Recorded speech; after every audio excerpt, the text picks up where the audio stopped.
728-1320, 931-728-3526 to donate. The phone lines are officially open, and we've already got some start on people bringing in some cash early on this morning. Operators are standing by to take your contributions via credit card. You can also do it via Venmo. We'll get you that information in just a little while.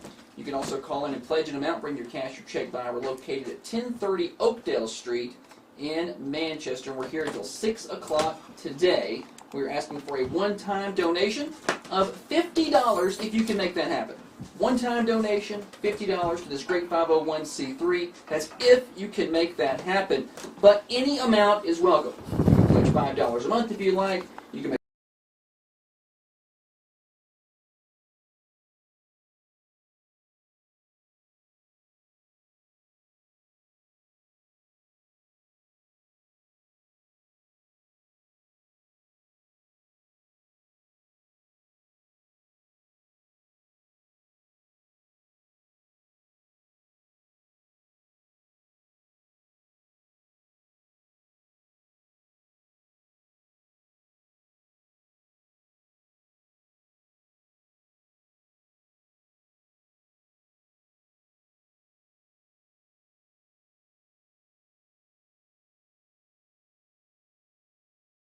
And we have a big goal today to raise quite a bit of money. So we'll get Rob Clutter in here as soon as he can make his way into the studio. We'll chat with him first. He's over there. We'll get him in. It's a live radio day all day. And it's going to be one of those things where we've got people coming in and out of the studio. We've got Radio TV getting set up for a live broadcast. We're not on Facebook Live just yet, but we will be eventually. And so are we on there? Oh, we are on there. So we are on Facebook Live. So that's phenomenal. And we're going to be there all day long. Thanks to Radio TV for making that happen. That's Scott Anderson and his class. So we'll be on radio all day. We'll be on Facebook Live all day. And I'm going to get tired, I would imagine, by the end of the day. But so I've got to start off slow. And we start off with Rob Clutter, the president of the Dream for Weave Foundation. Rob, good morning. Good morning. It's been a while since I've had you on. I know. It feels awesome. Yeah, well. What a great day. And you're going to be a special kind of tired. I am. I'm going to be some kind of mentally exhausted. exhausted. Some cough drops or something, because 12 hours of talking that's a lot. Well, we're going to have, you get to host an hour later on in the show, and Tiffany will host an hour, or 2 hours, I think. You can gargle some salt water. Absolutely. Yeah, I'm gonna make my way through it. But phone lines are open, 931-728-1320. We got a full staff in the building.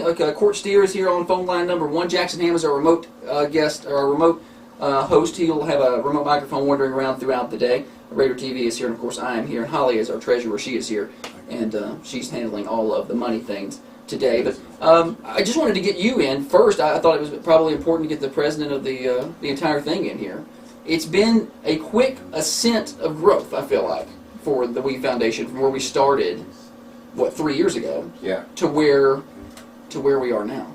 Well, and I'd like to start off by saying that you know, I may be the president in name, but you know, you and Holly, I just you know, you guys are the driving force of this, and you're the ones that are, you know, really making it happen. And I think I can speak for everybody else on the board, just saying thank you for all that you guys do in promoting this and making it happen, and for this day. I mean, to take your radio station, your business, and to basically for 12 hours just do this is really phenomenal. And I can't say thank you enough.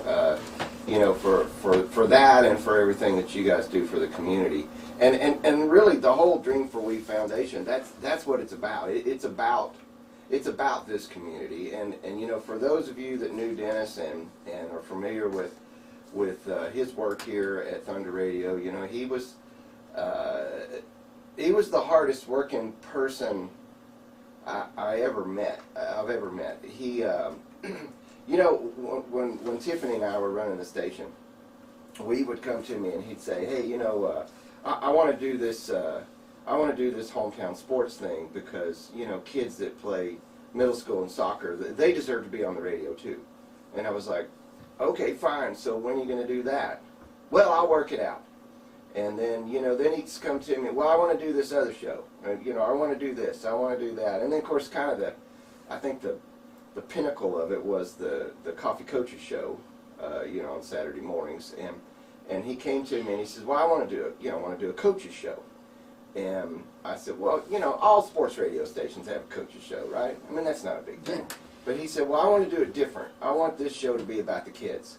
And really everything that we did, whether it was a ball game or a sports story or taking thousands of pictures, writing stories, broadcasting, interviewing kids on the coaches show, it was always all about the kids. It was all about the kids and his love for youth sports in this town.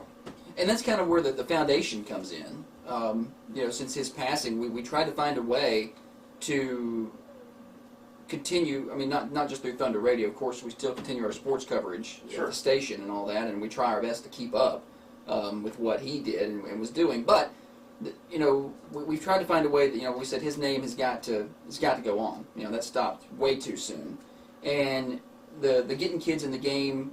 Dream for We Foundation, the idea was, hey, we want to be able to continue to support athletes using Dennis's name. Absolutely. And that's kind of part of what we do. In the past few years, I think the first year, of course, we launched this thing in a COVID year. There wasn't a lot.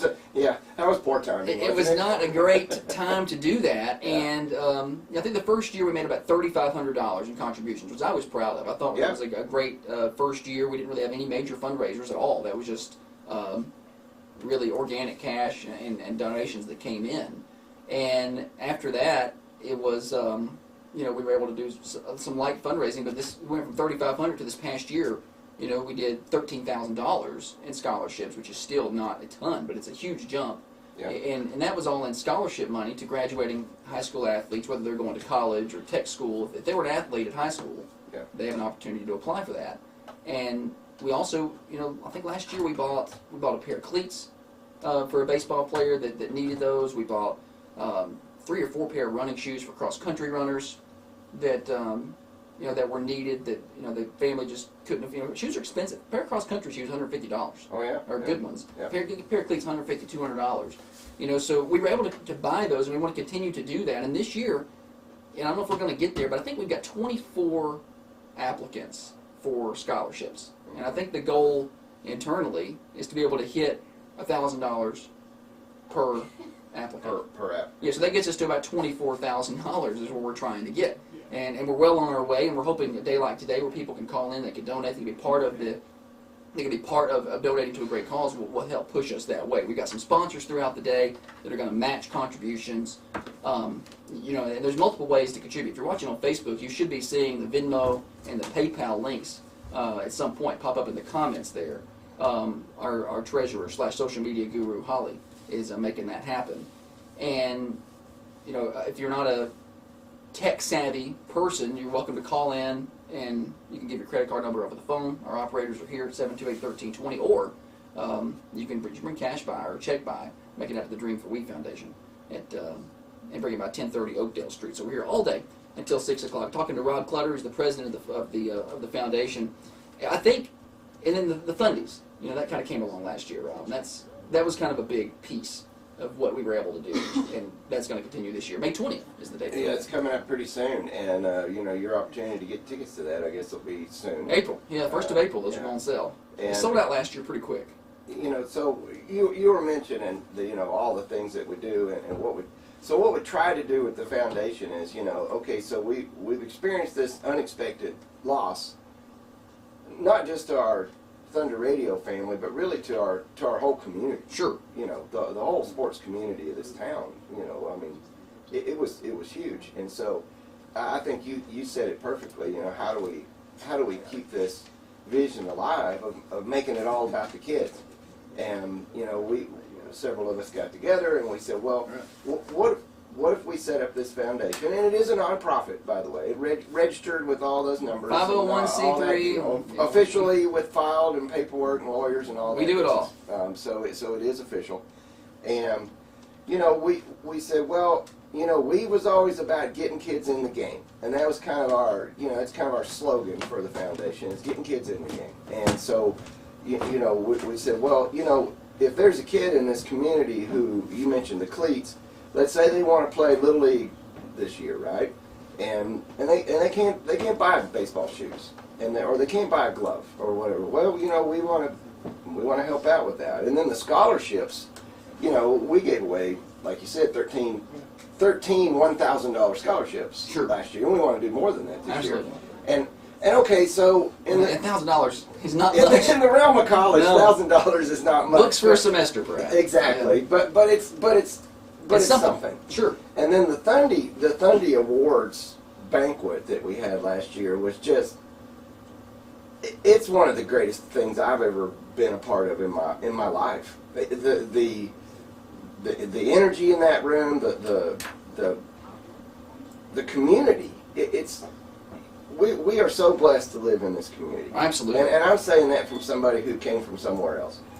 And Manchester's a special place. And I think this foundation matches that. You know, we've got quite a community. Now we have rough edges in our community, but that's okay. You know, and to see people come together, and you know, we did the awards thing, and everybody had a great time, and everybody dressed up nice. I mean, let's face it, there's not a lot of places to go in Manchester where you can dress up nice. Yeah. I mean, you can put on your suit and go to Captain D's if you want to, but you know, it was super fun, and I'm excited about that coming up again. I will tell you right now, Court's in there, and the Steer's in there, waiting on you to call. So if you'd like to, he's looking at me through the window. Yeah. So he's ready. He looks bored. Phone operator number 1 is ready to go. So 728-1320, call him now. Look, and here's the thing about this today. $5, that's great. Sure. You got $5 and you can help us help a kid, we love you. If you can do $100, we love you too.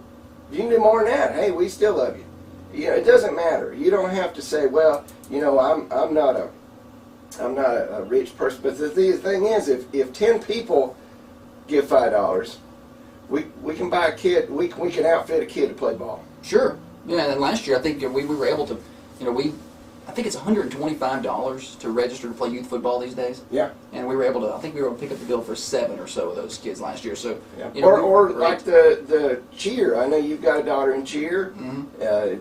That's expensive. Yeah, for youth cheer, it was $150 to register. So I think we kicked in $1,000 to the youth football group to pay for some of those kids to be able to register who could not afford it. So we want everybody to be able to play. We want them to be able to play confidently, be able to have the equipment they need, be able to have the tools they need, and then once they get through high school, if they want to pursue post-secondary education, whether that's tech school or beauty school or, you know, 4-year doctorate degree, we want to try to get them a little money to help them out. It doesn't matter. Yeah, it doesn't matter. Whatever helps them out with whatever path they're taking. You know, today doing this, and I'm gonna, I guess, full disclosure, since you mentioned the scholarship. So we had 23 or 24 kids apply, and how do we pick who gets one and who doesn't? Yeah, well, we try not to. Well, we don't want to, Josh. That's the thing. We don't want to. So that's what we're doing today. What we want to do is all the kids that applied, we want to give them all a scholarship. We don't want to say, well, 4 of them don't get one, or 5 of them don't. You know what I'm saying? So, yeah, help us out at that awards banquet so that every kid that applied can get a scholarship. That's what we want to do. We have a scholarship committee that will decide those. Hopefully we want to use That's what I'm saying. Hopefully that committee can just say, Not hey, me. we're good. Yeah. We can be like, hey, we've got the money, it's all fine and good. So that's kind of setting the tone for the day. We're here until 6 o'clock all day long, and it's going to be rotating hosts, rotating guests throughout the day. We got rotating staff and volunteers who are going to be here. We've got some sponsors throughout the day that are going to match contributions in certain hours. Coffee County Bank, Rosu, Unity Medical Center, Steve Jernigan with Coffee County Realty has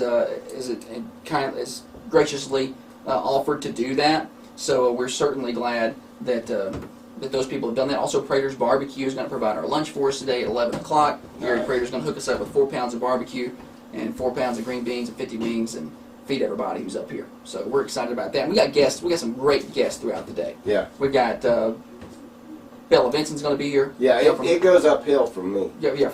This is going to be down from Lipscomb. Jeff Breeden's going to be here next hour. Yep. Former Lady Raider softball coach who's now at MTSU.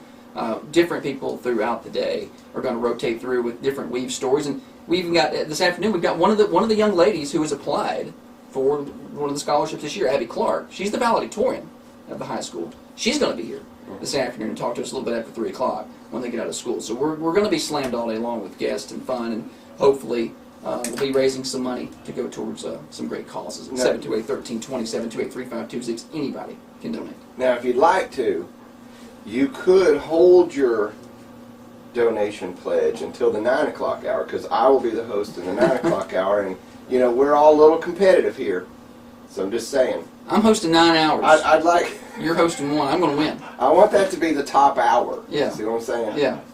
I'm gonna win that battle. I feel like I'm gonna win. I'm gonna win that battle. I think you are. All right, we've got a remote host, and he's sitting in Studio B. I'm gonna go to him just because I haven't had a chance to even test this microphone to see if this is gonna work right. Jackson Ham is in there. He's our remote wireless roaming studio, or I don't know if it's studios. He's our roaming host today. Ham, talk into that microphone. Hey, how Oh, hey. Yeah, he sounds real good. I hear him. He's awake and well, so he's going to be around for the first few. He's going to be around a lot today, actually. This is really early for him. It is. I'm really proud of him. Yeah, he was up late last night. He's in there with Steer, who's manning the phones. And Steer right now is so busy. I don't know if he's got time to talk to him. But I'm gonna. Ham, somebody walked in just a minute ago with an envelope, right? Somebody walked in with an envelope. Do you have that? yes, we do. How much money? Or maybe Holly's got that envelope. Go out there and find Holly. So, how much money is in that envelope? Because we have a donation that has come in. Yeah, that was $100 Woohoo! Connie Moore, $100. Jackson Ham, ring the bell. Where's the bell? We have the bell. There it is. Ring the bell. There it is. $100 is in the door, and we're off and running this morning There you go. on the Dream for We Foundation. going. Getting kids in the game radio-thon. You can help as well. Let me tell you about all the different ways you can do this. 728-1320, 728-3526. That's one way you can do that. Just call in. We've got phone operators standing by all day. You can pay via credit card. You can pledge cash, bring it by later. You can pledge a check, bring it by later. That is fine with us. Any amount is welcome. We're asking for a one-time donation of $50, just so we have an amount that people can see and feel. But if you can do that, great.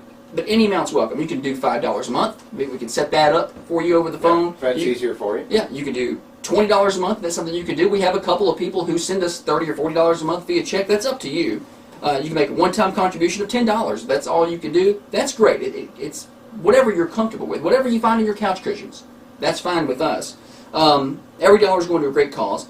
Any one-time donation, though, over $100. I'll tell you right now, $100 or more, you're getting a Dream for We Foundation cap. And I got to get that out. I'll show it to the cameras in the next segment. You're going to get a Dream for We Foundation cap, Richardson brand cap, and we've got I think we got like 15 or 16 of them in-house, but we'll order more if we Yes. get more $100 pledges. Absolutely, we'll order more. I think Holly's she's going to get me a cap. She's giving me a cap. Let's see if are we on camera? Are we on Facebook Live? Yes. Or somebody? This is what it looks like. I don't know even what. I'm holding it towards the camera. I don't know how well they can see me on that. It's a nice cap. It's a nice cap. I don't know. Is he going to zoom in? Yeah. Is he going to zoom in? We're gonna. Or I Don't can get my hold the face. hat closer. Don't get my nostrils. I'm going to hold this. I didn't trim. You know, us radio people really don't like being on We're camera. dressed for radio most of the time. So we got a good-looking cap. Any donation over $100 gets that. So we'd love to have people donate and get a hold of that. But any amount is welcome today, and you'll have the opportunity to do that throughout the day. Also, if you're a Venmo person, you're like, I just don't want to call, and I don't want to do it. Venmo, Dream for Weave. That's DREAM, the number 4, Weave. And also, if you're watching on Facebook and on Facebook Live, there should be a link for our PayPal, there. for our donations and for our Venmo over there. So we're off and running. Look, We're trying to make it easy for you to give. I don't make it hard to take money. Yeah, make it and again, easy. all of it's going to They're like 501c3. Amazon. They make it easy. They do. You can just click to buy. We can make it click to donate. $100 in the door from Connie Moore this morning. Thanks to her for getting us off and running. We got big goals throughout the day, and hopefully we can reach those. Rob, thanks for stopping by and hanging out with us. You're going to be here a lot more throughout the day, though. Yeah, I'll be answering phones later, so you can call me in, that way, and then in the 9 o'clock hour, I think I'm going to sit in your chair and give you a little break. Yeah, I'm going to try to rest my voice for a few hours, at least. So, the Dream for We Foundation, getting kids in the game radiothon. We're off and running. We're here from 6 until 6. Thanks for hanging out with us. Luke Beachboard is in the studio. We'll talk to him next. You are listening to Yeah. the Dream for We Foundation Radiothon on Thunder Radio. Dial to donate now. Every dollar helps. 931-728-1320. That's 931-728-1320. Morning. Be all set. How are you, Josh? Good. You got the wheel? Surprise wheel. That's cool. We spin it in the mornings every now and then. Holly manages to make that thing land on no prize pretty much every time. There's only 3 no prize slots on there. She manages to hit it. Juvenile. It happened yesterday morning about 7 a.m. local time. Two Russian This is the awesome thing y'all do. Yeah, we make some money. fighters intercepted a U.S. You're gonna find out. drone, doing what the Pentagon described as routine We're not putting surveillance together a big old effort. airspace over the Black Sea. The Pentagon says the fighters used We've already got 11 about a dollars. half-hour buzzing Well, somebody brought some in yesterday. The fighters We haven't had much cash coming over this one. Bud says that one of the fighters was indeed damaged. And a change in the manslaughter case against Alec Baldwin, a special prosecutor who doubles as a New Mexico state legislator, stepping down from her role in the case involving Steer, how's your voice holding up in there? set of the movie Rust. Your voice holding up okay? To Fox So News. far, so good. Good. Hang on, gonna be a long day. Drop some lozenges. It's about 7 o'clock. It should pick up. Presents your daily news headlines on Thunder Radio. I'm Michael T. Manchester City Schools and the Family Resource Center. Y'all covering softball and stuff yet? Yeah, it started last night. They people like a 4-hour marathon. Yeah, I heard just a little bit of it. America's largest annual tree planting event takes place this weekend across Tennessee. Well, it's baseball, The day has been soccer, unanimously declared that Tennessee is Tree track, Day I guess it's 2023. Yeah. It's time to dust off your hunting gear and get ready for the turkey season in Tennessee. The TWRA has released the latest schedule for the turkey season. These are just some of today's headlines. You'll find more details on our website, thunder1320.com. Oh, who all got lined up to come? Oh. Fresh cut, assorted boneless pork chops, a family pack. Yeah, breeding next hour. Elizabeth's on the phone. Bella will be here at 8. Manchester's only locally owned and Steer will operated come media in. outlet. Hey, I'm gonna put Steve Jernigan's thing in the spreadsheet. That's fine. That's fine. I like to see it. Especially. Oh, okay, gotcha. Everything for the Coffee County Central Lady Raiders softball team that wins tonight, most important for the win. Coffee County led by 3, fell behind by 4 late, rallied, and won 11-10 on an extra inning walk-off hit by Willow Harden. Harden ripped the hit with 2 outs in the bottom of the 8th. Chad Dyer's gonna come by. Also on Wednesday, Jeremy the Coffee Williams County from Abby Raiders Morgan. picked up its second win. Wendy Patton's gonna come by.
Harmon Lane in Manchester, just past Love Beauty School. Join Thunder Radio and the Dream for We Foundation for our inaugural Radiothon Thursday, March 16th, 6 a.m. to 6 p.m. 11.9 seconds to go. Coffee County celebrating. The Getting Kids in the Game Radiothon will be a lively all-day event raising funds to support the foundation and its mission of providing Coffee County athletes with the scholarships, necessary gear, and registration fees so that anyone who wants to play sports in Coffee County has the opportunity. With it, there's Jones. Jones, shot for post. No! You can make a difference on Thursday, March 16th. Tune in to Thunder Radio all day for the Dream for We Foundation's Getting Kids in the Game Radiothon, only on Thunder Radio. She hits the third one.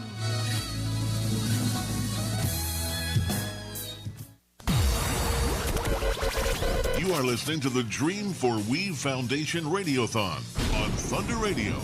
Dial to donate now. Every dollar helps. News this morning, 6 to 6. We're here all day. A busy day. Sports are expensive. A good pair of baseball cleats, $150. Good pair of running shoes, well over $100. The foundation has bought multiple pairs of those for athletes in our community. And you know what's even more expensive is college.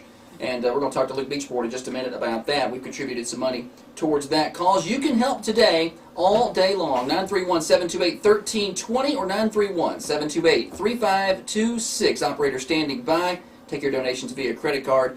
Or you can do Venmo at Dream4Weave. That's D-R-E-A-M, the number 4, Weave.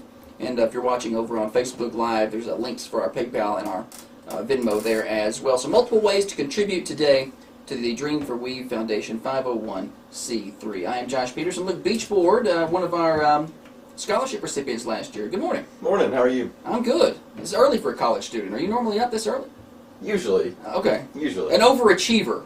I don't know about that. We only give money to overachievers. I don't know about that. That's why you're here. But you told me you didn't mind going early because you're going somewhere today. Like you're going to a vet clinic or something. I'm headed to work, Josh. Going to work. Where are you going? I got to work on Mont Eagle this morning. Okay. At All Creatures. Doing vet work.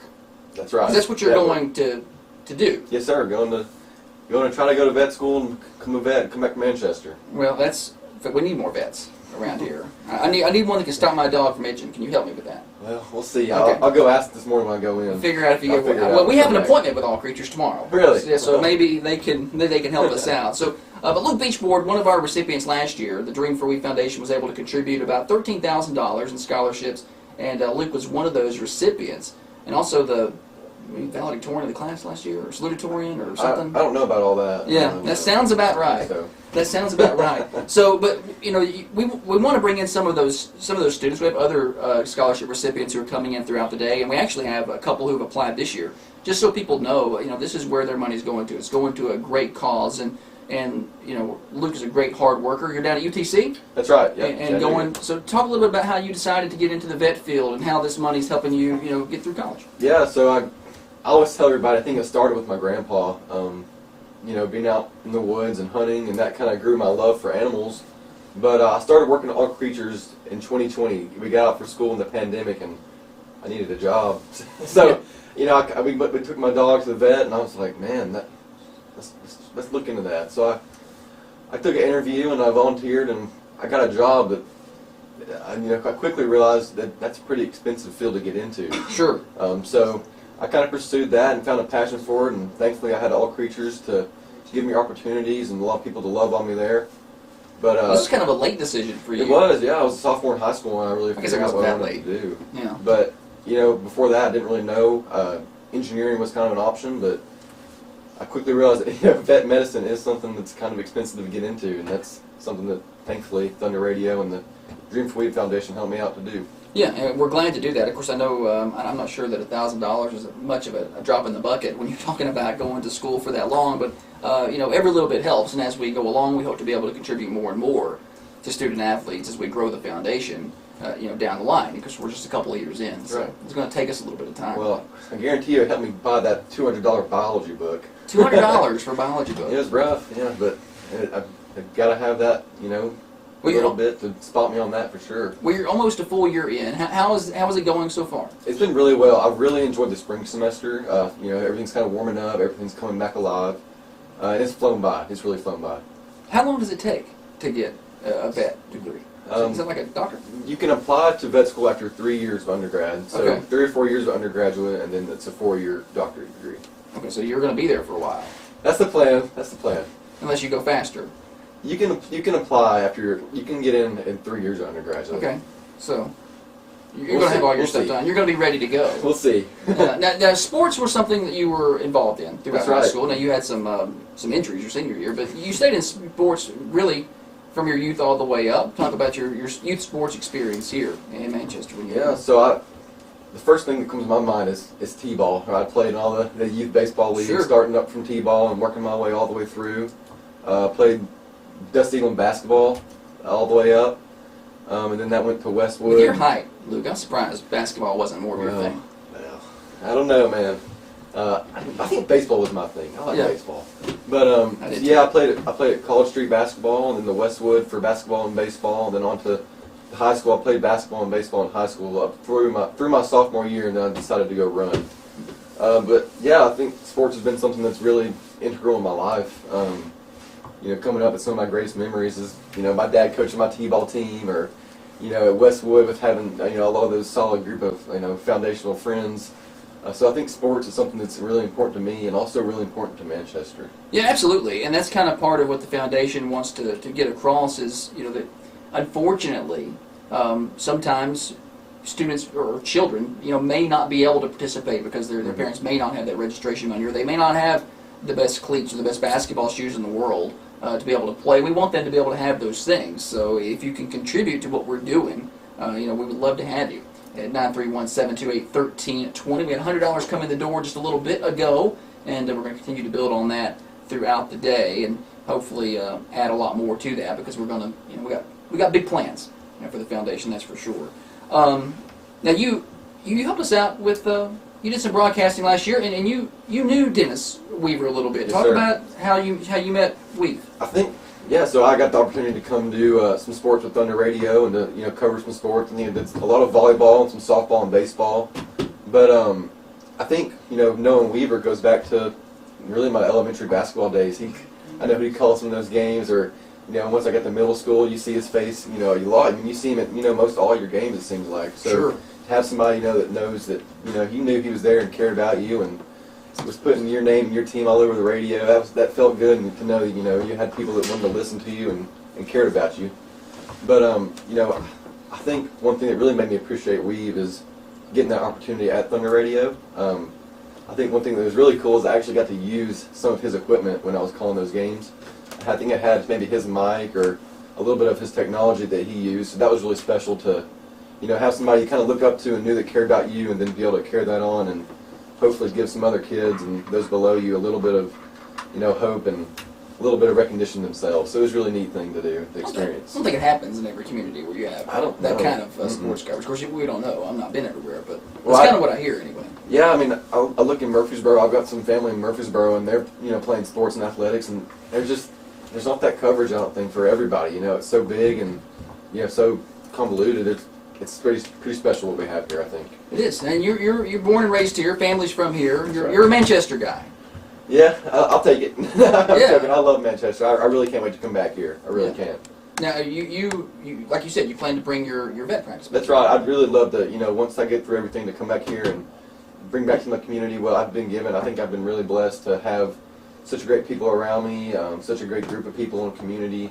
So hopefully I want to come back here and give back all it's given to me, really. You're listening to the Getting Kids in the Game Dream for Weave Foundation Radiothon. Luke Beachboard, our guest this morning. You can donate now, 728-1320 or 728-3526. Operator standing by. You can contribute via credit card, Venmo, call in and pledge your cash or check donations. However you'd like to do it. We're asking everybody for a one-time donation of $50 if you could do that, but any amount is welcome. You can do $5 a month. You can make a one-time donation of $5, $10, $20, doesn't matter. Every dollar is going to a great cause, like scholarships for Luke here, or any one-time donation over $100 today comes with a Dream for Weave Foundation Richardson brand ball cap. We would love to have you participate with us throughout the day. We had $100 come in early. It's early in the day. We expect things to pick up around 7. So we got started super early. Remember, the Dream for Weave Foundation is a 501c3, and contributions will be returned to the sports community. In the past 2 years, contributed $20,000 by way of college and tech school scholarships for graduating Central High School athletes, and purchased running shoes, ball cleats, and other supplies for student athletes in need. We paid for tennis camps, volleyball camps, youth football registrations as well. So you can jump in and be a part of that. If you're watching over on Facebook Live, there'll be links in the comments where you can jump on the Venmo and the PayPal and pay that way if you'd rather do it like that. Luke, how's the family? Now I know you probably got family listening. I know they're listening. Yeah, you got some shout outs. I hear from your grandma all the time. She's always calling in birthdays. She calls in the birthdays. Well, I think she forgot mine, Josh. Did she? Everybody. She calls in everybody's but yours. Well, I think people start get on to her now. When she starts calling people's birthdays in still, I think people get on to her. Why? I don't know. Well, we love everybody's bashful. Yeah, we love hearing from her. She's won enough pies and pizzas for you guys. I don't doubt it. To feed the family. But everybody doing well. Kicking around, same old, yep. Now your mom still teaching at College Street? 3rd grade, College Street. She's been doing that for a while. Did she teach you? I'd probably get in trouble if I said how long. Yeah.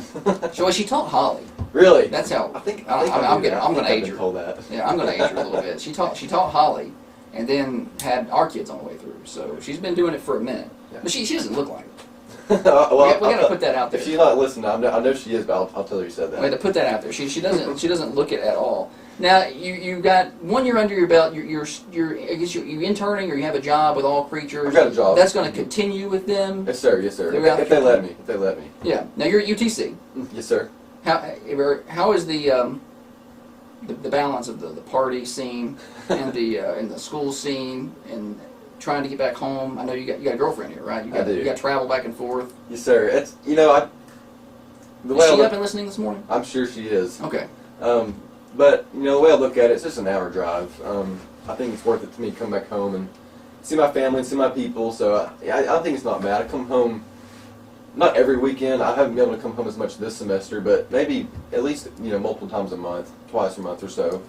But I think it's definitely worth it. I love Chattanooga. I love where I'm at. I think I've been really blessed to have the people that I have up there with me, the people around me that I've met there. But it's always really refreshing to come back home.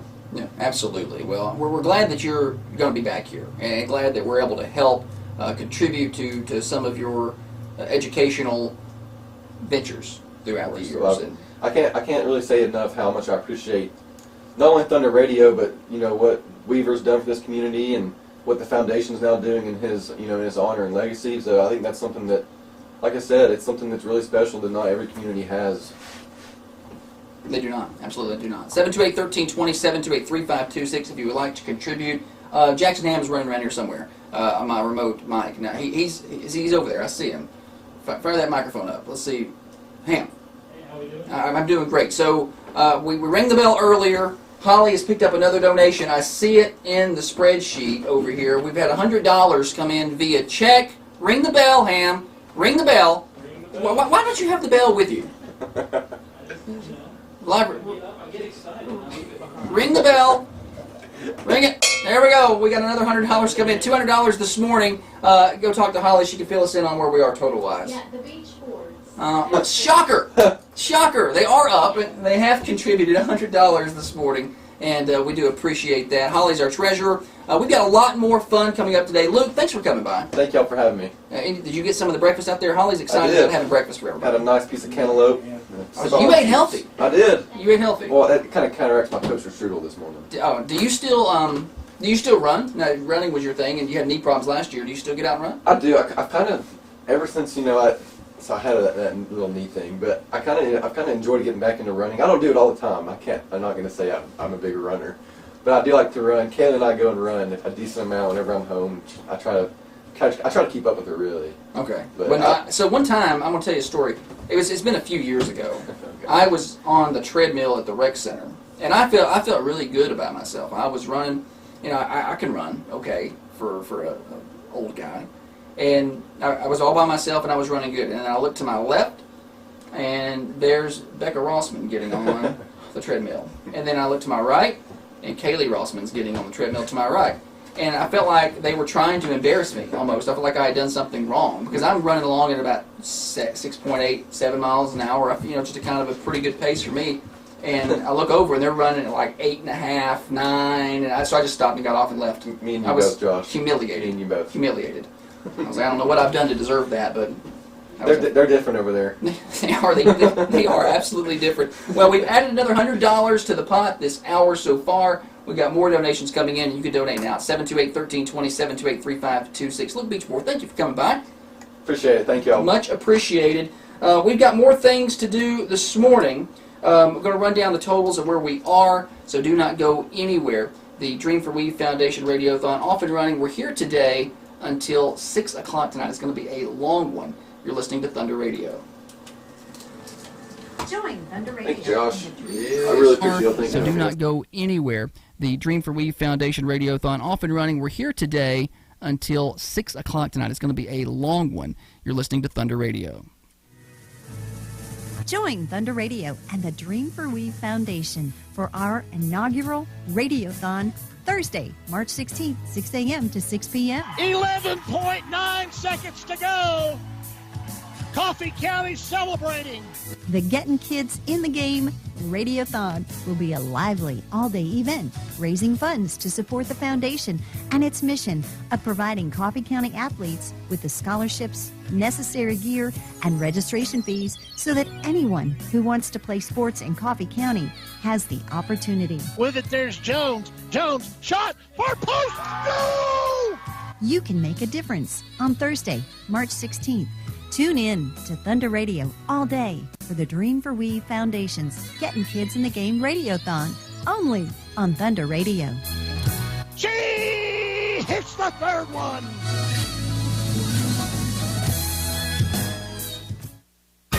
Now, another update from the WMSR Thunder Radio News Center. Spring Street Market in Manchester presents your daily news headlines on Thunder Radio. I'm Michael T. Manchester City Schools and the Family Resource Center are teaming up to help students in need. They're calling for donations of school supplies or monetary contributions to help the families in the community who are struggling. America's largest annual tree planting event takes place this weekend across Tennessee. The day has been unanimously declared Tennessee Tree Day 2023. It's time to dust off your hunting gear and get ready for the turkey season in Tennessee. The TWRA has released the latest schedule for the turkey season. These are just some of today's headlines. You'll find more details on our website, thunder1320.com. Check out these deals happening at Spring Street Market in Manchester. Fresh cut, assorted boneless pork chops, a family pack, just $2.49 a pound. More deals like this at Spring Street Market. Thank you for listening to Thunder Radio, Manchester's only locally owned and operated media outlet. People's Bank of Trust to Manchester present your daily sports blast on Thunder Radio. I'm Josh Peterson. The season opener had a little bit of everything for the Coffee County Central Lady Raiders softball team Wednesday night. Most importantly, it included a win. Coffee County led by 3, fell behind by 4 late, rallied, and then won 11-10 on an extra inning walk-off hit by Willow Carden. Carden ripped the hit with 2 outs in the bottom of the 8th to push across Paisley Campbell, who had doubled. Also on Wednesday, the Coffee County Red Raider baseball team picked up its second win in as many days, winning 7-3 over Walker Valley at home. Carter McKenzie, Cole Pippinger, Nate Rutledge, Jacob Holder, and Trey Turner all with doubles for Coffee County in the win. Holder picked up the win on the mound. And Coffee County Tennis got 2 wins at home. Lady Raiders winning 4-3 with singles wins from Riley McNamara and Katie Lawrence, and the boys winning 6-1. Singles wins by Krish Patel, Liam Brown, Austin Dockery, and Xander Bloomquist. And coming up on Thursday, it is the Dream for We Foundation Getting Kids in the Game Radiothon all day on Thunder Radio 6 to 6. More sports at thunder1320.com.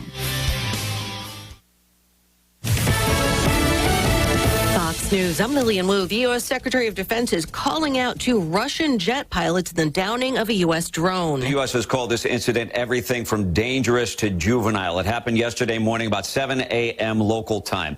2 Russian fighter jets, Su-27 fighters, intercepted a U.S. MQ-9 Reaper drone, doing what the Pentagon described as routine surveillance in international airspace over the Black Sea.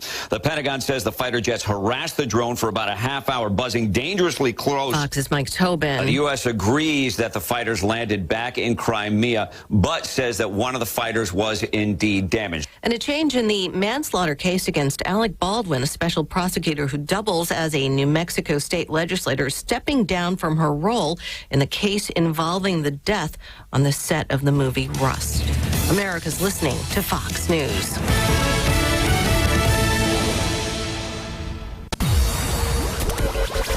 You are listening to the Dream for We Foundation Radiothon on Thunder Radio. Dial to donate now. Every dollar helps. 931-728-1320. That's 931-728-1320. Chance for you to jump in and help. Heard the big voice guy say it. Phone lines are open at 931-728-1320 or 728-3526. Donate now. We have operators standing by. We take donations via credit card or Venmo. You can also pledge your cash or check donations. We're asking for a one-time donation of $50 if you can do that, but any amount is welcome. Pledge $5 a month if you like. You can make a one-time contribution of $10. Does not matter. Any amount is welcome, and it all goes to a great cause, whether that is our scholarships, where we were able to do about $13,000 last year, or whether it's equipment purchases or anything like that. We will be glad to have your money go into that great cause, the 501c3, the Dream for Weave Foundation. Let's give a rundown on what we got coming up. Rob Clutter and Luke Beachboard have joined us this morning so far. Coming up next hour, Jeff Breeden, he's in the house. We're going to talk to him at the top of the hour. MTSU softball, of course, former Lady Raider softball coach. He's going to be a lot of fun. We're going to talk to him.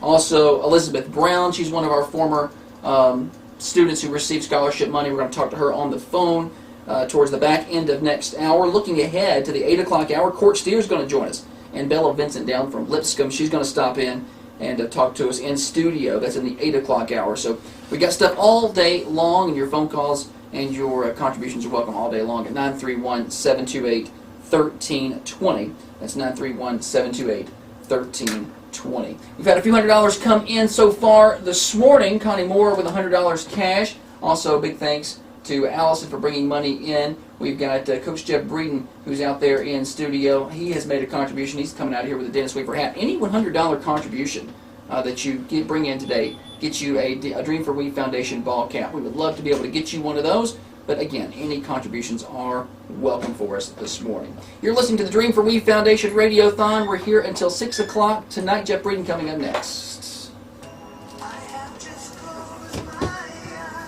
Are you ready for Coach Breeden? Yeah, well, we got top of the hour.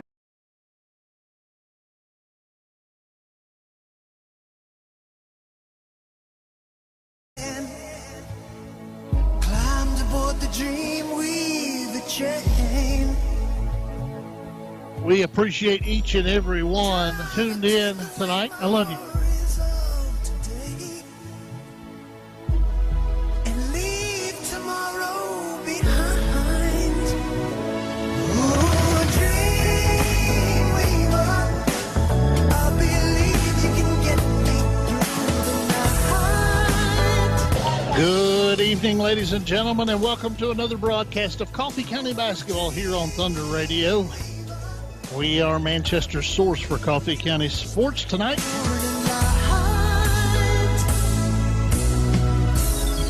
Fly me high through the starry skies, or maybe to an astral plane. We appreciate each and every one tuned in tonight. You know our motto. We come to Grundy County so you don't have to. That's the Thunder Radio motto. You are listening to the Dream for Weave Foundation Radiothon on Thunder Radio. Dial to donate now. Every dollar helps. 931-728-1320.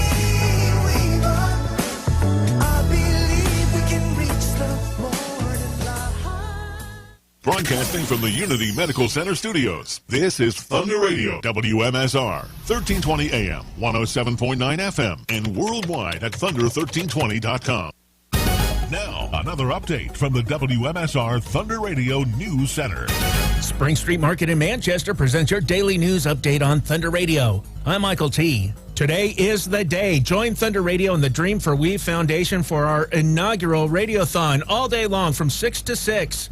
The Getting Kids in the Game Radiothon is an all-day event to support the foundation and its mission of providing Coffee County athletes with scholarships with necessary gear and registration fees so that anyone who wants to play sports in Coffee County has the opportunity. You can make a difference today from 6 to 6. Tune in to Thunder Radio all day long for the Dream for Weave Foundation's Getting Kids in the Game Radiothon, only on Thunder Radio.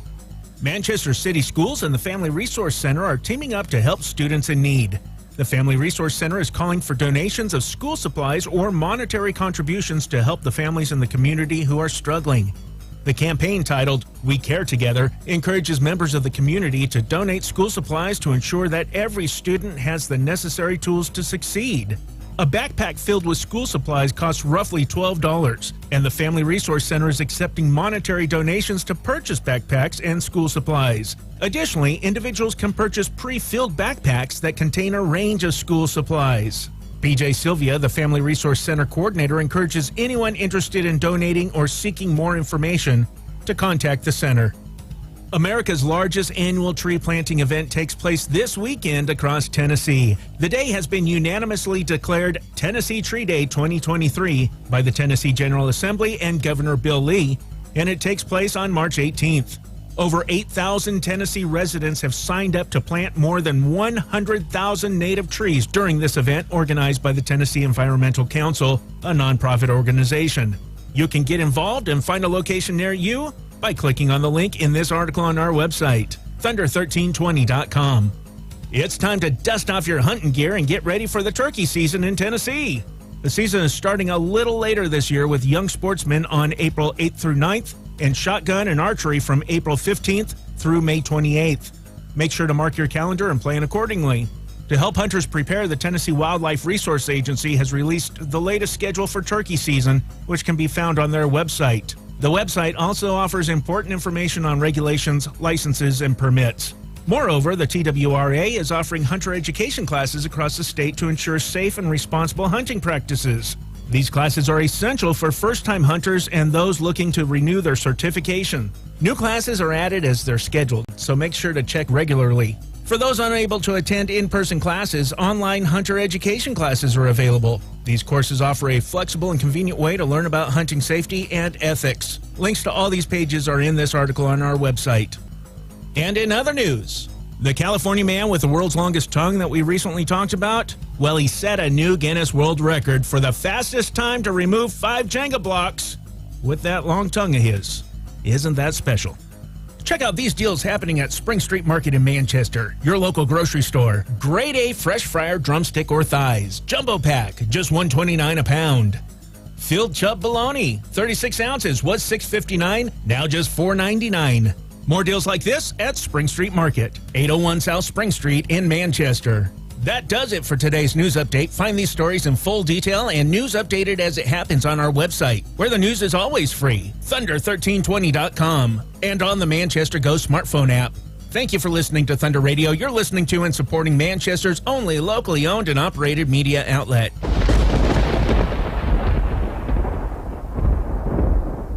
People's Bank of Trust to Manchester present your daily sports blast on Thunder Radio. I'm Josh Peterson. The season opener had a little bit of everything for the Coffee County Central Lady Raiders softball team Wednesday night. Most importantly, it included a win. Coffee County led by 3, fell behind by 4 late, rallied, and then won 11-10 on an extra inning walk-off hit by Willow Carden. Carden ripped the hit with 2 outs in the bottom of the 8th to push across Paisley Campbell, who had doubled. Also on Wednesday, the Coffee County Red Raider baseball team picked up its second win in as many days, winning 7-3 over Walker Valley at home. Carter McKenzie, Cole Pippinger, Nate Rutledge, Jacob Holder, and Trey Turner all with doubles for Coffee County in the win. Holder picked up the win on the mound. And Coffee County Tennis got 2 wins at home. Lady Raiders winning 4-3 with singles wins from Riley McNamara and Katie Lawrence, and the boys winning 6-1. Singles wins by Krish Patel, Liam Brown, Austin Dockery, and Xander Bloomquist. And coming up on Thursday, it is the Dream for We Foundation Getting Kids in the Game Radiothon all day on Thunder Radio 6 to 6. More sports at thunder1320.com. Now from Thunder Radio WMSR, your latest local weather. Good morning. Going to be mostly sunny skies with a high near 63 degrees today. South wind blowing from 5 to 15 miles per hour. Gust as high as 25 miles per hour. Moving into the night, showers likely with a low around 47 degrees. South wind blowing from 15 to 20 miles per hour. Gust as high as 30 miles per hour. Friday looking to be showers with a high near 60 degrees. And Saturday looking to be sunny with a high near 48. Join Thunder Radio for the inaugural Dream for We Foundation Radiothon today from 6 to 6. This all-day fundraising event is your chance to make an impact on our community. I'm Jackson Ham from the Thunder Radio Weather Center.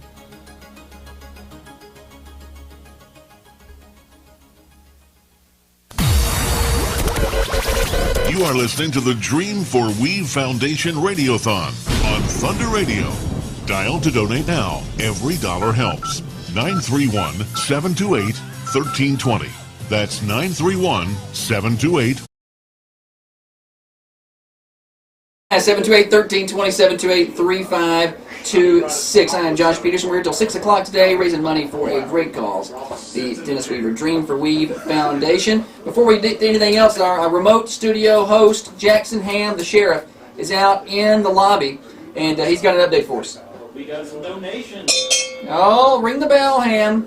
Holly. We've got a $50 donation from the Kesling family, so we appreciate that. Thank you to the Kesling family. And why is this important? It's the 7 o'clock hour. Coffee County Bank is matching every donation this hour up to $500. So that $50 is now $100. So donate this hour, and we're going to match that.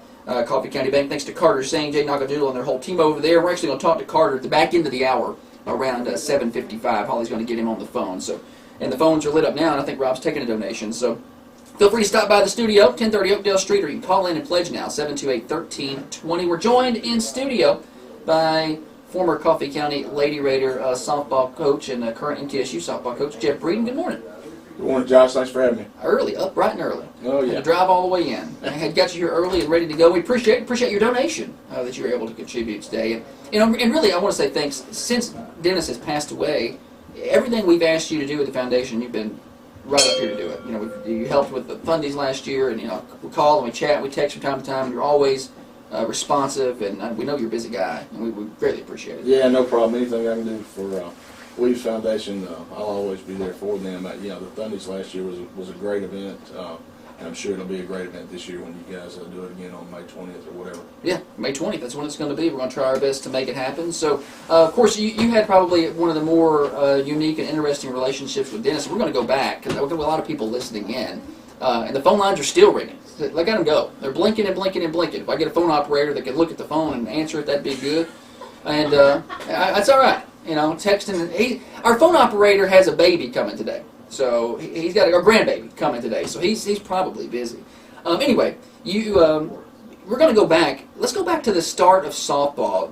You came in year 2. Where did your relationship with Weaver start? How did that all come to pass? Because I was like 5 years old. Yeah, so Dennis and I met. It was my second teaching job. It was Dennis's first teaching job, and he was teaching math, and I was teaching the science department. So we were, kind of side by side down the hall from each other. Sure. So Dennis at that time was coaching football here, and I had previously coached football, and I was coaching women's basketball with Coach Weiss at that time, and then in softball here, and then doing a little bit of football at the middle school, and so we just sort of became friends there in the hallway, and he asked me one day what I was going to do for an assistant coach, and I didn't really know at that point, and so one thing led to another. He wanted to help, and so that was the way it all started. And Dennis was a great assistant coach for me for years and years, and a couple of different times. And then later when I went to Riverdale, he came with me and was assistant in Riverdale with me for a few years there too. So our relationship was just one of mutual respect. And the one thing about Dennis is, and you guys know from the foundation's doing a great thing here, helping kids. That's what he wanted to do. He wanted to help kids. So he was a great teacher. People that had him in class that now are adults will know that he really cared about him. He made his classroom fun for them, and then on the field, of course, I was all business, and he would, I would tear him down. He'd pick him back up. Yeah. Good cop, bad cop. Yeah, that's right. I can imagine he played the good cop. He played the good cop. He played the good cop for most of it. Now, and you told a story. Of course, now when you came into softball, it was new. There wasn't. It was not what it is now. And of course, basically built the facility, built the field. You started off playing down at the t-ball fields, right? And, but now Dennis was involved. You told a story sometime. I don't remember if it was before he passed away or after he passed away. And I caught part of it, and I vaguely remember it. It was something to do with him and sod and a truck, and that's all I remember. And I want to hear it again because I don't remember the story. So that story was we were down at we were using the t-ball field at that time, and so the infield was grass. It was like all the baseball fields were grass, and so we were needing to resod that thing. And he and Dan Freeman coached basketball, at the high school and taught in the science department with us. And so he and Dan had I got a trailer or something from the co-op, and they were taking the sod from sod farm to down to the field, and they wrecked. And I was coaching football at that time. I was out on the football field, and somebody came and said Dennis and Dan had wrecked. They were pulling it with Dan's Jeep or something, and but that everybody was okay and all that. And Dennis didn't miss a beat. We just he and I, after football practice, he and I got out there, and he had a little blue Chevy pickup truck at that time, a little small S10 pickup truck, and we went out there and we picked that sod up and filled the back of his truck, and it was over the top of his truck, it was on the cab of the truck, it was on the hood of the truck, it was everywhere, and you know, he gets out of the wreck, and then we still don't miss a beat and kind of resod that field over the next couple of days. So you know, nothing. Dennis would he could improvise and move on the fly. He could. Well, and we learned that here because we operate a radio station on the cheap, and you know he could take pretty much any little trinkets and tools we give him, and he can make a broadcast out of it. Yeah. And we still use some of that stuff that he did. Now we've upgraded a few pieces of our machinery since then. Now he coached with you for a long time in the '90s. Went with you to Riverdale, and you know, kind of what was that transition like? How did that conversation go? Talk to us about that. I guess that time of the night. Listen, actually, no. I'm going to back up on that question. We'll ask it in a minute. I want to go in chronological order. Talk about his influence building that program up in the '90s. And he did a lot of radio work too, and media work too. So talk about that. Yeah. So Dennis would do, I guess the first. You know, he was with the radio thing. So I remember this room that we're sitting in right now, the room that's behind you actually, it was full of audio tapes. Mm-hmm. And so I remember Weave talking about, this here again, we're using a T-ball field, okay? So everything we had to do was portable. And he also had an old gray van that was full of softball equipment and then later on radio equipment and whatever else. But he was talking about, let's go down to the radio station and you give me a list of songs, and we'll tape all these songs off. So, you know, so not like it is today when you use YouTube. No. Technology's come a long way. So we had cases and cases of just cassette tapes because that's the way you did. That's the way we had to do the. That's how you had to pirate the music. Songs and all. That's right. That's right. So that was.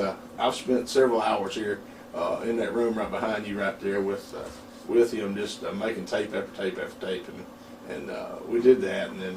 Of course, then he got into the broadcasting side there, and I guess some of my fond memories of Dennis are when he was calling basketball. You know, he did the PA Let's get high busy. school for a while. Yeah. Let's get loud, let's get proud, let's get busy. That's the greatest thing. Yeah. You know, I remember that all the time when I want to get fired up about something.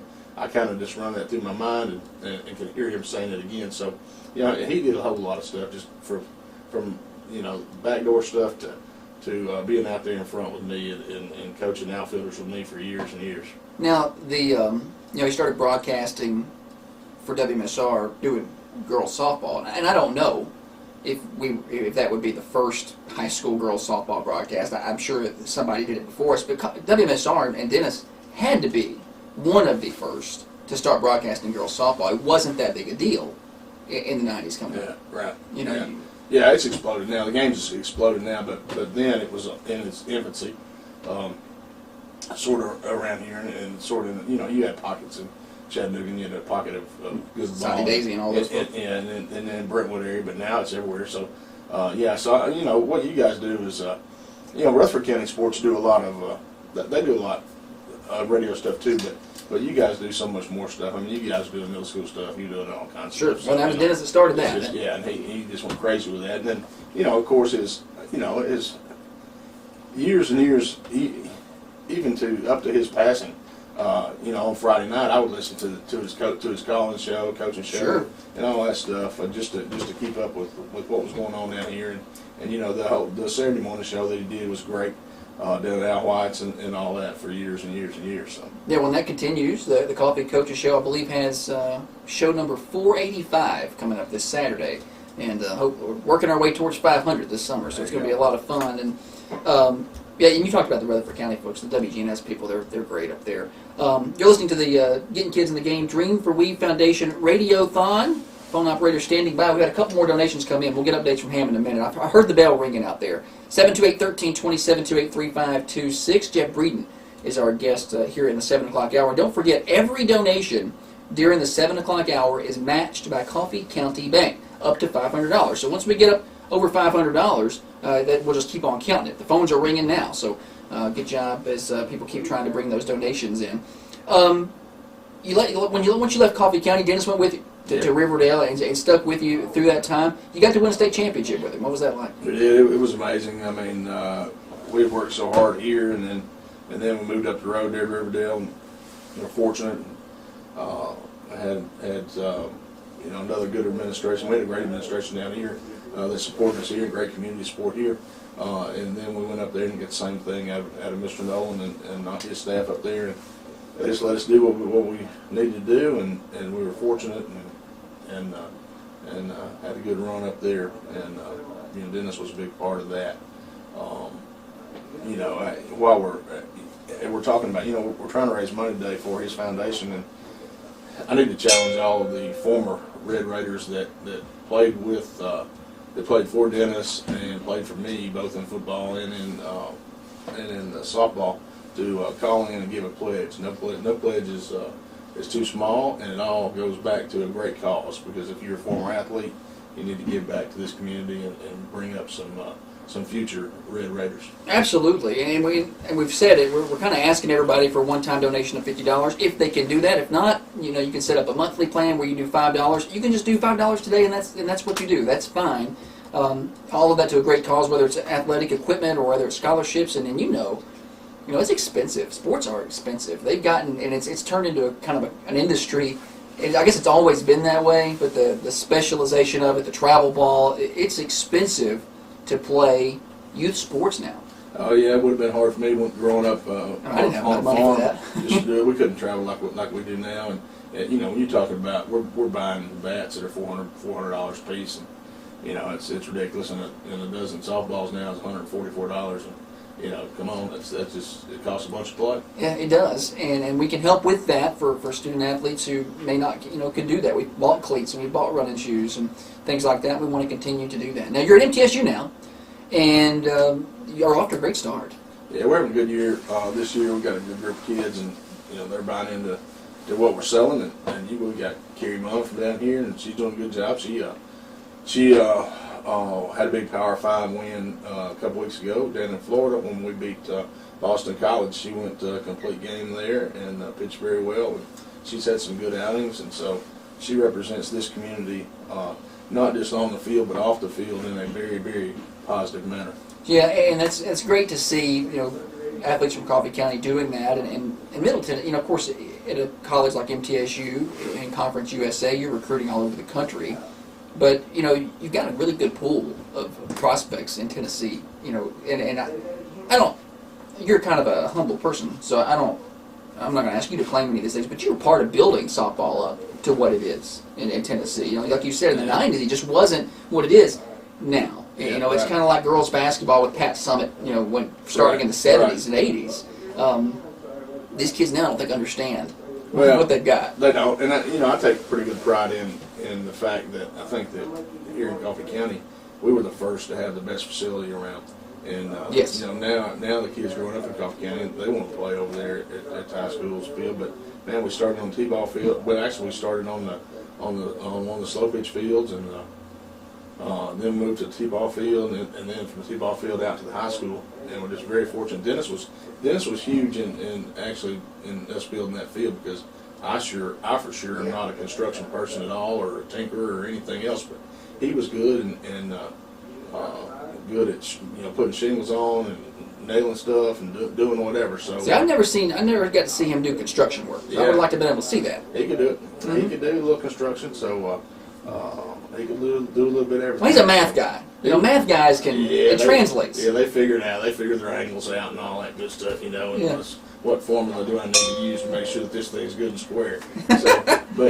So, and it's still standing. Yeah, so apparently he did it right. It's still there. So, that part, I'm proud of. I'm proud of that. I'm proud of, I said this at the Dundies when I was there, that that I call Manchester my adult hometown, because I was here so many years and got my start here, and I'm very appreciative to everybody in Manchester. It's a great place. I just heard the bell ring. We've had more donations come in. We'll come out there in a minute. And do I need to come now? All right, well, let's go out there now. Jackson Ham. Let's go to the remote host. We've got a lot of great donations coming in from wonderful people. Yes, and I want to add this. Former Lady Raider Michelle Taylor says Michelle Duncan there. accepted the challenge, Coach Breeden, and donated $100. And also, we have donations from Laura Nettles, Tiffany Clutter, Denton and Mindy Jones, and Eli Kidder and the Kidder family. They all donated $100 apiece. All right, and that we were adding up now, and that kind of busts us through the $500 match mark for Coffee County Bank. So they better open up the vault this morning and bring out some cash, and we'll keep adding to it throughout the hour. And you can donate, you can be part of this, the Dream for We Foundation, getting kids in the game radio-a-thon. Call in at 728-1320. We're talking to Jeff Breeden. Got a couple more minutes left with Coach Breeden this morning, and we were talking about MTSU and some of the things you're doing up there. Of course, all games evolve. Football goes from the option to the spread, and then softball, things change. Things that you still do. Are there any things you still carry from Coffee County that you do at MTSU? It's funny that you asked me that question, because I was talking to Kelly Finney the other day, and she brought her girls up to watch us play. Okay. And we were talking about some different things, and I said, she goes, "Do you use those little number system, the little cards, the wristbands?" And I go, "No, Kelly, I don't use those wristbands." I said, "I still use the same signs. Same signs I used when I was at Coffee County." Nice. And she goes, and she started rattling off number ones and blunt, number twos steel, whatever. So she still remembered all that stuff. So I still use some of that stuff, and like I say, I take a lot of stuff that I did here with me.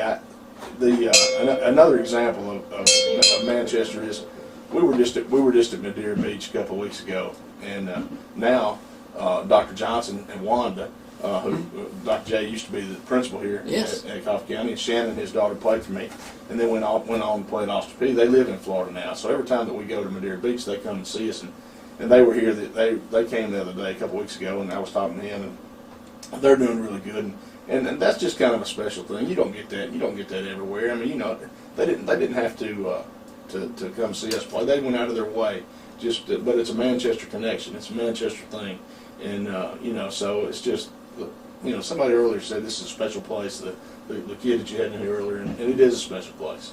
Yeah, it absolutely is, and we're glad that you still have those connections and still talk to those people out there, and your help with the foundation, Coach Breeden, has been phenomenal. We've rolled in a lot of donations this morning. No offense to Rob, but you're outdoing him on the donations. That's good. You're going to talk to Andrew Taylor a little bit later on today, I think, but everybody needs to remember that Michelle's the first pitcher we had here. Okay. So she was her style at that time was not as stylish as what we have today, because everybody's trained up today good, and coached up really good today. But Michelle won a bunch of games for us, and was a competitor for us here early on in the infancy of this program here. Now, when you started, and I didn't ask this, back in the 90s, and took over the program, the second year, I think, the program ever won one game or whatever, I imagine you didn't play a lot of slow pitch or a lot of fast pitch softball in your day, and it wasn't that big in your day. How did you grasp the game? How did you start learning? Because it wasn't simple as Google. As YouTube this video, and this is how you pitch. Not that it's that easy, but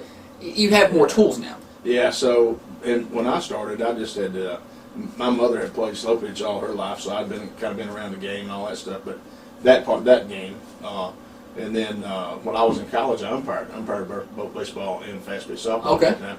And so I knew from that a little bit, because I'd had a few years doing that, and then it just worked hard, and was fortunate to come here. And we really, in the early years, just outworked people. I don't know that I did stuff that was right or whatever. We just did a lot of it, and just tried to outwork people, and had a really good, some really good players come through there. I mean, the same group that won the girls basketball championship.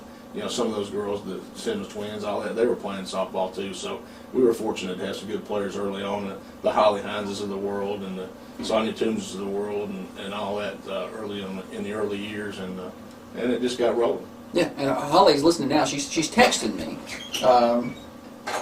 I'm trying to read her text. She said, I was going to say I was playing prior to that T-ball field on the old senior slow pitch field. Yep.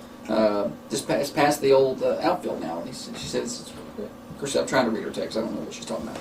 It is, if it got past the outfield, it was a home run. That's what she said. Yep. So there was no fence. Yeah. No fence. Yeah, it's come a long way now from now. It certainly has.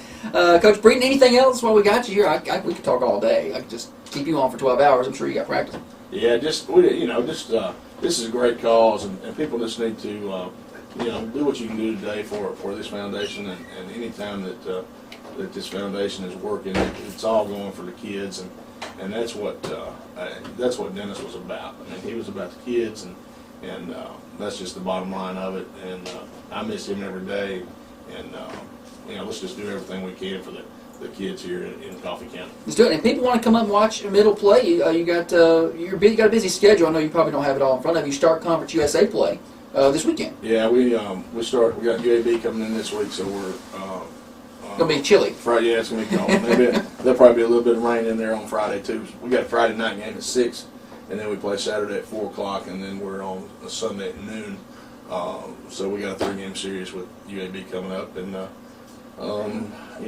come up there, and I know. Yeah, Coffee County's out of town this weekend, so I know that actually the middle school softball team is coming up on Saturday. Their business. Coach McCormick. They're visiting us on Saturday, so look forward to seeing them when they come up. So yeah, and you can get on GoBlueRaiders.com and just find our schedule, and anybody's welcome anytime. So. All right, Coach Jeff Breeden, thank you so much for stopping by and being part of this. Let's go out to the lobby.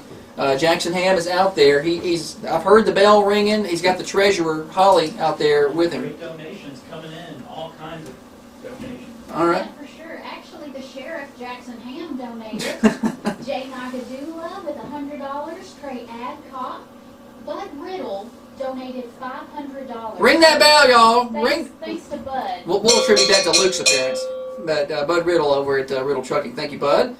So lots more donations coming in, and she mentioned earlier Michelle Taylor has donated, and we're running up the total. We'll get Holly to. Well, I can get the total here. Let's just add it up and see where we're at.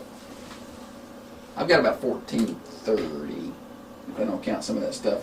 There's more than that, about 1530, something like that. We're over that, I think. And Coffee County Bank sponsoring this hour. They're matching everything up to $500, which we are over now. And from now, we're just going to keep adding to that, and we just got one come in, another one that just came in, I think. Holly can go ahead and put this down. Holly Johnson, $250 from Holly Johnson to the foundation. That's Holly Hines Johnson. We appreciate her. She's listening in today, and she's going to be a guest later, actually. We're going to get to talk to her. She's got some softball stories. $250. So we're going to talk to Holly Hines later on. Jen Nagadula is going to be in, some former early 90s Lady Raiders. We're going to have some of those people who are part of that early group, and again, we're going to have some more recent folks. I know Elizabeth Brown's going to join us in a little bit, who's part of the athletic program around here. You're listening to the Dream for Weave Foundation, Getting Kids in the Game Radio-thon. Again, operators are standing by. We're off to a great start this hour. 728-1320, 728-3526. We're over $1,500. We're going to get you a head count more in just a minute. Operators standing by. You can pay via credit card on the telephone. You can pledge cash or check. We're asking for a one-time donation of $50 if you can make that happen. If you can't, that's okay. $5 a month. We can set you up on a monthly plan. That's easy to do. You can do a one-time contribution of $10 if that's what you can do. Bring by the 8 quarters you found in your car. It does not matter. We want to have that be part of this foundation as we contribute back to our young athletes, whether they're going on to college in scholarship form or maybe we're getting them equipment or something like that. We're going to be helping them best we can with the Dennis Weaver Dream for Weave Foundation. Don't go anywhere. We're going to be here all day. We're here until 6 o'clock. Thanks to Radio TV. They're in the house early this morning. We got these high school students up early. They're here at 6 o'clock this morning. Actually, they were here at 5:15, setting up. So our Facebook Live feed presented Deuce Anderson, the audiovisual teacher, is here helping make that happen. He's got 3 or 4 students running around, running the cameras, running the show. And if you're watching on Facebook Live, it's Raider TV. They're getting a little field trip out of today. We're always glad to work with Coffee County High School and Principal Paul Parsley, Richard Skipper with the audiovisual department, with the CTE department. And actually, Richard's going to be in later today for a guest around 12 o'clock. So keep it right here. You're listening to the Dream for Weave Foundation, Getting Kids in the Game Radio-thon on Thunder Radio. Thanks, Coach. The CTE department. And actually, Richard's going to be in later today for a guest around 12 o'clock. So keep it right here. You're listening to the Dream for We Foundation, getting kids in the game radio-thon on Thunder Radio. You are listening to the Dream for We Foundation Radiothon on Thunder Radio. Dial to donate now. Every dollar helps. 931-728-1320. That's 931-728-1320. Fox News, I'm Lillian Wu. The U.S. Secretary of Defense is calling out two Russian jet pilots in the downing of a U.S. drone. The U.S. has called this incident everything from dangerous to juvenile. It happened yesterday morning about 7 a.m. local time. Two Russian fighter jets, Su-27 fighters, intercepted a U.S. MQ-9 Reaper drone doing what the Pentagon described as routine surveillance in international airspace over the Black Sea. The Pentagon says the fighter jets harassed the drone for about a half hour, buzzing dangerously close. Fox's Mike Tobin. The U.S. agrees that the fighters landed back in Crimea, but says that one of the fighters was indeed damaged. And a change in the manslaughter case against Alec Baldwin, a special prosecutor who doubles as a New Mexico state legislator, stepping down from her role in the case involving the death on the set of the movie Rust. America's listening to Fox News. Now, another update from the WMSR Thunder Radio News Center. Spring Street Market in Manchester presents your daily news update on Thunder Radio. I'm Michael T. Today is the day. Join Thunder Radio and the Dream for We Foundation for our inaugural Radiothon all day long from 6 to 6. The Getting Kids in the Game Radiothon is an all-day event to support the foundation and its mission of providing Coffee County athletes with scholarships with necessary gear and registration fees so that anyone who wants to play sports in Coffee County has the opportunity. You can make a difference today from 6 to 6. Tune in to Thunder Radio all day long for the Dream for We Foundation's Getting Kids in the Game Radiothon, only on Thunder Radio. Manchester City Schools and the Family Resource Center are teaming up to help students in need. The Family Resource Center is calling for donations of school supplies or monetary contributions to help the families in the community who are struggling. The campaign, titled We Care Together, encourages members of the community to donate school supplies to ensure that every student has the necessary tools to succeed. A backpack filled with school supplies costs roughly $12, and the Family Resource Center is accepting monetary donations to purchase backpacks and school supplies. Additionally, individuals can purchase pre-filled backpacks that contain a range of school supplies. BJ Sylvia, the Family Resource Center coordinator, encourages anyone interested in donating or seeking more information to contact the center. America's largest annual tree planting event takes place this weekend across Tennessee. The day has been unanimously declared Tennessee Tree Day 2023 by the Tennessee General Assembly and Governor Bill Lee, and it takes place on March 18th. Over 8,000 Tennessee residents have signed up to plant more than 100,000 native trees during this event organized by the Tennessee Environmental Council, a nonprofit organization. You can get involved and find a location near you by clicking on the link in this article on our website, thunder1320.com. It's time to dust off your hunting gear and get ready for the turkey season in Tennessee. The season is starting a little later this year with young sportsmen on April 8th through 9th and shotgun and archery from April 15th through May 28th. Make sure to mark your calendar and plan accordingly. To help hunters prepare, the Tennessee Wildlife Resource Agency has released the latest schedule for turkey season, which can be found on their website. The website also offers important information on regulations, licenses, and permits.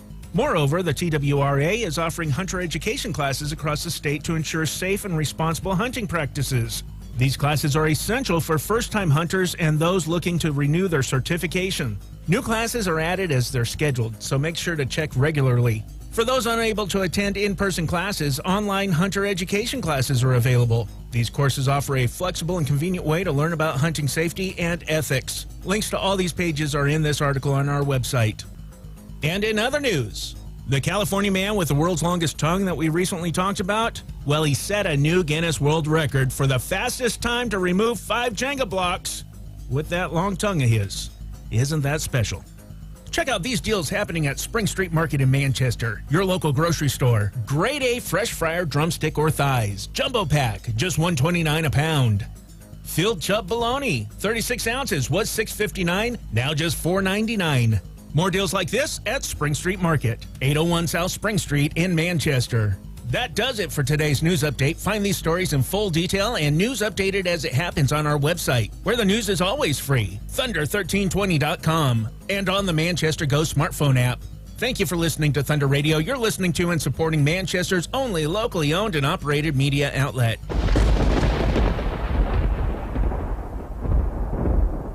People's Make a Trust to Manchester present your daily sports blast on Thunder Radio. I'm Josh Peterson. The season opener had a little bit of everything for the Coffee County Central Lady Raiders softball team Wednesday night. Most importantly, it included a win. Coffee County led by 3, fell behind by 4 late, rallied, and then won 11-10 on an extra inning walk-off hit by Willow Carden. Carden ripped the hit with 2 outs in the bottom of the 8th to push across Paisley Campbell, who had doubled. Also on Wednesday, the Coffee County Red Raider baseball team picked up its second win in as many days, winning 7-3 over Walker Valley at home. Carter McKenzie, Cole Pippinger, Nate Rutledge, Jacob Holder, and Trey Turner all with doubles for Coffee County in the win. Holder picked up the win on the mound. And Coffee County Tennis got 2 wins at home. Lady Raiders winning 4-3 with singles wins from Riley McNamara and Katie Lawrence, and the boys winning 6-1. Singles wins by Krish Patel, Liam Brown, Austin Dockery, and Xander Bloomquist. And coming up on Thursday is the Dream for We Foundation Getting Kids in the Game Radio-thon all day on Thunder Radio 6 to 6. More sports at thunder1320.com. Now from Thunder Radio WMSR, your latest local weather. Good morning. Going to be mostly sunny skies with a high near 63 degrees today. South wind blowing from 5 to 15 miles per hour. Gust as high as 25 miles per hour. Moving into the night, showers likely with a low around 47 degrees. South wind blowing from 15 to 20 miles per hour. Gust as high as 30 miles per hour. Friday looking to be showers with a high near 60 degrees. And Saturday looking to be sunny with a high near 48. Join Thunder Radio for the inaugural Dream for We Foundation Radiothon today from 6 to 6. This all-day fundraising event is your chance to make an impact on our community. I'm Jackson Ham from the Thunder Radio Weather Center.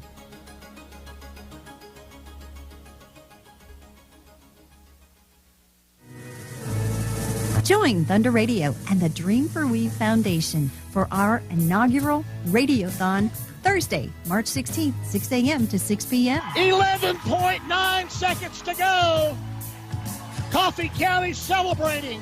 The Getting Kids in the Game Radiothon will be a lively all-day event, raising funds to support the foundation and its mission of providing Coffee County athletes with the scholarships, necessary gear, and registration fees so that anyone who wants to play sports in Coffee County has the opportunity. With it, there's Jones. Jones, shot for post. Go!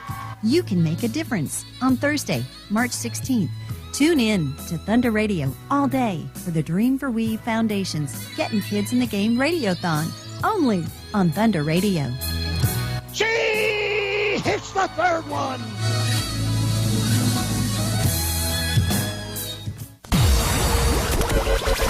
You are listening to the Dream for We Foundation Radiothon on Thunder Radio.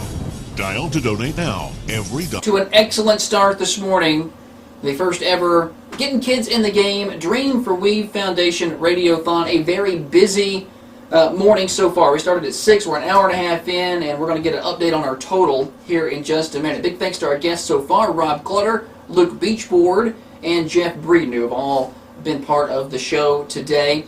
Let's go out to Jackson Ham. He's our remote host. He is out in the lobby. He's got Treasurer Holly Peterson with him. Ham, let's get some updates out there. Yeah, more wonderful donations all coming in from great people. Yes, Holly Johnson, her donation came in of $250. The Burge family, thank you for your donation. Justin McIntosh, $150. John Sane and Helen Clutter with $100. That puts us at about $2,130 so far this Nice start so far this morning, and more are going to continue to come in. Thanks, Holly. And again, we're asking everybody if they can do $50 one-time donation. That's kind of the ask today. All this money going to the Dream for We 501c3 Foundation. That's going back to athletics in our community, whether we're purchasing equipment for kids who need it. We've purchased cleats, running shoes. We've sent kids to tennis camps. We've sent kids to volleyball camps. We've done a lot of that. We want to do more of that. And in the last year, we sent about $13,000 into scholarship funding to some athletes leaving our community. And we're going to talk to one of those students here in just a minute. We're off to a great start, but I do want to remind everybody, $50 one-time donation. But if you can't do that, there's multiple ways. You can do $5 a month if you like. We can set you up to have that automatically done off of your card. Just call in at 728-1320, or you can just do a one-time donation of whatever you're comfortable with, $5, $10. We've had several people this morning with $100. We had a $500 donation earlier today. So we're off to an excellent start. And if you're a Venmo person, Dream for Weave, DREAM, the number 4, Weave. Let's talk to one of those former athletes who is off at college doing good things, and she is one who received some scholarship funding last year. If we can get the phones to work without a huge hum. And I'm Elizabeth Brown. Can you hear me? I don't know if I've got her. I may have lost her. I may have to call her back. Lost her. That's all right. We'll have to get Elizabeth back on the phone. Somebody can get her on the phone on line 1. We'll reconnect with her while I make some adjustments in the studio. It's just part of it. Somebody's got Elizabeth's number. Steer's going to get her up. Okay, that's fine. It's part of the live radio scene, you know. Stuff just happens from time to time. So as soon as he gets her on and dialed back up, that's my fault for trying to do something I should have done. You got her on? Okay. All right, let's try it again. There's Elizabeth. I see the line. Let's try one more time. All right, let's try line 1. Elizabeth Brown. Let's see if she can hear me now. Are you there? Yes. All right, that was my fault. Elizabeth Brown joined us via telephone this morning from. Are you all the way down in Searcy, Arkansas? Is that where you're at? Yes, I am. All right. So she couldn't make the trip this morning. I think it's like, what is that? 5 hours? It's about 5.5. Yeah. Why didn't you get up and drive in? Well, spring break was last week. No, that's perfect. That's perfectly fine. That's perfectly fine.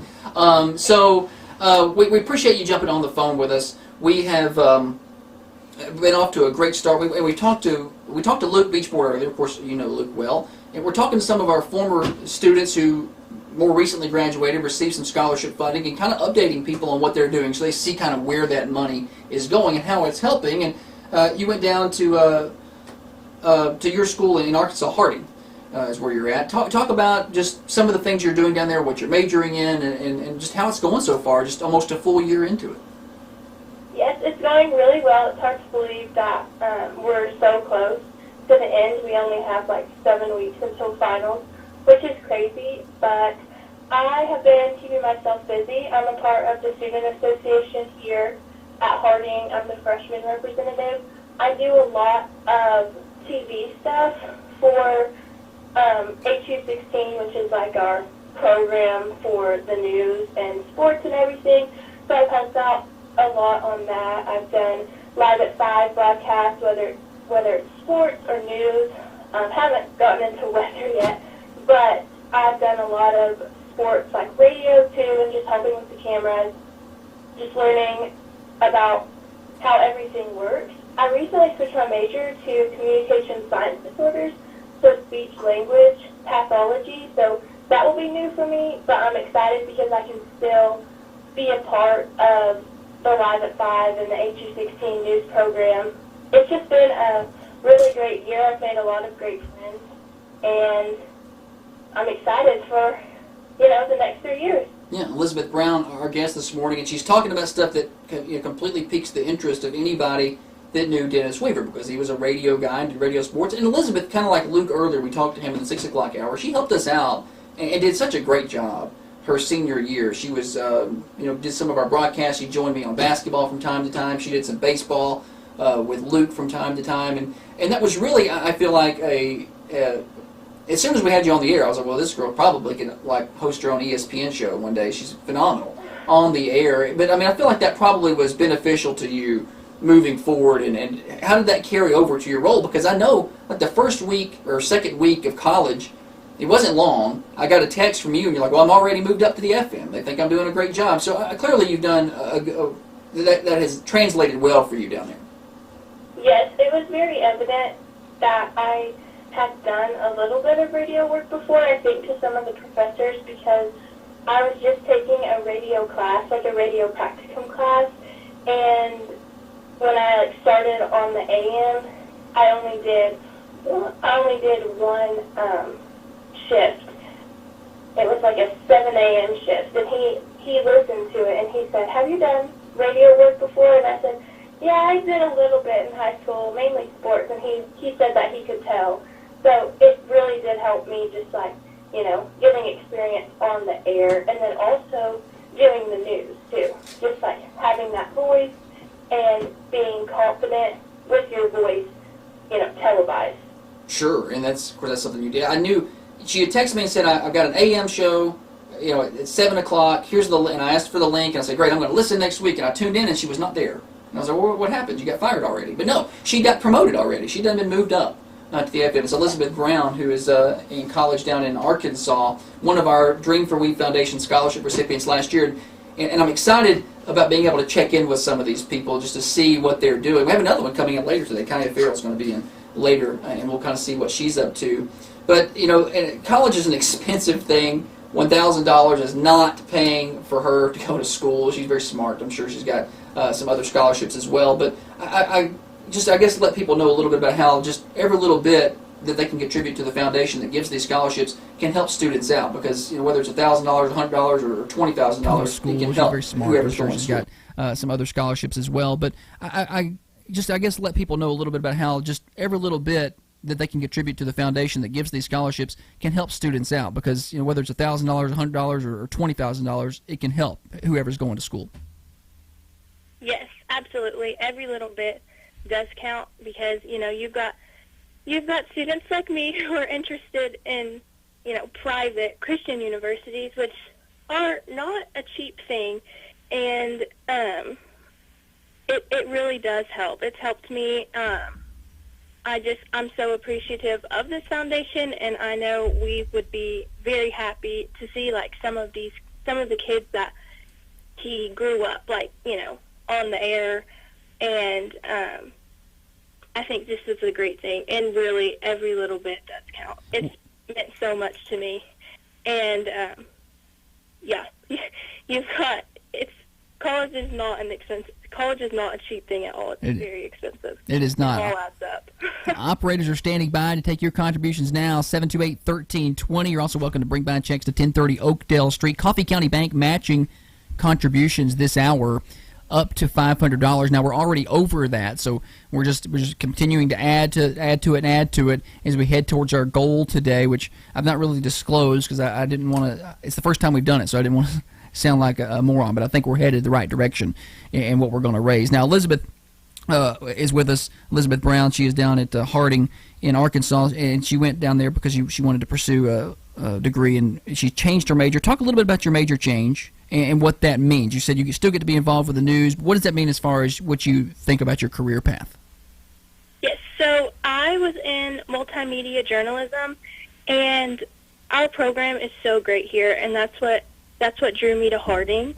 And I love all of the professors in the program and all of the kids that I work with. It's really great, but I think I started thinking realistically and how I wanted to, I guess, work with people face-to-face. And I had always thought about elementary education, but I knew that I didn't want to be a teacher. And so then I thought about speech therapy and just how rewarding of a job that is. Like, I went to speech therapy when I was little with Amy Whitsett, and I texted her and I, got a little information on it. And but what's really great is that I can still work with the news program and the radio and do things like that, because it doesn't matter what your major is. Like, you can still get involved in that. And another big reason why I changed my major is the head of the department for multimedia journalism.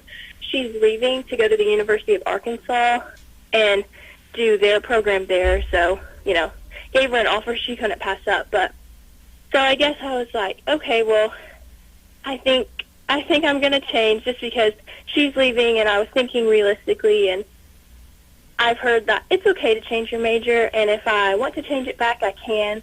So that's what college is all about, just learning what you want to do, because it's hard to know exactly what you want to do your freshman year. Sure, and ironically enough, Amy Whitsett actually just walked in the door maybe 2 minutes before you said her name and dropped off a contribution to the foundation. So we thank the Whitsets for their contribution today. and just right before you mentioned her name. So, and I'm sure she loved hearing you talk about her a little bit and the impact that she had on you. You still remember that? Oh, absolutely. I remember it. First grade. Now, let's talk a little bit about Dennis Weaver. Now, we're kind of getting to the point where I'm going to start having athletes that didn't know him, and I hate that. But your class at least saw him around some. Did you get to be on the coach's show or anything like that with him? Talk about any interactions you may have had or any Dennis Weaver stories you may happen to have up your sleeve. Yes. We were around him, I believe, my freshman and sophomore year. Yes. So I had interactions with him, and always such a nice guy. It was always about the kids.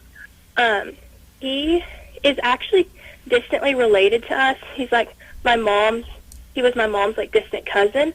So he impacted all of our lives very tremendously, and I remember just my mom's side of the family talking about, how wonderful of a man he was, and I saw how great of a person he was when I was in high school.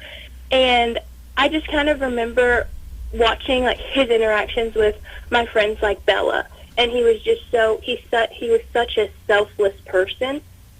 And I remember my mom talked to him and said, Elizabeth is interested in sports broadcasting. And I think it was 2 months before he did pass away, he said, come, bring her on the coach's show. And he said that's what I have a lot of prospective sports broadcasting students do, is just come sit with me on the coach's show and listen to me and kind of shadow me. And so it was always about the kids, and he wanted to see everyone succeed. He impacted my life just because I think he's a great example for who people, should grow up to be like. Absolutely. Well, great explanation, and it was good to hear that. And I did not know that your mom had reached out to Dennis just before he passed away to kind of get you involved in that area. And we're certainly proud of you and all the work you're doing, and we know you're going to do well, whatever you do going forward. And we're glad that you're doing well down in Arkansas. And next time you're in town, we hope to see you. Swing on by the station and say hello. But thanks for getting up early this morning for us. I don't know if we got you up super early or not, but oh no, that's what time I usually get up. Great. Well, Elizabeth Brown, former Coffee County student, graduate of Coffee County High School, and now a freshman at Harding in Arkansas, and she's doing an excellent job down there. We appreciate her time and her stories that she shared, and if you're inspired by any of that, and just to know that the impact Dennis Weaver had on her and her friends and her athletes, her fellow athletes coming through school, they still remember that. And you can contribute to that cause by calling right now, 728-1320 or 728-3526 to contribute to the Getting Kids in the Game Dream for We Foundation Radio-thon. Elizabeth, thanks so much.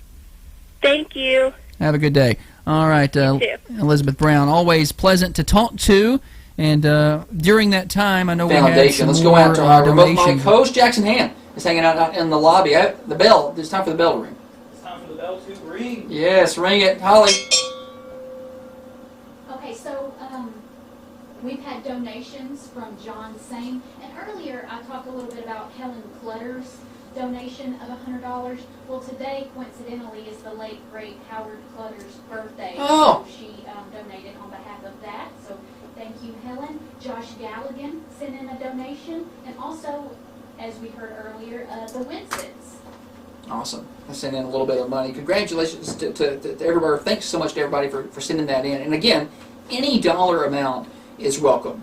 Whether that is a one-time donation of $50, which is kind of what we're asking for, or maybe you're able to pledge more. Maybe you're able to do $100 or $200. That's fine. If you want to do $5 a month, call us at 728-1320. We'll set you up on a monthly plan. It's super easy.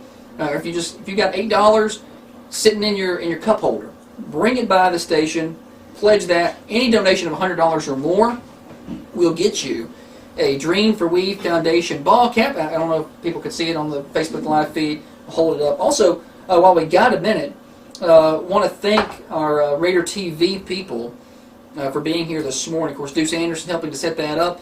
Thomas Galligan with the audiovisual group. He's a senior. Stephen Miller and Carwin Sherrill are all in today. We got a senior, a junior, and a sophomore. They're all helping operate that. It's a good little field trip for the audiovisual group, I'm sure.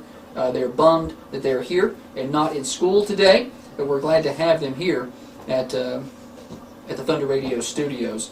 Again, a couple of things we're talking about today. It's the Dream for We Foundation Radiothon. I got a minute. We're going to talk to Carter Sane with Coffee County Bank here in just a moment. But while we wait to get him on the phone, remember, the Dream for We Foundation is a 501c3 organization. Contributions will be returned to our sports community. In the past 2 years, we've contributed $20,000 by way of college and tech school scholarships for our graduating athletes. We've purchased running shoes for our some cross-country runners. We've purchased ball cleats for some baseball players. And we don't promote that a lot in terms of like Facebook posts. We don't want to embarrass anybody. We just want to get them their equipment, get it to them, and let them get to work playing sports. And don't have to worry about whether they got the right shoes or the right equipment or the right tennis rackets or whatever.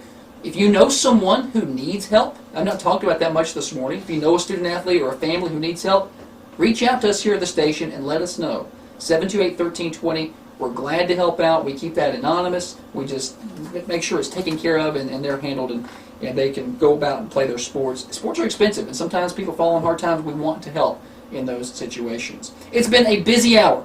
It's been a super busy hour. Let's go over to line 2. Carter Sane with Coffee County Bank, I believe, joins me. Carter, good morning. Good morning, Josh. I've got Jay Nargadoodle with me as well. All right. I'm glad we got you. We need somebody who's knowledgeable. And For the price of one. well, it's been a busy morning. The 7 o'clock hour has exploded on us. Now, Coffee County Bank has graciously, and we so appreciate it, offered to match contributions up to $500 for this hour. We've blown through that for this hour. I don't have my exact hour total pulled up, but we're somewhere in the $2,000 range. It's been a very good hour. So adding that Coffee County... Do what now? It's amazing what you're doing. Congratulations. Well, and thank you. And part of what we're doing is inspired by some of the stuff that you do and some of the stuff that Jay Nagadula does. You know, you, of course, very involved in the Sportsmen and Businessmen, and Jay in the Elam Foundation. And we, you know, once Dennis passed away, we were looking for a way to find an area to keep his name going, keep his name alive in an area that needs some assistance. And we thought, you know, sports is what Dennis was about, and we kind of took some of the, in a smaller scale, the model of what you've done with the Sportsmen and your family, and what everybody's done with the Elam Foundation, and tried to grow what we're doing. So we appreciate all the work you do for the community through your foundation and through the Coffee County Bank in being so gracious to contribute to causes like this. Well, it's our pleasure, absolutely our pleasure. And, you know, we're so inspired. The bank is privileged to have the opportunity to participate in this. And we're so inspired by the success you're having this morning. We'd like to kind of expand our match, if it's okay with you. You've really knocked it out of the park this hour. And we're going to go ahead and increase our match to $2,000. $2,000 match from Coffee County Bank this morning on the Dream for We Foundation, Getting Kids in the Game Radiothon. I hear the bell ringing out in the lobby. Nagadula needs to go open up that vault and get him some security and bring that money over here. No, I'm just kidding. Don't do that right now. We appreciate that, Carter. That is incredibly gracious. Coffee County Bank, for people that are listening, hometown bank, keeping your money close to home since 1975. And contributing money to causes that are important like this. Carter, thank you so much. You're so welcome, and y'all keep up the great work. We wish you continued success throughout the day for this foundation, honoring what was certainly a very special individual in this community and in the sporting world. All right, Carter Sane, Jay Nagadula with Coffee County Bank, matching $2,000 this hour for what we've done. So that's going to make this a $4,000 hour on the Getting Kids in the Game Radiothon. You guys have a great day. Thank you so much. Thanks, John.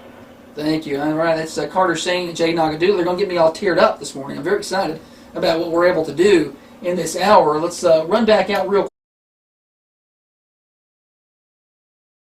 I see it has made its way onto the screen. Let's go back out to our remote host. Jackson Ham is in the lobby, and he's got our treasurer, Holly Peterson, with him, and she's going to update us.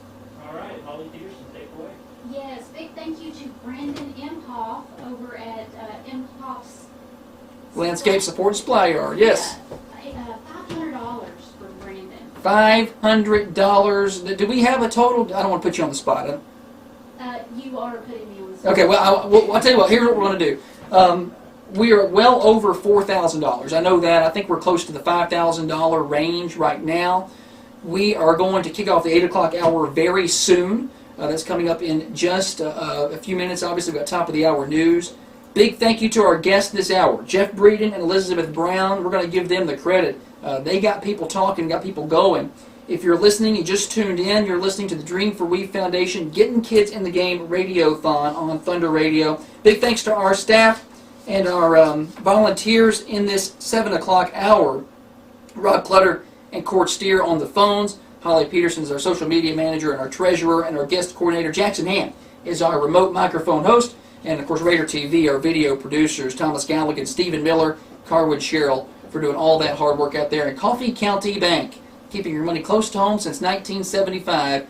$2,000 match this hour on the Dream for We Foundation Radiothon. Next hour, we've got a lot more fun coming up. Court Steer is going to jump off the phones. He's going to join us in studio, and we're going to talk to him. And Bella Vincent, all-time leading scorer, Lady Raider basketball, and first team ASUN for Lipscomb Bisons, is going to join us in person next hour, all right here on the Dream for We Foundation Getting Kids in the Game Radiothon. We're here all day. We're here to 6 o'clock. The phone lines are open, 728-1320.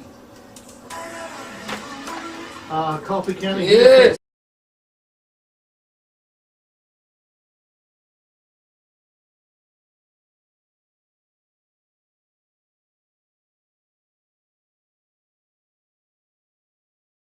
County here taking on Tullahoma on the 5th of October for the CTC Championship game. Tullahoma is the Indian word for car wash.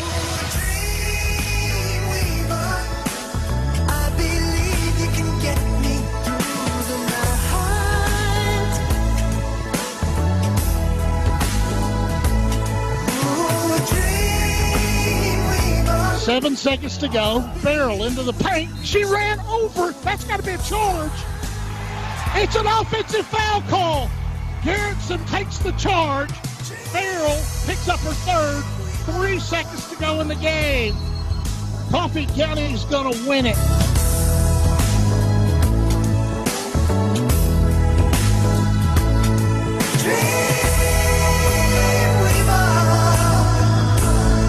It stays deep wherever I'm at. Protective footwear is recommended.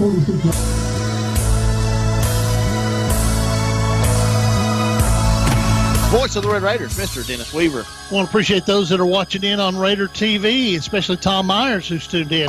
High kickoff for Riverdale. It's going to hit at the 20 and be picked up on the bounce by C.J. Anthony. He's across the 25, and he's pushed down into out on the 30-yard line. I think they'll spot him at the 30, and that's where we get underway.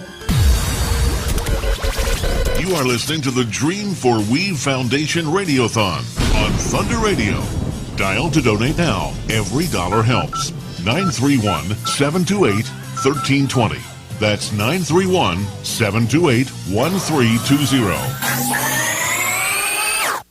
Broadcasting from the Unity Medical Center studios, this is Thunder Radio, WMSR, 1320 AM, 107.9 FM, and worldwide at Thunder1320. Now, another update from the WMSR Thunder Radio News Center. Spring Street Market in Manchester presents your daily news update on Thunder Radio. I'm Michael T. Today is the day. Join Thunder Radio and the Dream for We Foundation for our inaugural Radiothon all day long from 6 to 6. The Getting Kids in the Game Radiothon is an all-day event to support the foundation and its mission of providing Coffee County athletes with scholarships with necessary gear and registration fees so that anyone who wants to play sports in Coffee County has the opportunity. You can make a difference today from 6 to 6. Tune in to Thunder Radio all day long for the Dream for We Foundation's Getting Kids in the Game Radiothon, only on Thunder Radio. Manchester City Schools and the Family Resource Center are teaming up to help students in need. The Family Resource Center is calling for donations of school supplies or monetary contributions to help the families in the community who are struggling. The campaign, titled We Care Together, encourages members of the community to donate school supplies to ensure that every student has the necessary tools to succeed. A backpack filled with school supplies costs roughly $12, and the Family Resource Center is accepting monetary donations to purchase backpacks and school supplies. Additionally, individuals can purchase pre-filled backpacks that contain a range of school supplies. BJ Sylvia, the Family Resource Center coordinator, encourages anyone interested in donating or seeking more information to contact the center. America's largest annual tree planting event takes place this weekend across Tennessee. The day has been unanimously declared Tennessee Tree Day 2023 by the Tennessee General Assembly and Governor Bill Lee, and it takes place on March 18th. Over 8,000 Tennessee residents have signed up to plant more than 100,000 native trees during this event organized by the Tennessee Environmental Council, a nonprofit organization. You can get involved and find a location near you by clicking on the link in this article on our website, thunder1320.com. It's time to dust off your hunting gear and get ready for the turkey season in Tennessee. The season is starting a little later this year with young sportsmen on April 8th through 9th and shotgun and archery from April 15th through May 28th. Make sure to mark your calendar and plan accordingly. To help hunters prepare, the Tennessee Wildlife Resource Agency has released the latest schedule for turkey season, which can be found on their website. The website also offers important information on regulations, licenses, and permits.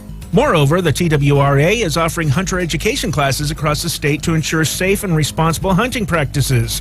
These classes are essential for first-time hunters and those looking to renew their certification. New classes are added as they're scheduled, so make sure to check regularly. For those unable to attend in-person classes, online hunter education classes are available. These courses offer a flexible and convenient way to learn about hunting safety and ethics. Links to all these pages are in this article on our website. And in other news, the California man with the world's longest tongue that we recently talked about, well, he set a new Guinness World Record for the fastest time to remove 5 Jenga blocks with that long tongue of his. Isn't that special? Check out these deals happening at Spring Street Market in Manchester, your local grocery store. Grade A fresh fryer drumstick or thighs, jumbo pack, just $1.29 a pound. Filled chub bologna, 36 ounces, was $6.59, now just $4.99.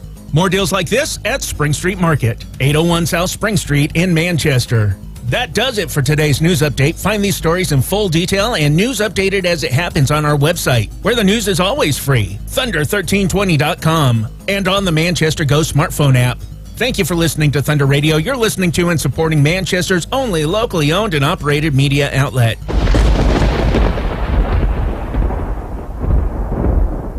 People's Bank of Trust of Manchester presents your daily sports blast on Thunder Radio. I'm Josh Peterson. The season opener had a little bit of everything for the Coffee County Central Lady Raiders softball team Wednesday night. Most importantly, it included a win. Coffee County led by 3, fell behind by 4 late, rallied, and then won 11-10 on an extra inning walk-off hit by Willow Carden. Carden ripped the hit with 2 outs in the bottom of the 8th to push across Paisley Campbell, who had doubled. Also on Wednesday, the Coffee County Red Raider baseball team picked up its second win in as many days, winning 7-3 over Walker Valley at home. Carter McKenzie, Cole Pippinger, Nate Rutledge, Jacob Holder, and Trey Turner all with doubles for Coffee County in the win. Holder picked up the win on the mound.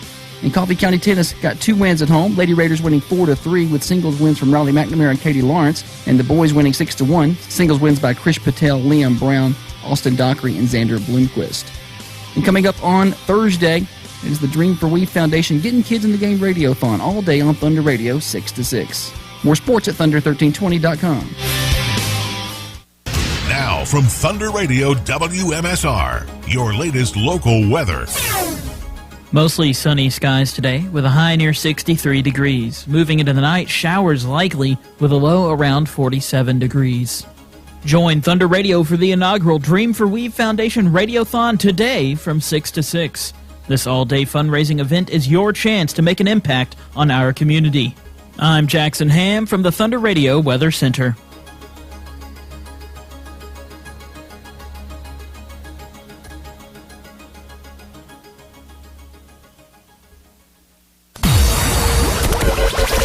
You are listening to the Dream for We Foundation Radiothon on Thunder Radio. Dial to donate now. Every dollar helps. 931-728-1320. That's 931-728-1320. Of the Dream for We Foundation Radiothon. Already losing my voice. That's not a good sign. We got a long day ahead. We are off to an excellent start on the Getting Kids in the Game Dream for We Foundation Radiothon on Thunder Radio. 728-1320, 728-3526 to donate right now. We have operators standing by to take your contributions. You can call in and pay via credit card. You can also call in and make your check or cash pledges and then bring that by later. Or you can just donate via Venmo if you like, Dream for Weave. But call in and give our phone operator something to do. They're just sitting around eating my donuts, and I need to get them busy this hour. Here's our staff for the hour. Here in the we're at the 8 o'clock hour. We're moving along quickly today. I'm Josh Peterson. I'm your host. Jackson Ham is phone operator numero uno. Operator number 2 is Rob Clutter. Holly Peterson, our social media manager and our treasurer. Mike T's in the house. He joins us. He is the remote microphone host, and we have a sponsor this hour. Steve Jernigan, realtor, Coffee County Realty and Auction. He is going to match donations up to $250 this hour. So if you donate $1, that's really $2. And last hour, that turned out to be fantastic as Coffee County Bank opened up the vault and dropped a $2,000 match on that hour. It was a huge hour. We appreciate them coming in with that. And Steve Jernigan with Coffee County Realty is going to match up to $250. So get your donations in now. 728-1320 or 728-3526. Let's go. Do we need to go to the remote host? Let's go. Let's go to the remote host. Let's go out there. Mike T. I hear the bell ring and Holly stands up. She wants to talk. Mike T's going to go over there and chat with her. Oh, it's a beautiful morning for having a radio-a-thon. It's a beautiful morning outside, and we're going to talk to the treasurer, Holly Peterson. Yes, already this hour we've gotten a $100 donation from the Arnolds, so thank you to Bethany and family for their donation. All right, thank you so much, and that's already, that $100 is now $200 thanks to that match from Steve Jernigan. If you hear the bell ringing in the background, that means somebody has donated money, whether it's $5, $50, $1,000. I don't know, $1,000 might get more bell treatment, but it's still a good day. Let's talk to Court Steer, who's in studio with us. Can you hear me? Can I hear you? I can hear you. Okay, that's good. Well, I'm going to require you to talk a lot. Oh, okay, yeah, I got your back. I made the mistake, I was doing fine, but Holly brought snacks, and I made the mistake of eating some banana nut bread. Well, I think we may need to see Dr. Van Winkle about your esophagus before we're done, Josh. Yeah, I'm trying to get it washed down. I'm hacking up. You know, I know I'm on camera, and I'm sure it does not look pretty, which I think I need to move this microphone out of the way because I probably got that in my face. All right, Court Steer joins us in later on Bell events in this hour, so we're very busy. And again, we're asking for one-time donations of $50 if you can make that happen. If not, any amount welcome. We can set you up on a monthly plan of $3, $2, $5, $20, whatever. Or you can just make a one-time pledge, $10, $5. It's all welcome this morning to help local athletes in our community. Court Steer was around in the 90s. Indeed, Aging. Yeah.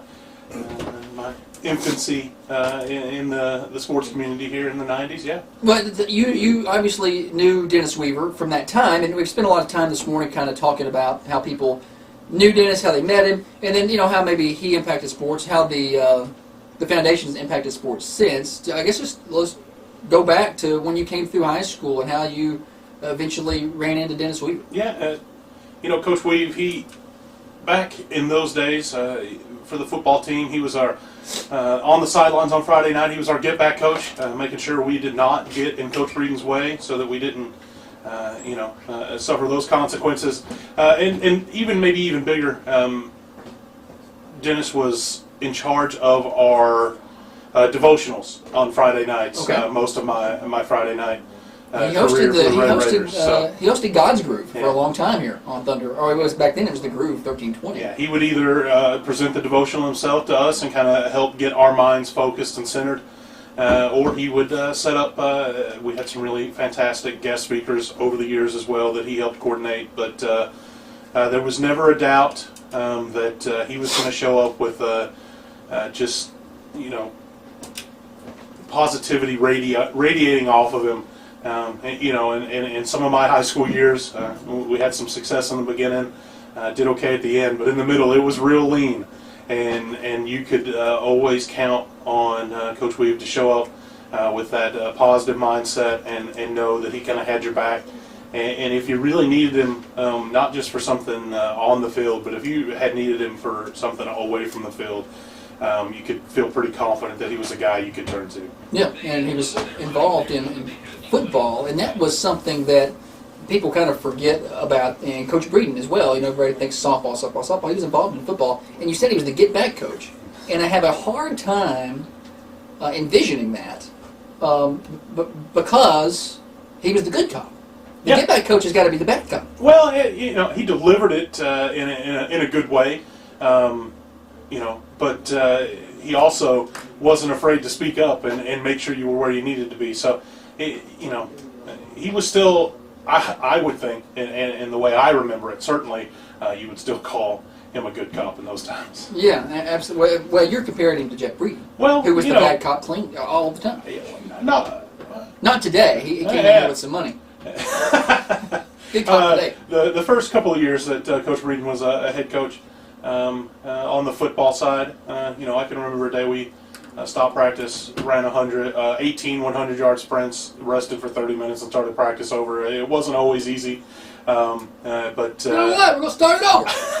the few, the proud that stuck in there, and I was blessed to be able to coach with Coach Breeden for a year, and really got to know another side to him, and realized how much he really did love the kids, and I think the relationship between Coach Breeden and Coach Weave, they wouldn't have been so close if they both didn't have a similar mindset and really care about the young people. It wasn't. Winning is great, and it was certainly the goal. But caring about and investing in the young athletes was certainly priority. Yeah, absolutely. And you talked about them in softball was big, and you're big into softball now. You got little ones who play softball, and I say little. Shaylee's, is she in 8th grade now? Seventh. Yeah. She's just in 7th grade. Indeed. But you've got a little one too that's playing softball. So.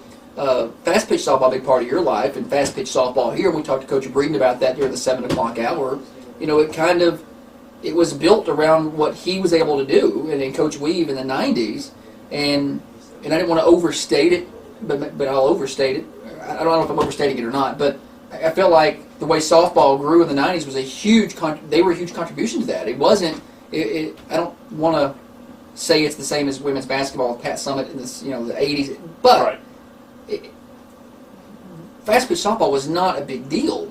Like he said, pockets, but not like it is now. And they really started to grow that in the rural areas and it expanded across the state. And now you're, part of that as far as coaching and watching yours play. Yeah, and my connection to the game really started back in high school. There was a pretty devoted student section that followed through from basketball over to softball season. And we followed that group late 90s on into the first couple of years, the early 2000s, followed them across the state. And one thing that you knew is that the atmosphere at the high school, at Coffee County High School for softball was unmatched at the time. You weren't going to go to any other field and really feel the electricity that you felt there. And it really, the passionate fan base, just the setup, the music, the all of it that went into it. It really did kind of set a tone and elevate what other schools would come in, see it, and know they needed to grow to stay competitive. And as somebody who is kind of entrenched for the last half decade or so in that softball community, you can really see not only just all across the state of Tennessee the depth that has really grown over the last 20 years.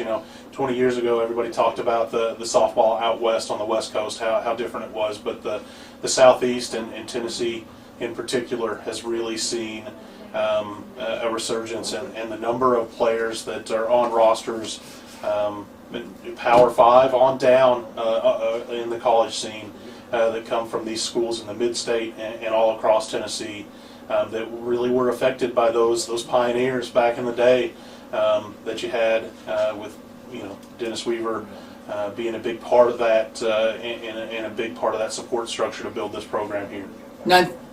931-728-1320, 931-728-3526. To donate now, we have operators standing by to take your contributions via credit card if you like. They can take your cash, and they can take your check pledges. Just give them a call. We're asking for a one-time donation of $50. If you could do that, then any amount is welcome. You can pledge $5 a month if you like. You can make a one-time contribution of $10. Every dollar going to a great cause. Any one-time donation over $100 comes with a Dream for We Foundation Richardson brand ball cap. Got one sitting over here for our Facebook Live viewers. I don't know if you can see that very good. We'll hold it up, but it's a good-looking hat. Don't worry about it. You can get you one of those. I think we're probably out of the ones in stock already based on our donations today, but we will order more. Then I think we're going to get red ones with red fronts, so maybe a little bit different look for the next group that comes through. Now after the phone's ringing, so that got somebody on the phone. I don't know what my phone operators do. Somebody will answer it. Now the I give them a hard time. Now, you took over Friday Night Thunder after Dennis Weaver passed away. Now, it's a different Friday Night Thunder than it was when he ran it, and it actually was the last year he was alive. He moved to play-by-play, and I did it, and I was like, well, I can't do it the way that you did it. Sorry, we're going to change this, and we made it more Coffee County centric. But he had built a network of stations. He had 10, 12. At one point, I think we had 15 radio stations on a network that he built on his own, and he went out and he connected with coaches all across the mid-state. And I think he even went and visited practices for other schools. Like, he was everywhere. But so it's different now, but it is still Friday Night Thunder at 6 o'clock every Friday during football season and the post-game as well. And you've done an excellent job with it. Talk about what that's been like stepping in. And I think this will be your third year coming up or fourth year coming up. It's third, I guess, coming up this fall. Yeah, actually, I think it'll be the fourth. Fourth. I've lost track. I have also... 2020... 2021, 2022, 2023. Yeah, year four. Yeah, there is no filling those shoes. When you first kind of it came to me about helping with some of the sports coverage and Friday Night Thunder in particular, I don't at the time. Number one, didn't know what I was getting into, but it's certainly been a blessing in my life. And I remember the month before, so you contacted me. Kind of the time frame of when Coach Weed passed away. We didn't have a lot of time. The day that all happened really put in perspective for me what an important person that Weed was in my life. I don't know that I realized it and probably took it for granted until I heard that news. And it was one of those situations that I'll always remember exactly where I was when I heard it. And I remember the type of emotions that I wouldn't have expected that hit me, and then several weeks later, you kind of bestow that faith and honor in me. I know that the first season, first few weeks particularly, people probably tuned in and were like, "My gosh, this has just gone down the tubes." Yeah, but this is not Dennis Weaver. I'll never be able to do it like we've did or come close. But the big focus every week is just preparation. To be able to do the kids honor. Sure. That's why I feel like strongly that's why we did it, and I know it's why I do it, you do it, it's why we stay in it as much as we do, is to just try to give these kids the highlight that they deserve for all their hard work and to do them justice. It would be easy to just roll in here on a Friday night and just kind of gloss over the high points, but really work hard to be able to learn these kids week in, week out, and I'm blessed that you talked about. I've got a middle schooler, this group of kids that are 7th, 8th, 9th grade. I've been blessed to be able to watch those kids from the time they were 4 or 5 years old on ball fields and basketball courts across this community, and I feel really connected to this group. So I'm really excited about the next few years.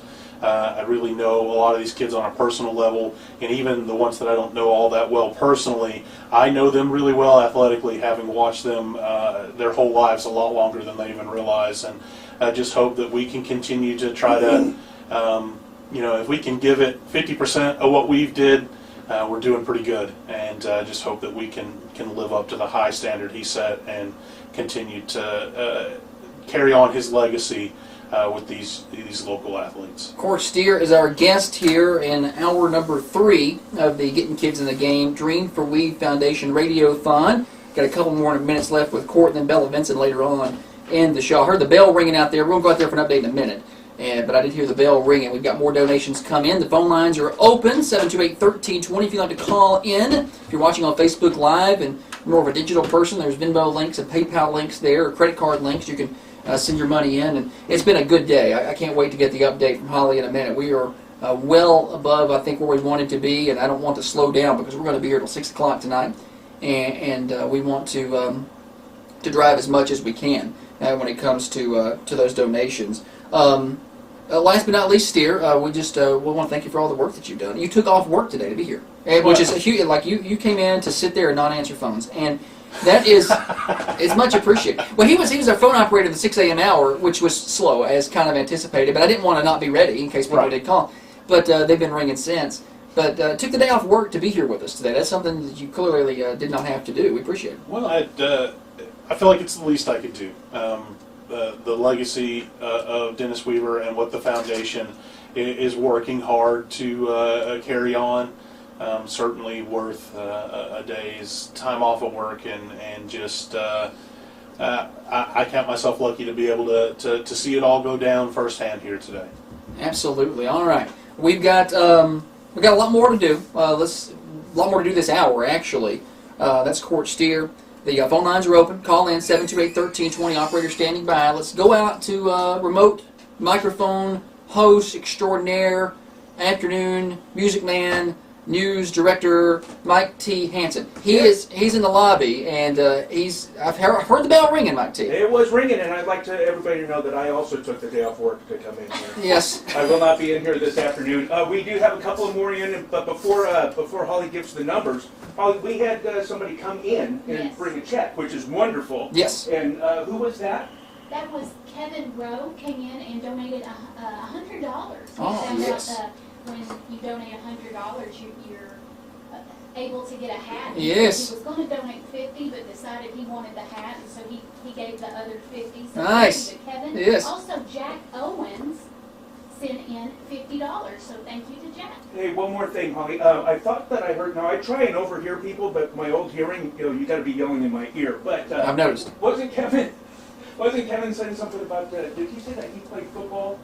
He did. Yes, he did play football. He was actually close to Terry Weaver, Dennis's younger brother, but they all kind of grew up together. Well, and I was going to mention that, I mean, that's the perfect person to help out these kids that need help, is those folks that benefited from playing sports, and we know that they want to help other people, and thank you, Kevin, for coming in. Absolutely. Well, I've heard the bell ringing. It's been a good hour. Steve Jernigan with Coffee County Realty and Auction is matching $250, and I believe we've hit $250 this hour. So that $250 is now $500, thanks to Steve Jernigan with Coffee County Realty and Auction. We're going to talk to him later. You can sell with Steve. We appreciate him. 931-841-0948. So we'll talk to him later on in the hour. I'm sure he's going to be glad to jump on and talk about his interactions with Weave. And I heard Mike T mention Terry Weaver earlier. He's going to be in later today, and he's going to join us as a guest. And if you want to hear a ghost, Terry Weaver will be, and he sounds just like Dennis. So he'll be on the air with us. He'll guest, and he's going to be a volunteer today as well. And the group he works for, Eurozu, is sponsoring an hour later. They're going to be matching donations later in the day. We've got a lot of matches going on. We got a lot more donations coming in, and Holly's out there taking those. And of course, our full team of people are busy today. Jackson Ham, Rob Clutter, our phone operators. Mike T, we just heard from him. Holly Steers got the hour off, but not really.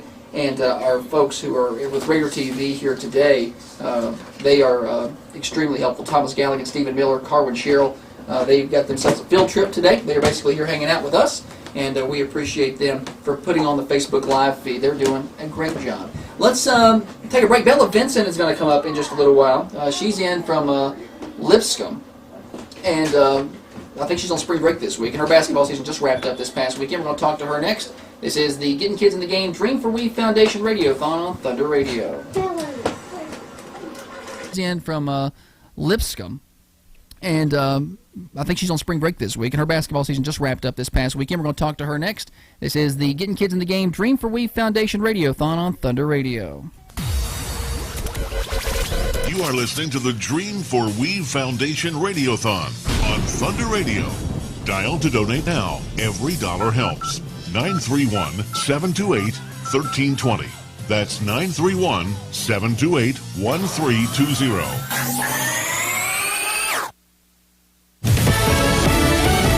Fox Fox News, I'm Lillian Wu. The U.S. Secretary of Defense is calling out 2 Russian jet pilots in the downing of a U.S. drone. The U.S. has called this incident everything from dangerous to juvenile. It happened yesterday morning about 7 a.m. local time.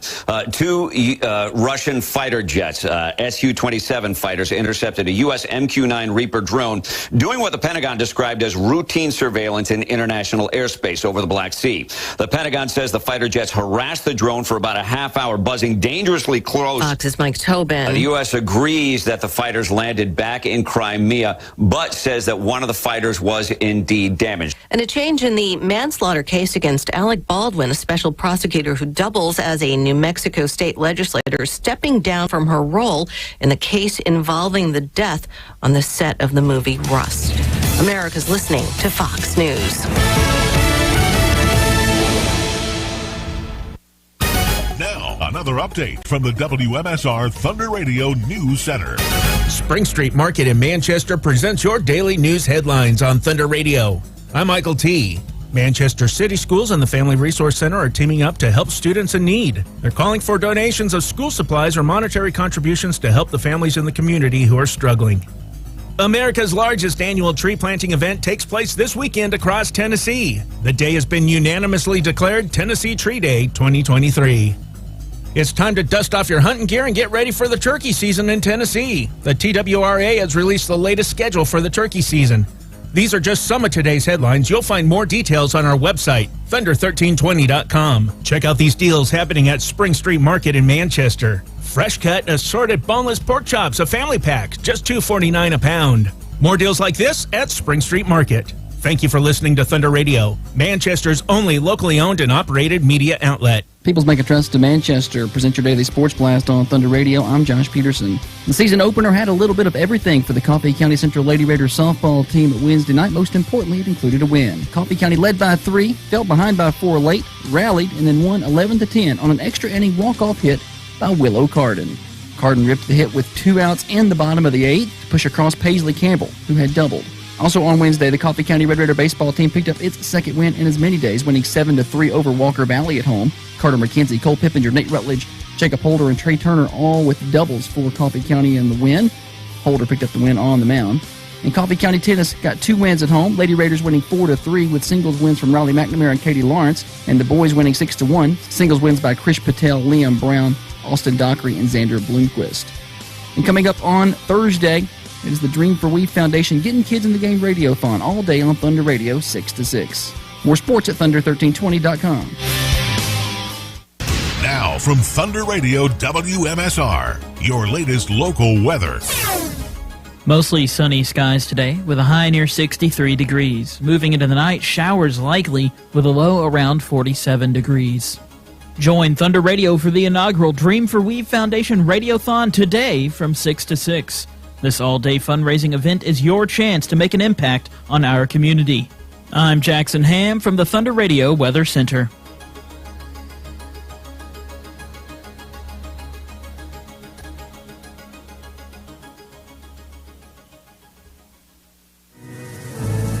Join Thunder Radio and the Dream for We Foundation for our inaugural Radiothon Thursday, March 16th, 6 a.m. to 6 p.m. 11.9 seconds to go. Coffee County celebrating. The Getting Kids in the Game Radiothon will be a lively all-day event, raising funds to support the foundation and its mission of providing Coffee County athletes with the scholarships, necessary gear, and registration fees so that anyone who wants to play sports in Coffee County has the opportunity. With it, there's Jones. Jones, shot for post. Go! You can make a difference on Thursday, March 16th. Tune in to Thunder Radio all day for the Dream for We Foundation's Getting Kids in the Game Radiothon, only on Thunder Radio. She hits the third one.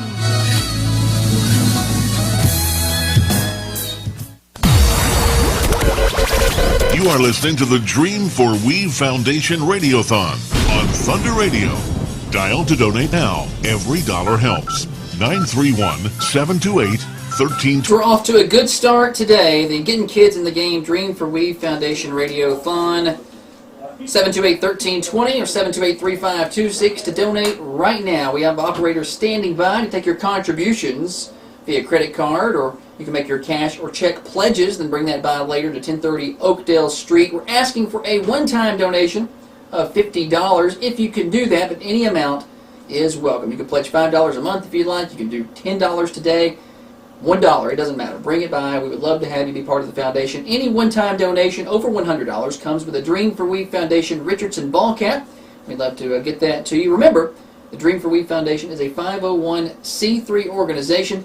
Contributions will be returned to the sports community in Manchester. We've done about $20,000 in way of scholarships and tech school scholarships, as well as athletic gear purchases over the past couple of years, and this year looks to be far better than that. We're going to see where our donations are. Steve Jernigan of Coffee County Realty and Auction has graciously agreed to match any donations up to $250 this hour. We're over that and continuing to grow. Just add to it at 728-1320. Joined in studio now by Bella Vinson, former Coffee County Lady. Let's get it right. Let's get all the titles right. The all-time leading scorer in Coffee County basketball history is in the studio with us. Good morning. Good morning. I would ask for your autograph, but I've already got it. It's in a frame. It's in a frame back there. On spring break, thank you for coming by. Yes, of course. You could be doing anything with your time, but you're spending it with us.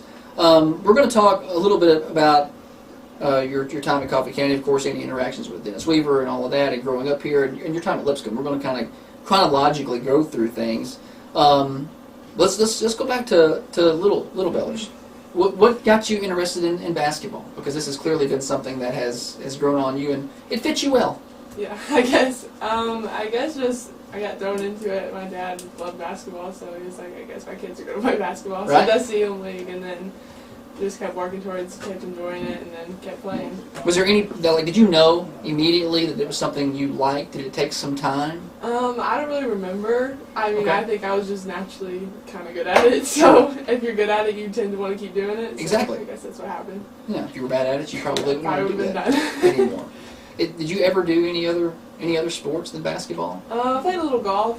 That doesn't surprise me. Yeah. How did you do with golf? I thought I was pretty good. I mean, I got busy with basketball, so I couldn't continue to play, but it was fun. Yeah. At what point, I talk to your dad, and I see your sister work. You're clearly a hard worker. At what point did it hit that level where it wasn't really it's always a game, right? Yeah. But at what point did it hit the level where it was extra work? It was like, okay, I'm in the gym all the time. I'm always working. There's 365 days in a year. I'm shooting about 364 of them. I mean, when did that start? What age? You start playing AAU. I started playing in 3rd grade, and I remember the first time I literally was crying my eyes out. I was like, oh, this is for real. Okay. I was in 3rd grade, but I loved it, and I knew I wanted to get better at it. So, it was never really work if it's something I really enjoyed. So, going into high school, I knew I had to continue to get better if I wanted to play in college. So, I guess you could say that's when. Yeah, when it happened. Yeah. Because I have kids all the time we deal with high school athletes a lot, and some that in middle school, and they have aspirations of playing college sports. Yeah. What would you tell them? Like, they're a middle schooler, a 5th grader, 6th grader, 7th grader, and they're like, I want to play college sports, basketball or any sport really. What goes into that? Because it's not something you just wake up and do 3 months of the year and then that's going to happen for you. Just a lot of hard work and consistency, I would say. A very small percentage you have to actually go play college sports in general. So just putting in that work consistently, and if you want to do it, then putting your mind to it and doing that every day. Yeah, well, and it's worked out well for you. You ended up, of course, at Lipscomb. And we're going to talk about that. You had a great season, and everybody here is proud of you. Let's talk about your maybe first interactions or introductions to Dennis Weaver. Do you remember that? I think my first was when I was at North Coffee and we'd come on the radio show. That was the coolest thing ever. Right. It was getting to be on the radio, and he was always there, and you always see him around and be like, oh, I get to go talk to Weave on the radio, and you hear him on Saturdays. So I feel like that was the coolest part, just being young and something I've always remembered. And now you found out it's not really all that cool. but at that age, it was so cool. Yeah, it was the coolest thing ever. To get to do, and of course you had that Coffee Coaches show for a long time. We're coming up on show number 500 this summer. Now, I don't know what you're doing in July. I don't know if you're going to be here. I don't know if you're going to be at practice or whatever. But if you're around, I'm going to let you know the date. And we're trying to put together a 500th Coaches show party, if you will. Yeah. But yeah, that was, I don't think a lot of communities have that. And you, of course, now that you've gone to college, and of course, you came back for your jersey retirement for one night, and you're around some players who played at other places. Have they spoke or have they given any feedback on the way this community treats its sports? Have they seen that? Oh yeah, for sure. I mean, they were all down here, and they like see posts and stuff. They're like, "Oh, Thunder Radio, Thunder Radio!" Like Nice. they post stuff all about you all the time. So I don't think they got the same experience I did, and I kind of took it for granted. So just going back and seeing like how supportive Thunder Radio has been my whole entire basketball career so far is just really cool to me. I didn't realize we were getting so much play against your teammates. I didn't know. But it's good to see. We like coming up to watch y'all play. We get to come up every now and then and see and talk about, I guess, moving from high school to college, what that transition was like, year one, and we'll kind of get into year two. Freshman year was really, really hard. I don't know if it was what I was expecting or what. I kind of came in with less expectations, I feel like. I knew that they weren't where they could be as a program, so just going in and realizing that and just kind of putting in work and finding my role that way. So freshman year was hard, and we didn't win many games. So there's a lot of nights that I was like, I don't even know what I'm doing here. Like, I don't know if I want to be here. So just sticking through that and realizing the love for the game and just keep putting in work and being supported by my teammates and my teammates supporting me was kind of a big thing. Yeah, well, and year number two turned out pretty well. Did you end up with 20 wins? We did. 20 wins. I think you kind of exceeded everyone else's expectations. I don't know about internally what your expectations were. But talk about your leap from year one to year two. You could see it, in my eyes, the comfort level was there. You seemed to be, it looked like high school Bella to me.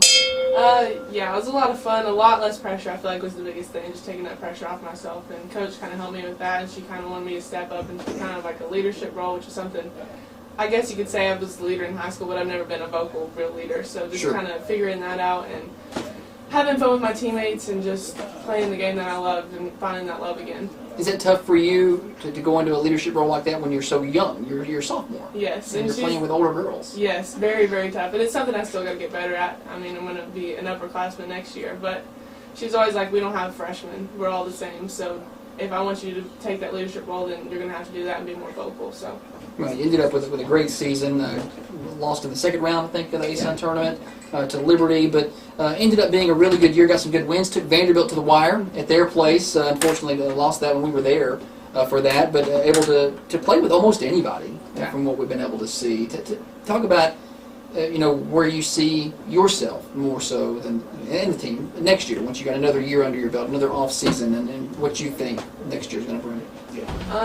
Well, all last year we kind of talked about championship culture, and I feel like we finally got that. I mean, the goal is obviously to win a championship, whatever that looks like, and we didn't get to do that. So bringing everybody back next year, I feel like we have a good chance just putting in that work and knowing what we want and having a little bit of experience and knowing we can't leave anything up to chance like we did this year was kind of the biggest thing for us. So. Yeah. Well, do you keep up with high school when you're up there? You got sister playing. Yeah, I watch as much as I can. Sure. Yeah, we assume you're probably watching and or listening most of the time. What were your thoughts on their season? I mean, how hard is that to watch and not be able to help and be a part of it? I know. They're going to be successful. They have a lot of good pieces. So they do. That success was, I guess, expected. I mean, we never go as far as we want to, so just trying to get over that hump every year is kind of tough. But I feel like they have a good chance next year. I mean, they'll still probably be ranked in one of the top teams in the state. So. Talk to little sister often? Yeah. Pass along tips? Yeah. I mean, we try to. I don't know if she wants to hear them all the time, but we talk a lot. Yeah. Well, how much does it help, do you think? She's not listening. She's busy. How much do you think it helps her game to have you, who's now 2 years deep into college, you've learned some different things? I mean, do you pass along some of those college-level tips and techniques and training programs to help her? Yeah, I think so. I think like some of the biggest things, like mine don't even be basketball-wise, but like mental-wise and just being able to take that pressure off yourself and have confidence in yourself. And that makes such a big difference, and it's something I didn't even really realize until I got into college and how big of an effect it has on your game. Talk about taking the pressure off yourself. I saw a video that you made up there with one of their audio visual group or whatever, where you talked about, I guess, some of your spirituality and getting into some of that has helped you take pressure off your basketball game. Mm-hmm. Expand on that a little. Yeah, I didn't. I mean, going up there, I had so much pressure on myself, and I knew, like, even the coaches, my teammates, I mean, they didn't. It wasn't that serious. I mean, it's serious, but like, it wasn't serious, and as much pressure I was putting on myself as that. I mean, it's just a game. Yeah, at the end of the day, it's just a game. I mean, you're gonna win, you're gonna lose, but you wake up another day, and that's that. So just kind of getting over that quickly and remembering, like, I'm here to glorify God and not glorify myself or glorify basketball, and I feel like I've glorified basketball in high school a lot, but it was easy because success, I feel like, came a little easier than it does in college. Sure, absolutely. Well, do you feel like, I've seen some of you've done some post-game interviews, you're very involved up there. Do you feel like your experience here, you know, the coaches show and the post-game interviews and all that, do you think that's helped you be maybe a little ahead of everybody, getting some of that media attention? Because you said they didn't get a lot of that in high school. I definitely think so. I feel like I would have been a lot more nervous if I had never done all this in high school. So it's kind of like, oh, I got to be on the radio. I'll be real quick. I'll be back and like not even thinking about it and just kind of talking and being myself. So it's just another thing. Yeah. Just another day. You're listening to the Dream for We Foundation, Getting Kids in the Game Radio-a-thon. It has been another good hour. We had a huge 7 o'clock hour. We're adding to the 8 o'clock hour. I heard the bell ringing out there. We're going to talk about that in a minute. That means there's a donation coming in. The phone lines have been ringing. We have operators standing by now. 931-728-1320 or 931-728-3526. They can take your contributions right now, or you're welcome to bring them by 1030 Oakdale Street. We're asking for a one-time donation of $50 if you can do that, but any amount is welcome. $5 a month if you want to do a monthly thing. $10 today, $5 today, does not matter. We'd love to have it. Any contribution, any one-time donation contribution over $100 comes with the Dream for We Foundation Richardson brand ball cap. Major. You're majoring in physical therapy, is that right? Exercise science. Exercise science. Something, is it the same thing? It's not the same thing. That's kind of what I'm trying to do, so. Exercise science. What led you down that path?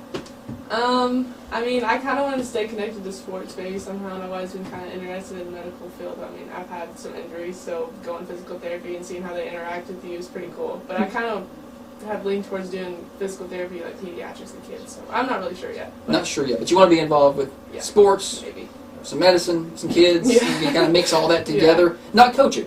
Maybe, I don't know. My coach thinks I'm going to end up coaching, so. You know the game well. I know. I think it'll be hard to let go of, so we'll see. Yeah, they say it's hard sometimes for good players to coach because people that's what I've heard. Work like they work, or they don't listen like they expect them to. But if you did coach, let's just say, okay, I changed my mind, I'm going to coach. What age level do you think? Can you like a high school coach or AAU or I think college? I want to do high school. High school. Yeah. All right. Well, I'm just trying. Coach Cope's got. I don't know how many years till he retires. It'll be a while before Tulsa gets through, but he could use some help pretty soon. And I don't know if your dad wants to keep coaching forever, so he's going to need some help. So we'll get you back down here. You could be like a trainer and the coach. That'd be crazy, maybe. You could do everything.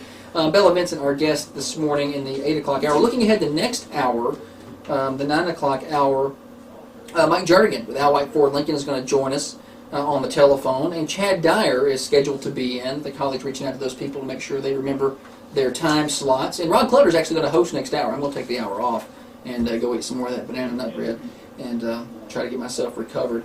Bella, anything else we need to talk about while we got you here? We miss having you on all the time. I know, it's kind of a weekly thing, having you on the coach's show or something. And sister's trying to keep up. I don't know if anybody's going to. Out of the 500 coaches shows, I think that you've been on 200, maybe at least. So I think that you definitely have to be there for show number 500. Anything else while we got you here? Any other plans for spring break? Have you shot since the season is ended? I have shot. Okay. I've been to the gym a couple of times with Olivia. Okay, you going today? Yeah. Okay, I figured. Yeah, you can't take off too much time, can you? No. Is there? What's the longest you've ever taken off? But besides when you were injured, like with your ankle. Like healthy time, have you ever taken off more than 2 consecutive days? Probably 2 consecutive days. Okay. Probably not more than a week. Probably less than a week. Okay. I don't know. It's hard. It's really hard to stay away. Yeah. It's like an addiction. It is. It's bad. Do you feel bad? I'll tell these stories. I don't know if I should, but when I've come to watch you play a couple of times, and you come up in the stands to talk to your parents after the game, and of course all you want to talk about is shots that you don't make. You come up and I missed 2 free throws, and you're so mad. Is that what drives you? Like if you come off the court and you're 10 for 10, and you're 5 of 5 at the free throw line, you still won't take a day off though. No. I mean, you start taking days off, and I start feeling a little guilty. So yeah, I think to me it seems like you don't want to you don't want to miss a shot because you didn't practice. Right. I mean, that's my immediate first thought. I'm like, oh, well, I didn't go shoot. That's probably why. It's karma. Yeah, it's karma. I didn't shoot. It's my fault. It's my fault. Yeah, you tend to lay the blame on yourself a little too much. You do an excellent job. And thanks for coming by this morning. Thank you for having me. You didn't have to do that. Didn't have to spend that time with us. We do appreciate it. Bella Vincent, thanks for coming by. We're going to go out. I think we got some Bella Vincent related news out there in the lobby. So let's go out there with Mike T and Holly. They got some updates on donations this hour. You know, I hear Rob over here saying that he's in a jovial mood this morning and a talkative mood. He wants to talk to people on the phone. So give us a call here, 931-728-1320 or 3526, and we do have an update from Miss Holly.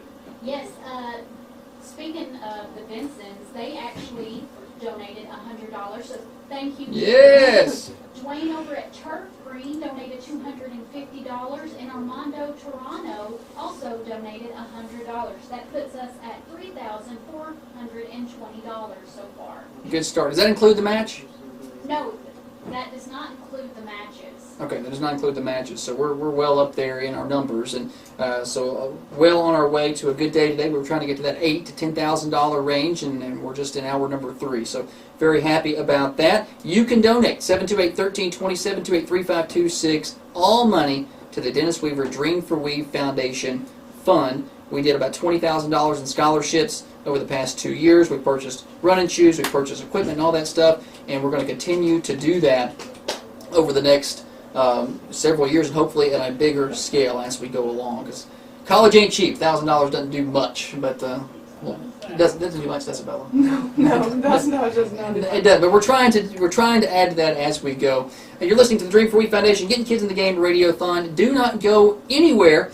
Next hour, actually still this hour, we've got Steve Jernigan with Coffee County Realty and Auction. He is matching all of our contributions up to $250. So he's out $250. He's going to match that. We'll talk to him in a few minutes. You're listening to Thunder Radio. Thank you. We did excellent. Foundation for our inaugural radio-a-thon Thursday, March 16th, 6 a.m. to 6 p.m. 11.9 seconds to go. To Thunder Radio. Join Thunder Radio and the Dream for We Foundation for our inaugural radio-a-thon Thursday, March 16th, 6 a.m. to 6 p.m. 11.9 seconds to go. Coffee County celebrating. The Getting Kids in the Game Radio-a-thon will be a lively all-day event raising funds to support the foundation and its mission of providing Coffee County athletes with the scholarships, necessary gear, and registration fees so that anyone who wants to play sports in Coffee County has the opportunity. With it, there's Jones. Jones, shot for post. Go! You can make a difference on Thursday, March 16th.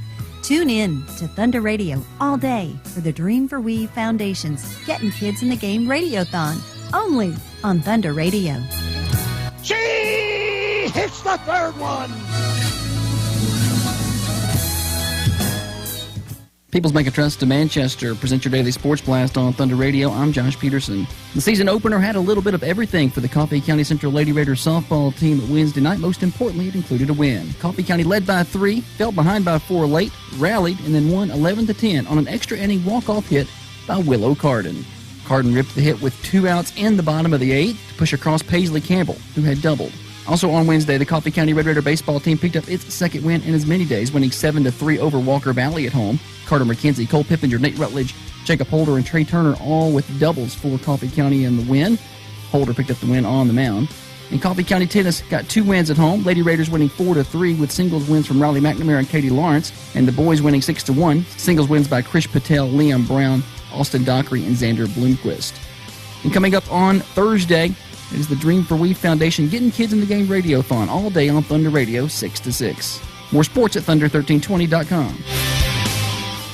You're listening to the Getting Kids in the Game Radio-a-thon to benefit the Dream for Weave Foundation. Over the past couple of years, the foundation has slowly built its way up and continues to.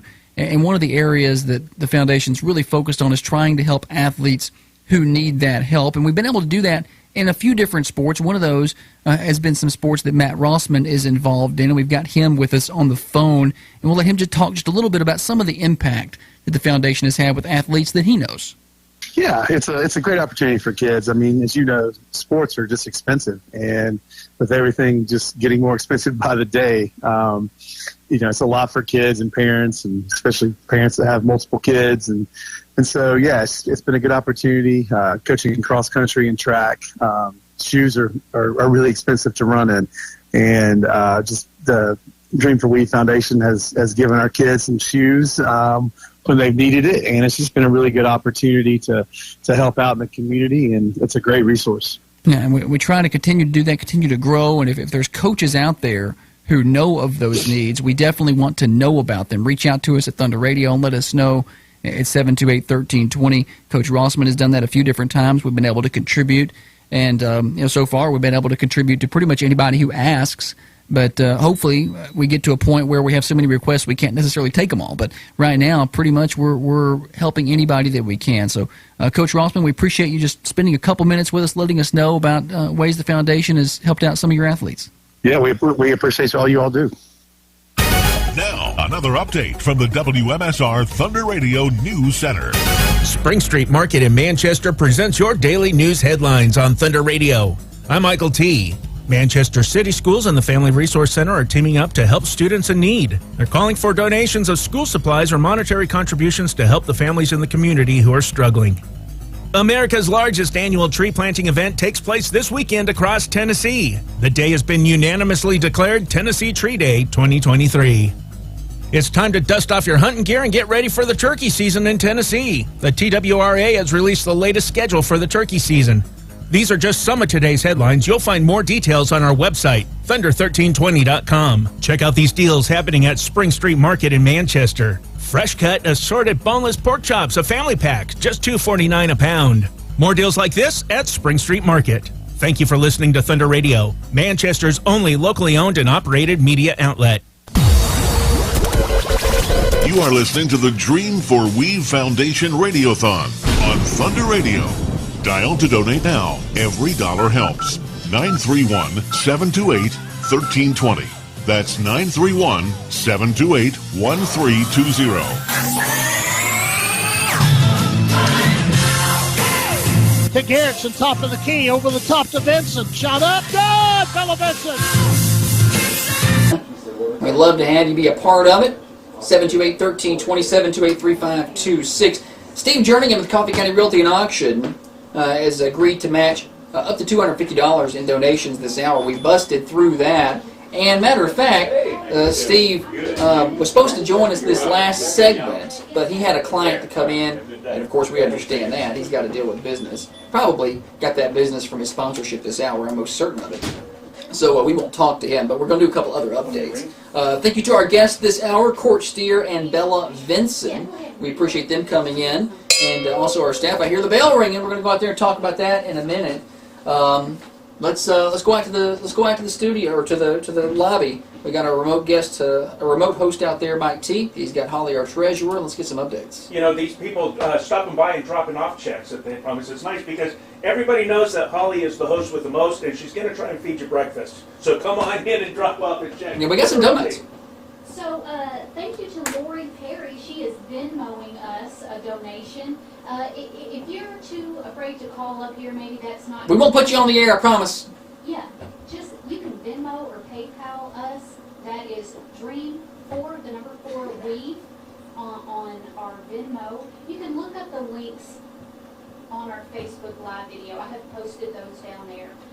But yes, thank you so much to everybody who's donated. I don't have Lori's amount yet, but she is donating, so thank you to her. It's been a good hour. We've raised a lot of money. We'll get that total to you at the start of next hour. We're going to let you know exactly where we are when we start next hour, but I know we busted through the $250 for this hour, matched by Steve Jerningham, so well over $500 this hour. We were well over $4,000 last hour, including the match from Coffee County Bank. And also, I have heard from Interstate Liquors, we have picked up a sponsor because we had some hours that didn't have matches. Interstate Liquors has agreed to match $250 during the 10 o'clock hour today. So we'll have them on with us later on, Tammy. We appreciate her and her whole team. And actually, they've got us pumping. They've got the radiothon pumping through the speakers over at Interstate Liquors. And they're encouraging anybody who comes in today to donate some money to the foundation. So we appreciate them being part of it. If you're not sure how, I'm going to remind you how to be part of what we're doing today. 728-1320 or 728-3526 to donate now. We have operators standing by all day. We're here until 6 o'clock today to take your contributions. We can do credit card over the phone. You can do Venmo, like Holly said, at Dream4Weave. You can do that. You can also call in and pledge an amount and bring cash or check by at any time at 1030 Oakdale Street. We're asking for a one-time donation of $50 if you can do that. You can certainly do more. You can certainly do less. $5 a month if you want to set up a monthly plan. You can do that through our PayPal, through your credit card. There's links on our Facebook Live page, or you can do it when you call in. We'll be glad to set you up with that. You can also do a one-time contribution of whatever you'd like. Let's take a look at some of the people who have been part of this today. As I go down the list, let's just read them off. Connie has donated today. Allison Beachboard, Coach Jeff Breeden, Randy Kesling, and the Kesling family, Eli Kidder, Denton and Mindy Jones, Tiffany Clutter, Laura Nettles has donated today, Michelle Duncan Taylor, Bud Riddle, Trey Adcock, Jay Nagadula, Jackson Ham, Holly Hines Johnson, the Verge family, Justin McIntosh, John Sane, Helen Clutter, Josh Galligan, the Whitsitt family, Imhoff Landscape Support and Supply Yard, Bethany Arnold, Kevin Rowe, Jack Owens, the Vincent family, Dwayne Brassfield has donated today, Armando Toronto, Lori Perry, and so many more have donated today. Holly's got questions. She's giving me sign language that I can't read. I don't know. We'll talk about it during the next break. We got more donations coming in. The 9 o'clock hour is certain to be a big one. And, yeah, actually, I know what she's saying. Yeah, I think I know what she's saying. Let's go ahead. Let's go ahead. We just had somebody come in a minute ago. We kind of held back on this. Holly, let's go back out and talk to her. This is a big one. Yeah, so big deal. Very generous. They want to remain anonymous, so they want to leave their name out of it. But just got a $1,000. $1,000. Ring the bell, Mike T. Ring the bell, yes. $1,000 has come in to the Dream for Weave Foundation to keep us going. It has been a big day. We're going to get you a total of where we stand to start this next hour. I'm going to step out. Rob Clutter is going to step in. He's going to guest host at 9 o'clock. Tiffany Clutter, I believe, is stepping in. No, I think I'm back. I think I'm back at 10 o'clock. Yeah, I am. And then Tiffany Clutter will be hosting at 11 and 12. So, and then I'll be here the rest of the afternoon. Thanks to our team this hour, here in the 8 o'clock hour. I've been Josh Peterson, your host. Jackson Ham, Rob Clutter on the phones. Holly Peterson, our social media manager, and our treasurer, Mike T, the remote microphone host. And our full team of Raider TV personnel from Coffee County High School for bringing the Facebook Live feed. Thomas, Stephen, and Clarwin, thank you so much. You're listening to the Dream for Weave Foundation Radiothon, getting kids in the game. You, sir. Full team of Raider TV personnel from Coffee County High School for bringing the Facebook Live feed. Thomas, Stephen, and Carwin, thank you so much. You're listening to the Dream for Weave Foundation Radiothon, getting kids in the game. Good evening, Coach Wyatt. How are you, sir? Disco, how's my man doing, brother? I love you. 3 seconds to go. Vincent across the timeline. Puts up a shot. She's fouled at the buzzer! She's fouled at the buzzer! The Tullahoma folks hate that, but that is poetic justice.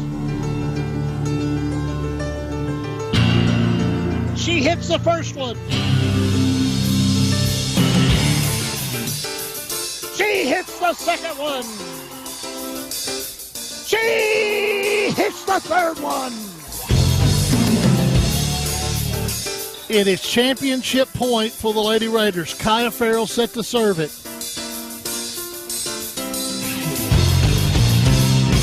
Farrell, jump serve, back row, bad first pass. Lincoln County's got to free it over on 3, and it's a 2-touch pass.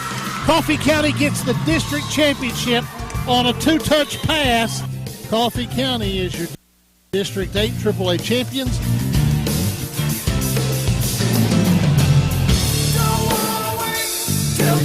To the middle of the field. It's Amato. Outside the top of the 18, she's dribbling, trying to get it on her right foot. Can't do so. Drops it into the 18. With it, there's Jones. Jones, shot, far post. No! You are listening to the Dream for Weave Foundation Radiothon on Thunder Radio. Dial to donate now. Every dollar helps. 931-728-1320. Broadcasting from the Unity Medical Center studios, this is Thunder Radio. Your hometown radio station. WMSR. Now, another update from the WMSR Thunder Radio News Center. Spring Street Market in Manchester presents your daily news update on Thunder Radio. I'm Michael T. Today is the day. Join Thunder Radio and the Dream for We Foundation for our inaugural Radiothon all day long from 6 to 6. The Getting Kids in the Game Radiothon is an all-day event to support the foundation and its mission of providing Coffee County athletes with scholarships with necessary gear and registration fees so that anyone who wants to play sports in Coffee County has the opportunity. You can make a difference today from 6 to 6. Tune in to Thunder Radio all day long for the Dream for We Foundation's Getting Kids in the Game Radiothon, only on Thunder Radio.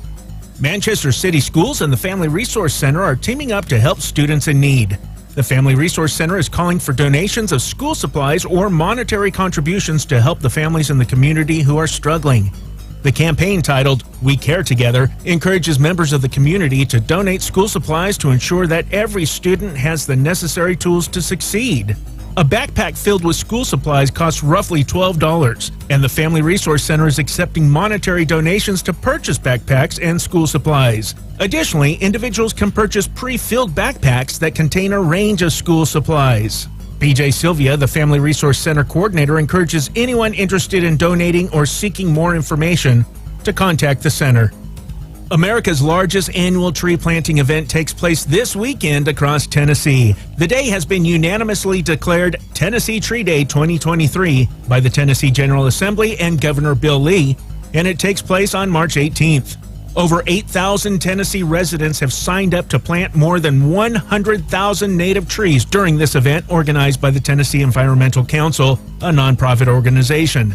You can get involved and find a location near you by clicking on the link in this article on our website, thunder1320.com. It's time to dust off your hunting gear and get ready for the turkey season in Tennessee.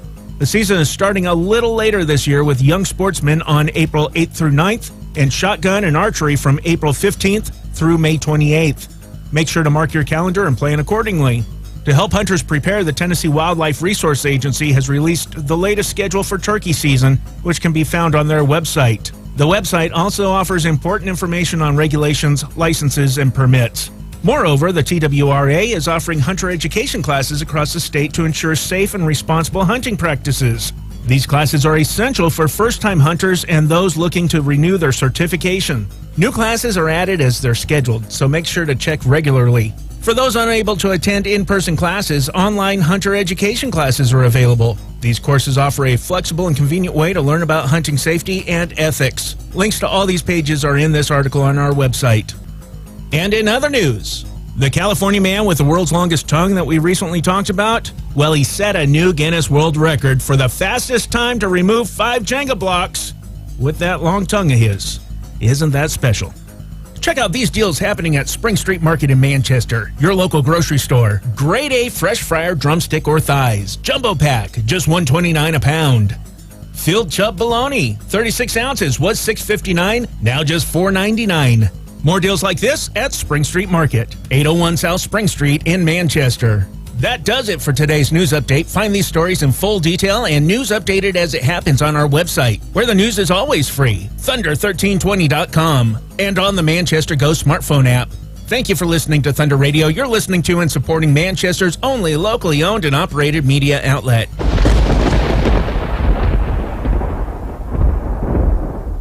People's Bank of Trust of Manchester presents your daily sports blast on Thunder Radio. I'm Josh Peterson. The season opener had a little bit of everything for the Coffee County Central Lady Raiders softball team Wednesday night. Most importantly, it included a win. Coffee County led by 3, fell behind by 4 late, rallied, and then won 11-10 on an extra inning walk-off hit by Willow Carden. Carden ripped the hit with 2 outs in the bottom of the 8th to push across Paisley Campbell, who had doubled. Also on Wednesday, the Coffee County Red Raider baseball team picked up its second win in as many days, winning 7-3 over Walker Valley at home. Carter McKenzie, Cole Pippinger, Nate Rutledge, Jacob Holder, and Trey Turner all with doubles for Coffee County in the win. Holder picked up the win on the mound. And Coffee County Tennis got 2 wins at home. Lady Raiders winning 4-3 with singles wins from Riley McNamara and Katie Lawrence, and the boys winning 6-1. Singles wins by Krish Patel, Liam Brown, Austin Dockery, and Xander Bloomquist. And coming up on Thursday, It is the Dream for We Foundation Getting Kids in the Game Radiothon all day on Thunder Radio 6 to 6. More sports at Thunder1320.com. Now from Thunder Radio WMSR, your latest local weather. Mostly sunny skies today with a high near 63 degrees. Moving into the night, showers likely with a low around 47 degrees. Join Thunder Radio for the inaugural Dream for We Foundation Radiothon today from 6 to 6. This all-day fundraising event is your chance to make an impact on our community. I'm Jackson Ham from the Thunder Radio Weather Center.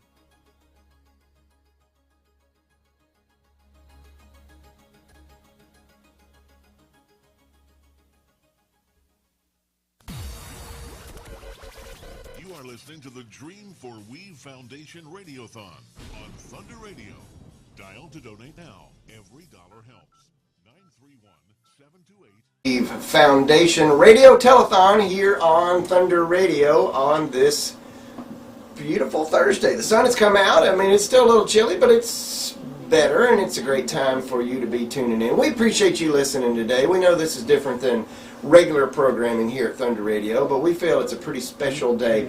My name is Rob Clutter. I'm going to be hanging out with you here for the next hour. We've given Josh Peterson a little rest. He was on for 3 hours straight, and he's gargling salt water currently, and I think honey.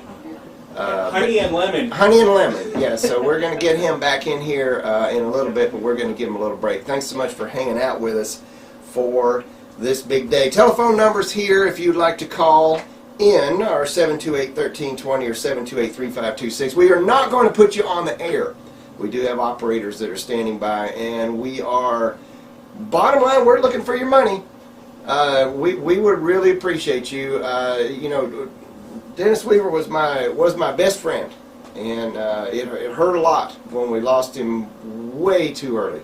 When Tiffany and I bought the station almost 20 years ago now, there was this guy who did this morning show on Sunday mornings called God's Groove, and we would tune in and listen, and it was a great program. And one Sunday morning, I came over here early to meet this guy, and we became friends. And then he talked me into doing various programs through the years. He kept adding more things. I don't really know how he actually had a full-time real job. I don't know how he worked that in. But he managed to do so many things, and you know, just a lot of great memories. So I'll just go ahead and tell you straight up, I'm not super sporty. You know, I kind of follow sports a little, but I'm not one that can rattle off stats and tell you who did this and name all the things. And so, you know, one of my things is I used to try to help Weave do the games, and I was really bad at it.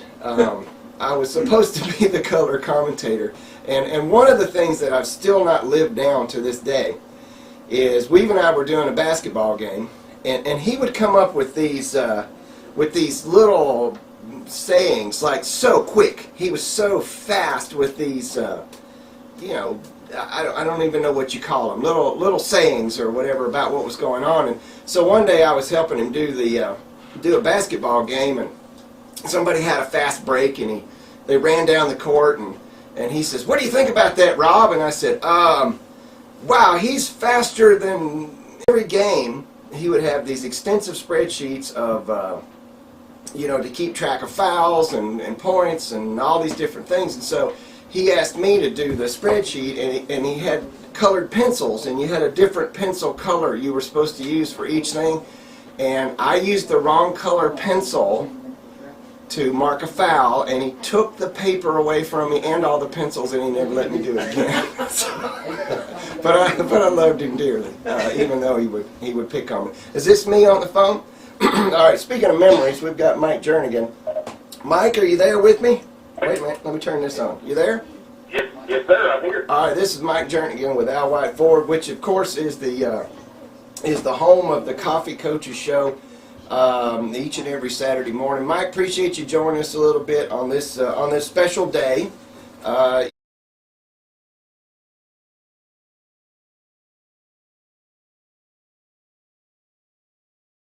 Man, did we have a lot of fun on Saturday mornings at Al White with Dennis Weaver, didn't we? Man, yes, sir. Yes, sir. A lot of great memories. A lot of really funny stories and a lot of really funny inside jokes that Weaver's personality was just fantastic, and yeah, we had a big time, and we missed him. You know, Josh carrying that deal on, great, but we miss Weaver every Saturday for sure. Yeah, no doubt.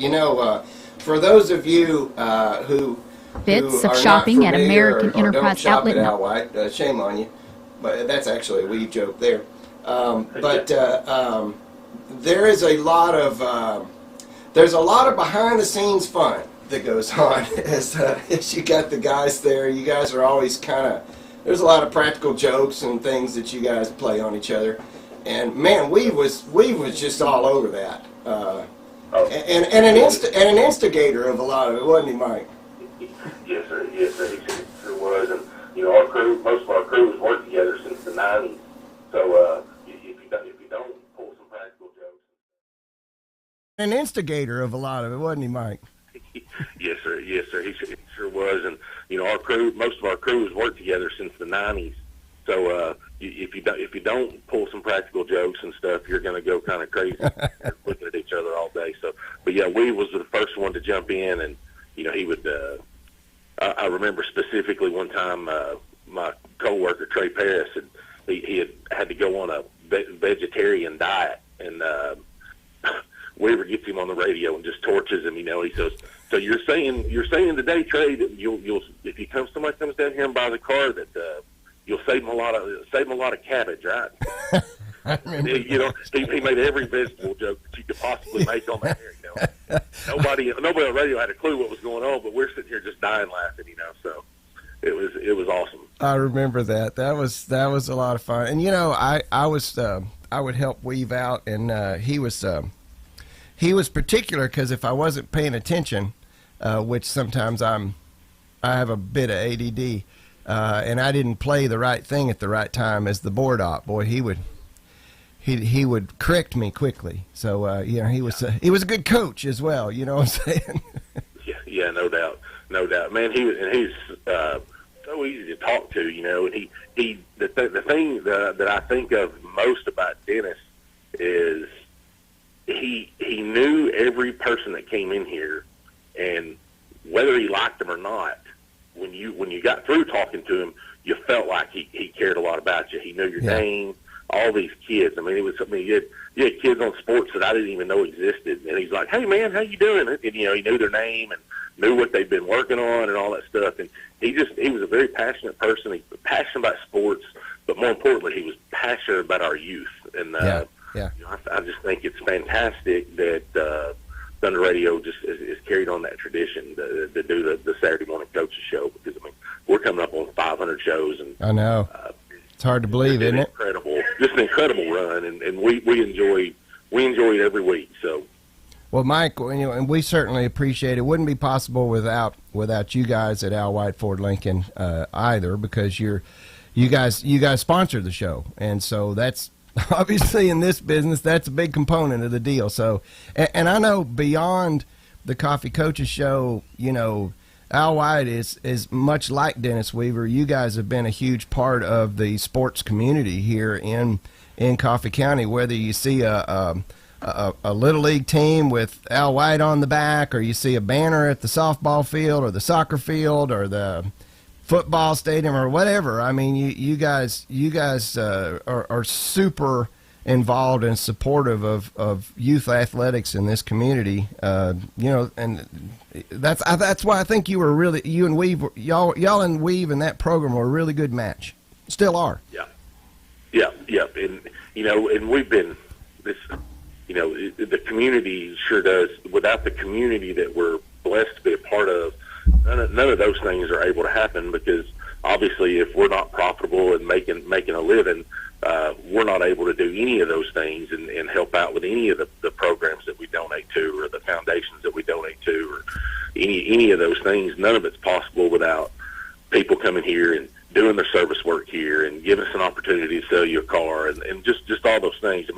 It's kind of like life. It's a big circle. If we're blessed to make a profit, we're going to put that back in the community, because it's I mean, that's where my kids have grown up. That's where your family's grown up, and you know, it's all a circle. So we just are blessed to be a very small part of it.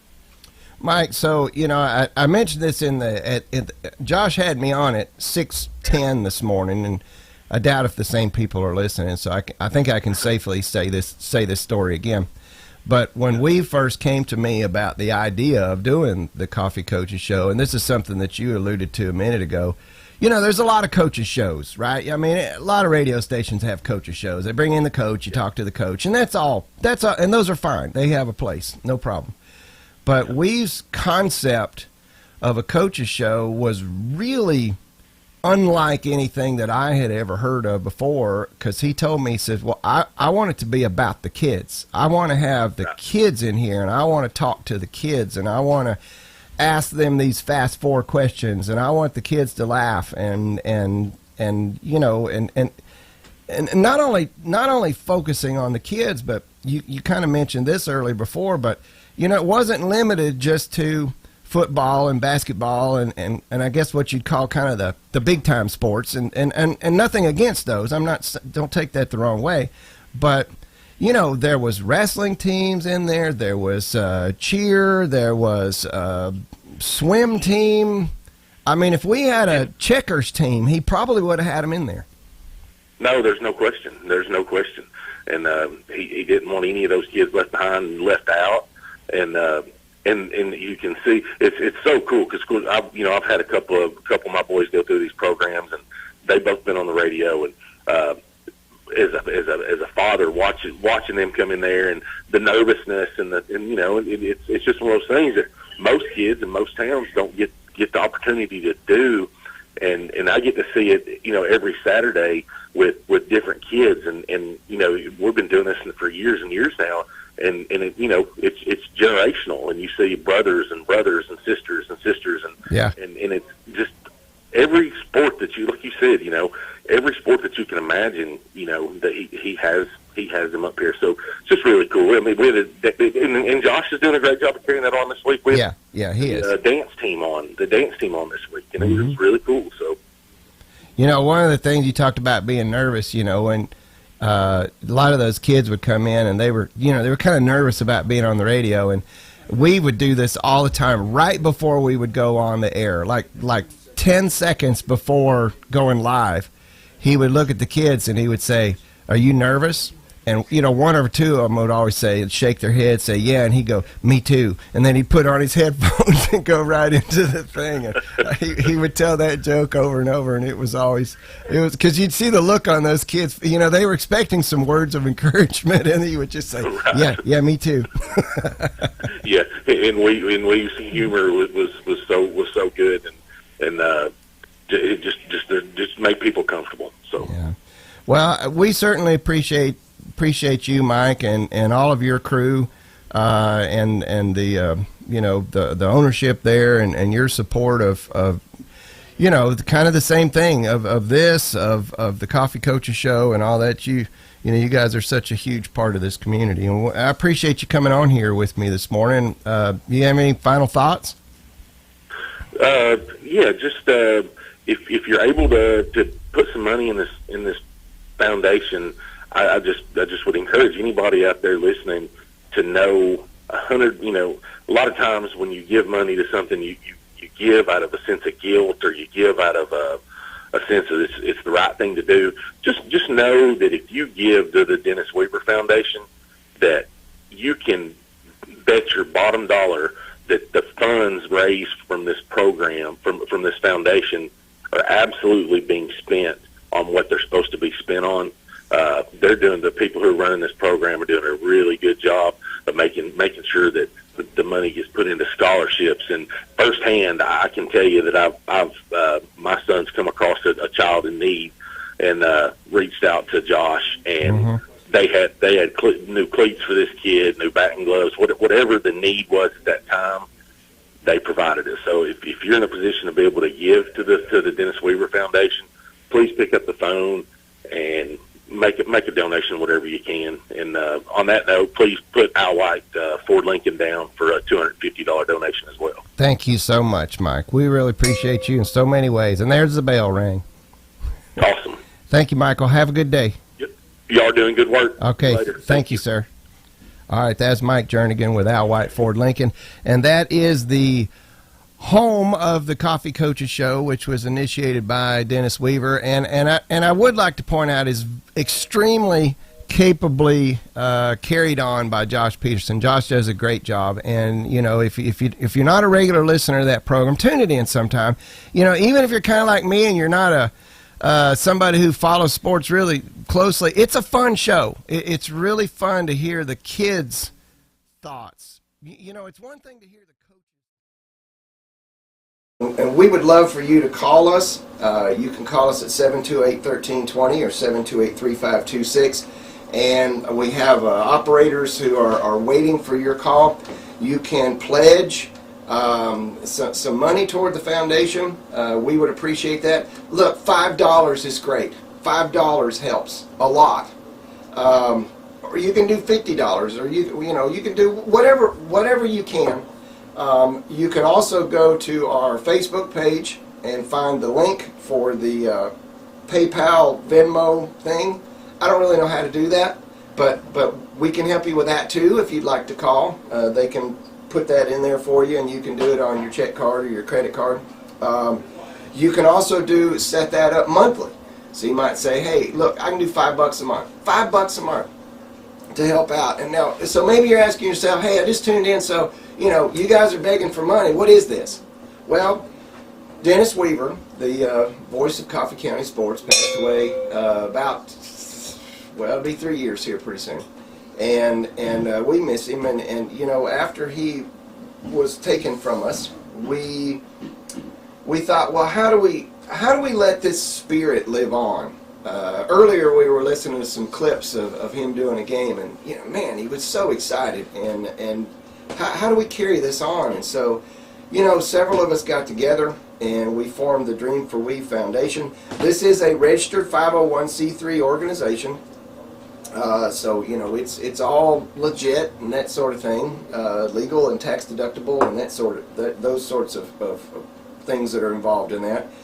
And what we wanted to do is we've had a passion for kids being able to play sports, and so we thought, well, you know what? There are kids in our community who may want to play Little League this summer, and their family can't afford the entrance fee. Well, you know what? We want to help with that. There might be a kid, and Mike Jernigan mentioned this, who wants to play football or basketball or whatever, and maybe they can't afford the proper kind of shoes. Shoes are expensive. So, you know what? We can help with that. Maybe they need a ball glove. Maybe they need cheerleading outfit and pom-poms. Maybe they need, whatever it is. We want to try to help the kind of the catchphrase or the saying or our what we're about is getting kids in the game. We want to help get kids in the game so that they have the opportunity to play. Look, some of these, like a cross-country shoe is over $100.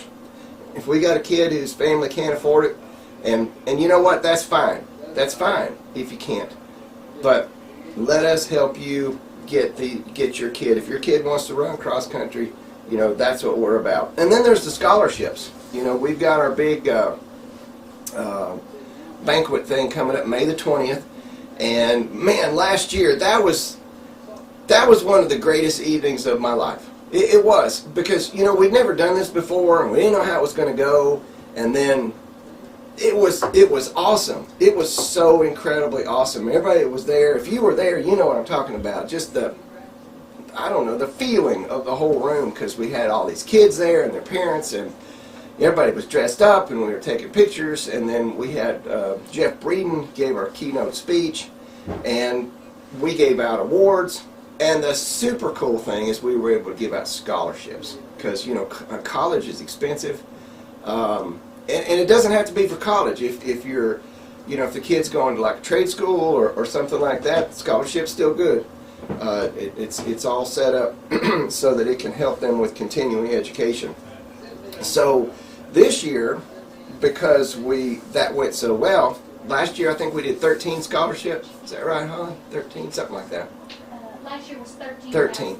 So this year, we want to do more scholarships, and we're hoping to do more than 20. Well, you know, y'all do the math. If you're going to do $20,000 scholarships, that's 20 grand. So we've been blessed with some donations and fundraisers and things throughout the year, but today is when we're going to get there, and we're going to go over the top. Speaking of that, let's go to Michael T. and Mike, give us an update on, and you and Holly, on what we got. You know what they say, Rob, every time you go there's a coin in the coffer, right? Hey, you know what I wanted to say before we get to Holly was listening to you and talking to Mike Jernigan and the history of the station, and you know, I'm known for saying that that Thunder Radio is your radio hub for Coffee County. This is where you can come in order to get news and updates, and everybody gather around. It's like the town square over radio.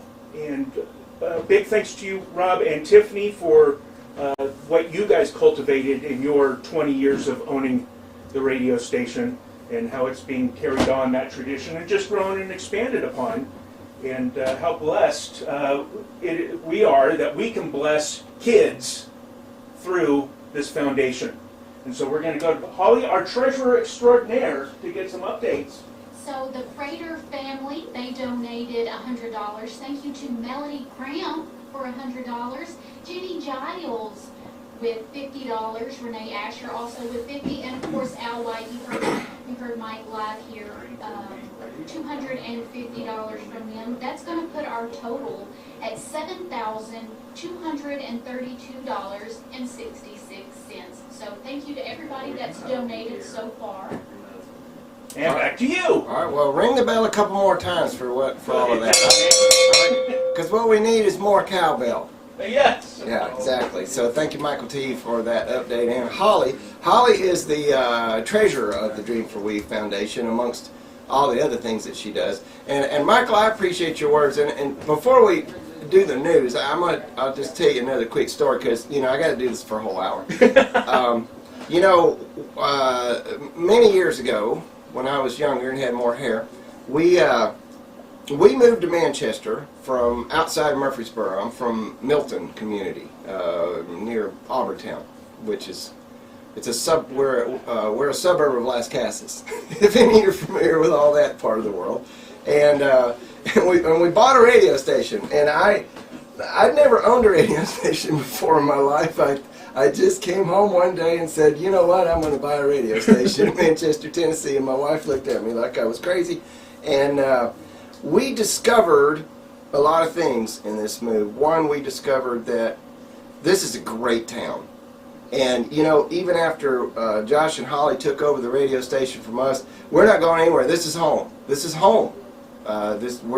We're staying until my next move is to Rose Hill Memorial Gardens.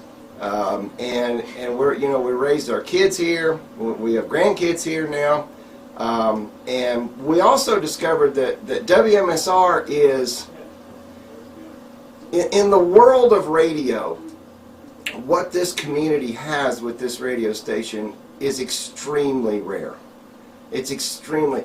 90% of all radio stations are owned by these giant conglomerates, and it's all programmed somewhere else, and the DJs that you hear aren't even in your town.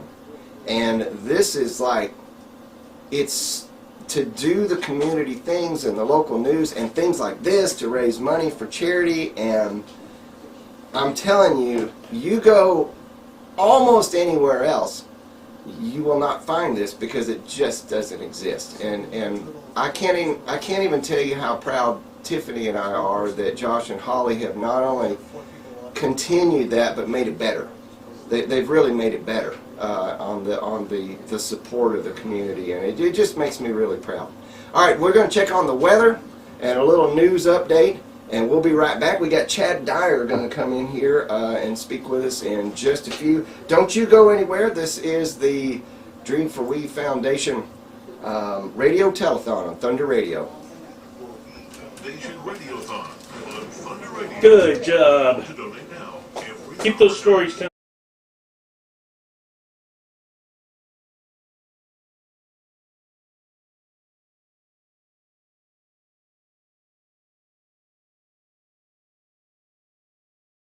931-728-1320.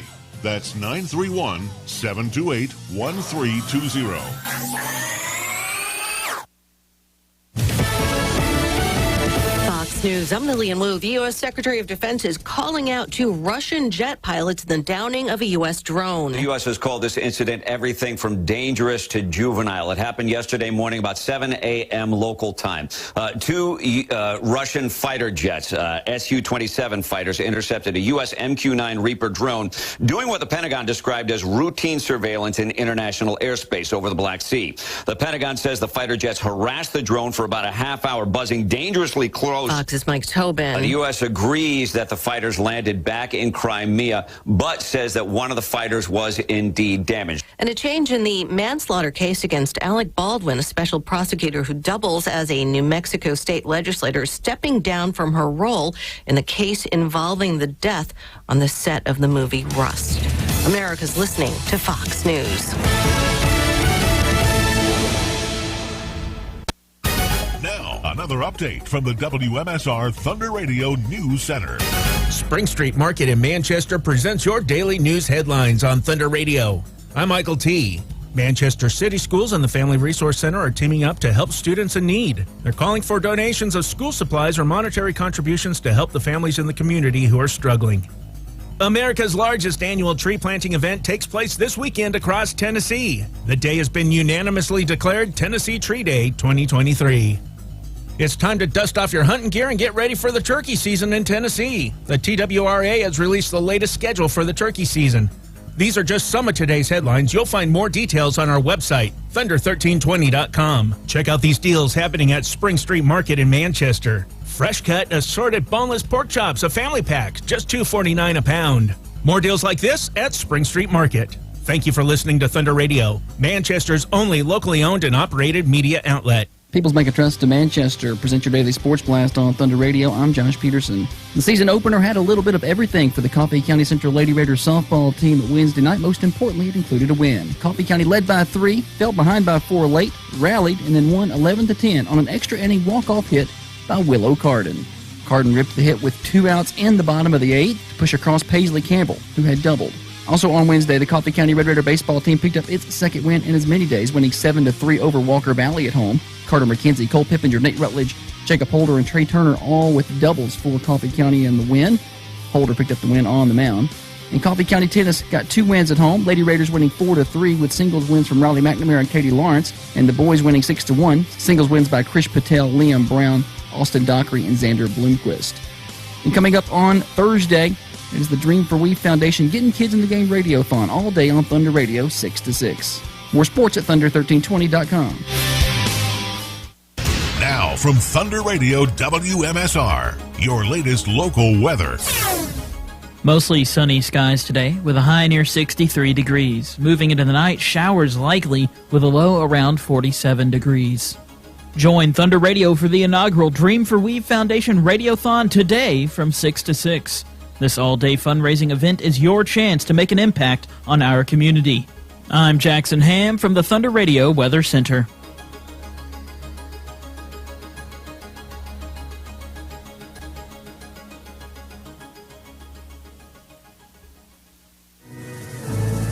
Join Thunder Radio and the Dream for We Foundation for our inaugural Radiothon Thursday, March 16th, 6 a.m. to 6 p.m. 11.9 seconds to go. Coffee County celebrating.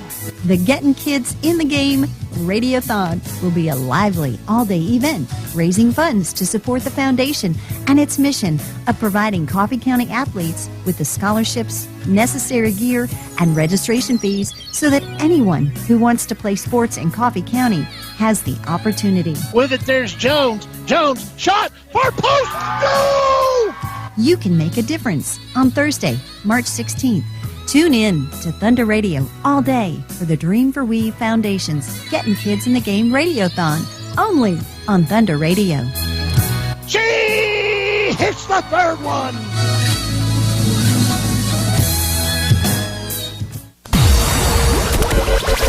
You are listening to the Dream for We Foundation Radiothon on Thunder Radio. Dial to donate now. Every dollar helps. 931-728-1320. That's 931-728-1320. All right, to borrow a line from my friend Michael T. Thank you, Big Voice Mark, for your host this hour as we give Josh Peterson a break. Phone lines are open and available, 728-1320 or 728-3526 for your pledges and donations. You can call us in. You may call us in and give us a pledge and then just drop a check or cash by. We're located just down the road from Westwood Elementary and Middle School on Oakdale Street. Or you can go to our Facebook page, and there is a Facebook live feed. Special thanks to Raider TV for hooking that up for us today. And then there's a link there just below that where you can do it via PayPal or Venmo or one of those kind of things that I do not understand. So I think we got all that out of the way. I've got a special guest with me, Coach Chad Dyers with me. What about it? How are you doing? Pull that a little closer to you, sir. We're good now. Oh yeah, that's good. That's good. That's real good. Thanks for joining us today.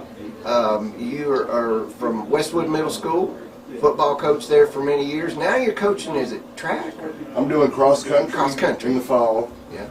And staying busy with archery and in the spring. You know, archery is the only class in college I made an A in. I took that. No, I think I took that at Motlow, and we used the old school recurve. Yeah, that's what we did too. Yeah. Well, we had recurve bows. I was at MTSU at the time, and that's the only A I got. It's a lot of fun. It's something you can do your whole life. Yeah, it's super fun. So thanks for joining us today and coming on the program. We've been raising money, and we're having a great day. And it sounds like it. I mean, it's going fantastic. Thanks to all the people that keep calling and pledging and Venmoing and all that sort of thing. We're hoping to buy a lot of kids gear that need gear, and we're hoping to fund a lot of scholarships coming up for our banquet. And that's a great cause for this community, and So, I know we would be really proud of what you guys are doing. Well, thank you, sir. Tell us some Dennis Weaver stories. I know you got a bunch of them. You've been a many-time guest on the Coaches Show. Yeah. And then a lot of other things too. Yeah. Shoot. That's really how I got to know him. I think he came to the high school, I want to say spring of like '93 maybe. Mm-hmm. I was on my way out. So I didn't know him as a teacher over there or a coach, but I got to know him coaching football. Yeah. And with sports, and yeah, he was always around. I just remember him as a giver. Gave his time, made everybody feel as if they were the only thing going on, whether if it was Pop Warner or youth, baseball, any kind of sport that was going on, any age. You were the only person that was going on.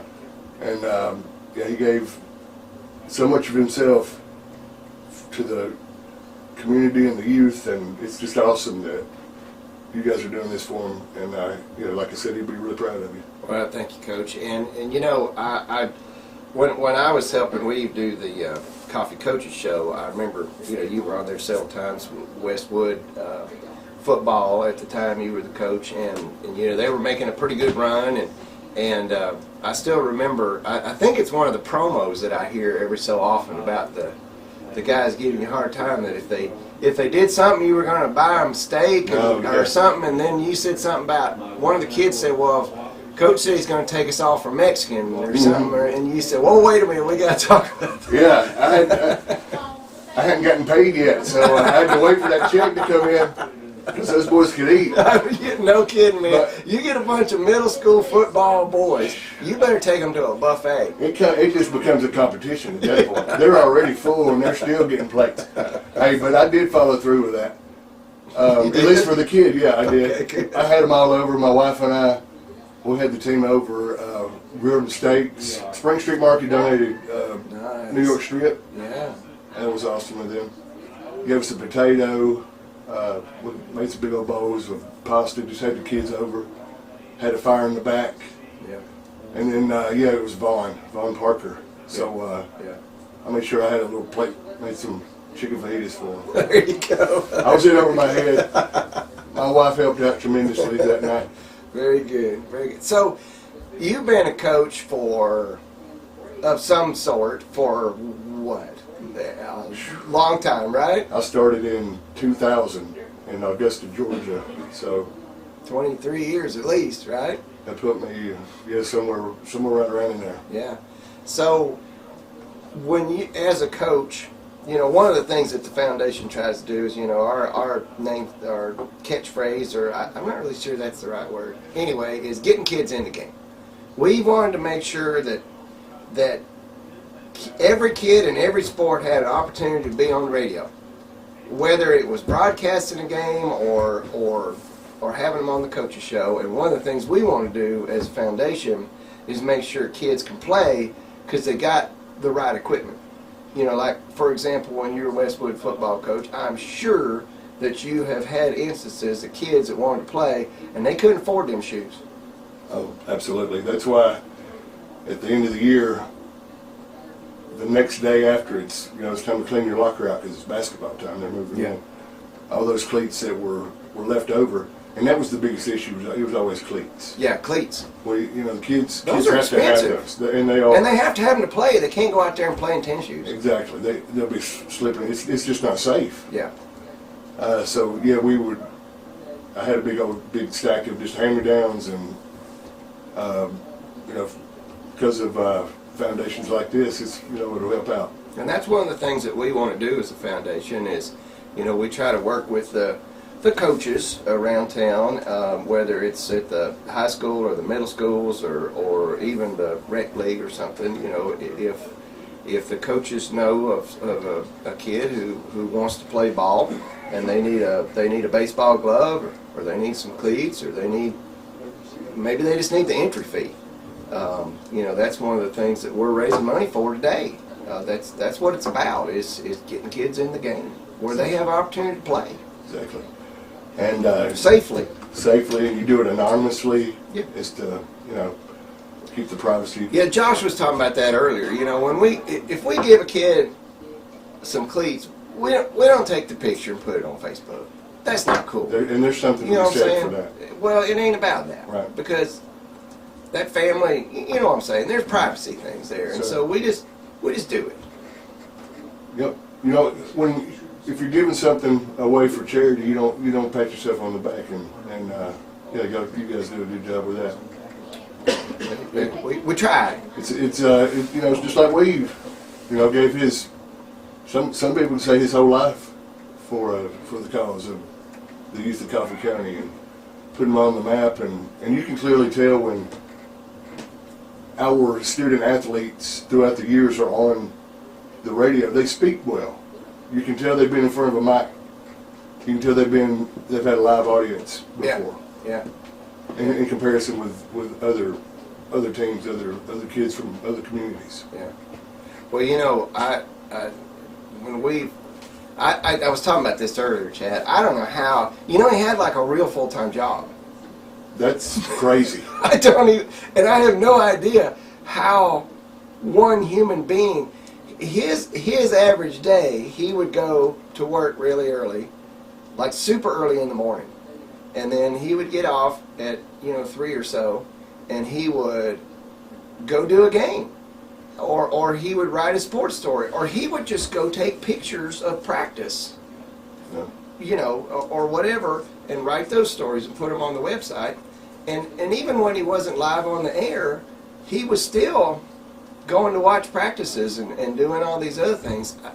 I don't have that many hours in my day. I don't know how the man did it. I really don't. It was hard to fathom that he had a full-time job and then doing all this on the scene and then behind the scenes, making phone calls to all these different coaches for Friday Night Thunder, which was so he'd get all cool. that lined up. Yeah, it was so good. Yeah.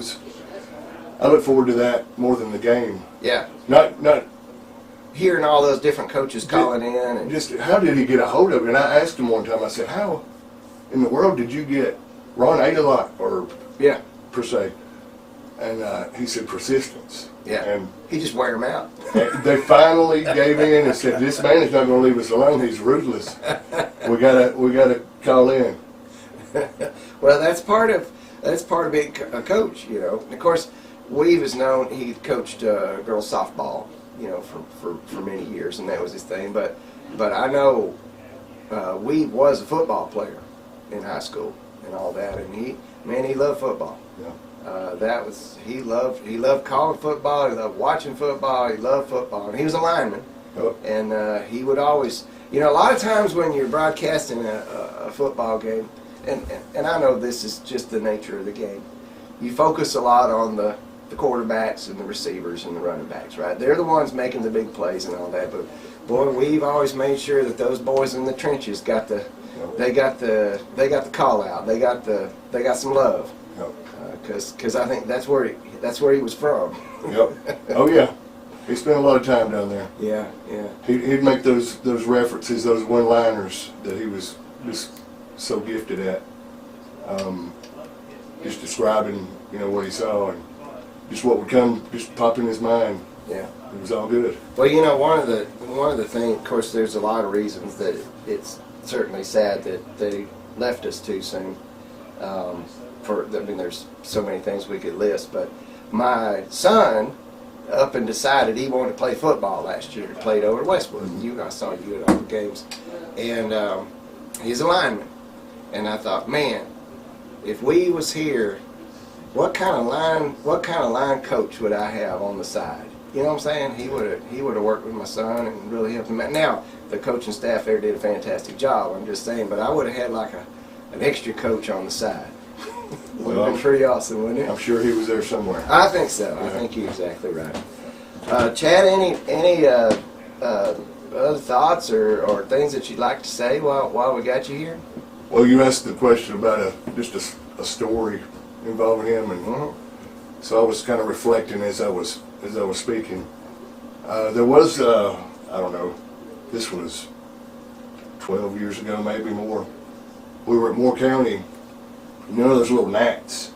They just start swarming around. Yeah. All right. They got different names, but you know, just they're in your aggravating eyes. Yeah, want to get in your eye all the Yes. time. Yeah. For some reason, I swarm of them. I mean, like a plague almost. Biblical proportion came through, and we're in Lynchburg, and I think the game was tied 6-6, and looked like it was going to overtime. And about that time, we hit a 78-yard pass, which is rare for us. We didn't throw the ball that much, and we got excited and was running down the sideline because we, in essence, ended up winning the ball game on that play. And he was screaming, hollering, excited. He wasn't live. He was just he was there. Another thing behind the scenes. Yeah, just being at the game, even when he's not working, he was just there. Yeah. And he got a mouthful of those gnats. It was in his eyes, and he got to coughing. And I think finally he gathered himself about the time that we broke it down, 5 or 10 minutes later. Yeah. And that's just one that pops up. Yeah. There's just a bunch of little stuff like that, little conversations we had before the ball games, and you know, we just became friends that way. Sure. And I remember going to do with him, helping out doing a Westwood football game. And for those of you who have never experienced the surface of the sun and that temperature, that's the press box at Westwood because it faces due west with a glass window, and it's a metal box. And it is hot. It is so hot in there. They got a little air conditioner thing in there We do now. But back when we first started, there wasn't one. No, you had to be tough then. Man, I think one time we said he thought we probably lost 10 or 12 pounds just during the game. Just we thought about moving outside. It's like a sauna. It's like a sauna. So he would tough it out though, never complain. Yeah. Well, he complained to me and told me to go get him some more water, but he didn't complain on the air. Yeah. Never complained because he was there for the kids. He was, and that's what it's all about. Yeah. Well, Chad Dyer, coach at Westwood Middle School, we appreciate you being with us this hour and joining us for a little bit. Anytime. Yep, you come back anytime. We'll probably talk to you on the coaching show about what'd you say, cross country? Cross country. Now, when is that season? That's in the fall. That's fall. Okay. I always get track and cross country mixed up. Now, track is that spring? That's I think going on it's now? spring. Yeah, I think it's going on now. So, yeah, very good. You out there running with them? Not unless there's a clown chasing me. Yeah, that's right? or a bear. Or a bear, yeah. I would run from a bear.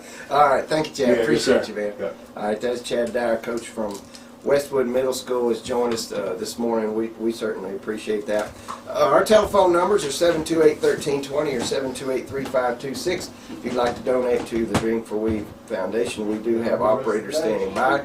You can call us up and pledge the amount that you'd like to help us out with, and just let the operator know. You can just drop off a check or cash here by the station, and that's fine. You can stick it in the mail, 1030 Oakdale Street, Manchester, Tennessee, 37355. That's fine too after you pledge it.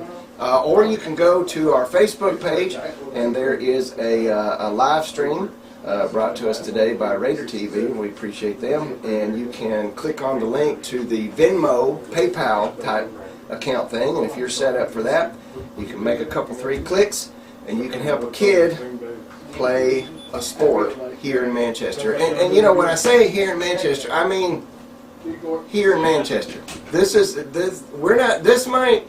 It's local, man. This doesn't go anywhere. This is here. This is home, right here.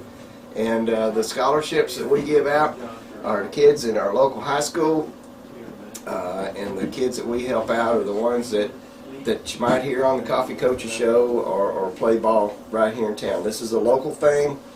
This doesn't go out anywhere.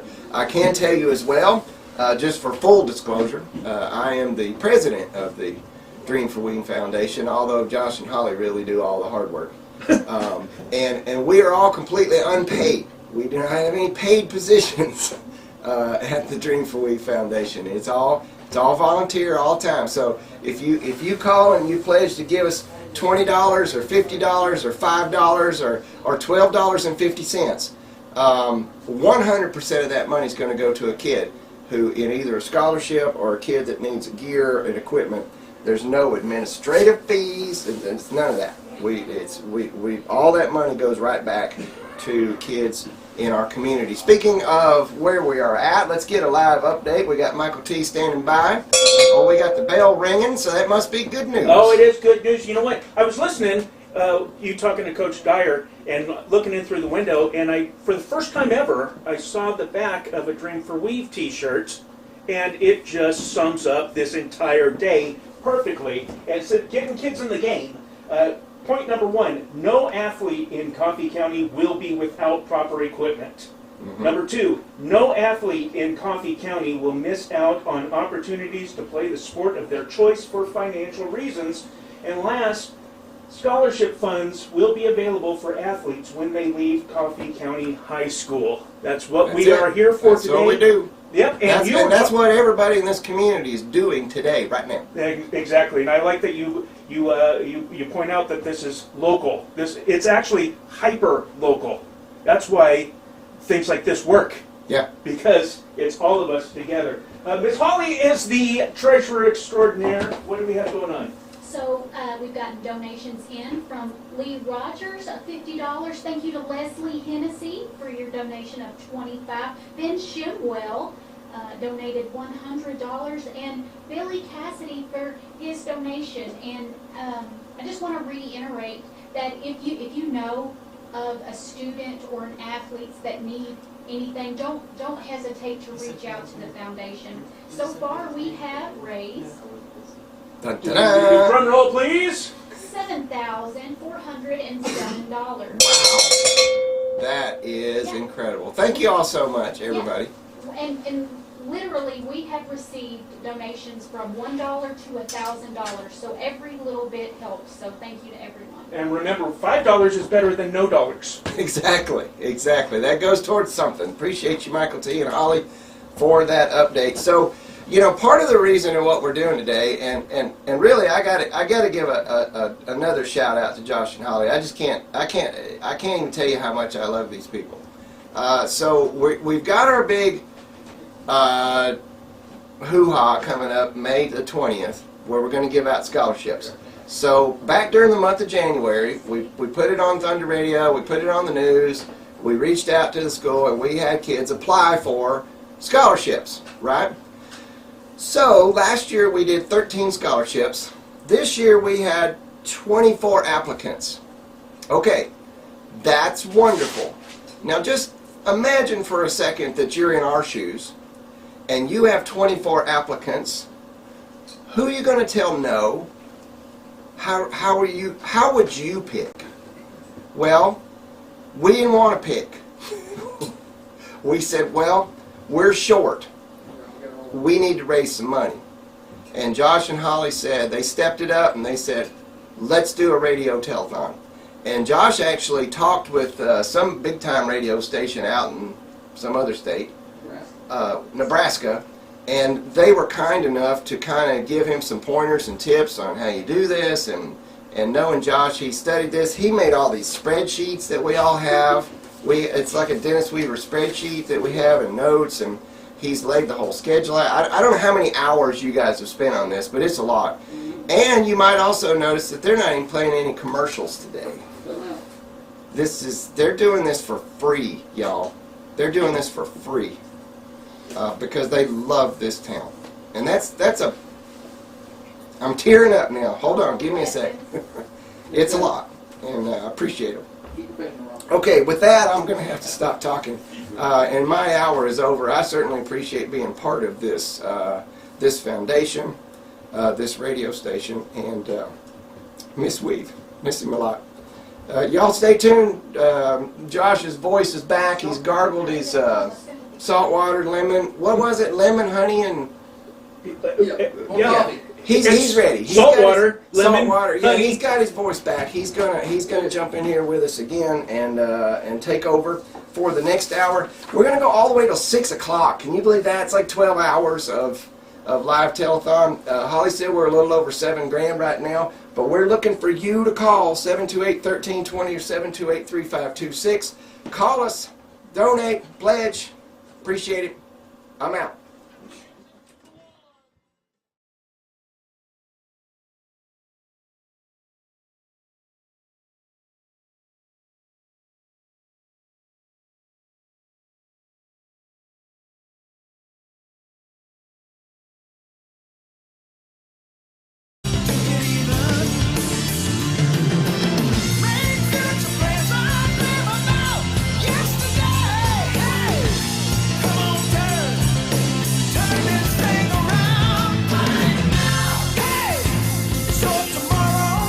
County going against Tullahoma. The winner will be district champion. And these two teams, there is no love lost whatsoever.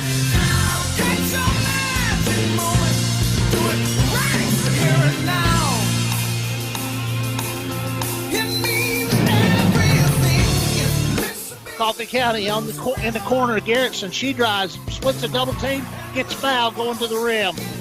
She'll have free throws upcoming. Jenna Garrettson, tough as anything you can think of. It's really tough.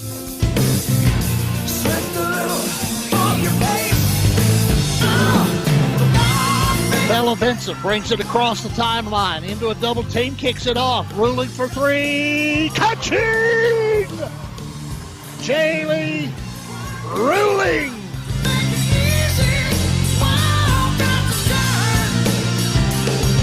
Three, two, one. Lady Raiders win it. It takes 100 minutes, but the Lady Raiders win it 2-1. Coffee County advances in the District 8 AAA tournament. What a great matchup tonight. You are listening to the Dream for Weave Foundation Radiothon on Thunder Radio. Dial to donate now. Every dollar helps. 931-728-1320. Broadcasting from the Unity Medical Center studios. We're your friends. We're your neighbors. Locally owned and operated. Thunder Radio. WMSR, Manchester. Now, another update from the WMSR Thunder Radio News Center. Spring Street Market in Manchester presents your daily news update on Thunder Radio. I'm Michael T. Today is the day. Join Thunder Radio and the Dream for Weave Foundation for our inaugural Radiothon all day long from 6 to 6. The Getting Kids in the Game Radio-a-thon is an all-day event to support the foundation and its mission of providing Coffee County athletes with scholarships with necessary gear and registration fees so that anyone who wants to play sports in Coffee County has the opportunity. You can make a difference today from 6 to 6. Tune in to Thunder Radio all day long for the Dream for We Foundation's Getting Kids in the Game Radio-a-thon, only on Thunder Radio. Manchester City Schools and the Family Resource Center are teaming up to help students in need. The Family Resource Center is calling for donations of school supplies or monetary contributions to help the families in the community who are struggling. The campaign, titled We Care Together, encourages members of the community to donate school supplies to ensure that every student has the necessary tools to succeed. A backpack filled with school supplies costs roughly $12, and the Family Resource Center is accepting monetary donations to purchase backpacks and school supplies. Additionally, individuals can purchase pre-filled backpacks that contain a range of school supplies. BJ Sylvia, the Family Resource Center coordinator, encourages anyone interested in donating or seeking more information to contact the center. America's largest annual tree planting event takes place this weekend across Tennessee. The day has been unanimously declared Tennessee Tree Day 2023 by the Tennessee General Assembly and Governor Bill Lee, and it takes place on March 18th. Over 8,000 Tennessee residents have signed up to plant more than 100,000 native trees during this event organized by the Tennessee Environmental Council, a nonprofit organization. You can get involved and find a location near you by clicking on the link in this article on our website, thunder1320.com. It's time to dust off your hunting gear and get ready for the turkey season in Tennessee. The season is starting a little later this year with young sportsmen on April 8th through 9th and shotgun and archery from April 15th through May 28th. Make sure to mark your calendar and plan accordingly. To help hunters prepare, the Tennessee Wildlife Resource Agency has released the latest schedule for turkey season, which can be found on their website. The website also offers important information on regulations, licenses, and permits. Moreover, the TWRA is offering hunter education classes across the state to ensure safe and responsible hunting practices.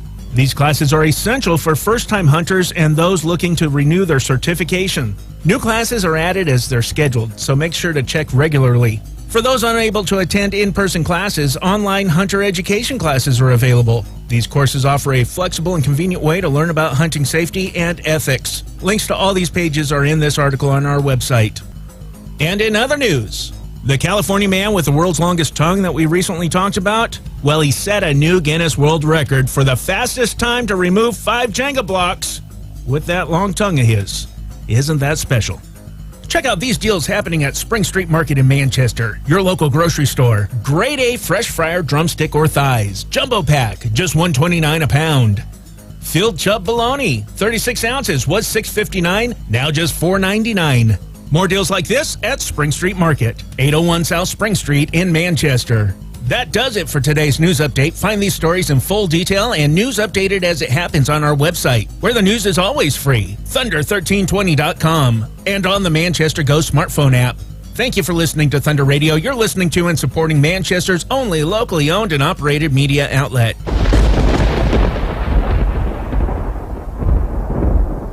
People's Bank of Trust to Manchester present your daily sports blast on Thunder Radio. I'm Josh Peterson. The season opener had a little bit of everything for the Coffee County Central Lady Raiders softball team Wednesday night. Most importantly, it included a win. Coffee County led by 3, fell behind by 4 late, rallied, and then won 11-10 on an extra inning walk-off hit by Willow Carden. Carden ripped the hit with 2 outs in the bottom of the 8th to push across Paisley Campbell, who had doubled.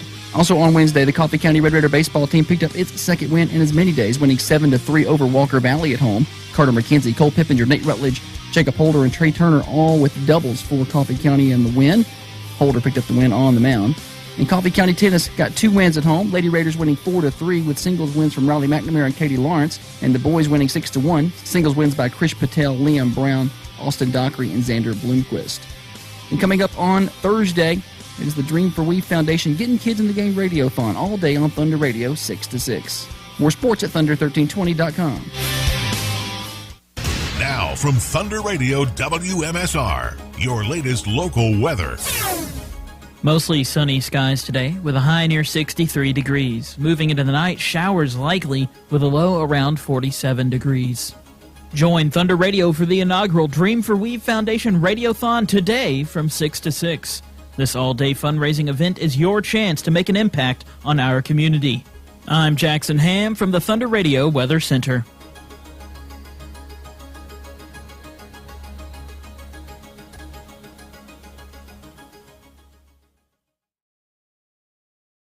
That's 931-728-1320.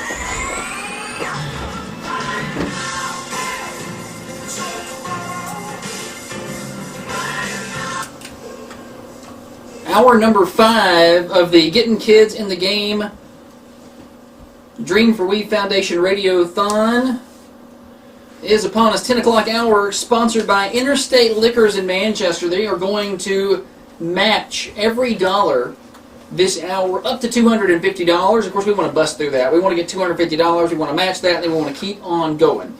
That is the goal during this hour. So call in. We'll get you the information.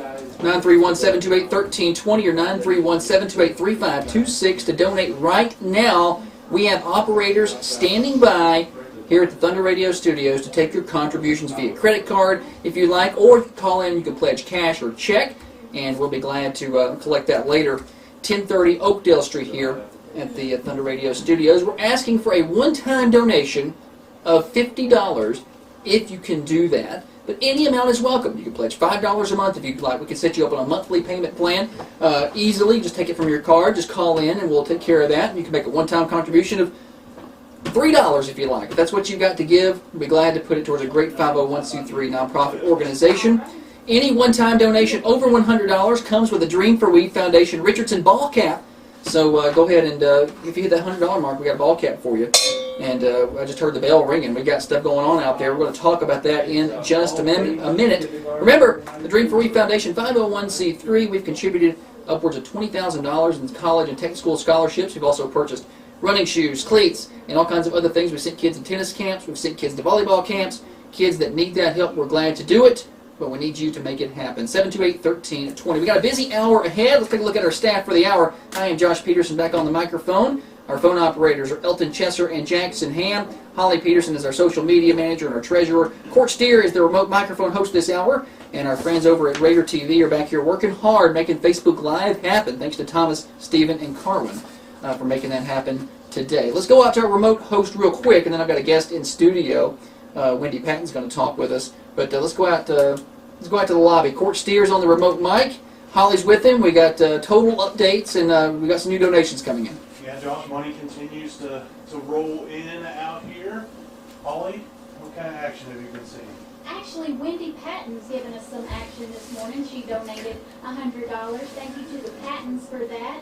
Bobby Gilly donated $250, and Emily Norman donated $100. So thank you to all of those donations. We are up to $7,857. $7,857, trucking along towards what I think was kind of our internal goal of at least $10,000 today. We've still got plenty of time. We're here until 6 o'clock, and you can donate right now, 728-1320, and be a part of helping our community. And speaking of Wendy Patton, she joins us in studio. Wendy, good morning. Good morning. Took some time away from work today to come see us. Thank you so much.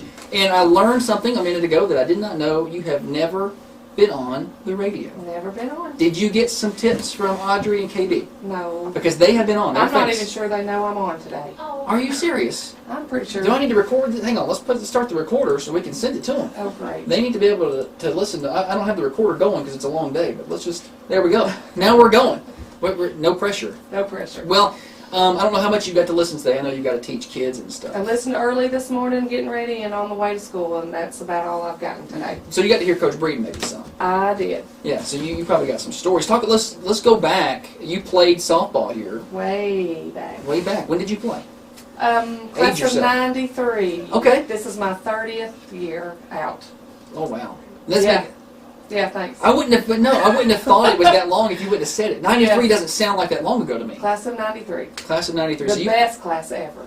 But you were part of some of the first softball teams. Yes. Then, what was your role in that? Well, not necessarily what you played, but like was it the first team? Well, I only got to play my senior year because I was a cheerleader, believe it or not, and that doesn't strike me. I was a cheerleader and I ran track my sophomore and junior year, and then took a big chance, and Coach Breeden took a big chance on me and played my senior year, and then went on to play college ball. So. Yeah. Well, what made you? I mean, that's just a big jump. It is. And at that time, I would guess, when we talked about with Coach Breeden, cheerleading, I would think, probably more popular than... We were national champions. Yeah. So at that time, it was pretty well known. Fast pitch softball was still pretty new. It was very new. So my sophomore year was, I believe, the very first year for fast pitch softball. Okay. That was the one-win team. Yes. Okay. Yes, the one-win team. And then he came in junior year, I believe, for me. And Sounds right. Allison Sane, Sims Twins, Michelle Duncan, and myself were the 5 seniors that year. Okay. And so... Senior year. And then you went on to play... At Motlow. At Motlow. Mm-hmm. So I know the answer to the question. Clearly, that's not something you envisioned doing. No. And ended up playing college. I think I decided in July, before school started in August, to go to Motlow and play softball. Okay, so that was a very last-minute thing. I was on the very first team at Motlow. Okay. Yeah. So scored the first run. Stole the first base. Oh, okay. That's you. You're in the record books. That was me. Yep. Scored the first run. So we have a celebrity here. Oh, yeah. We have a history. You need my autograph? Yeah, I do want your autograph. Wendy Patton Wendy Stout scored the very first run in Motlow college history and stole the first base in Motlow. That's only because I was the first base. It doesn't matter. You're still in the record books. Somebody get a picture. I want it up on the wall in here. We'll auction that off one day. I bet I could auction that off with the Fundies. I bet you could. Make a little money off of it. Sure. Talk about how you got kind of introduced to Dennis Weaver at that time. I was an outfielder. Okay. And he worked with outfielders. Dennis Weaver was the outfield coach. And his favorite saying was "catch the ball," but in his voice. Catch the ball. Yeah, I understand that. Yes, and he liked to tell us that we were going to run until his tongue touched the ground. Nice. We did a lot of that. A lot of running. Yes. That year. Yeah. At the T-ball field. Yeah, that was still the T-ball field. Yes. That was before. I don't know what year it was. You were probably not born yet. I was born, Wendy. Okay. But I was not necessarily that year, but at some point they reached the region or the sectional, maybe the sectional. That was Amanda's senior year. Yeah, I went there. I was taken to the game. I was young, but I remember being at the T-ball field and we were in a car, 5 cars deep. That place was slam packed. Yes. Saudi Daisy, I think. Probably. Played. Yeah. So, what was that like? I mean, what's it like now? I guess you played at the T-ball field, and now KB comes through. She gets to play at this really nice complex. It's come a long ways. They have no clue. They don't. Coach Breen was talking about that earlier. They really don't know the struggles that the Lady Raiders from way back when went through to get them where they are now. Yeah, to build it what they are. It's a beautiful thing. It's a nice facility. It really is. We should. Coach McCorder's going to be on later. I wonder if I could talk him into taking them down to the T-ball field for one practice a year, so they can see what that. They can see what it was. What that was like. You need to play on this field, and just to see. This is the maybe not the same bleachers, but this is what it was like. People packed in here. It probably is the same bleachers. It might be. I don't know if they've changed them or not, but yeah. So you worked with Coach Weaver in the outfield, and of course he was a teacher at that time, but. Yes. It kind of cool now looking back. Things have kind of come full circle for you. Your daughter plays, and unfortunately Weave's not here, but you get to help the foundation. So 30 years, a lot of it can come full circle in 30 years. Yeah, we really, Coach Weave and I became buddies. We became friends as I became an adult. As my girls were going through Westwood Middle School, and I would send him stats from the softball games or the basketball games, or he would come and call some of the games. Yes. So we got to be pretty good buddies. Yeah. He had a passion for sports. He did. That is for sure. And of course you had to help with some of that. And it was good to see him he kind of started the middle school broadcasting thing. That's not something that was done. And it started off with football. Some middle school football and some Westwood football. Mm-hmm. And I say middle school, Coffee Middle, and then some Westwood, and then started adding in basketball. And all of a sudden we're doing soccer games. And unfortunately for the young soccer players now, they have to deal with me, and I don't know anything about soccer. I'm trying to learn. I've gotten better, but still not. I think the last time I saw Weave was at Dibbrell Elementary School for a Westwood Middle School basketball game, way out in the middle of nowhere. Where is Dibbrell? It's in Warren County, like You go to McMinnville and take a left, and you just keep going for a long ways. Okay. And nursery country out there. Yes, I think that's the last time I saw him sitting up there on that stage and just. That was when Westwood was playing in that league over there. Yeah. Okay. Yeah. That was trying that to. Was, I think Audrey was a sixth grader, maybe. Yeah. Yeah. Now, did she ever get to do the coaches? Did Audrey or KB ever get to do the coaches show with Weave? Do you know? No. Okay. I didn't know if they got. I don't think so. Maybe they did. Okay. Maybe one or two. Well, we know you didn't because No. you've never been on the radio until No. now. This is a first time thing for you. Mm-hmm. You think somebody who made such great history 30 years ago would be part of this circuit? You'd think. And now you know, and Coach, Weave was a teacher and stuff. You've turned out to be a teacher and now a principal. Talk about some of your career path. Let's just talk a little bit about Wendy. Your some career path past college and what you're up to now. Well, I'm the assistant principal at Westwood Elementary School right down the road. And I've been there for... She walked in and we all straightened up. We weren't acting right until she got in the door. That's right. All I have to do is look at you. That's right. My mama used to do that. They got that look. Got that look. I've got that look now. I've been at Westwood Elementary for 15 years, I think. Wow. Maybe. Okay. So about the time I graduated high school. Thanks. Yeah, thanks. Appreciate you. Yes. No, it was longer than that ago. No, it wasn't. 04, it was like 19 years ago. So. Okay. Yeah. It's been a minute. I'm older than you think. People think that I'm born in 04. What? Yes, about right. Yes. KB. Yeah. Yeah. She's precious. Thank you. Yeah, I think so too. And you got Audrey that plays basketball, and KB that plays softball. And KB is actually an applicant for our scholarship fund. Yes. She put in for that. She's going to go be and that's part of what today is for, raising money for that scholarship fund. 728-1320. You can donate right now. We have operators standing by. That's 728-1320. And get your donations in for the Dream for We Foundation. I just got a text message for 2 donations. Okay. Southern Patriot Firearms. Okay.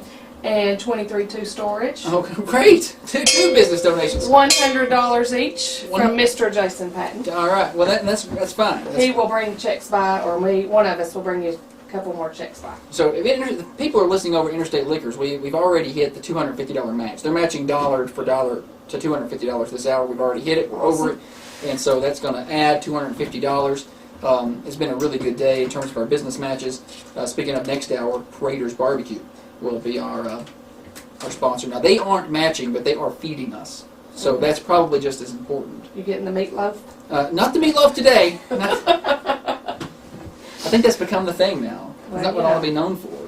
But anyway, KB, yes. Back to where I was at a minute ago. KB. She's going to go to, she's going to be a beautician or hairstylist. She wants to do cosmetology and open her own salon one of these days. Okay. So she is going to TCAT in Murfreesboro. Okay. She just got her acceptance last couple of weeks. Congratulations to her. Yeah, that's a big program. She was like number 60 or 70 on the list, and she replied to an email and went automatically to the first person on the list. So she has been accepted and ready to get going. And hopefully the foundation can contribute to her education. And whether you're going to college or tech school or cosmetology school, wherever, it's just not cheap. Secondary education is not cheap. Right. And, like I guess if you go to Motlow or a community college and get some of the Tennessee Hope scholarship money, I don't know if that applies. It does. It does. It so does. good. Yes, She gets in on some of that. Thomas. Good. You understand that more than I do. Yes, I do. So a $1,000 scholarship or whatever we're doing this year may not pay for everybody's college, but it can go a long way. Absolutely.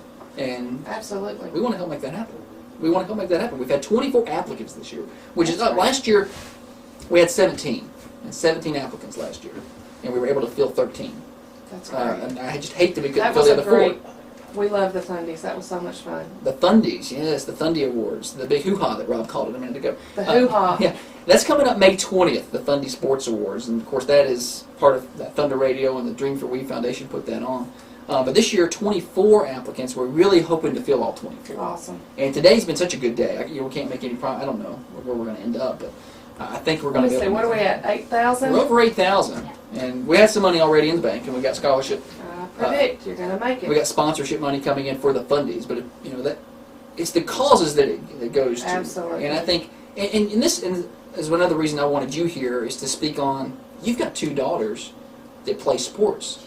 It is expensive, and I don't want, and that's kind of part of what the foundation was started for. And we haven't filled this as much as we wanted to. This has not been we want to, but we haven't had as many requests as we would like.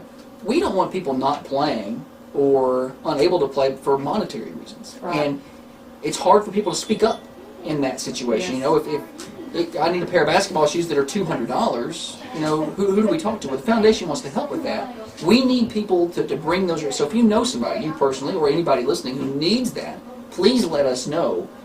Every request we've gotten, we have filled. We've bought running shoes for cross-country runners. We have bought cleats for baseball players. We've paid for volleyball camps for middle school volleyball players. We've paid for some other things. We don't promote that individually because we don't want to embarrass anybody. Sure. And we don't make we don't take pictures and put it on social media. We just, Take care of it. slyly send you some shoes. Here you go. Enjoy. We don't want, and you can speak to how expensive it can be. Your daughters play AAU and stuff. It's an expensive venture to get into sports. It is, and I feel like probably you are supporting some local leagues also, yes? Yes. And I think about the leagues that my girls started in. Mm-hmm. You know, Dusty Elam, the Fast Pitch League down at the park. There are lots of kids that can't play travel ball like we do, but they still want to play, and that's another great opportunity for the Dream for We Foundation. And we just need to know. You know, I think last year we put $1,000 towards youth football to help, and we want to do that towards some of the other leagues. And as the foundation grows, I mean, we just started 2 years ago. We got our 501c3 from the IRS, so we're official and all that. I think we did $3,500 in contributions that first year, which I thought was excellent. This is great. This is awesome. We do $5,000, and I'm going to be happy. Well, immediately we shot to $13,000 last year, and this year we're hoping really to get to that $25,000, $30,000 range as we slowly grow.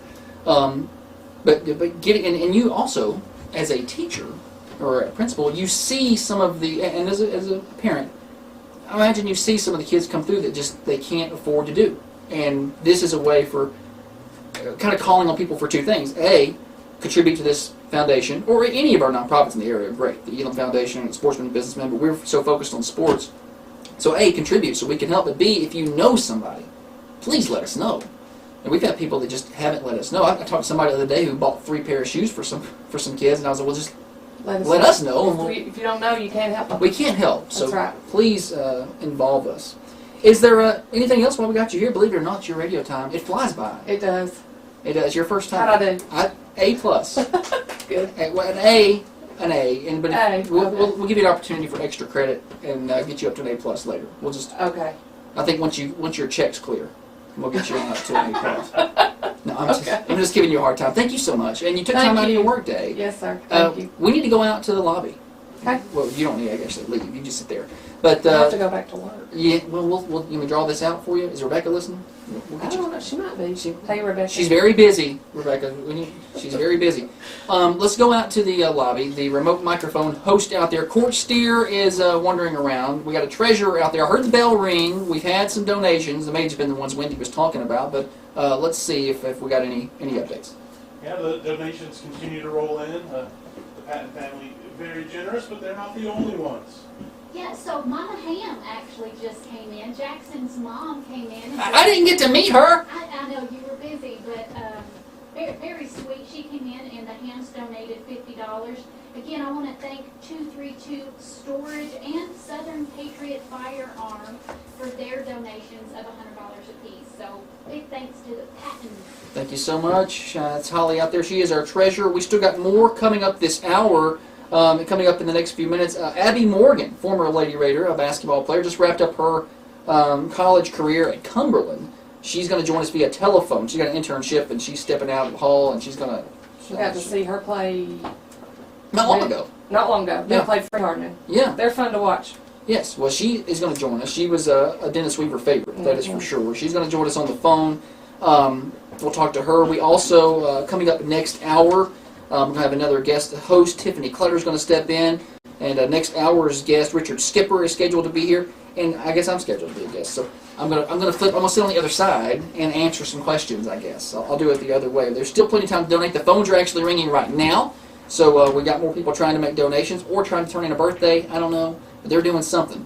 728-1320, 728-3526 to donate right now. We got operators standing by to take your contributions. You can do it via credit card, Venmo. You can pledge a dollar amount and bring cash by later. It doesn't matter. any bit that you can do, whether it's, we're asking for $50, but if you can do $10, that's fine. We'll take that. If you want to set it up on a monthly plan, we can do that as well. $5 a month, $2 a month. I mean, it adds up over the course of the year. A day like today, your dollars match, and they go, you pair them up with everybody else's dollars. Interstate Liquor is matching $250 this hour.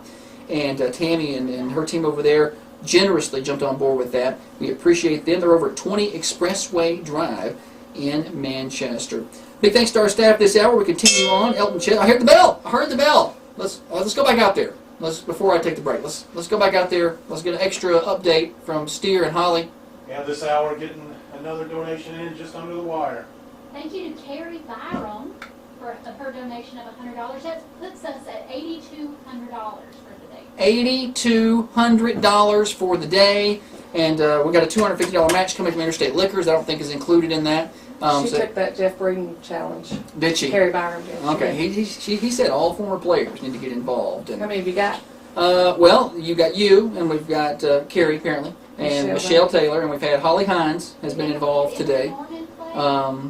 I don't know if Emily Norman play. I don't know. She was basketball. Basketball. Mm-hmm. She definitely has the basketball build. She does. Lily does too. She can pretty much do what she wants. She's pretty athletic. Yep. All right, we've got more fun. We got a quick break here at the bottom of the hour. Big thanks to our Radio TV crew for being in here. They've been here since. You know how hard it is. Or I don't say hard, but how special it is to get 3 high school kids up in here at 5:30 in the morning, and they did that for us.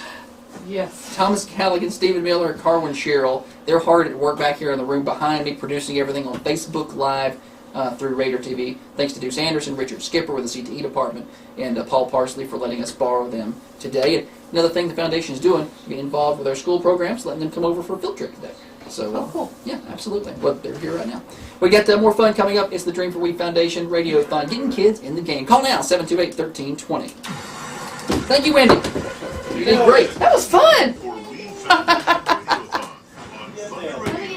Dial to donate now. Yes. $1 helps. 931. You are listening to the Dream for We Foundation Radiothon on Thunder Radio. Dial to donate now. Every dollar helps. 931-728-1320. That's 931-728-1320.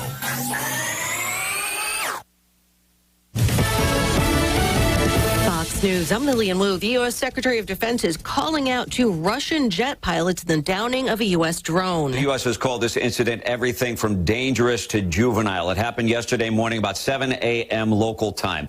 2 Russian fighter jets, Su-27 fighters, intercepted a U.S. MQ-9 Reaper drone doing what the Pentagon described as routine surveillance in international airspace over the Black Sea. The Pentagon says the fighter jets harassed the drone for about a half hour, buzzing dangerously close. Fox's Mike Tobin. The U.S. agrees that the fighters landed back in Crimea, but says that one of the fighters was indeed damaged. And a change in the manslaughter case against Alec Baldwin, a special prosecutor who doubles as a New Mexico state legislator, stepping down from her role in the case involving the death on the set of the movie Rust.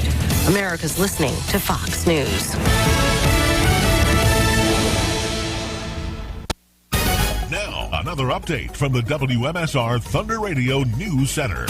Spring Street Market in Manchester presents your daily news headlines on Thunder Radio. I'm Michael T. Manchester City Schools and the Family Resource Center are teaming up to help students in need. They're calling for donations of school supplies or monetary contributions to help the families in the community who are struggling. America's largest annual tree planting event takes place this weekend across Tennessee. The day has been unanimously declared Tennessee Tree Day 2023. It's time to dust off your hunting gear and get ready for the turkey season in Tennessee. The TWRA has released the latest schedule for the turkey season. These are just some of today's headlines. You'll find more details on our website, thunder1320.com. Check out these deals happening at Spring Street Market in Manchester. Fresh cut, assorted boneless pork chops, a family pack, just $2.49 a pound. More deals like this at Spring Street Market. Thank you for listening to Thunder Radio, Manchester's only locally owned and operated media outlet. People's Bank of Trust of Manchester present your daily sports blast on Thunder Radio. I'm Josh Peterson. The season opener had a little bit of everything for the Coffee County Central Lady Raiders softball team Wednesday night. Most importantly, it included a win. Coffee County led by 3, fell behind by 4 late, rallied, and then won 11-10 on an extra inning walk-off hit by Willow Carden. Hardin ripped the hit with 2 outs in the bottom of the 8th to push across Paisley Campbell, who had doubled. Also on Wednesday, the Coffee County Red Raider baseball team picked up its second win in as many days, winning 7-3 over Walker Valley at home. Carter McKenzie, Cole Pippinger, Nate Rutledge, Jacob Holder, and Trey Turner all with doubles for Coffee County in the win. Holder picked up the win on the mound. And Coffee County Tennis got 2 wins at home. Lady Raiders winning 4-3 with singles wins from Riley McNamara and Katie Lawrence, and the boys winning 6-1. Singles wins by Krish Patel, Liam Brown, Austin Dockery, and Xander Bloomquist.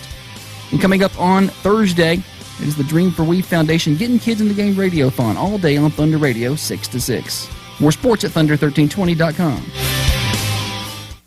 Now from Thunder Radio WMSR, your latest local weather. Mostly sunny skies today with a high near 63 degrees. Moving into the night, showers likely with a low around 47 degrees. Join Thunder Radio for the inaugural Dream for We Foundation Radiothon today from 6 to 6. This all-day fundraising event is your chance to make an impact on our community. I'm Jackson Ham from the Thunder Radio Weather Center.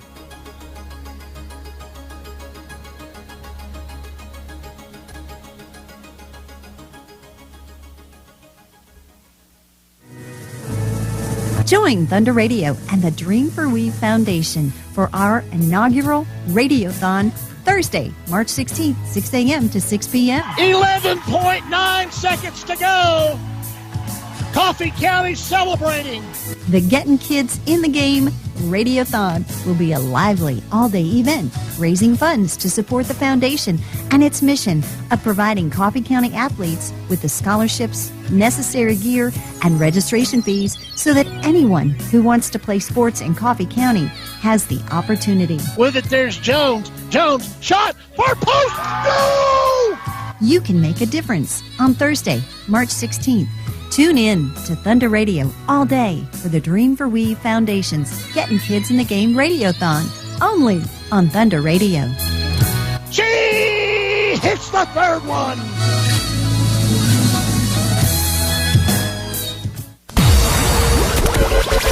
You are listening to the Dream for We Foundation Radiothon on Thunder Radio.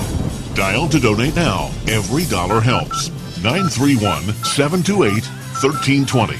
That's 931-728-1320. The Dream for We Foundation Radiothon Getting Kids in the Game continues. We are, I believe, well over $8,000 in contributions today. We'll get updates later on that. We've got a lot more fun coming up, but I want to remind you the phone lines are open for you to donate now. 931-728-1320 or 931-728-3526. We have operators standing by to take your contributions. We've had a great day. We've had contributions from $5 up to $1,000 today. Any amount is helpful. We would love to have it. In this hour, Interstate Liquors of Manchester is matching up to $250, which we've already busted through. We busted through the match, so let's just keep adding to it, keep adding to it.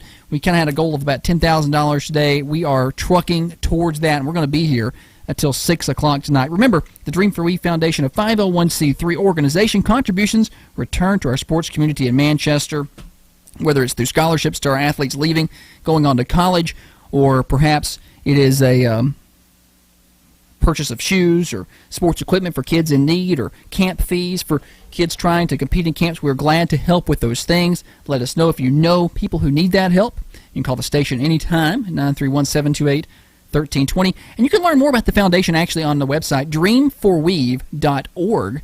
That's dreamforweave.org. Multiple ways to donate. We talked about the phone number, 728-1320. You can also do Venmo, Dream for Weave, DREAM, the number 4, and Weave, WEAVE. Big thanks to Wendy Patton, who was a guest number 1, and we're joined on the phone this time for guest number 2 in this 10 o'clock hour. Abby Morgan, former Lady Raider basketball player, joins us. Abby, good morning. Good morning. How are you? I am doing fantastic. Thank you for cutting out some time. I know you're busy and got a lot going on, but you were quick to jump on board with us and really wanted to participate. And we're glad that you did so. We're going to talk. We're kind of go through some chronological things back to your high school days and your Dennis Weaver days. Then we're going to go through and talk a little bit about your college days. But You were when you came through, that was kind of the height of the Dennis Weaver era. He was very involved in high school basketball, and the coaches show had started up. So you, I imagine, formed a pretty good relationship with Weaver through your time at Coffee County, didn't you? Yes, sir. Talk a little bit about your time. And you don't have to have any specific stories. If you do, that's great. But talk a little bit about how you first met Dennis Weaver and how you kind of formed that relationship over your time here. So actually, I met Dennis Weaver when I was in middle school. Okay. I think that my middle school tournament was it was the first broadcasted game, and my Uncle Mark, he's blind, he's probably listening right now, and he was able to listen. And so I thought that was really cool, and that's kind of how I met Dennis Weaver. He also announced for both of my sisters, so I always knew him, but I never was introduced to him until middle school. Absolutely, he did. They did games for Emily and Bailey as well, and I know that of course you coming through, you were the youngest, and he was around. Probably got to see all three sisters play and broadcast all three of those games. And your time at Coffee County was a special time for basketball, because by the time you were a senior, the basketball program had kind of started to take a turn under Coach Cope, and the start of what's become a great run of 6 years of district titles, and a lot of great things have happened. Talk about that and your role in building that basketball program to what's continued on and continues today. I think that a big part of it, my first 2 years at Coffee County, we were mediocre. We never really were great, but we were never really bad. And then when Coach Cope came, as probably everyone knows, he has a very winning mindset, and he's very demanding. And so we set our goals, and we just wanted to change the culture and leave our mark and leave Coffee County basketball better than when we found it. And so I think that once we set our goals, we just kept working at them and never stopped. Imagine it makes you proud. How close do you still follow the program now?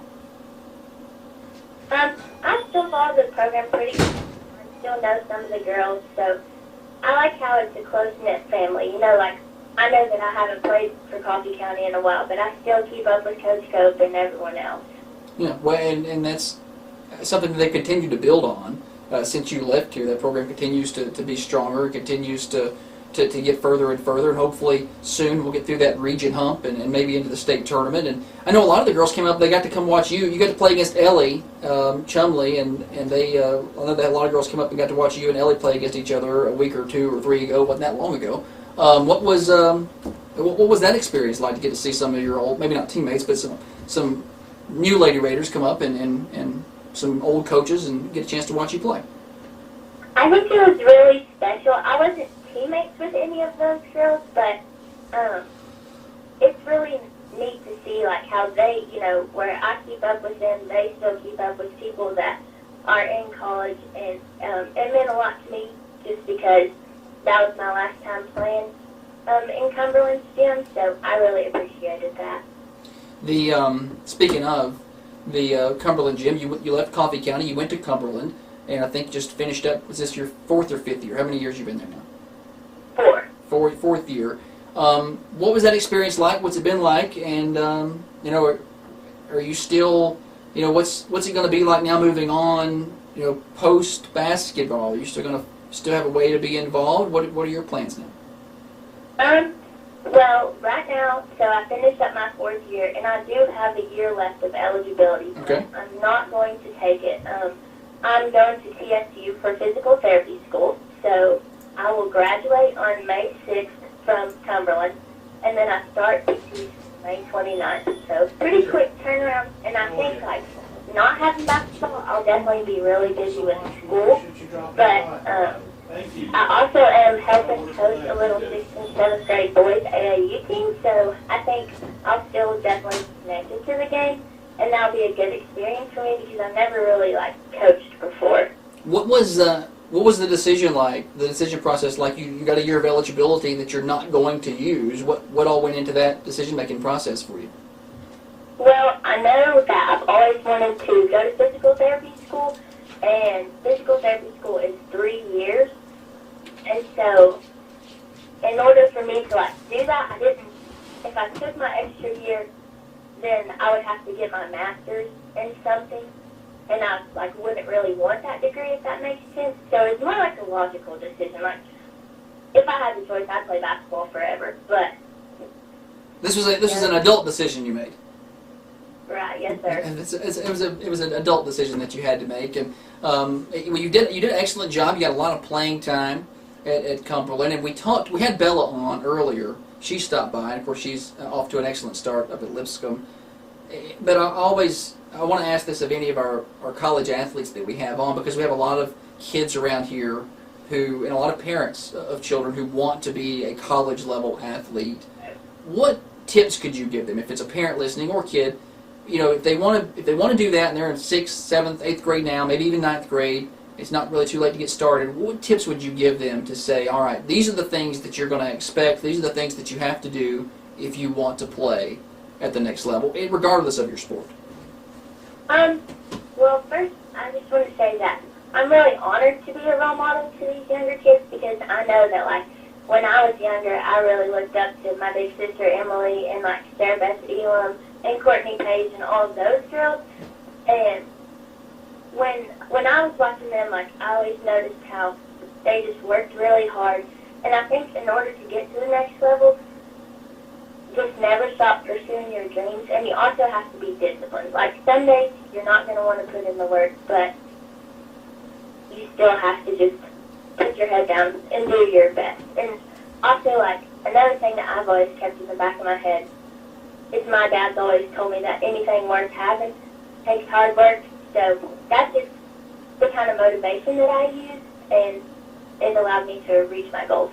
Yeah, and that last part was pretty good. There's not a whole lot given to you these days. You've got to, regardless of what people may think, you've got to go out and work for it and earn it, and you've certainly done that and left your mark here at Coffee County. And I know a lot of people kept up with your career up at Cumberland, and we're certainly proud of you for all the work that you've done, on and off the court, and physical therapy school coming up. So you've still got 3 more years of hard work ahead of you when it comes to that.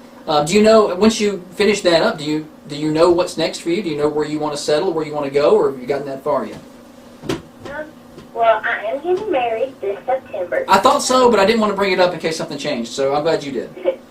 No, yes, I'm getting married in September, and so since I'm going to school in Nashville, Shay and I will probably live in Murfreesboro, and then I would say once I finish school that we will migrate back to Coffee County. Well, that's fantastic. We could always use more former Lady Raiders around to help out. I know, once you try out the coaching thing, have you started that yet? You said you're going to do it. Have you started? Have you had practices or games yet with your AAU group? Well, we have our first tournament this weekend, and we've had 1 practice. And, I mean, it's going okay. Tay, he's like definitely the head coach. I'm just kind of helping out. Well, once you do that, you may decide you don't want to do it anymore. Or you may fall in love with it. You know, Coach Cope, he's got a while. I don't know how much longer. You know, it's going to be a while before Tulsa gets through. So he may be coaching until he's in his 70s. But he's going to need some help. So, you know, we could use you. Oh, yeah. Be glad to have you around. Anything else while we got you on? Any shout-outs? Any Dennis Weaver stories? Any grand announcements that Abby Morgan needs to make? I do have a little bit of a funny story about Lee. Perfect. So, we mowed his yard for a long time. And, you know, when I was growing up with my parents, like, obviously I was not allowed to get on the lawnmower because I did not know how to do that. But okay. I was just, like, leaf blow and stuff. And he would always get on to me and, like, pick at me when he saw me outside and joked about eating his raspberries, because I don't know if everyone knows, but he was quite the gardener. So that just always sticks out to me. Just an aggravator. He was an aggravator, and he was quite the gardener. He did grow quite a bit of stuff back there. So, yeah. Now, were you ever allowed to get on the lawnmower at any point ever, or did they keep you off of that? Well, now I am. I would say that I didn't get to ride the lawnmower until I was a freshman in college. Oh man, they put you into the hard work. You were doing the tough stuff. Oh yeah.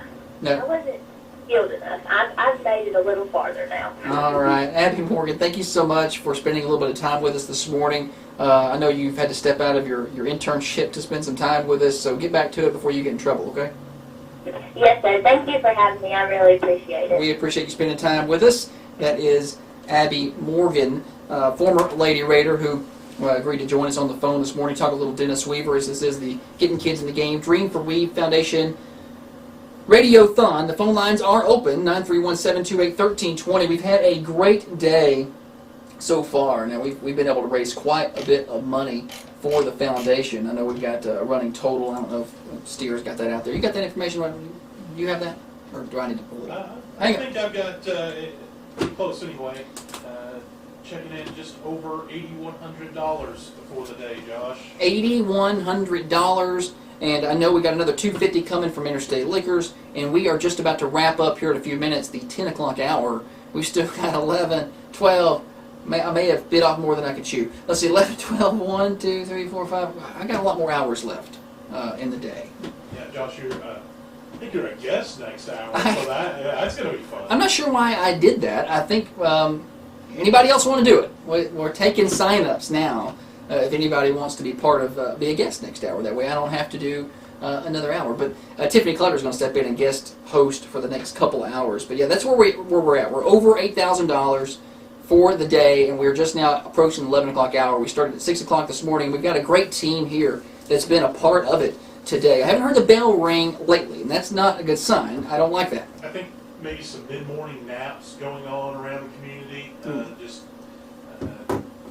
kind of calculating things up for those big afternoon donations. Sure, and there's ebbs and flows throughout the day. We've had some checks come in from previous pledges, which is that's still a good thing. We've got to collect on that money. But the team this hour has been great. Elton and Jackson on the phones. They've not been working all that hard because phones haven't been ringing hard that this hour. There have been a few phone calls. Holly Peterson is our social media manager and our treasurer. She stepped out to go pick up lunch from Freighters Barbecue. We look forward to talking to them in the next look forward to getting that food in the next little bit. Court Steer, of course, you just heard from him. He's our remote microphone host, and our Raider TV team back here putting in the work. It is Thomas, Stephen, and Carwin. We got a senior, a junior, and a sophomore that's hanging out with us back there doing the Raider TV broadcast. So if you're watching on Facebook Live, we've got them over here doing that today. Some notes about the Dream for We Foundation we need to let you know about. We're asking for a one-time donation today of $50 if you can do that. Things are expensive. A good pair of baseball cleats, $150 at least. A good pair of cross-country running shoes, over $100. A good pair of basketball shoes, well over, probably over $200. There are kids who need these items and parents who maybe can't afford them. We do not want that to be a barrier. We will purchase those if we know about the issue and if we have the funds in place. So if you contribute to the foundation today, it is a 501c3. We can make that happen. 931-728-1320 to donate. We also, you know what's even more expensive? Is college. Really expensive.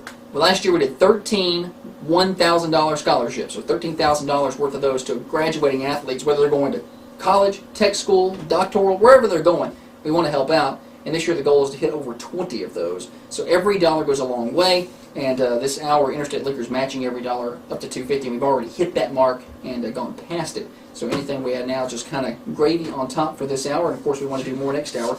Looking ahead, we'll have Richard Skipper. I believe he's going to be in person next hour, talking to us with Tiffany Clutter. And also looking ahead to the next hour, in the 12 o'clock hour, Dustin Murray and Brandon McWhorter are going to be in. They will be guests.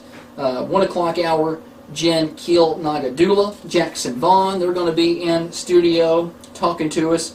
Coming up at the 2 o'clock hour is going to be a good one. Aaron Stubblefield Murray and Terry Weaver. Those will be our guests. Terry, of course, the brother of Dennis, talking about the great things the foundation is doing. We're taking donations all day long here on Thunder Radio. It's been such an honor to be a part of it, and the community has responded extremely well. We are thankful for that. Quick news break. When we come back, Tammy over at Interstate Liquors is going to talk to us a little bit about their contributions today, and we're taking phone calls. They're still open. Call in 931-728-1320, 931-728-3526. We're here tonight till 6 o'clock. You're listening to the Dennis Weaver Dream for We Foundation Radio-thon. We're here till 6. This is Thunder.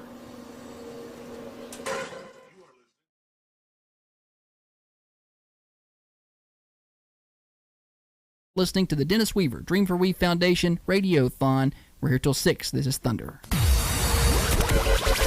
You are listening to the Dream for We Foundation Radiothon on Thunder Radio. Dial to donate now. Every dollar helps. 931-728-1320. That's 931-728-1320. Fox News, I'm Lillian Wu. The U.S. Secretary of Defense is calling out two Russian jet pilots in the downing of a U.S. drone. The U.S. has called this incident everything from dangerous to juvenile. It happened yesterday morning about 7 a.m. local time. Two Russian fighter jets, Su-27 fighters, intercepted a U.S. MQ-9 Reaper drone doing what the Pentagon described as routine surveillance in international airspace over the Black Sea. The Pentagon says the fighter jets harassed the drone for about a half hour, buzzing dangerously close. Fox's Mike Tobin. The U.S. agrees that the fighters landed back in Crimea, but says that one of the fighters was indeed damaged. And a change in the manslaughter case against Alec Baldwin, a special prosecutor who doubles as a New Mexico state legislator, stepping down from her role in the case involving the death on the set of the movie Rust. America's listening to Fox News. Now, another update from the WMSR Thunder Radio News Center. Spring Street Market in Manchester presents your daily news headlines on Thunder Radio. I'm Michael T. Manchester City Schools and the Family Resource Center are teaming up to help students in need. They're calling for donations of school supplies or monetary contributions to help the families in the community who are struggling. America's largest annual tree planting event takes place this weekend across Tennessee. The day has been unanimously declared Tennessee Tree Day 2023. It's time to dust off your hunting gear and get ready for the turkey season in Tennessee. The TWRA has released the latest schedule for the turkey season.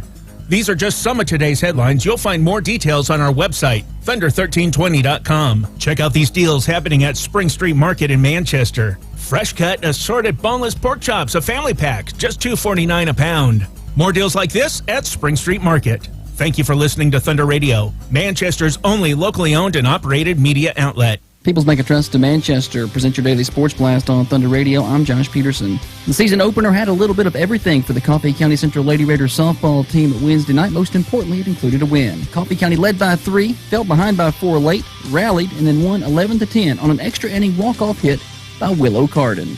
Carden ripped the hit with 2 outs in the bottom of the 8th to push across Paisley Campbell, who had doubled. Also on Wednesday, the Coffee County Red Raider baseball team picked up its second win in as many days, winning 7-3 over Walker Valley at home. Carter McKenzie, Cole Pippinger, Nate Rutledge, Jacob Holder, and Trey Turner all with doubles for Coffee County in the win. Holder picked up the win on the mound. And Coffee County Tennis got 2 wins at home. Lady Raiders winning 4-3 with singles wins from Riley McNamara and Katie Lawrence. And the boys winning 6-1. Singles wins by Krish Patel, Liam Brown, Austin Dockery, and Xander Bloomquist. And coming up on Thursday, it is the Dream for We Foundation Getting Kids in the Game Radiothon all day on Thunder Radio 6 to 6. More sports at thunder1320.com. You are listening to the Dream for We Foundation Radiothon on Thunder Radio. Dial to donate now. Every dollar helps. 931-728-1320. That's 931. Radiothon has got another donation that came in via Venmo. I'll get that written down in a minute. Steer's out there doing his work. Let's go first to the phones because our sponsor this hour has been Interstate Liquors in Manchester. Tammy Harrington has been so kind to agree to match every donation up to $250. Tammy, are you there? Yes, sir. Good morning. Good morning. Yes, so I've got great news, Tammy. We have went well over $250 this hour. So your contribution, that's going to push us on up even further. Thank you so much for jumping in and being a part of this. Certainly. We are always happy to support the youth in our community. Not typically our customer base, but we want to help out.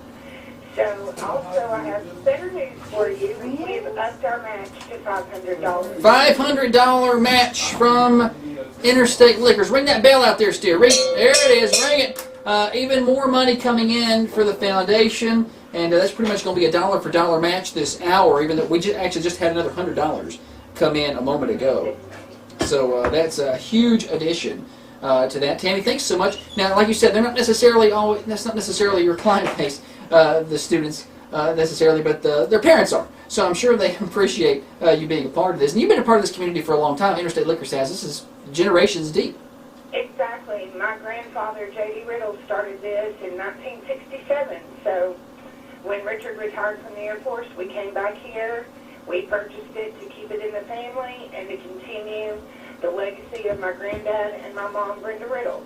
Awesome. Well, We're very supportive of the community, and we want to continue that tradition. And what better way than to help out the kids?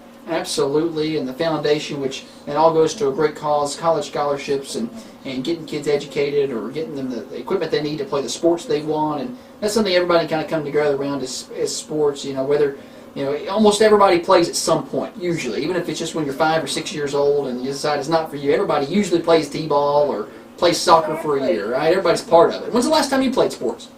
Oh, I am not an athlete. I didn't want you to age yourself, but I just didn't know if you had a year of t-ball experience under your belt sometime. Today, but was not good at that. Yeah. Well, we all learn, right? I wasn't very good at it either, but I kept doing it. I just wasn't smart enough to understand that I wasn't good at it. There you go.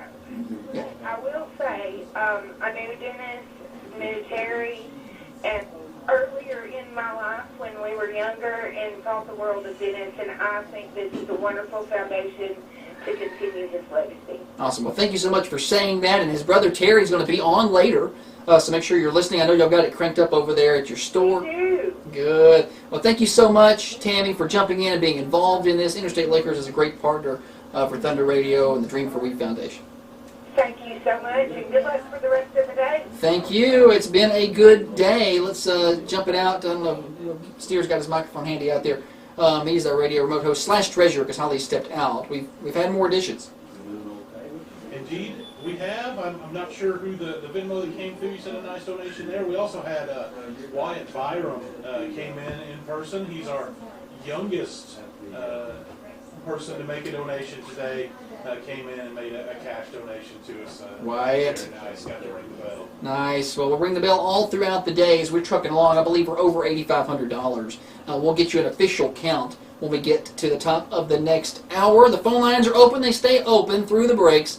I'm going to step out for a couple hours. Tiffany's going to step in and host. 728-1320, 728-3526. We've got operators standing by right now. You can take your credit card donations. We can take Venmo at Dream for Weave as well. You're listening to Thunder Radio, getting kids in the game, radio-a-thon. Probably. They got that heater running back there. They probably cut that off.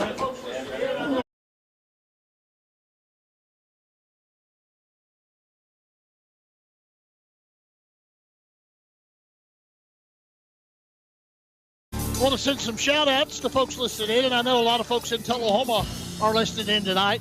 I'm really sorry. It's going to be a biased broadcast. Joel Gregory, Helen Kirby, Prater Powell, Tom Myers, Mary Lee Esselton, Mary Piscola, Rodney Douglas, Benny Jones, Ralph Williams, Joyce Winton. There's Prater Powell right here. Andrew Smith, Stephen J.D. Stout, Vicki Gilly, Clint Nichols, Sue Wilson, Joel Vincent, Tim Hinton is here, and also Gary Barfield listening in here tonight on Thunder Radio. And it is the blood-hate rivalry, Coffee County taking on Tullahoma.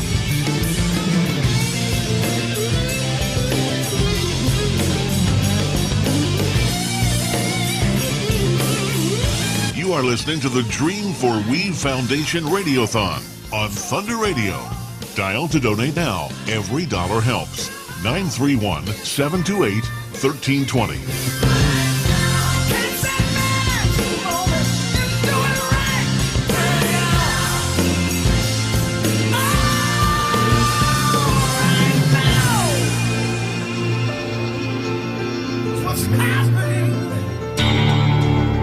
Coffee County playing for the district title. They lead it 2-0 over Lincoln County.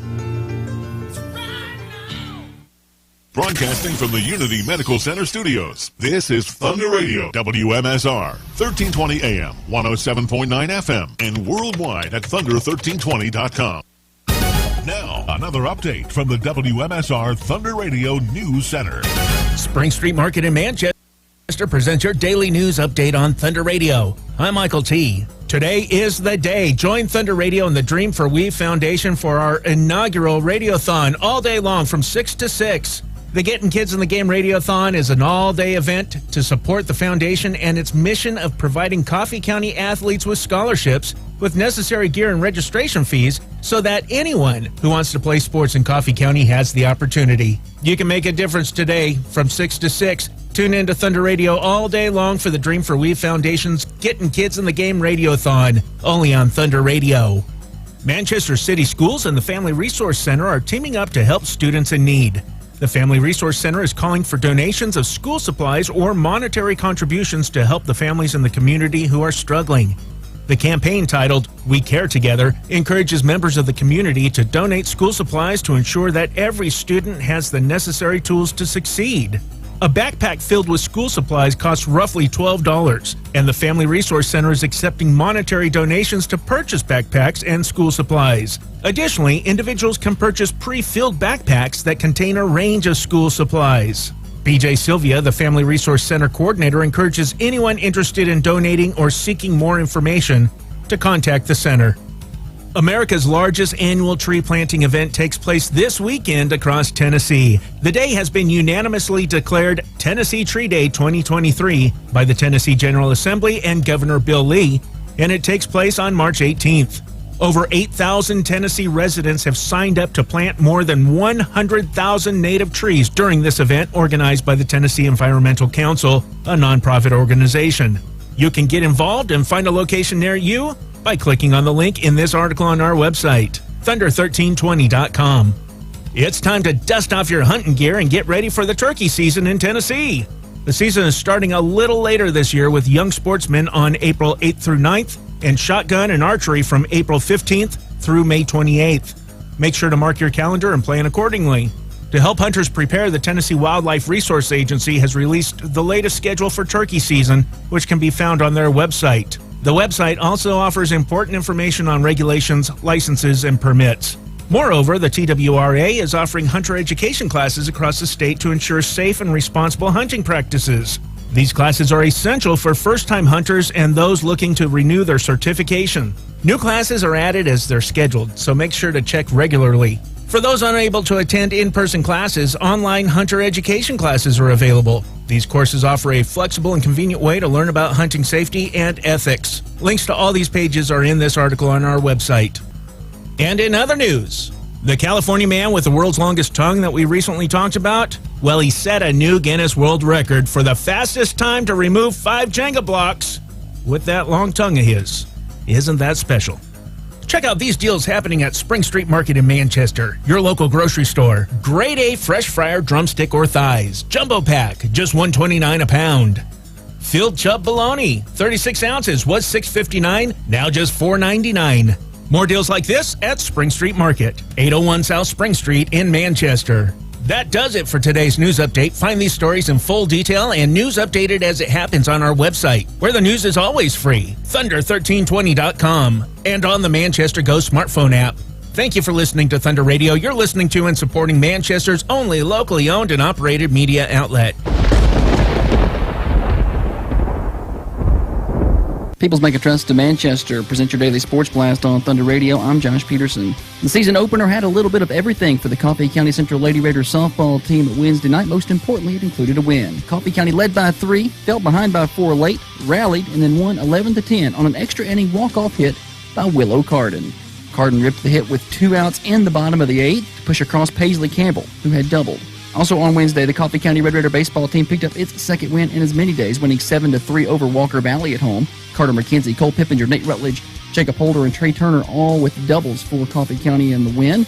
Holder picked up the win on the mound. And Coffee County Tennis got 2 wins at home. Lady Raiders winning 4-3 with singles wins from Riley McNamara and Katie Lawrence, and the boys winning 6-1. Singles wins by Krish Patel, Liam Brown, Austin Dockery, and Xander Bloomquist. And coming up on Thursday, it is the Dream for We Foundation Getting Kids in the Game Radio-a-thon all day on Thunder Radio 6 to 6. More sports at thunder1320.com. Now from Thunder Radio WMSR, your latest local weather. Mostly sunny skies today with a high near 63 degrees. Moving into the night, showers likely with a low around 47 degrees. Join Thunder Radio for the inaugural Dream for We Foundation Radiothon today from 6 to 6. This all-day fundraising event is your chance to make an impact on our community.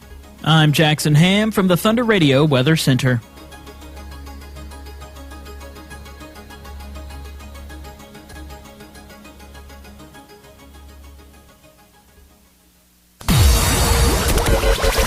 You are listening to the Dream for Weave Foundation Radiothon on Thunder Radio. Dial to donate now. Every dollar helps. 931-728-1320. That's 931-728-1320.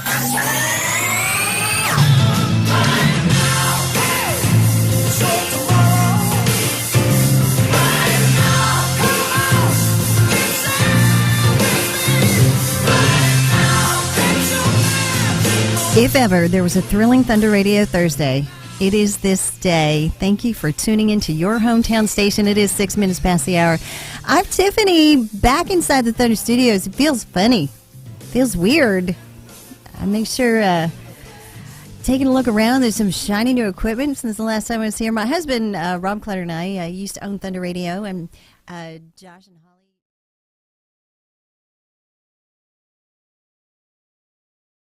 live and breathe something every day. It's just part of you, and I've dreamed about running a radio program since then, but I haven't had a lot of opportunities. But what a great opportunity to be here for the Getting Kids in the Game radio-a-thon. Is it radio-a-thon or radio-a-thon? But we are encouraging you to take a listen to what we have to say about Dennis Weaver. And gosh, this radiothon today, I've listened all day, by the way, since they first came on, and I didn't think that I would, but I did. I've been listening nonstop all day long in my headphones at the gym, and even we have radios all over our house because we're radio people. But I have laughed, I have cried, I have felt so close to Dennis Weaver today. I'm going to get myself all emotional about this, but I felt so close to Weave today, and it's been such a gift. It's been so wonderful. My relationship with Dennis Weaver. So he was technically my employee, I guess. But once Dennis Weaver worked here at the station, I'm pretty sure I signed the checks, but I answered to him. Because Dennis Weaver was a very particular, meticulous guy who organized what he did, and he did it better than anybody could have imagined. And I've heard a couple of people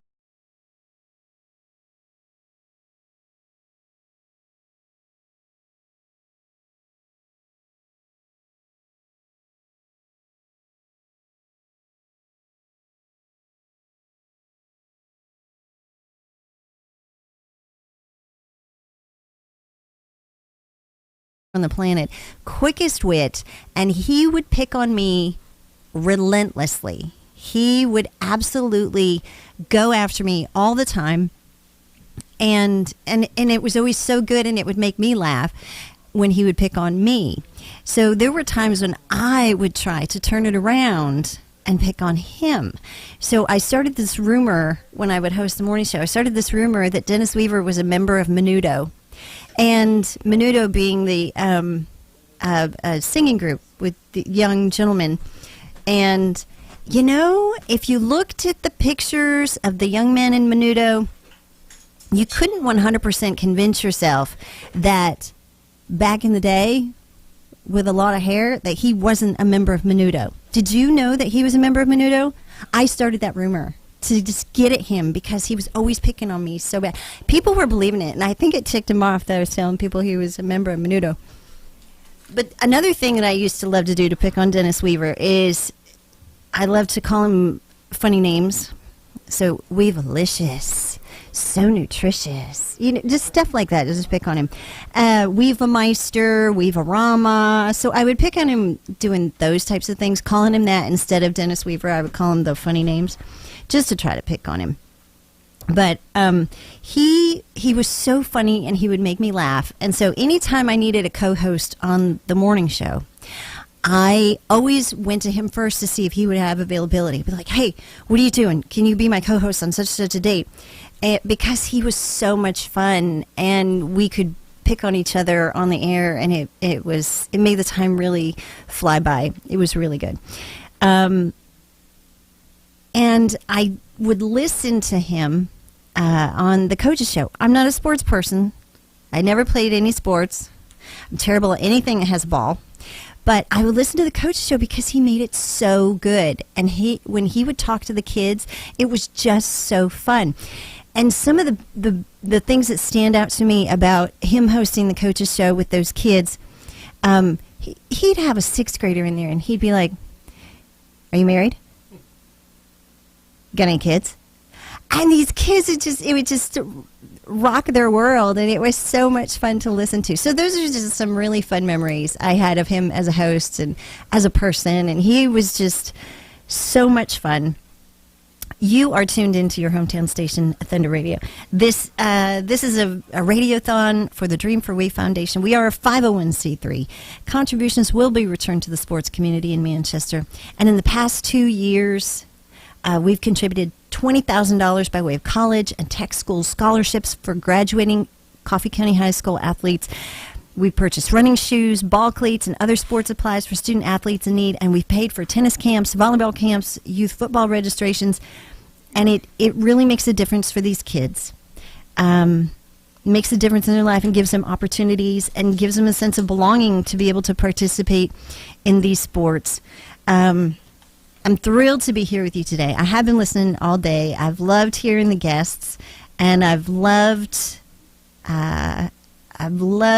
hearing the stories and people remembering Dennis Weaver and all that he was to kids, what he meant and how he made them feel.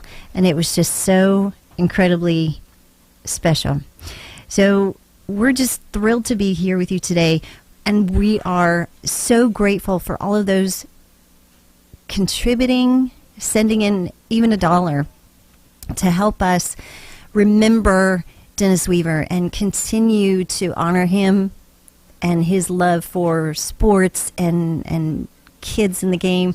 We're just honored that you're along with us. You're part of this. You're helping us.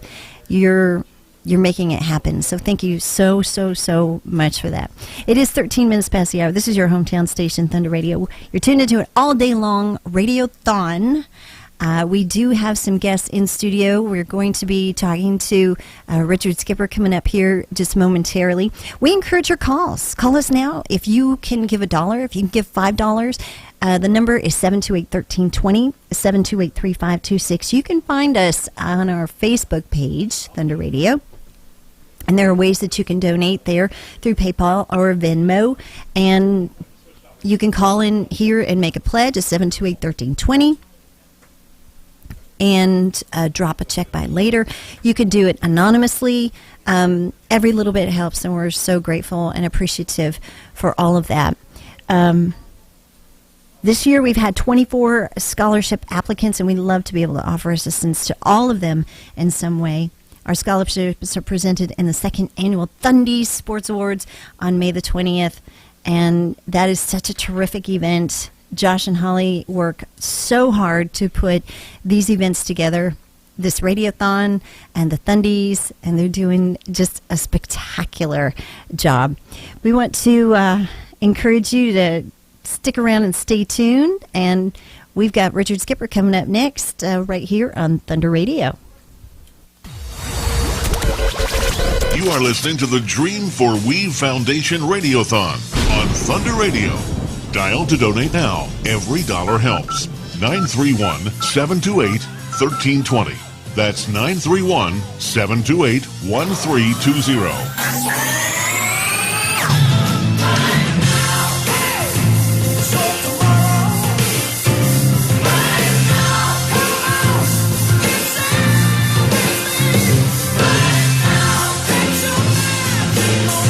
Tuned into Thunder Radio. This is the Getting Kids in the Game Dream for We Foundation Radiothon. I'm Tiffany inside the Thunder Studios. It's 15 minutes past the hour. Joining me is Richard Skipper, CTE Director at Coffee County Central High School. Correct. I get that. Correct. I've worn many hats, but that's the one. Yeah, I remember you as this athletic director, and you've been around. If you're in education, you got to be multitask. Well, there it is. For sure. Wearing a lot of hats. Yep. How did you meet Dennis Weaver?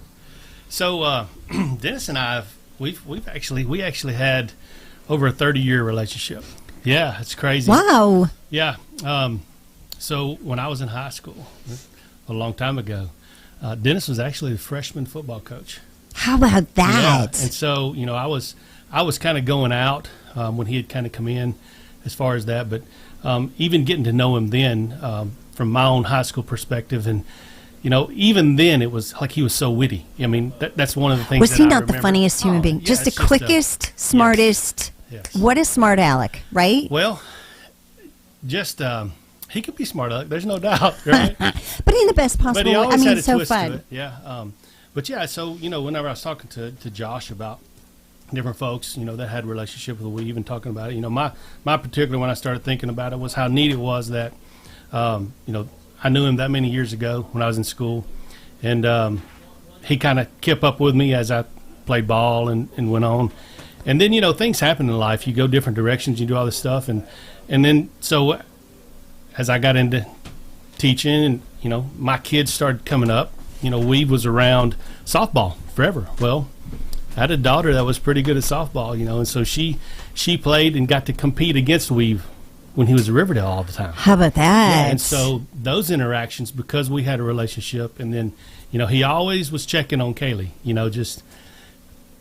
he cared about kids. I think that's the big thing that always come across. But it was, once he built a relationship, like he didn't forget, like he just, kept on. And so my daughter got out, then my son rolls in. So my son's playing football and baseball, and Weave is moved back to Manchester. Or I don't know if he ever really left or whatever, but the way he worked and was working at Riverdale, he wasn't at Riverdale anymore, but he was back on the radio, and so he was doing broadcasting Hayden's games, and so we got back to that connection of, hey, it's next generation, man, and he really took a liking to Hayden. I think Hayden become his personal gardening guru. Gardening guru. Wow. Every year, so people don't know, we've had he had the most impressive garden in pots. In pots, in yeah. Pots. Not in the ground, but in pots. Yeah. Yes. But what's funny is every year, Hayden was the guy that reapplied all the mulch and helped him get all his garden. Yeah, and, so I was talking to Hayden, telling him when I was, coming home here, and I said, do you have any thoughts you want me to express? He's like, that dude paid me 3 times what I was ever worth. Oh my That's what I remember, and oh my goodness. But what was funny is, I even had a conversation with him. I was like, wait, man, you're ruining him. Don't get him accustomed to that, 'cause we're not giving him that kind of money, But I really think, it was just about the relationship and the fact, that it may be an hour job and Hayden be over there for 3 or 4 hours. And just because they were just, carrying on. And so every time he come back, he usually come back with cookies. Like Christine would bake. Miss Christine got the baking talent, right? Well, but here's the thing. The deal was we couldn't have any. I mean, when he come back with those cookies, your from son the would Weaves, let you. Heck no. And these are mine, Tad. You tell your dad those are for you. Do not share. So it was a constant. Gigging at each other. And I think that people. It's easy for people to see that from a radio standpoint or when he was in the school system and teaching. How he interacted with kids, but I don't know that anybody. If you weren't around him much, it was really, you'd never understood how much he really cared about kids. Like it was, and when I say really cared about it, it's from the standpoint of he was realistic too.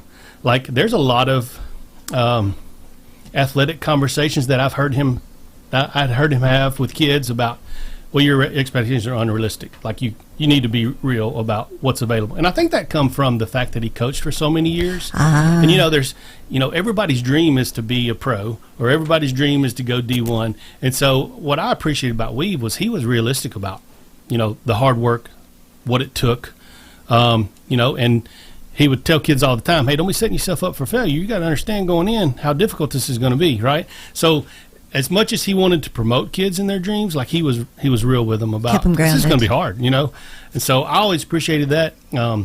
I guess probably mostly I appreciated, the relationship that I had with him, but also the initiative that he took with my kids whenever they cycled through, Yeah. and it was so like I said, it was a 30-year friendship. That's a long chunk It was of time. Yeah. I guess it's just so impressive. I hadn't really heard that perspective from anyone so far today. I've been listening all day to the interviews, which have been terrific. It's just so fun to hear about Weave and feel so close to him. What's it like as a parent to hear your kid's game on the radio? What is that like? Well, like I said, part of that time I was in the athletic director role, and so I was always around the games and stuff like that. And the thing that was the most just impressive, and we would be in the baseball upstairs, and there would be another radio station, whether it was from Winchester or whatever, that was The up there. opposing team The comes opposing- in. yeah, Lots of times yeah. they bring their radio station comes over And as so well. you get to hear kind of both sides of it, Sure. while it's going on, and you're up there, and how quick-witted he was. His brain. It was just I couldn't process, the things that he was just popping off there, nicknames. I mean, and then pulling up stats and things that he remembered. It was really he had a true talent. And even times when he would recount his personal interactions with the kids in the middle of the game while the play was happening, and then catch the next play and tell you all about it and make it feel like you were there. Absolutely. Well, another thing, too, though, that there was no doubt that he was a hometown. He loved the hometown teams. You knew who he was, you knew who he was rooting for. Absolutely. Yeah. So, and, that's part of the 30 years or 30 plus years that he had invested in Coffee County. Like I said, even when he was, coaching at Riverdale, he always kind of kept up and knew what was going on with the kids here and things that was going on. So that's where his heart always was. I don't care where he coached at. His heart was always Coffee County. And I think you're right. Yeah. Mm-hmm. You're hearing that's Richard Skipper, and he's the CTE director at Coffee County Central High School. You're taking some time out of your day to come over here and share with us for this Getting Kids in the Game Radio-thon. It's the first time ever Thunder Radio's taking this on. We're trying to pull together the support and resources the kids in this community need to be able to participate, to be able to have the opportunities. As a teacher, certainly you have seen over the years, and as an athletic director, sometimes it's a struggle financially for kids to participate. Sure, it's for anything. Anything that's extracurricular, it costs extra, I would like to say that, our Coffee County Schools is, if it deals with us, that our motto, I know it has always been when I was athletic director and even CT director, is that monetary reasons are not going to be a reason that kids can't participate with everybody else. And so, I think that there's a lot of programs, a lot of things. And this right here, man, this is very impressive, what Josh and then we put together for our kids, and a lot of celebration for their successes is kind of what this celebration. does. Yeah. And every kid deserves, I've said it from the beginning, kids that experience success, at whatever level it is of a sport, or, it doesn't matter what division they're playing. Kids that develop a sense of success develop a sense of expectations of succeeding. And so it's so important, because for current technical education, it's our CTSOs, it's in our classes, right? But for sports, that's the basis of sports, is learning to compete, because at the end of the day, every kid's going to be competing at something else in life. When sports are over with, It's always something around the corner. Yeah, it's always around the corner. And a kid that grows up in some form of success athletically, they grow up creating expectations of success. And so, the beautiful part is that it rolls over outside of sports when it's over with. Because that's our number one goal, is that we're creating the next generation to be successful at whatever they do. And so the fact that we can use an avenue like sports to create those successful habits and successful expectations, I mean, that's the fun part of it, really. I love how you zeroed in on that, because not every kid on every team of every sport is going to go to the pros. Oh, yeah. And that's not what this is about. That's not what. That's 0.5% of 1%. Have you ever heard Dwayne "The Rock" Johnson talk about how he got into playing a sport. So he was 16 years old, this huge kid in high school, like 6'4", 220, and he was a thug, self-described. Miami. Thug. Yep. And he says the last time he was arrested was when he was 16. He was in high school. And the reason why is because he started to play football. So he was in this high school, and he had to use the men's room, but he didn't want to go in the students' men's room because they were smoking cigarettes in there or whatever. I don't know, some kind of hijinks, and it was stinky. And he went into the faculty restroom. And he's in there, and he's washing his hands. And this guy comes in, this Coach Swick, says, "You're not supposed to be in here." And Dwayne "The Rock" Johnson, this huge, ginormous kid, looks over his shoulder. He says, "All right, I'll leave when I'm done." Total attitude. There's like a man testosterone thing going on there, right? And so he finishes washing his hands and gives the coach, a dirty look and leaves, right? And he said, I could tell that this coach was just fuming, he was just livid because I mouthed off to him like that and, gave him all that attitude and I broke the rules. And he said, it really worked on me. And overnight, I felt bad about it. And so I found him the next day. I found him in his classroom and went up to him and I said, "I'm really sorry about the way I treated you." He said, and I stuck my hand out. He said, and Coach Swick looked at my hand and looked at me and looked at my hand again. And he took hold of my hand and he didn't let go. I'm going to cry. This makes me cry because this is the whole why of sports. This is why. He said, the coach said, "All right, I want you to do me a favor. I want you to come out and play football for me." And Dwayne "The Rock" Johnson's like, "Okay, all right, I'll do it." And the coach said, "You promise?" He said, "Yeah." So he goes out and he plays football. And he said, this coach believed in me. This punk kid with no good intentions who treated him terrible. He believed in me. He had empathy for me. And football made me want to do better. Sure. I started to see myself successful. I could do something. I was part of something. I had people around me, part of the team, who cared about me. Sure. He said, and I'll just never forget. He said, colleges started looking at me, and then, it's Dwayne "The Rock" Johnson. What's he make today? He said he started caring about himself and his success and the choices he was making because a coach cared about him. Sure. So for me, I'm not a sports person. For me, that's the why. Mm-hmm. Get your kid involved in something, and it doesn't matter if you can't afford it because there are resources available to you to help you out. We can help get your kid in the game. Sure.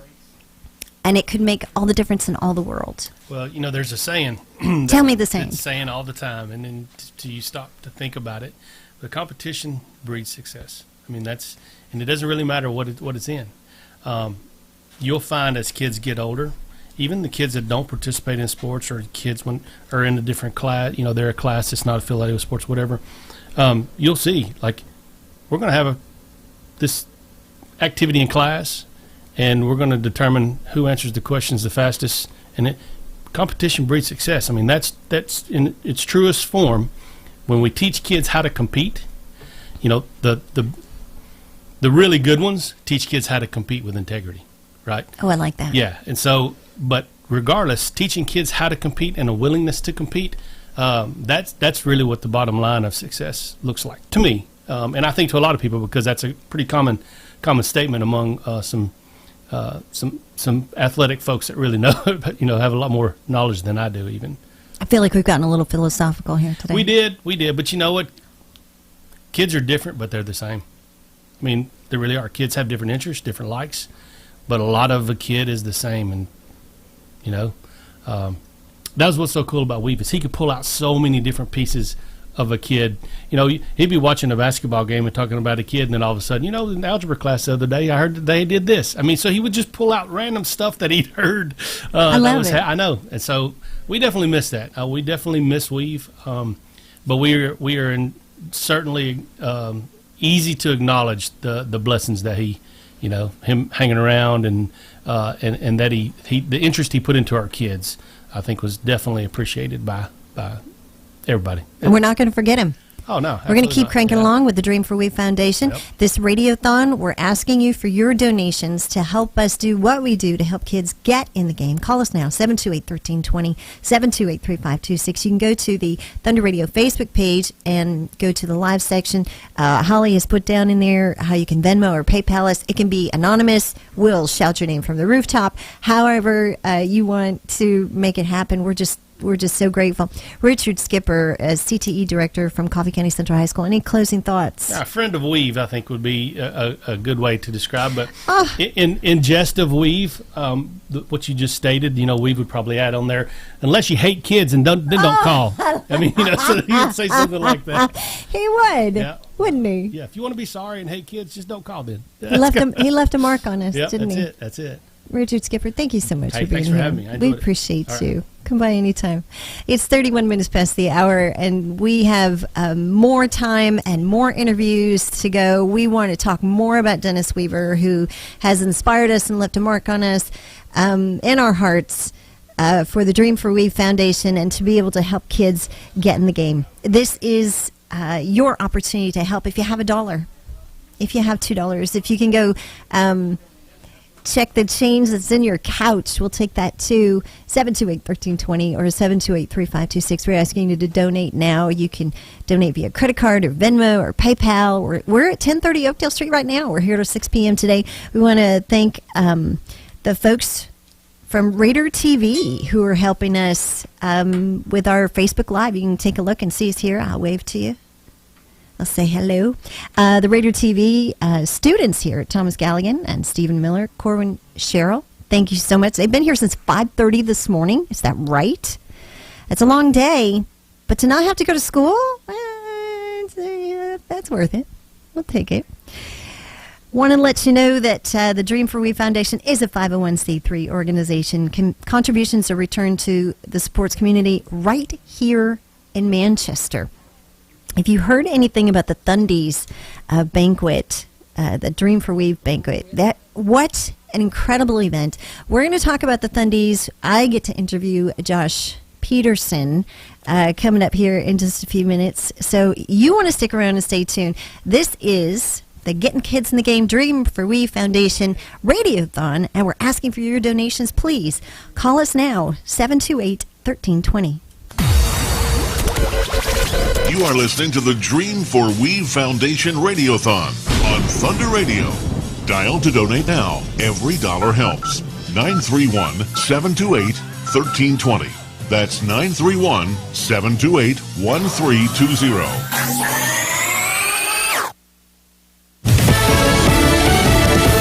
News. I'm Lillian Wu. The U.S. Secretary of Defense is calling out two Russian jet pilots in the downing of a U.S. drone. The U.S. has called this incident everything from dangerous to juvenile. It happened yesterday morning about 7 a.m. local time. Two Russian fighter jets, Su-27 fighters, intercepted a U.S. MQ-9 Reaper drone doing what the Pentagon described as routine surveillance in international airspace over the Black Sea. The Pentagon says the fighter jets harassed the drone for about a half hour, buzzing dangerously close. Fox's Mike Tobin. The U.S. agrees that the fighters landed back in Crimea, but says that one of the fighters was indeed damaged. And a change in the manslaughter case against Alec Baldwin, a special prosecutor who doubles as a New Mexico state legislator, stepping down from her role in the case involving the death on the set of the movie Rust. America's listening to Fox News. Now, another update from the WMSR Thunder Radio News Center. Spring Street Market in Manchester presents your daily news headlines on Thunder Radio. I'm Michael T. Manchester City Schools and the Family Resource Center are teaming up to help students in need. They're calling for donations of school supplies or monetary contributions to help the families in the community who are struggling. America's largest annual tree planting event takes place this weekend across Tennessee. The day has been unanimously declared Tennessee Tree Day 2023. It's time to dust off your hunting gear and get ready for the turkey season in Tennessee. The TWRA has released the latest schedule for the turkey season.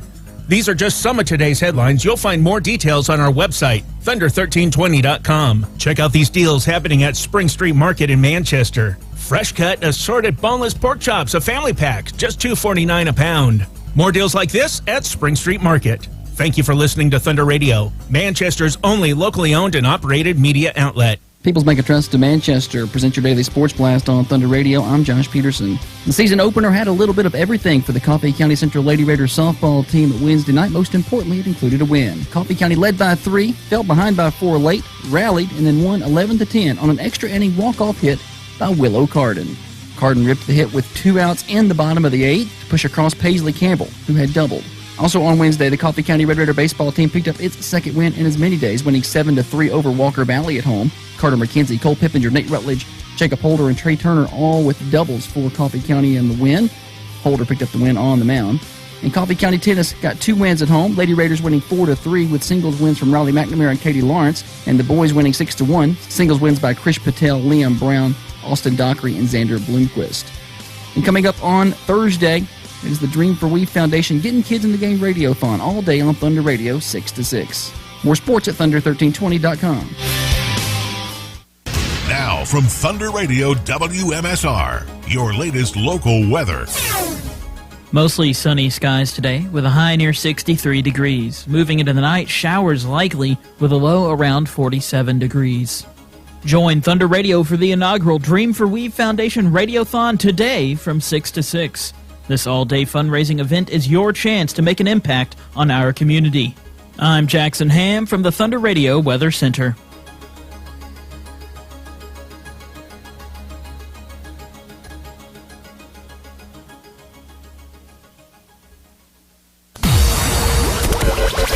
You are listening to the Dream for We Foundation Radiothon on Thunder Radio. Dial to donate now. Every dollar helps. 931-728-1320. That's 931-728-1320. It is a thrilling Thunder Radio Thursday. Happy to be with you here. I'm Tiffany inside the Thunder Studios. Been a long time since I was on the Thunder Radio airwaves, and I'm smelling something amazing come emanating from the other room. I think our Prater's lunch is here.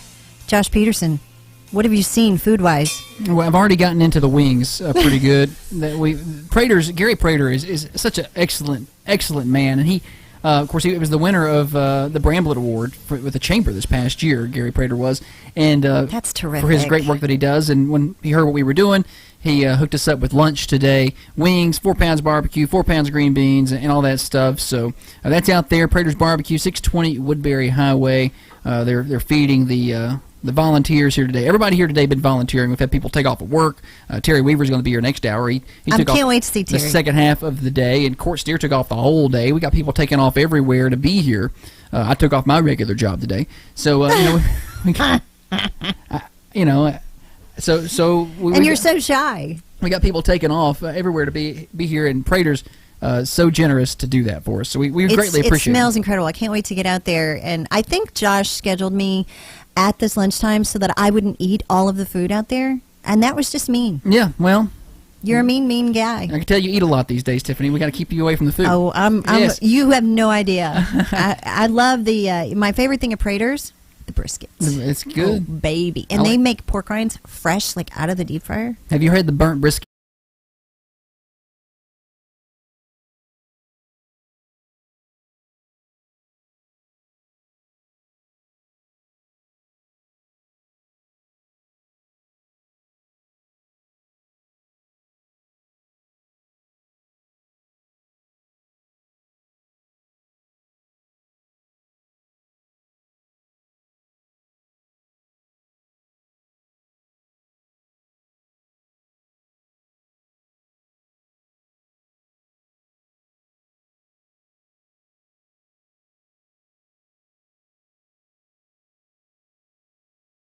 Dennis Weaver. Absolutely. Don't you get tore up? I'm getting so emotional all day. I laugh, yes. I cry. I feel so close to Weave today. It's so fun, and I love hearing his voice. Well, if you start crying, Holly's going to start crying. So Word up, sister. Yes. That's all right. But this morning you nearly wrecked me. The clip you have says, "I love you guys." Which one is that? Where is that? I'm not sure which one is. Oh my gosh. I'm trying to put mascara on this morning, and I'm listening to that, and I'm thinking, I can't cry and put mascara on at the same time, Josh. Yeah, sorry. I didn't mean to do that to everybody. Oh, it just wrecks me when I hear his voice. It catches me right off guard. It's been a great day. So many good memories. So I've loved hearing what everyone has had to say about it. Absolutely. We're up to a lot of money. I don't know. You have to ask Oh, I'm supposed to go out to Court. Yes. Court, I'm so sorry. Court, if you're there, Court Steer is here, and he's walking around with a microphone. Are you there, friend? I am indeed still in the house. I'm so sorry. I left you hanging. No worries. It's a grand total just continues to just take off. We're up over, we're looking at $9,278 right now. Yes! All right. Some of the folks individually. Incredible. Holly. How about we add $250 to that? All right. Thank you to Jessica Fletcher. She just donated $250. Jerry Stevens stopped by. He also donated $250. Jeff Ridner with $50. Jim and Melissa Cartwright, they donated $100. And Allison Chumley also donated $50. So thank you to them. Did we get Richard Skipper a shout out? I don't think so. Yeah, Richard Skipper also donated while he gosh. was here. So did we do Abby Morgan? I don't know. Let's give Abby a shout out again. She was a guest on the show and also donated another $100. Oh my word. These people are so incredible and generous. Hey, Court and Holly, thank you so much for that. Josh, I'm going to ask you the tough questions. I'm looking forward to it. I've never been interviewed. Josh is technically the interview Yes. person. I'm supposed to interview him. Yes, I'm the guest this hour. Tell me how you met Dennis Weaver. Oh, you would think I would have a specific memory, but there wasn't one time. But there wasn't a one-time thing. When I was in high school, he was still helping some with Coach Breeden in softball because I played baseball. So I was around down there some, and I was around him. Didn't really meet him as a person. He also was doing PA for basketball at that time. And for the school. For the school, yeah. Okay. He did public address at that time, and that was the we were pretty aggressive student section, and he did a pretty good job of getting us riled up, and that was the let's get loud, let's get proud, let's get busy. That was his intro before he introduced the girls or the boys or whoever, and that's something I still remember. And actually, Dustin Murray sat in as the PA guy last year a couple of times, and he used that. He used let's get loud, let's get proud, let's get busy. And nobody else really does that, but I absolutely love to hear that. But that's how I kind of first start remembering him. And then just once I got into the newspaper world, and of course I started interacting with him quite a bit with his sports role here at Thunder. So, and we rode to games a lot and whatnot, and rode to media days a lot, even though we were quote unquote competitors. Sure. At that time, it wasn't like that. We shared information and notes and hung out quite a bit. And then I sat in with him on Friday Night Thunder for a couple of seasons as a co-host. Friday Night Thunder? Yes. Okay. Yes. So I know that it was talked about earlier, how he created this amazing network It's not on a thin Friday air. nights. Yeah. It was pretty epic. It was. And I don't want to use that word lightly. Oh, I would like to have continued it the way that he did it, but it's kind of one of those things where you have to quickly look at something and assess, I can't do that the way he did that. And when he moved into the booth, and I moved into Friday Night Thunder, I was like, I cannot do that and do it justice. But we did keep it.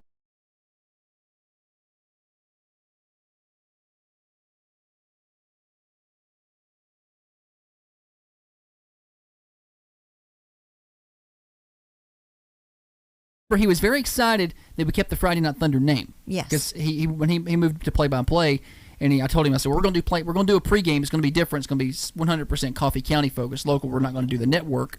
And he said, great, what's the name? And I said, well, it's going to be Friday Night Thunder. We're just going to keep that. And he was pumped that we were keeping the name. He was jacked about that. So he was very excited and did an excellent job moving back into play-by-play for sure. But yeah, it wasn't one moment where somebody was like, this is Dennis Weaver. And it just kind of... Sure. Attrition. We just kind of ran into each other. So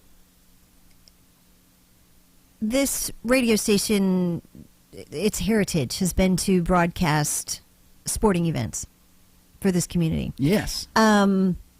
but really moved into an unprecedented era when Dennis Weaver became sports director here at Thunder Radio. And I've heard other guests on today, and yourself and Rob, and talk about the tireless, and how in the world did he get 36 hours out of a 24-hour day every day to do all of the things he did, and to cover all of the sports that he did, and to call all of the coaches he did, and to be in the middle of everything sports-wise in this community. When we lost him, what a blow to sports. And I got to say, Josh, you and your team have done an amazing job. How you have continued the hometown sports series and the Coffee Coaches Show, and all of the wonderful sports broadcasts that you folks are at, and have expanded on that, and the pictures that Holly takes and puts out there for the community to see. It's just an amazing thing. But when we lost Dennis Weaver, how many people did it take to actually fill his shoes? Well, we've not filled the shoes, but Holly and I have tried our best, and that's kind of what we benchmark everything up against. I'm like, well, when we make decisions, of course, a lot of it's around sports because we enjoy sports too, and sometimes to the detriment of the other things we're supposed to be doing as a radio station. We get involved in sports, but a lot of the things we measure up to are, would this make Dennis Weaver proud? Would he approve of that? That's kind of how we make decisions. So I'm like, well, should I do this? Would Dennis be proud of that? So that's how we measure a lot of what we do. We still can't do it the way he did, and I don't get that. It's kind of like an anomaly. He's like he was one person. Yeah, I know, and I was, because then I'm like, because I told Holly, I was like, well, because we did the morning show, and I'm like, well, on late nights when we got late night basketball or whatever, I said we're going to have to broadcast from Studio B. Yeah. I can't do it, that and this, and do them both well. We're just going to have to make some sacrifices. And I think that's worked out fine. But then I'm like, well, Weaver did it. He would do a game, and then I'd hear the sports the next morning, and he was working at the base at 5:30, and I'm like, well, how did he do that? I'm just not as good, and that's just what we're going to come to the conclusion. Can't do it that way. But we try. Holly with her pictures has been a great contribution and addition to the sports coverage, and we've expanded. We brought some students in to help with broadcast. I love that part. Trying to do as much as we can. I super love that. Yes. I love that you brought the students in, because I feel like that would have made Weave proud. Oh, absolutely. And so, last year we had Luke and Elizabeth, and this year we don't really have any students per se, but that's going to be kind of an up and down thing depending on the interest. Oh, sure. But, we're trying our best to do as many games as we can, and, do as many middle school games as we can. I think this year we're doing, in the spring, 30-something high school baseball, softball. And then that's just high school baseball and softball. as much as I hate, as much as it pains us to, we're going to go to Gulf Shores and do softball, and we go so you don't have to. What a sacrifice! Yes, we travel so you don't have to. That was the Dennis Weaver motto, and we're going to go to Gulf Shores. It's spring break week to broadcast softball, so you don't have to. So, but no, we in all seriousness, we're doing like 30-something games this spring. That doesn't include Coffee Middle, Westwood, and stuff like that. And it's just Holly, and Steer has been a great addition. He called high school softball last night. I would like to do all the games, but we just have to draw limits, I guess, at some point. But sure, if he wasn't available to do it, we would try our best to do it on our own. But we got some great help. And you do have some great help. Brad Costello did soccer for us the other night, and Coach Cope has done some softball games for us. Now, is that just because you don't know soccer, or is that? I've gotten better at soccer, Tiffany. But I did a soccer game earlier this spring for middle school. Mm-hmm. If you're just tuning in, I'm Tiffany here inside the Thunder Studios. It is a Thrilling Thunder Radio Thursday. We are smack dab in the middle of the Getting Kids in the Game Dream for We Foundation Radio-thon. And we're asking for your donations to help us do what we do to help the kids in our community. It is sports focused because Dennis Weaver, this foundation's namesake, loved sports. Yes. And loved being around the kids' games and seeing them grow and seeing what they could do. And loved being a part of that, and loved telling the community about it on the airwaves at Thunder Radio. Yeah, and then the foundation is, it's kind of our. I told Holly, I said, I probably need to spend more time in things that make us money, because I get too involved in the foundation, and I'm like, we've got to turn around and do radio stuff so we can, pay the bills. And so it's a really fun line. Because the man at the bank and the man at the electric company, they like their money. Yeah, they like their money, and that doesn't come from the foundation. That goes straight to the kids, right. And it's been a lot of fun. I hate, and it's doing foundation work is so bittersweet because you want it to do well, and you want to raise money, and you want to give back to the kids. But it's kind of like when we go cover sports and we're part of something like and we're able to broadcast like the boys state tournament run, or the high school football team winning their playoff games, or the softball team getting second in the state a couple years ago. Going to do that is so bittersweet to us because, to me, I shouldn't even be there. That should be Dennis. So it's very bittersweet, and then I feel almost a little guilty when it's over that I had a good time, because I'm like, well, this is supposed to be Dennis doing this. I get very... Don't you make me cry. I get a little He's going to make me cry. So that's not supposed to be us there, so that's part that's probably we're going to hang on to that for a while. At least I am. It's not supposed to be us doing it. So we try to give it our best. That's what we're trying to do. I love it. I love what you've done with this foundation, and you've been a driving force. Let's face it. You and Holly have just been an incredible driving force, so that everyone continues to say his name. But more importantly, because he would hate actually that part. Oh, he wouldn't like it. He would hate the part gonna get over it. Where we say his name again and again and again. But he would love the part where we're elevating kids. Sure. Yeah. He would absolutely love that. So I just want to say big kudos to you and Holly. I love the direction you're going. I don't know how you have the energy to keep doing everything. The Thundies is what I want to talk about for this year, because this was I feel like it was the biggest thing in Manchester last year. I'm glad you hyped it up like that. I hope so. No, I really. This was incredible. The Thundies. Tell people what the Thundies was. First time ever last year. Yes. And what you want it to be. The Thundies Sports Awards. So, and this was really Holly's idea when we first. Way to go, Holly. When we first bought the station, she was like, "I want to do an awards show or an awards banquet for the kids, and I want it to be called the Thundies, because that just plays off the Dundies from The Office. That's that simple." And she's Thundies, like, Thunder Radio, Dundies, yes, Dunder Mifflin. Okay, but that was all. And I was like, okay, we're going to do that eventually. But honey, we've got to figure out how to run the radio station. We still haven't figured that part out. But eventually, we figured out enough to where we wanted to do this. And then when the foundation started, she said, well, that could be maybe our primary goal. Our fundraisers per se. It's not even really the Thundies itself is not technically a fundraiser, because it's a revenue neutral event. And the way it works is that's how you recognize the kids. Yeah, and we did it last year in May. We're doing it this year. It's May 20th. Tickets will go on sale in April. We got to be careful. Last year we almost sold it out before we saved enough seats for the athletes. And you don't charge the athletes. The winning athletes get free tickets thanks to Al White Ford Lincoln. Wow, Al White Ford Lincoln. Yeah. And then the other tickets are very affordable. They're $50. That covers your dinner and the night. So it's not bad. But any of the winning athletes, the scholarship recipients, their tickets are free. Okay, this type of event, I'm not familiar with this at all. Okay. Like I've never heard of an event like this. Yeah. So break it down for me. Kind of like the ESPYs, if you think of ESPN and what they do. We try to honor, and we have a committee. Of course, we have an awards committee that involves people on the Dream for We Foundation and some people outside of that. We have a scholarship committee that's involved in that as well. And we take one athlete per sport and kind of recognize them as the elite person in that sport. So we have a girls basketball Thundy Award, we have a boys basketball Thundy Award, talking about high school, and then also middle school. Yeah, so we do middle school athletes of the year. We don't do each sport because we're not quite there yet, but at the same time we've got 35, 40 athletes we're recognizing. We only have so much room as well. But so we do high school, we do one athlete per sport, and we do everything, kind of like Dennis did. There's a fisherman of the year, there's a claybuster shooter of the year, there's a swimmer of the year. So we get everybody involved. Dance team member of the year. Everybody's got a Thundy, a cheer Thundy. And then football we do too. We do offense, defense.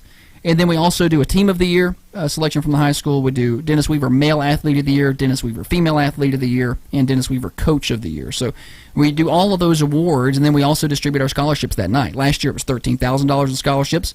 This year we're hoping for $20,000 to $25,000 in scholarships, plus our award winners. So it's going to be a busy night. So last year the Thundies was held at First Baptist Church. It'll be back there again this year. Beautiful. Yes. Holly decorated this venue, okay, like a complete pro.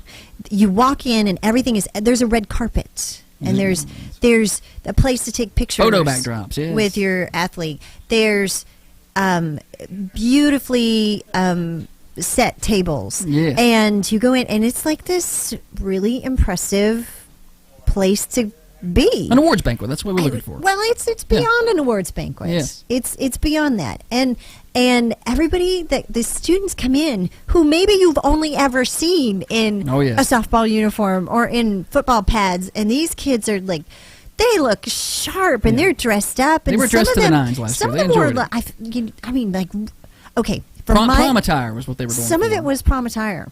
Mm-hmm. It was definitely red carpet worthy.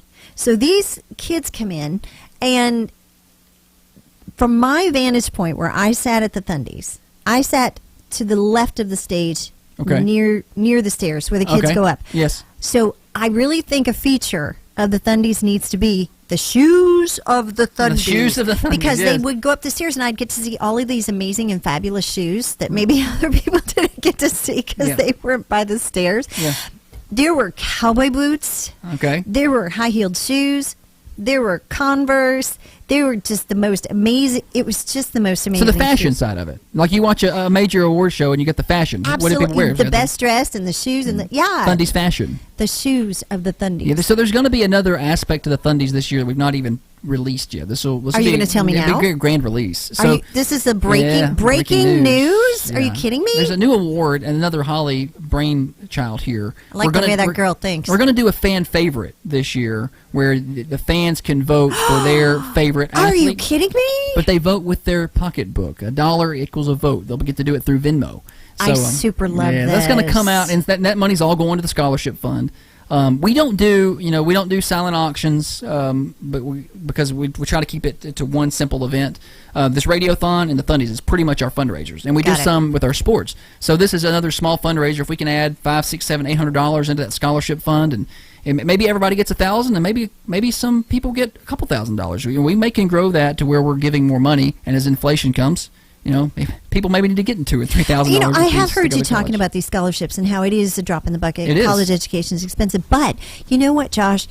These scholarships from the Dream for We Foundation could be what just gets them over the top. Well, it's and the way we feel that important. With Tennessee Promise and some of those things where a couple years is paid for, this can help with your gas back and forth. We had an athlete last year who had a full ride, but she was going to school 2 hours away and needed some food money. We give them a check. We don't go through the university. We trust, we vet the kids. We trust them. Yeah. We give them the money, and they use it for what they see fit. So it doesn't have to go to tuition. It can go towards books. It can go towards their housing, go towards their food or their travel back and forth. So it goes to their experience in college and getting them through. If you're just tuning in, this is your hometown station, Thunder Radio. It is 3 minutes till the top of the hour, and we're smack dab in the middle of the Getting Kids into the Game Dream for Weave Foundation's inaugural, which is a hard word to say. It is. Radio-a-thon, which is another hard word to say. And we're asking for your money to help us do the work that will carry on the name of Dennis Weaver and how he loves sports and kids sports in our community and how we can help kids and be a resource to them. And these kids need our opportunity. This is our hometown, and the money stays here. It does. And it helps the kids here. It does. And next hour, Tiffany, I think we got a sponsor match next hour. We have to double check, but I think Yorozu is sponsor matching the 12 o'clock hour, or Unity, somebody. So kind. Yeah, so I have to take a check in that. But any money that comes in the next hour is going to be matched up to us. So now's the time to call. Yeah. All right, we're gonna head to news break, and we're gonna check our totals, and we're coming back right here on your hometown station. Josh Peterson been my guest here for. How'd I do? You did pretty good. Thank you. I didn't take over, but only once. I had to really warn him about cussing. Yeah. But luckily, we kept it clean. Thanks for tuning into your hometown station. Give us a call 728-1320, 728-3526. If you can help us, any donation, any dollar amount makes a difference here on Thunder Radio. The Dream for We Foundation's inaugural Getting Kids in the Game Radio-a-thon.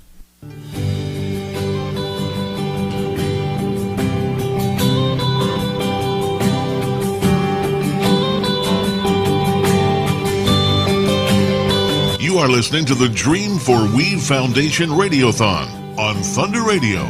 Dial to donate now. Every dollar helps. 931-728-1320. I feel that chill, smell that fresh cut grass. I'm back in my helmet, cleats, and shoulder pads. Standing in the huddle, listening to the call. They're trying to set up the screen. And interception, Coffee County with the interception for the Raiders is Blanton Brown. He's got a blocker. He's got to the 30, to the 20, to the 10. It's a Canova touchdown. Blanton Brown on the pick six. To get to wear those game day jerseys down the hall. Kings of the school, man, where the boys are fall. Well, let's turn and face the stars and stripes. Let's fighting back them butterflies. The snap is to Pippinger. Pippinger running right, gets to the perimeter. He's got the 40, he's got the 30, he's got one man to beat. He beat him. Touchdown, Coffee County. Broadcasting from the Unity Medical Center studios, this is Thunder Radio, WMSR, 1320 AM, 107.9 FM, and worldwide at thunder1320.com. Now, another update from the WMSR Thunder Radio News Center. Spring Street Market in Manchester presents your daily news update on Thunder Radio. I'm Michael T. Today is the day. Join Thunder Radio and the Dream for We Foundation for our inaugural Radiothon all day long from 6 to 6.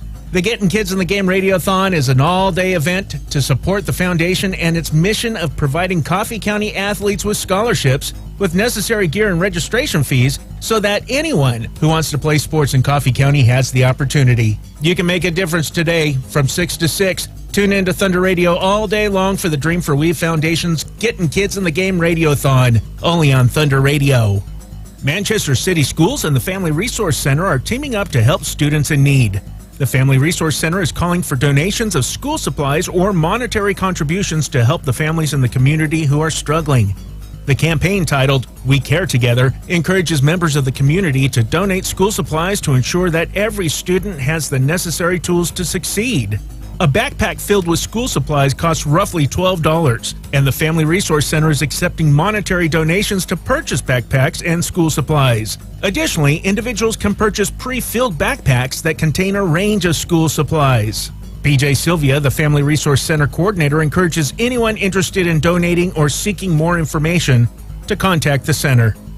America's largest annual tree planting event takes place this weekend across Tennessee. The day has been unanimously declared Tennessee Tree Day 2023 by the Tennessee General Assembly and Governor Bill Lee, and it takes place on March 18th. Over 8,000 Tennessee residents have signed up to plant more than 100,000 native trees during this event organized by the Tennessee Environmental Council, a nonprofit organization. You can get involved and find a location near you by clicking on the link in this article on our website, thunder1320.com. It's time to dust off your hunting gear and get ready for the turkey season in Tennessee. The season is starting a little later this year with young sportsmen on April 8th through 9th and shotgun and archery from April 15th through May 28th. Make sure to mark your calendar and plan accordingly. To help hunters prepare, the Tennessee Wildlife Resource Agency has released the latest schedule for turkey season, which can be found on their website. The website also offers important information on regulations, licenses, and permits. Moreover, the TWRA is offering hunter education classes across the state to ensure safe and responsible hunting practices. These classes are essential for first-time hunters and those looking to renew their certification. New classes are added as they're scheduled, so make sure to check regularly. For those unable to attend in-person classes, online hunter education classes are available. These courses offer a flexible and convenient way to learn about hunting safety and ethics. Links to all these pages are in this article on our website. And in other news, the California man with the world's longest tongue that we recently talked about, well, he set a new Guinness World Record for the fastest time to remove 5 Jenga blocks with that long tongue of his. Isn't that special? Check out these deals happening at Spring Street Market in Manchester, your local grocery store. Grade A fresh fryer drumstick or thighs, jumbo pack, just $1.29 a pound. Filled chub bologna, 36 ounces, was $6.59, now just $4.99. More deals like this at Spring Street Market, 801 South Spring Street in Manchester. That does it for today's news update. Find these stories in full detail and news updated as it happens on our website, where the news is always free, thunder1320.com, and on the Manchester Go smartphone app. Thank you for listening to Thunder Radio. You're listening to and supporting Manchester's only locally owned and operated media outlet.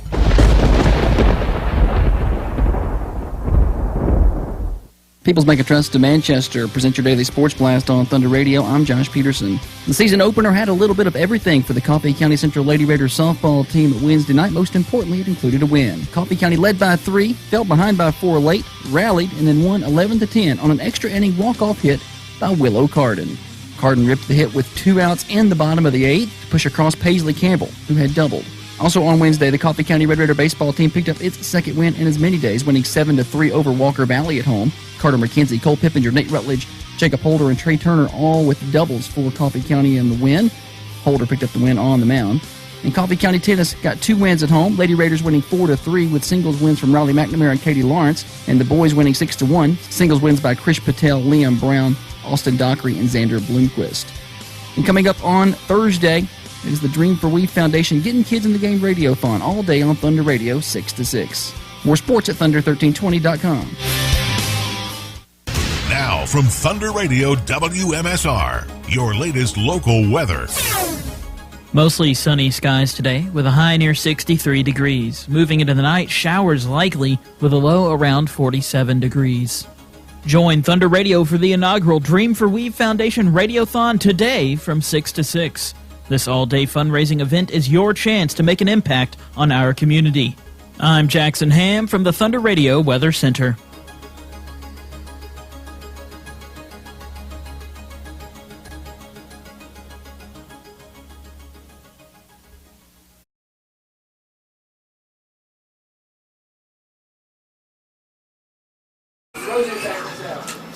Every dollar does help. The change in the cup holder of your car, the go couch diving. Is there money on the floor underneath the seat?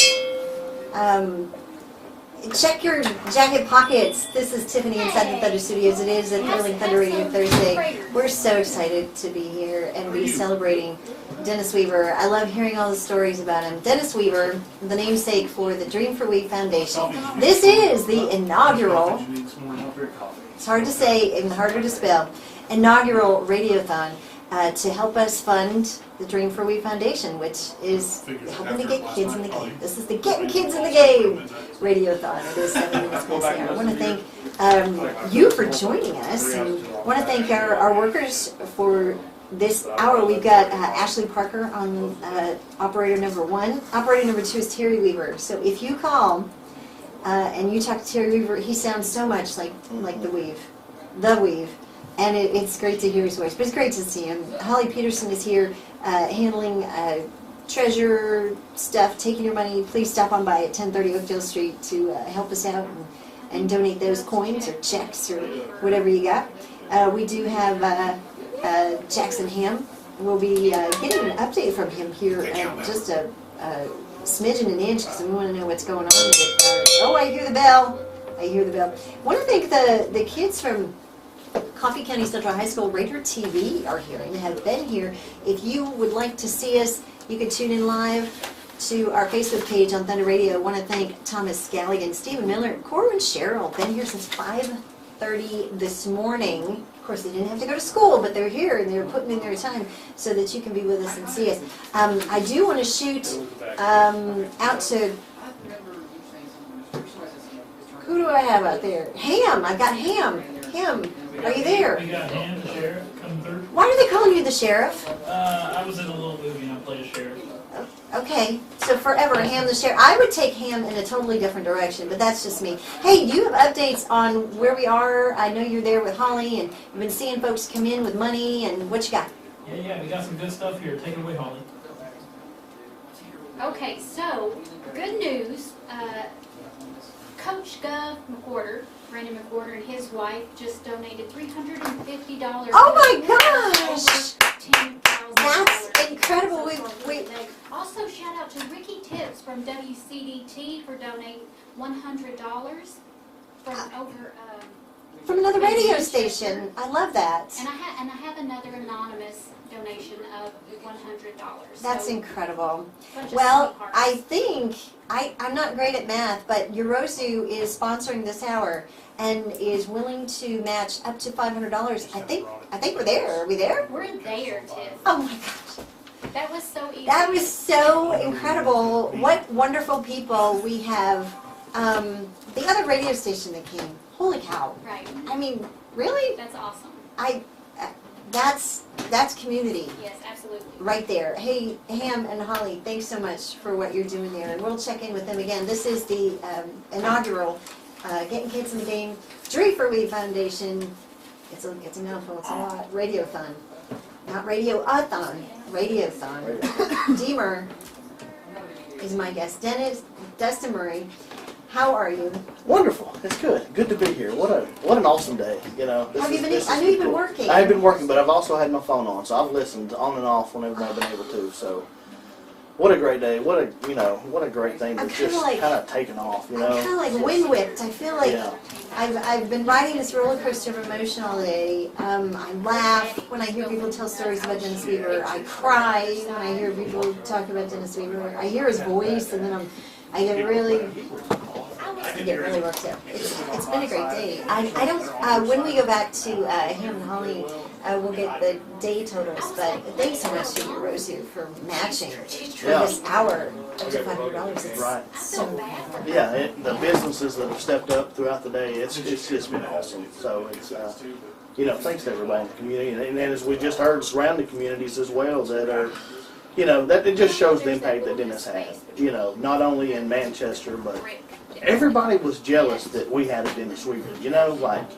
Everybody wants a Dennis Weaver. Everybody wants a, everywhere we go, they still talk about Dennis. But to do what he did in the community, to just, the sports is really, I feel like it's taken off. It was always big in Manchester and Coffee County, but I feel like just an unprecedented, like a lift. Yeah, it's just why would you not want to come play sports at Coffee County? Yeah. Now you get more coverage than a lot of colleges get. You really do. Even at our middle schools. Yeah, it's been awesome. So, How did you meet? I've known Dennis for a long time. When my family first moved here, my first image of Dennis is my father was in Kiwanis with the Kiwanis Club. And my dad's Johnny Murray, and when we moved here, I remember him being a part of the Kiwanis Club, and I kind of met Dennis that way. He was also, when I was a kid, and a lot of people will remember this, he was the PA guy for the basketball games. How about that? Before there was ever a softball program that he started with Breeden and all that. He was the PA guy at the basketball games, and as a kid, he would get you pumped up, just introducing the players, and I can still remember him on the mic, doing the stuff. There was a couple of games I did last year. I filled in for Mr. Shimwell when he had the surgery, and I tried to do my best Dennis Weaver impersonation on the lineups that I could do. Yeah, because just a throwback to him, because it's just a big image of him when I was younger, of him doing the PA for the basketball games. And then having the chance to work with him years later, here for Thunder doing football, it was just cool. So you were part of Friday Night Thunder. I was not part of Friday Night Thunder, but around. we did football games together, his last year. He did the play-by-play, and I was his color guy. Yeah. And so getting to spend that time How do you pick you? How does it feel to be chosen? I don't know. How does it feel to be chosen by the Dennis Well, Weaver? we'll have to find. I might have been the third or fourth choice. There might have been two or three people that said, no. But, and I was kind of already the guy, doing it, so I think they, let me in. I don't think that. No. That doesn't sound like Dennis Weaver at all. No. Dennis Weaver chose who he wanted to work with. Well, it was great. It was a seamless transaction, and I think we worked really, really well together. How funny. It was cool. It's full circle. Oh, he was great. And I've worked with a lot of people in radio, and the preparedness of this man. It's crazy to think he had a regular, normal job because of the time and the preparedness he had for games. We'd sit down and I just come in with my stat sheet. I'm just the one paper guy, and he has got a whole wall taping it up there. Filled with this advertiser goes with the scoreboard, and this advertiser's with the timeouts. And, you know, who all we need to thank. And he put a little line on. And I think Josh has picked up a lot of that from seeing how Dennis did it. You know, okay, they played him, and he, you know, had it on where he could do a little dry erase marker, so he could put a little mark at what he's done. And it's just the preparedness. It was just like, you sure, like, when you go to work, are you working or are you radioing? I was joking earlier that he was the guy that could put 36 hours into a 24-hour day. Yeah. I don't know how, and no one else has figured out the magic. Right. And you would have thought that he did it all day. So it's just like, wow, you know, just and then the stories, you know, he's just a funny guy, so witty. Great time, you know. I hated it ended so soon, and we only got to do a year together. We were prepping for year 2 together, and when it happened, and you know, and these guys won't take any of the credit. I mean, Josh and Holly. What? I mean, to step up, you know, it was right before football season. You know, I think we had a month before football season, and so what are we going to do? That's the first thing. Well, what are we going to do? You know, for them to step up and, you know, to carry. I mean, not only pick up what he did, but to probably take it another step forward. I mean, you know, Dennis is one that he didn't like recognition. He didn't want you to brag on him. No, he would hate that we call it the Dream for We Foundation. Yeah, he would hate that. He didn't know any of that stuff, how many games he did it, you know, anything like that. He was all about the kids, and I know he's right now probably throwing stuff at us for doing I know, he's hating today, He's hating right? us that it's named after this, but I think the goal, what the Dream for We Foundation is exactly down his alley. I think he's proud of us for that, but, you know, I'm like, he didn't like anybody. He was a very private guy, you know, personal life. He was very private, but you wouldn't know that. He was never, hey, look at me. He was always, hey, look at the kids. Right. He was that guy. Very private to himself, but you would never know it the way he bragged and did stuff for everybody else. So, you know, just a great guy. This is a great thing. You know what the foundation does. You hear about, you know, the kids are embarrassed. You know, you don't want to say I can't afford cleats. I can't afford a ball glove. Absolutely. But you have somebody secretly step in and is like, don't you worry about that. You go play. You're taken care of. I mean, what a burden off of some families and some kids that you know. You are right, sir. That would be like, you know, my son's good at baseball, but we just can't afford it. Well, let us help. You know, that's what the Dream for We Foundation is. It's anonymous. You know, nobody has to say who bought cleats. Now, building on what Deemer is talking about is if you know someone that's in need, if you know someone that, you know, needs a ball glove or needs registration paid or needs to go to camp, or you contact at the radio station here at 728-1320 and let us know. There's no crystal ball. We don't know. Right. And we're not always watching. You're right. But if you're part of that network, you can let us know who needs help, then that's what this is about. It's about getting kids into the game so that money doesn't have to be a barrier. Right. And stuff's gotten expensive. I mean, it's crazy. Somebody, I think Josh talked about, you know, what it costs for Gracie to cheerlead. I mean, it's like, gracious, you know, so don't let financially something hold you or your kid back from doing something. Please reach out, let us know. Again, nobody knows where it's coming from, but I think that the organization as a whole, I mean, it stands exactly for what Dennis stood for, so I just think it's, what a great day. It's something that I was unsure about. You know, I think we're all on the fence like, well, what is this? It's new, it's different, I don't know what's going to happen, and so far, what a great community. Again, they prove themselves to be the most amazing community ever. It really does. I mean, helping each other out, it's great. That's what it's all about. Before I let you go, yes. Favorite memory or story about Dennis Weaver? Goodness, there could be so many. I really can't think of one off the top of my head. Again, the PA thing. And then there was a game we played at Siegel the last year we called a game. And this is Murfreesboro. We're done at 9 o'clock. You would not believe how many restaurants at 9 o'clock in August close in Murfreesboro. We drove down Memorial Boulevard. Because you don't want to eat before the game. Right.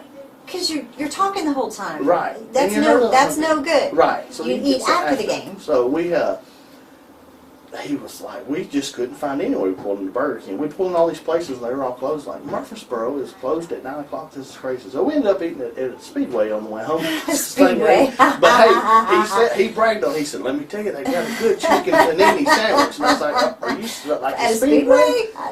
He wasn't wrong. He did not steer me wrong. It He was a knew great his food. chicken panini sandwich. So, He knew his food. Yes, it was very good. So. Now, I know one of my, certainly a memory that stands out is every Friday Night Thunder, and I'm sorry I mistook you, I thought you were part of that team, but every Friday Night Thunder there was a spread here. Oh, yeah. There was a spread. I was jealous. I always heard about the spread. And it was incredible. And, well, Dennis Weaver wanted it to be incredible. He had a team here of Right. people. There were like 6 people here running Friday Night Thunder. But he wanted them fed. Yeah. And so there was always a spread. And Miss Christine used to always send some type of amazing baked good because she's a phenomenal baker. Yeah. And then there'd be a spread. And, you know, for years, it was Oak Pizza, and then there was J&G Pizza, and there was, you know, so many great folks that were willing to help make Friday Night Thunder happen. Yeah. They were in it. It was awesome. It was great. Miss him tremendously, but I mean, again, what a way to honor him. He's gonna, you know, have a bone to pick with all of us when we get to see him again one day for this. He'll be picking on us. Don't you worry. But He'll be getting what a us. great day, you know. Thanks for you being here. Thanks for what Thunder's doing. You know, this is awesome. And again, you know, if your child or someone you know is in need, look at their cleats, look at their shoes, look at their socks. These kids outgrow their shoes. They I grow mean, like crazy. If you see a kid that's probably been wearing the same cleats for 2 or 3 years, there's a good chance they probably don't fit in. That hurts, yeah. You know, just reach out. Let us know. Let us help. That's what we're here for. Again, the community they've already shown today, they're willing to help. So, you know, let's let everybody have equal opportunity to go out and compete and do their best to represent not only Manchester, but Coffee County High School, Coffee Middle School, Westwood Middle School, and even elementary schools. I think that's how we would say it. Yep. Thanks for that. You're welcome.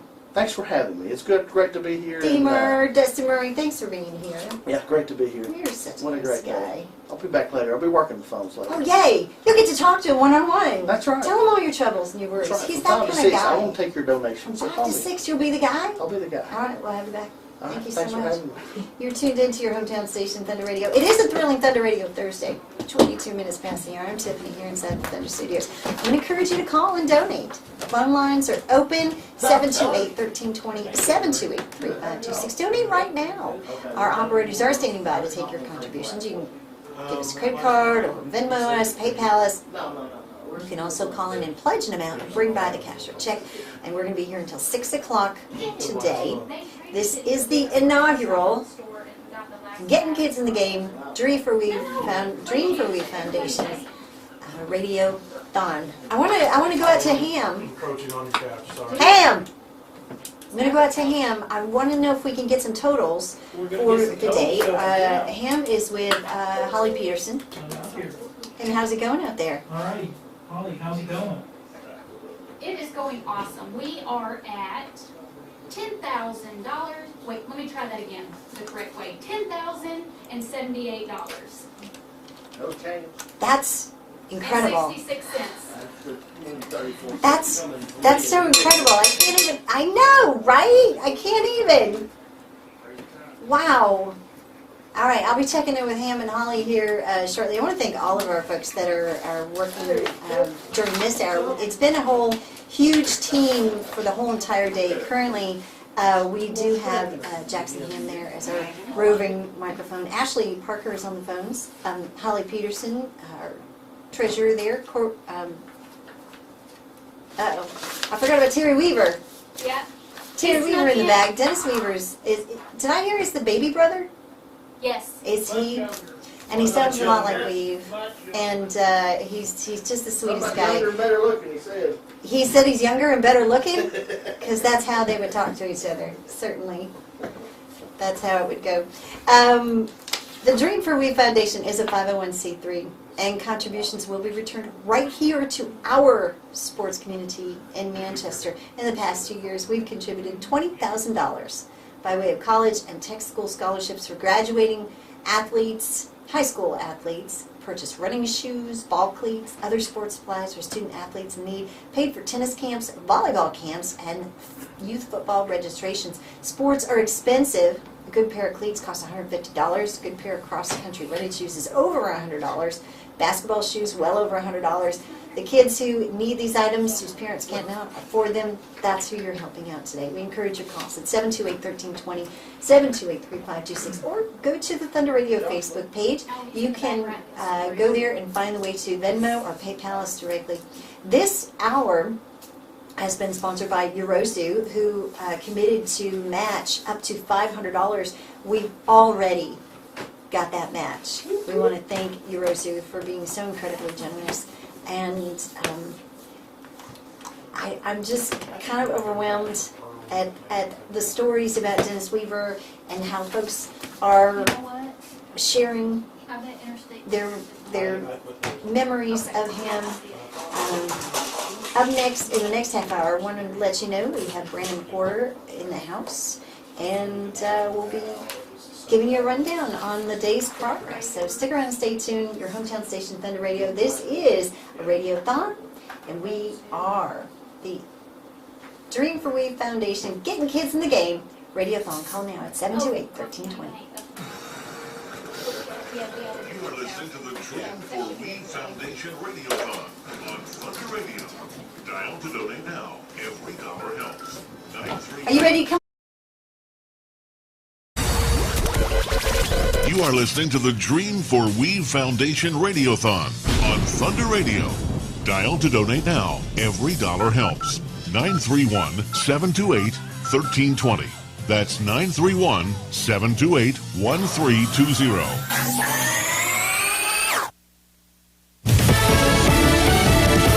News. I'm Lillian Wu. The U.S. Secretary of Defense is calling out two Russian jet pilots in the downing of a U.S. drone. The U.S. has called this incident everything from dangerous to juvenile. It happened yesterday morning about 7 a.m. local time. Two Russian fighter jets, Su-27 fighters, intercepted a U.S. MQ-9 Reaper drone doing what the Pentagon described as routine surveillance in international airspace over the Black Sea. The Pentagon says the fighter jets harassed the drone for about a half hour, buzzing dangerously close. Fox's Mike Tobin. The U.S. agrees that the fighters landed back in Crimea, but says that one of the fighters was indeed damaged. And a change in the manslaughter case against Alec Baldwin, a special prosecutor who doubles as a New Mexico state legislator, stepping down from her role in the case involving the death on the set of the movie Rust. America's listening to Fox News.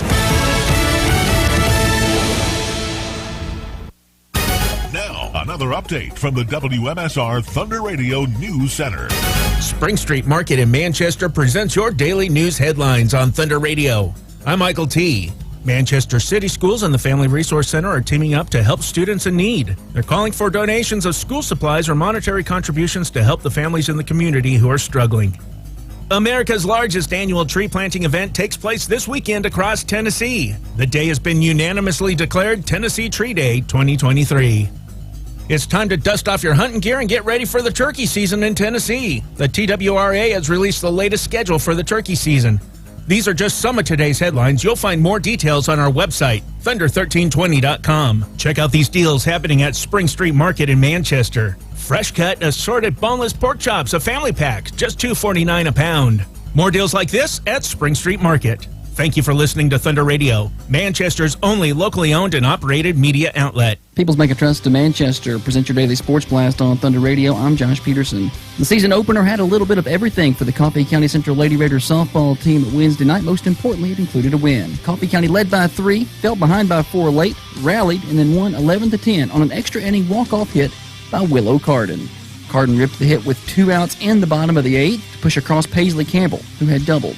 Also on Wednesday, the Coffee County Red Raider baseball team picked up its second win in as many days, winning 7-3 over Walker Valley at home. Carter McKenzie, Cole Pippinger, Nate Rutledge, Jacob Holder, and Trey Turner all with doubles for Coffee County in the win.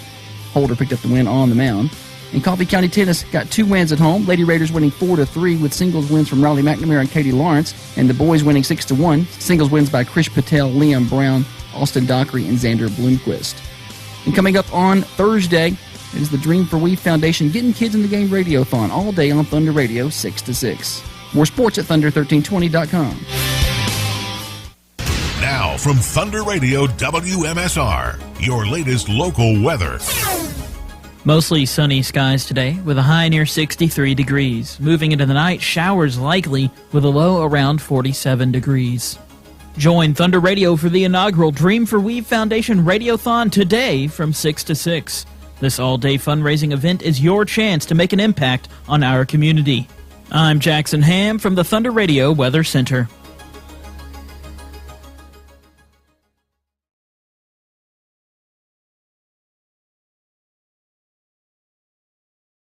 That wasn't going to happen. That wasn't going to happen. Radiothon will be a lively all-day event, raising funds to support the foundation and its mission. So what class do you teach? Teach geometry. Scholarships necessary here Yeah. and registration. I've never been in a class in science. Math ain't really my thing. Yeah, see, I can't do Zumba and geometry. Yeah. I can't even say it. Actually, I think I got 2 of my students back in there. Aha! Thunder Radio all day. Well, they should have their homework turned in tomorrow. It's not like they're in there digging a ditch. Well, that's a good thing. We They didn't come out do here homework and pretend today. like they're messing with this camera once in a while, but They're just kind of hanging out back there. We are so busy. Don't listen to us.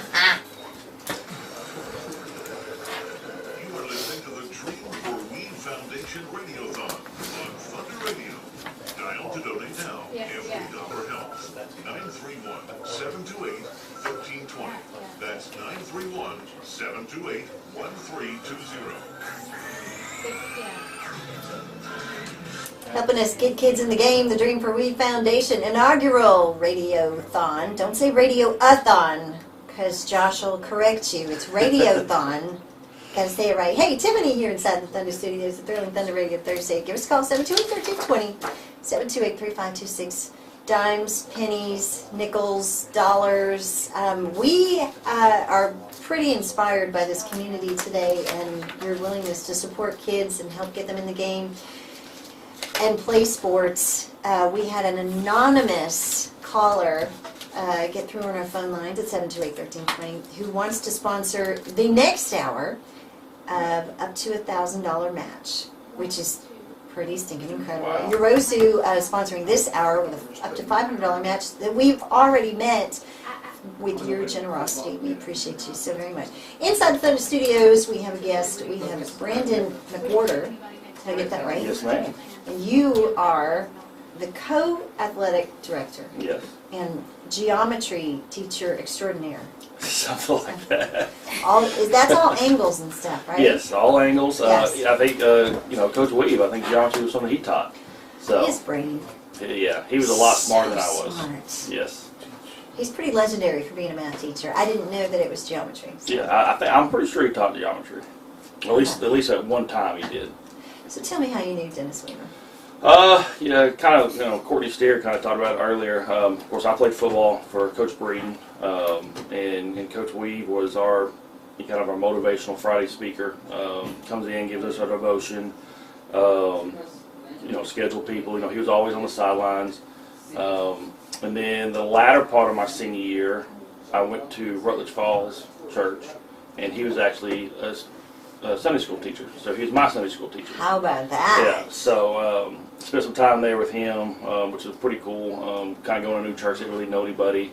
And I walk in Sunday school, and there he is. So, that was pretty cool. And then just kind of over the years, coming back to coaching football here and softball here, and just kind of working with him on the daily on those days. He's quite a guy. Oh, gosh. Absolutely amazing. Super fun. He can make you laugh. We would go to basketball games my senior year. I'd go to basketball games with him sometimes, ride with him. He's just a funny dude. Whip smart. Oh, Quickest man. wit. Yes. He made me laugh so hard, and I knew he made everybody laugh. That was what's special about him. You couldn't be around him and not smile or have a good time. Your worst day, that's who you wanted to go be around, because he could turn it upside down pretty quick. It's true. What did you learn? So many different ways that he apparently was in your life, as coaching, and then as a Bible teacher, and then just kind of professionally with, you know, what did you take away from him, the thing that sticks with you the most? You know, he knew what he wanted. You know, he was very smart in everything. Particular. Yes, he was very particular. Would you say OCD? You can see that. Not in a bad way. No. OCD is a great No. character trait, don't Well, you think? I mean, and y'all talked about it earlier. You have to be a little bit to get all the stuff, 36 hours and 24 hours, right? You know, he always had stuff with him, and actually, when he kind of got near the end of doing some things, he gave us the laptop he used for the softball games. So, you know, I could take over the stuff that he all and going back He to look. trusted you to take. Well, he gave them to me. He just said, "Here, I got a new laptop. Take this one." Wow. And you know, just going through some of the stuff that he had in there, and he had everything, you know, ordered by years, and I mean, he still had stuff from when I went to school, softball-wise, like 1999 softball stuff on that computer. So spreadsheets. I mean, it was fascinating Like to kind of crazy. go through and look at it. So you can just tell. I mean, he just loved what he did, and I think no matter what it was, whether it's coaching, whether it was on the radio, whether it was in Bible class, he loved what he did, and he made everybody around him love that. And I think that's the biggest impact he had on me. I really like that. And I'm starting to think that maybe he turned everything into math. I can see that. Everything related back to math for this guy. I can see that. He was like, I've been told, which he wasn't there, he was teaching when I got to school there, but I've been told that kids loved his class. I can see And I can definitely see that. I can see that. You know, he used to be in the Menudo band. I did not know that. Singer of Menudo. You go back and look at those pictures. You find them on the internet. It's a rumor I tried to start for years because he would pick on me, you know, really well. Yeah. He was great at it. Oh, And I was yeah. just trying to get at him any way I could. So I tried to start this rumor that he was in Menudo. Yeah. Pretty ticked off. I'm like, it's the hair. You see the That's hair it. from when he was younger. I mean, so the Dream for We Foundation, when you first heard about this, what were your thoughts? You know, I didn't know a whole lot about it. I knew I knew kind of what the direction they were heading in. And then when I became athletic director, you know, Josh contacted me and said, "Hey, you know, our athletic director who was on the board is now leaving. Would you want to come on?" And I said, "Absolutely, and I'd love to be part of this." And so as I've kind of learned and been on the board, and I've helped with the Fundies and the scholarships and all that, I've kind of understood what we're trying to represent. And I was talking to Terry just a second ago that, you know, hopefully today we'll spread the rumor or spread the word of what we're doing to more people. Absolutely. You know, because the cost of doing anything, you know, we were talking about at the table the other day, there's a team in Murfreesboro, they charge their players $1,500 to play. And Are I'm you thinking, kidding that's me? a high school level. Like, What? That's a lot. You know, and all our programs at the high school, you know, there are things that you can work off. But the price of everything else, we talk about cleats, you know, $150, $200 now. The price of everything has gone up, so these programs are needing people to bring money in. You know, and so the fact that this organization is trying to help those younger kids who I know they're out there who say, "I would love to play, but my family can't afford it." You know, those are the ones that we want to impact. Because as an athletic director, I want those kids to be able to have a chance to come play for our program. Right. You know, and there could be a special kid there who just needs a little help. So the last couple of years being part of this, I kind of see where the organization wants to go, and I'm excited about us growing. Like I said, hopefully today will allow us to grow even more. The Fundies last year were great. That was awesome. How fun was that? That was a blast. Where were you sitting in the auditorium? I was sitting with Coach Breeden at that front table up there. Gotcha. So I'm telling you, we need a new, since you're on the board, we need a new feature, the shoes of the Fundies. The shoes of the Fundies. Because where I sit, my table's right next to the stairs where everybody goes up to accept their award. The most phenomenal and varied Yeah. Well, I mean, shoes. I can't even tell you. the outfit. I mean, it's like the red carpet, you know. Right. So, Are you planning your outfit already? I don't know if I'm planning mine. My wife might be planning mine for me. I've been thinking about it already. I think I've had my eye on which dress I'm wearing for 6 months now. Yeah, well, and hopefully, and that's what, you know, we talk about it when we get together for the Fundies committee is what can we do to get better than last year? We want to continue to grow it. And I think it's just putting the spotlight on these kids the most we can. And if that's having a red carpet and we're going to try to move the pictures in front, so when they come in, it's more like a, hey, you get your picture taken and then go inside. Give them that feel like they're special, because they are. I mean, that's what we do. I mean, I coach and I teach and I go out and athletic director. It's for them, because I want them to have the best experience they can while they're in high school.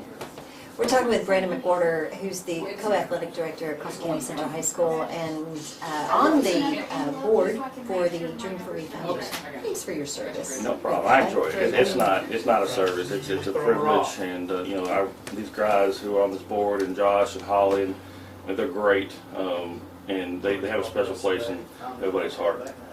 Well, it's certainly important work. You're tuned into our inaugural Dream for We Foundation radio-a-thon, and we're getting kids in the game, and that's what we do, and that's why we're doing this. We're trying to raise money, and you can help right now. Call us at 728-1320 or 728-3526. Go to our Facebook page, take a look at the Thunder Radio Facebook page, and there's a way you can Venmo or PayPal, and any dollar amount, $1, $5, it all adds up and it all counts. Since you're an athletic director at the high school level, how important are young kids playing sports? How important is that to what you do with them at that level?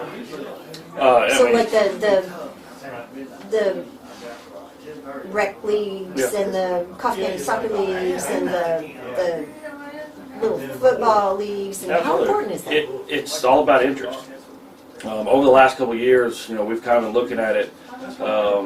We've had more female athletes try out for our sports the last couple of years than we've had in a long time. The girls' soccer program kept 40 girls and had like 41 or 42 try out. Softball, we average anywhere between 35 to 50 try out a year.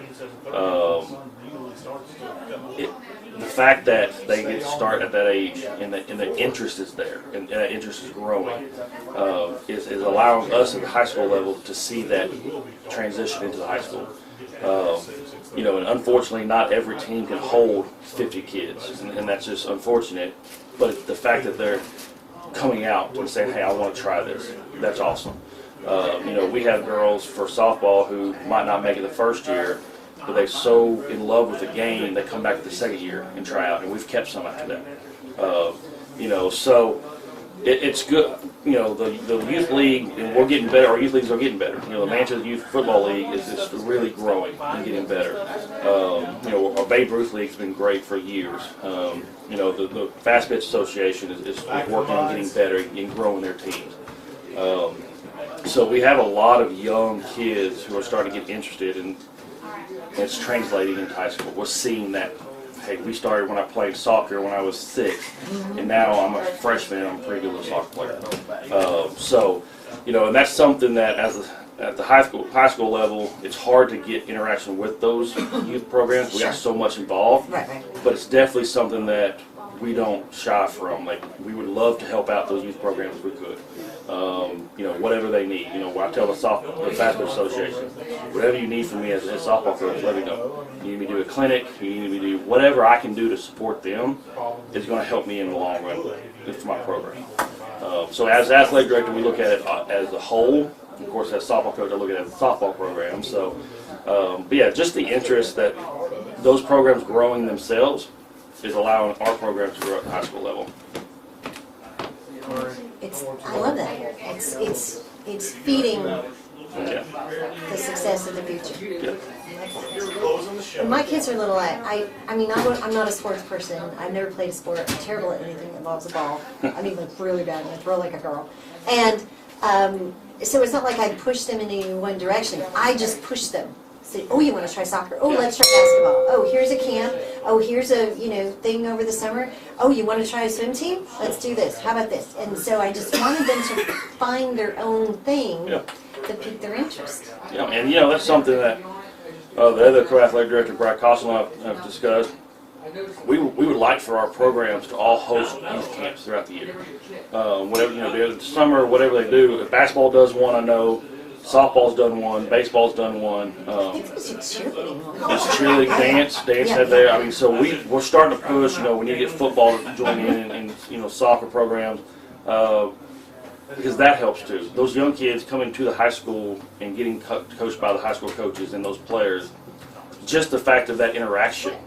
A lot of people, they'll hey, if I learn something great, but that interaction with kids, I want to be that girl one day. I want to be the one who's training, you know. So we're really trying to push our programs to host those youth things. I know, like you said, dance and cheerleading, they have a big turnout. Basketball has over 100 kids every year, you know. So that's good to see because those interactions with those older kids and young kids give those young kids motivation to say, hey, I want to be that kid one day. Well, the Dusty Evening program is just incredible. Oh, that's awesome. Hold on. It's co-ed, and it just takes just the littlest kids to give them some skill and boost their confidence. I mean, I did. Soccer players are going out there after the ball with the little Dusty little kids with the basketball. It's just to get them to love the game. That's it. That's the only goal. That's it. It's not to make the next Michael Jordan or the next Pele or the next David Beckham. It's just to let them have fun and fall in love with the game. Yep, that's it. And that's that's what this organization does as well. Is we want that kid who wants to play but can't. We want you to go have fun. Like, here, tell us what you need. Let's go have fun. Because if you just fall in love with the game, that's the first part of the whole transition throughout whatever you want to do. You know, there are some kids sometimes they're so like, I have to do this. I have to go play college, and I have to. That's great, but where's your love for that game? Like, that's what we're trying to do. Let's have fun. Let's do this thing. And if it gets you somewhere, great. But enjoy what you do. Well, my guest in the last hour, Richard Skipper, was talking about that I'm not going to say it as eloquently as he did, but that it can help develop them in the rest of their life. Yeah. You're not necessarily building a Michael Jordan, but you're giving them the tools that they need in the sports play to help them be successful there. Yes. Absolutely. Absolutely. I mean, that's what we want for our kids in this community. And you know, I think that's that some people look at it. Well, that's a cliche. Like I've heard it when I was younger, but it is. I mean, what I do now is what I've learned through my time at high school and my time in college and all those years I played those sports. I mean, I played sports from the time I was 5 through 22. So that's a lot of years, but I'm able to take all those life lessons and put it into who I am now and how I coach my girls and how I run things because of those tools. And I thank everybody who impacted my life through those years because they put me on the track that I am today. I love the story and testimony. I appreciate you very much. No problem. Brandon McWhorter, who's the the co-athletic director at Coffee County Central High School. Yes. And you're on the board for the Dream for Wheat Foundation. Yes, ma'am. And we encourage you to call. If you can give, please give. $1, $3. Give us a call at 728-1320. I did hear the bell ring out there. Yes. So I think I need to go to Ham. Ham! I think I need to go to Ham and see what all that bell ringing was about. Here we are. Oh, didn't even hear that. Got it going on. All right, you want to get some updates? I'd love some updates from you and Holly. When the bell rings, we get donations. That's what that means, right? Yeah. What it means. We're ringing. We want to thank Yorosu for sponsoring this hour. Matches up to $500, which we already met earlier in the hour. But since Brandon McWhorter's been on the air, certainly more donations have rolled in because he was fabulous on the microphone. Of course, yeah. More donations came in, and we got Treasurer Holly Peterson right here about to give us the names and stuff like that. Yeah, that's right. Chad Hatfield came in and gave us $250. Wow. That's amazing. Thank you so much. That's going to put us at $10,353. Wow. That's mind-boggling. That's incredible. I'm just, what a day. It's been a great day. Day to celebrate Dennis Weaver. I felt so close to him today. All the stories about him, people talking to you, talking about him, people I just felt, I've laughed, I've cried, I'm riding this roller coaster, and I felt really close to him. It's really good. I definitely think he's looking down and smiling and probably, pretty excited of what we have been able to accomplish. Let's keep it going. Absolutely. Brandon McWhorter, great to see you again. Yes. And we appreciate what you're doing. You have a great day. You too. Thank you. Thanks for your time. It is 11 minutes till the top of the hour, your hometown station, Thunder Radio. We're fresh, live, and local, and it's a thrilling Thunder Radio Thursday. We invite you to give us a call at 728-1320, 728-3526. We are asking for your donations. The Dream for We Foundation inaugural radio-thon. Boy, that's a mouthful. I don't know who got me into this, Josh Peterson. But we're having a great day, and we're really excited with our totals over $10,000 so far today. It's kind of incredible. Kind of overwhelming. We've got more coming your way, so stick around and stay tuned. I want to thank, we've got a lot of people in the studio working today. Raider TV is here. If you would like to check us out, Thunder Radio on Facebook, Raider TV has us on the Facebook Live, and we want to thank them. They've been here since 5:30 this morning. Kind of amazing. Thomas Galligan, Stephen Miller, and Corwin Sherrill, thanks so much for what you do. We got folks on the phone. We got Ashley. And in the next hour, did you hear that the next hour we had an anonymous caller wanting to sponsor that hour with up to $1,000 match? So we've got to get busy in that 1 o'clock hour and get those donations in so we can get that $1,000 match. That's what needs to happen.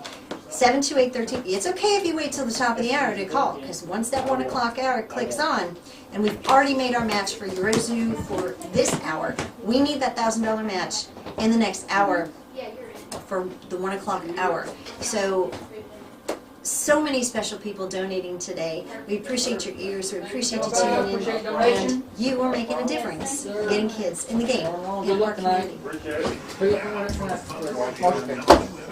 Okay, what do I got? Where am I? What's my name? So we got a little ears. We appreciate you tuning in, and you are making a difference getting kids in the game in our community.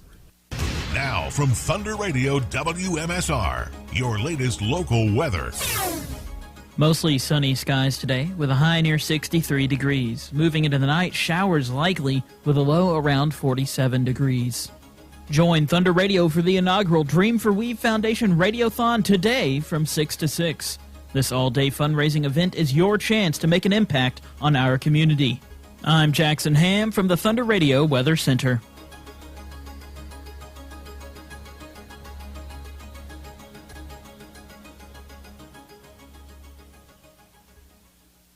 You're listening to the Getting Kids in the Game Radiothon to benefit the Dream for Weave Foundation. Over the past couple of years, the foundation has slowly built its way up and continues to. And one of the areas that the foundation's really focused on is trying to help athletes who need that help. And we've been able to do that in a few different sports. One of those has been some sports that Matt Rossman is involved in. And we've got him with us on the phone. And we'll let him just talk just a little bit about some of the impact that the foundation has had with athletes that he knows. Yeah, it's a great opportunity for kids. I mean, as you know, sports are just expensive, and with everything just getting more expensive by the day, it's a lot for kids and parents, and especially parents that have multiple kids, and so it's been a good opportunity. Coaching in cross country and track, shoes are really expensive to run in, and just the Dream for We Foundation has given our kids some shoes when they've needed it, and it's just been a really good opportunity to help out in the community, and it's a great resource. Yeah, and we try to continue to do that, continue to grow, and if there's coaches out there who know of those needs, we definitely want to know about them. Reach out to us at Thunder Radio and let us know at 728-1320. Coach Rossman has done that a few different times. We've been able to contribute, and so far we've been able to contribute to pretty much anybody who asks. But hopefully we get to a point where we have so many requests we can't necessarily take them all. But right now, pretty much we're helping anybody that we can. So, Coach Rossman, we appreciate you just spending a couple minutes with us, letting us know about ways the foundation has helped out some of your athletes. Yeah, we appreciate all you all do.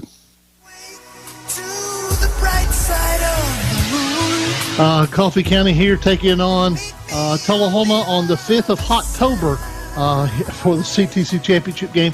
Tullahoma is the Indian word for car wash.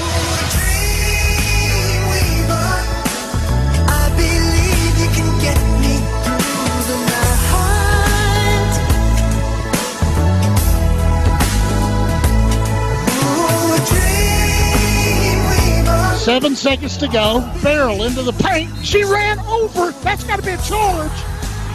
It's an offensive foul call. Garrettson takes the charge. Farrell picks up her third. 3 seconds to go in the game. Coffee County's going to win it.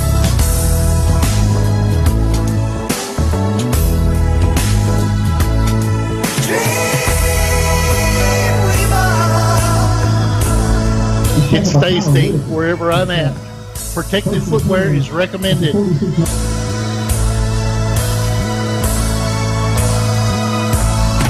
Voice of the Red Raiders, Mr. Dennis Weaver. I want to appreciate those that are watching in on Raider TV, especially Tom Myers, who's tuned in. High kickoff for Riverdale. It's going to hit at the 20 and be picked up on the bounce by C.J. Anthony. He's across the 25, and he's pushed down into out on the 30-yard line. I think they'll spot him at the 30, and that's where we get underway. You are listening to the Dream for Weave Foundation Radiothon on Thunder Radio. Dial to donate now. Every dollar helps. 931-728-1320. That's 931-728-1320. And the phones are ringing. Don't say radio-a-thon. It's radiothon. And we have just had such a stellar, amusing day so far. Over $10,000 is our total. We're going to go to Ham and Holly for a quick update on those numbers. You can be part of this. You can make a difference and help kids get in the game. Dream for We Foundation mission is to help fund sports programs, help get kids shoes and gloves, and kids that don't have the resources. So everyone that has the opportunity to play sports if they want it. I'm going to head out to Jackson Ham and Holly Peterson, giving us an update on funds so far. How's the hour going, friends? We're coming to a close on this hour. Hey, we're here for an update. Yeah, so this hour has been awesome. Thanks so much to Yorozu for sponsoring.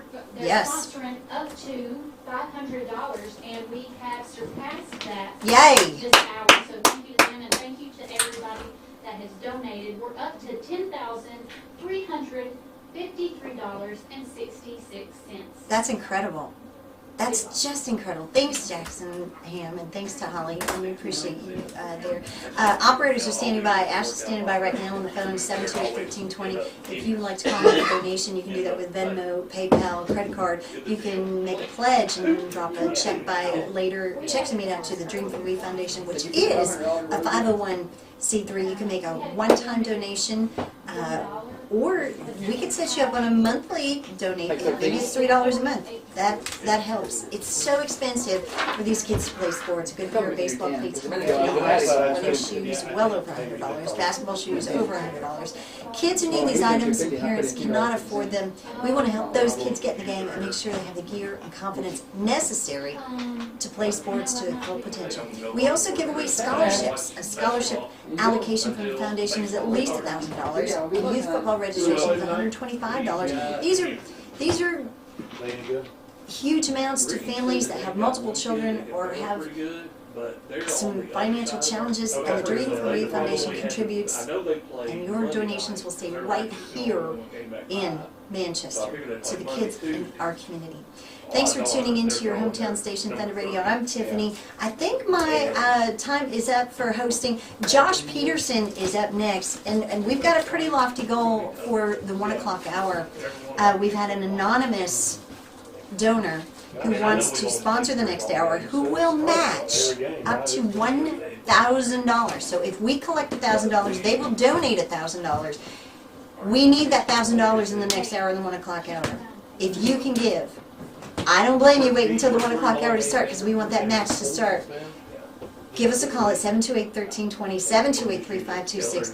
We're so pleased and proud for the Dream for Weaves Foundation, getting kids in the game radiothon. Please help us in our mission. Yes. Good job. Well done. Hot. Get out of here. Get out of here, thank you. Yes. You have that grandbaby time. Well, so you had me down to do other work here. Did I? Yeah. Oh, that's right. I forgot you were staying. You said you were going to stay, but you. One man, you got a song. The boys are fall. Man in motion is Carter going left to right. Give to Sierra. He stutter steps in the backfield. Pushes forward. Positive yardage again for Big Isaac Sierra. He is going to get 6, 7, maybe 8 yards on the play. Sierra just continues to run hard. They're going to spot him with a 9-yard gain. Isaac Sierra is as strong as a red onion tonight. Young girls will dream about the boys will fall. Well, it's turning face to stars. The wings in motion. They fake it to him on the waggle. Pass into the end zone was open, and it's intercepted. It goes through his hands, and it's intercepted by Coffee County. I think it's Verge. Knocking heads and talking trash. It's slinging mud and dirt and grass. It's I got your number, I got your back when your back's against the wall. Snap. Tomlin's going to keep it. Running to the right. Now he's going to pick up the ball and throw it. He throws it long. It's intercepted by Coffee County's Cole Pippinger. There is a flag in the middle of the field. You are listening to the Dream for Weave Foundation Radiothon on Thunder Radio. Dial to donate now. Every dollar helps. 931-728-1320. Broadcasting from the Unity Medical Center studios. This is Thunder Radio, WMSR, 1320 AM, 107.9 FM, and worldwide at thunder1320.com.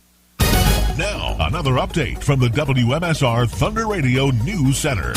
Spring Street Market in Manchester presents your daily news update on Thunder Radio. I'm Michael T. Today is the day. Join Thunder Radio and the Dream for Weave Foundation for our inaugural Radiothon all day long from 6 to 6. The Getting Kids in the Game Radiothon is an all-day event to support the foundation and its mission of providing Coffee County athletes with scholarships with necessary gear and registration fees so that anyone who wants to play sports in Coffee County has the opportunity. You can make a difference today from 6 to 6. Tune in to Thunder Radio all day long for the Dream for Weave Foundation's Getting Kids in the Game Radiothon, only on Thunder Radio. Manchester City Schools and the Family Resource Center are teaming up to help students in need. The Family Resource Center is calling for donations of school supplies or monetary contributions to help the families in the community who are struggling. The campaign, titled We Care Together, encourages members of the community to donate school supplies to ensure that every student has the necessary tools to succeed. A backpack filled with school supplies costs roughly $12, and the Family Resource Center is accepting monetary donations to purchase backpacks and school supplies. Additionally, individuals can purchase pre-filled backpacks that contain a range of school supplies. BJ Sylvia, the Family Resource Center coordinator, encourages anyone interested in donating or seeking more information to contact the center. America's largest annual tree planting event takes place this weekend across Tennessee. The day has been unanimously declared Tennessee Tree Day 2023 by the Tennessee General Assembly and Governor Bill Lee, and it takes place on March 18th. Over 8,000 Tennessee residents have signed up to plant more than 100,000 native trees during this event organized by the Tennessee Environmental Council, a nonprofit organization. You can get involved and find a location near you by clicking on the link in this article on our website, thunder1320.com. It's time to dust off your hunting gear and get ready for the turkey season in Tennessee.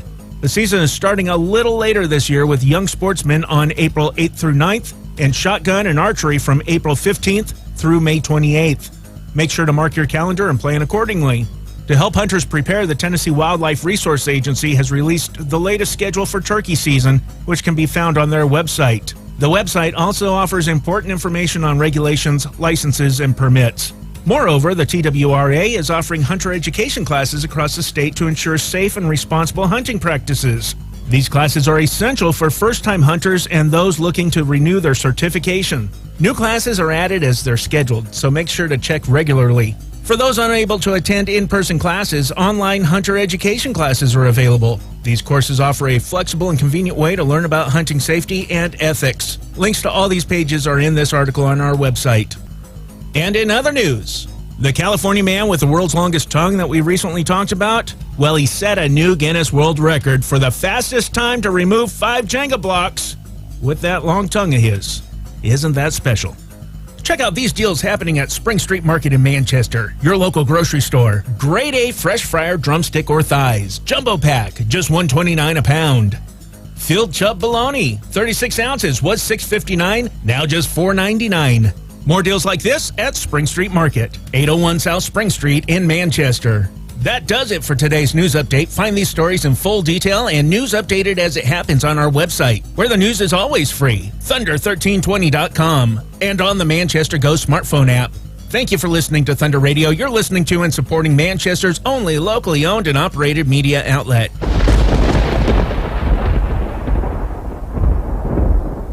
People's Bank of Trust to Manchester present your daily sports blast on Thunder Radio. I'm Josh Peterson. The season opener had a little bit of everything for the Coffee County Central Lady Raiders softball team Wednesday night. Most importantly, it included a win. Coffee County led by 3, fell behind by 4 late, rallied, and then won 11-10 on an extra inning walk-off hit by Willow Carden. Carden ripped the hit with 2 outs in the bottom of the 8th to push across Paisley Campbell, who had doubled. Also on Wednesday, the Coffee County Red Raider baseball team picked up its second win in as many days, winning 7-3 over Walker Valley at home. Carter McKenzie, Cole Pippinger, Nate Rutledge, Jacob Holder, and Trey Turner all with doubles for Coffee County in the win. Holder picked up the win on the mound. And Coffee County Tennis got 2 wins at home. Lady Raiders winning 4-3 with singles wins from Riley McNamara and Katie Lawrence, and the boys winning 6-1. Singles wins by Krish Patel, Liam Brown, Austin Dockery, and Xander Bloomquist. And coming up on Thursday, it is the Dream for We Foundation Getting Kids in the Game Radio-thon all day on Thunder Radio 6 to 6. More sports at thunder1320.com. Now from Thunder Radio WMSR, your latest local weather. Mostly sunny skies with a high near 63. Moving into the night, showers likely with a low around 47 degrees. Join Thunder Radio for the inaugural Dream for We Foundation Radiothon today from 6 to 6. This all-day fundraising event is your chance to make an impact on our community. I'm Jackson Ham from the Thunder Radio Weather Center.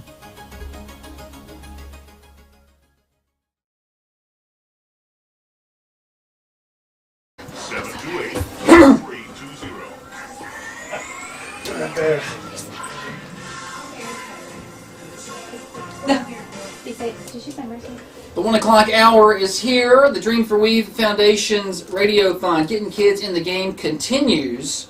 We're here until 6 o'clock, and it has been one amazing day. The phone lines are open, 728-1320, 728-3526 to donate right now. We have operators standing by. Heard the bell.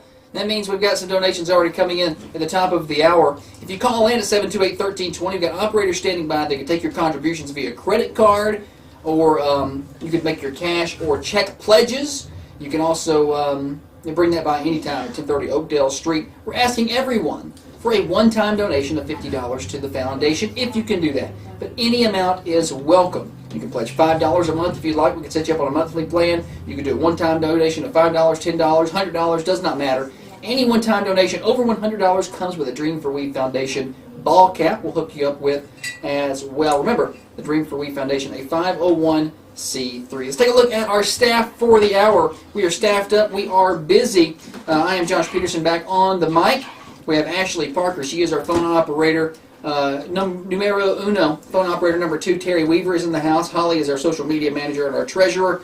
And our remote microphone host this hour is Court Steer. And, of course, our Raider TV crew is still here from Coffee County High School. They've been hard at work today since about 6 o'clock this morning. Thomas, Stephen, and Carwin have been doing it today for the Raider TV crew. So we've been very busy. Let's go out and check with Steer. He's got Holly out there. We're going to get updates on where we are now. And this is a big hour. This is a big hour because we have a match coming. We have an anonymous person who has agreed to match up to $1,000 of donations that are collected this hour. So if we can collect 1,000, he's going to match 1,000. So if you give $1, that's really $2.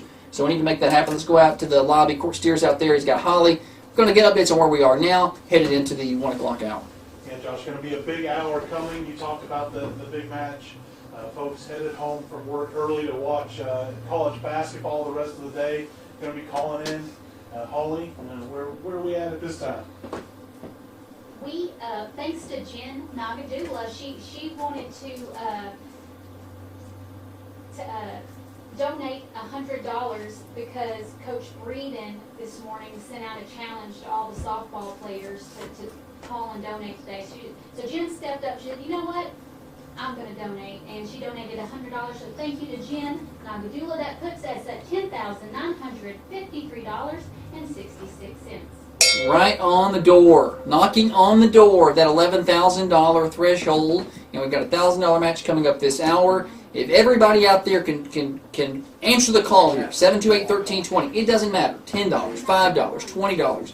Call in and donate to the foundation, a 501c3 at 728-1320. Again, that's 931-728-1320. If you can do that, our phone operators are standing by. If we can get to $1,000 in donations, we'll get a $1,000 match. That's going to put us knocking on the door of $13,000. We've got a guest in studio, Jen Nagadula has made her way in. Good morning. Good morning. Thank you for having me. Oh, it's good afternoon. It's good evening. It's Yeah, good it's good evening. evening. Yeah. I got to get you closer to that microphone. That's my fault. I got to get you all settled up. All right, now talk. Hello. There, that's better. Good afternoon. Thank you for having me. Yeah, you're welcome. So you're nervous? Very. Oh, you're such a talker. I don't picture you as a nervous type, but you're a little nervous. That's okay. Public speaking is not my forte. Not what you went to school for or anything. You're more of a well, just pretend you're yelling at someone across the highway for no particular reason at all when they're not paying attention, like you did to me yesterday. Oh, okay. Just start shouting, and that's what you need to pretend. Like just me and you here. That's what we're doing. But we got you in. We're going to talk a little bit about your history here in Manchester and Coffee County, and how you knew Dennis Weaver and all that. And you played softball. People knew you probably as Jen Kill back then. Yes. Back in the '90s. Talk about when you came through and how you kind of got involved with softball and all that. I didn't start playing softball until I was around 12. Okay. And of course there was slow pitch. And then a few years later, fast pitch came around, and there was a couple travel softball teams. So I thought, well, I'll give that a go. Sure. That's before it got real big. Before it got real big. Sure. Yes. And I played at the high school from 1993 to 97. Okay. So whenever we started playing, he was one of the coaches, and he's an outfield coach. So I just fell in love with him. So he was one of my favorites, very influential in my life. When I talk to my kids about sports, and the reason I push sports and I love sports so much and invest a lot of our time into sports is because of softball. I played basketball too up until my freshman year. But softball was just my love. I had love for softball and the girls too, because we became a family with players and the coaches and the players' families. And when I think back to my high school years, it's all softball. That's all I think about. So, I mean, there was good times, there's bad times, mostly good times. But we got yelled at a little bit. I heard you talking good cop, bad cop. So. Yeah. Well, Breeden says he was the bad cop and Weave was the good cop. Can you confirm that was the relationship? I can confirm, 100%. But loved both of them very dearly. Yes. And I'm pretty sure I still remember Coach Breeden's phone number, because he always said, if you ever went to jail, call me, I'll get you out of jail. So I'm pretty sure I still remember it. You didn't have to use that, did you? Maybe a couple For times. getting out of jail purposes. No, I wouldn't be surprised. See, that's what I'm concerned about. Right. You and your behavior sometimes. I know. I never know about You you. have to reel me in sometimes. We do. She's, I didn't get Wendy Patton over here. She's the assistant principal. She's, she's got that look. She Straighten had up to quickly. reel me and Amanda in. Amanda and I were thick as thieves. Okay. So she had to reel us in quite a few times. Now, Amanda's going to be in later today. Yes. Mm-hmm. So I like these relationships from a lot of those 90s softball players. And so did you play outfield? Center field, yes. So you were the kind of the captain in the outfield. So Yes. I'm sure that Coach Weaver was very involved in what you were up to. Yes, we were the grasshoppers and they were the dirt daubers. So they were always battling infield and outfield. So who was better, infield, outfield? So that Grasshoppers and dirt daubers. I've not heard that. Mm-hmm, yeah. So I can still hear Weave in my voice say back, back, back, back, back. And he had that shrill, high pitched voice. I can just hear him right now. Yeah. So I still have dreams that I play softball, and that I'm going to still play softball in college and go back and play again in college. I've had those dreams before. Not about softball. I have them all the time. Really? Mm-hmm. Well. Yep. And then, so you've got daughters now. Now they play basketball. They do. JD and Gensley. Mm-hmm. They played softball. When I say we, my husband burned them out. Jay Nagadula burnt them out. Yes. On the softball. That sounds like something he would do. I know, right? And not you. Sometimes it gets into daddy ball. Mm-hmm. I understand that. So, but yes, it's kind of hurt my heart that they didn't play this year, because I was really looking forward to Gensley get back in it, because JD and Gensley both took a pause. When Gensley was, I think, 8, I think she played 150 ball games in one season. Okay. And she was 8. of course that's going to burn a kid out. Yes. But, so you have to kind of tame it down a little bit. Yeah, that's a lot. So I was hoping she'd get back into it going into middle school, because JV played in middle school, but then they both decided not to play. So. Well, they're playing basketball, and sports is sports. And of course, Coach Weaver was involved in softball a lot. He was involved in football too, and he was involved in basketball, doing the PA work back in the day. So we heard a lot of him doing that. There's been stories about that. So you played for him in high school, and I'm sure you heard him on the radio and stuff like that. Oh yes, we kept in touch. Years on past. That's for sure. Do you have any good stories that are radio appropriate? Like, is there any good '90s? The stuff that's not going to get us into trouble with the FCC. Right, I know you're nervous. right. You can't cuss here. Yeah, I'll try my best. Okay. No, I will say. So I played outfield. So my 9th grade year, which he helped out with travel ball too, because we'd go to Florida. Oh, we had so much fun playing softball. I could probably tell stories all day long. Well, we got 10 minutes, so you just keep on talking. But one of the main stories is I was center field, and when they hit a ball, he said, "Well, I couldn't pick it up until after it crossed second base." He said, "You're getting there, but you're making it so hard on yourself." So he sent me to the eye doctor. Sure enough, I needed glasses. I came out and I could see the leaves on the trees, everything. Oh. I did not know I needed glasses until he sent me to the eye doctor. Okay. And then I could pick up the ball off the bat. Okay. Which, like that I said, will help. You could track it a little bit better when you can see. Yeah. Yeah. So how did that affect your batting? So- Could you see at the plate? Yeah, I could see the plate. Okay. I was always number one first batter. So. Okay. Leadoff girl. I was leadoff. But couldn't see it. So he literally changed your life by sending you to the eye doctor. Yeah, it's distance. So hey, you can't see. Nice. Yep, it was just tracking the ball in the outfield. Picking up on the small things. Picking up on the small things. No, well, how about that? That's something that we didn't know. We've been learning stories of things we haven't known all day long about Coach Weave, and you can donate to the foundation today. Phone lines are up and going. We have operators standing by. 931-728-1320. If you're watching on Facebook Live, our Venmo and PayPal links are in the comments. Any amount is appreciated. If you have trouble working and you don't know how to do it, you want to do a cash donation, you can bring that by. We're here until 6 o'clock. Call in and pledge that, though. That way we know we can go ahead and add you to the list, because any donation this hour is going to be matched up to $1,000 thanks to an anonymous benefactor of the foundation. So call in at 728-1320. I'm not good at math. Are you good at math? A little bit. Well, I started at 6. This is 1. What hour are we in right now? Started at 6. Yeah. I have to count up on my See, I'm not doing it on my fingers. So you said you were good at math. I'm tired today. 6 o'clock hour, the 7, the 8, the 9, the 10, the 11, the 12, the 1. We're in the 8th hour? I'm working on the 8th. We're in the 8th hour of this. We've been going all day long. We're going to be here until 1. Big thanks to Rob and Tiffany for stepping in and hosting a few hours just to rest my voice a little bit. And we'll be going through the rest of the day. After Jen here, we're going to have Jackson Vaughn. He's going to be in a little while. Make sure to remind him that he's got an appearance coming up in a little while. Also, next hour, Erin Murray. She's a former Lady Raiders softball player and coach. And Terry Weaver, he's here. He's going to step in with us. Holly Hines, who you were talking about earlier, she's going to be in a little while. Now, you were thick as thieves with her. Give me some stuff. No, I was thinking, I'm thinking thick as thieves with Holly now. Oh, Holly. We work now. together too. But no, Amanda Stout. Yeah, Amanda Stout. It was Amanda, you said. Yeah. Well, give me some Amanda stories, because I got her on later, too. She's in like the 4 o'clock hour. I need some Amanda stories that, again, aren't going to get anybody fired. Okay. Well, if the ball was hit to her, everybody else had to go for it because she could not catch a fly ball. So we're like, Amanda, just step. I mean, if you right to her, but Amanda just stepped out of the way. She played outfield? No, she was pitcher. Okay, pitcher. Yeah, she was our main pitcher. She actually wore her arm out because she pitched so many games. Oh, that's right. She's had like 15 shoulder surgeries. She sure has. I think she's had her final. I think she's good now. She just had one a few months ago. Yes. But yeah, she was. So no fly balls for Amanda. No, just step out of the way or shove her out of the way, something. So.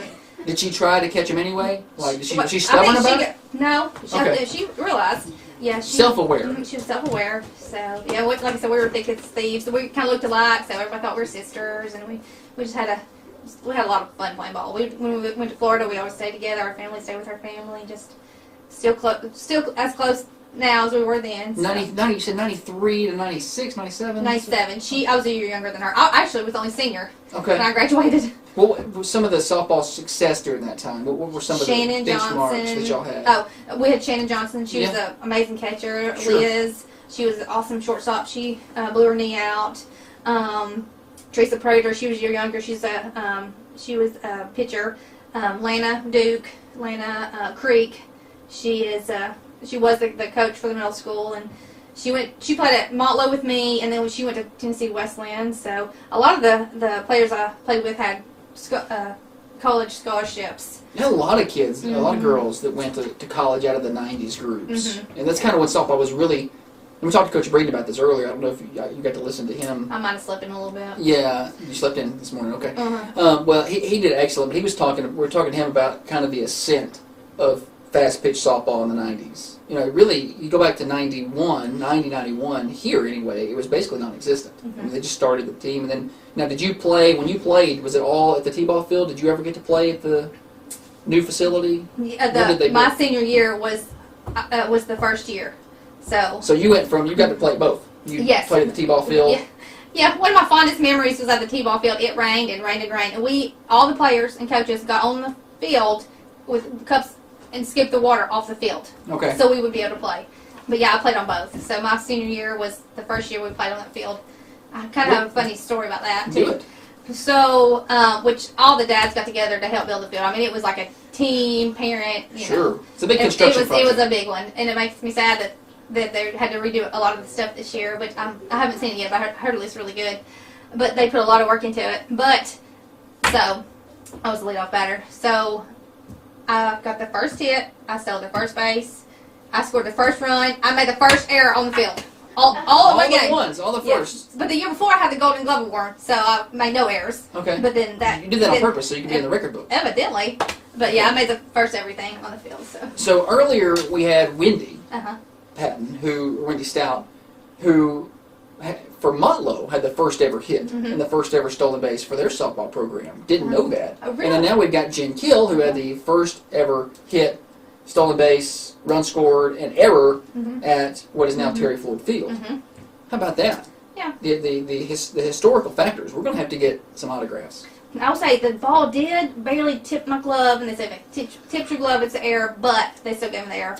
Yeah. It was Blake Finney's fault. He gave me the error. He was scorekeeper. He was the scorekeeper. Yeah. We should have had him scheduled for You should have. He'd have been good. Well, next year when we do this again, we're going to expand out and try to bring in more guests. That is for sure.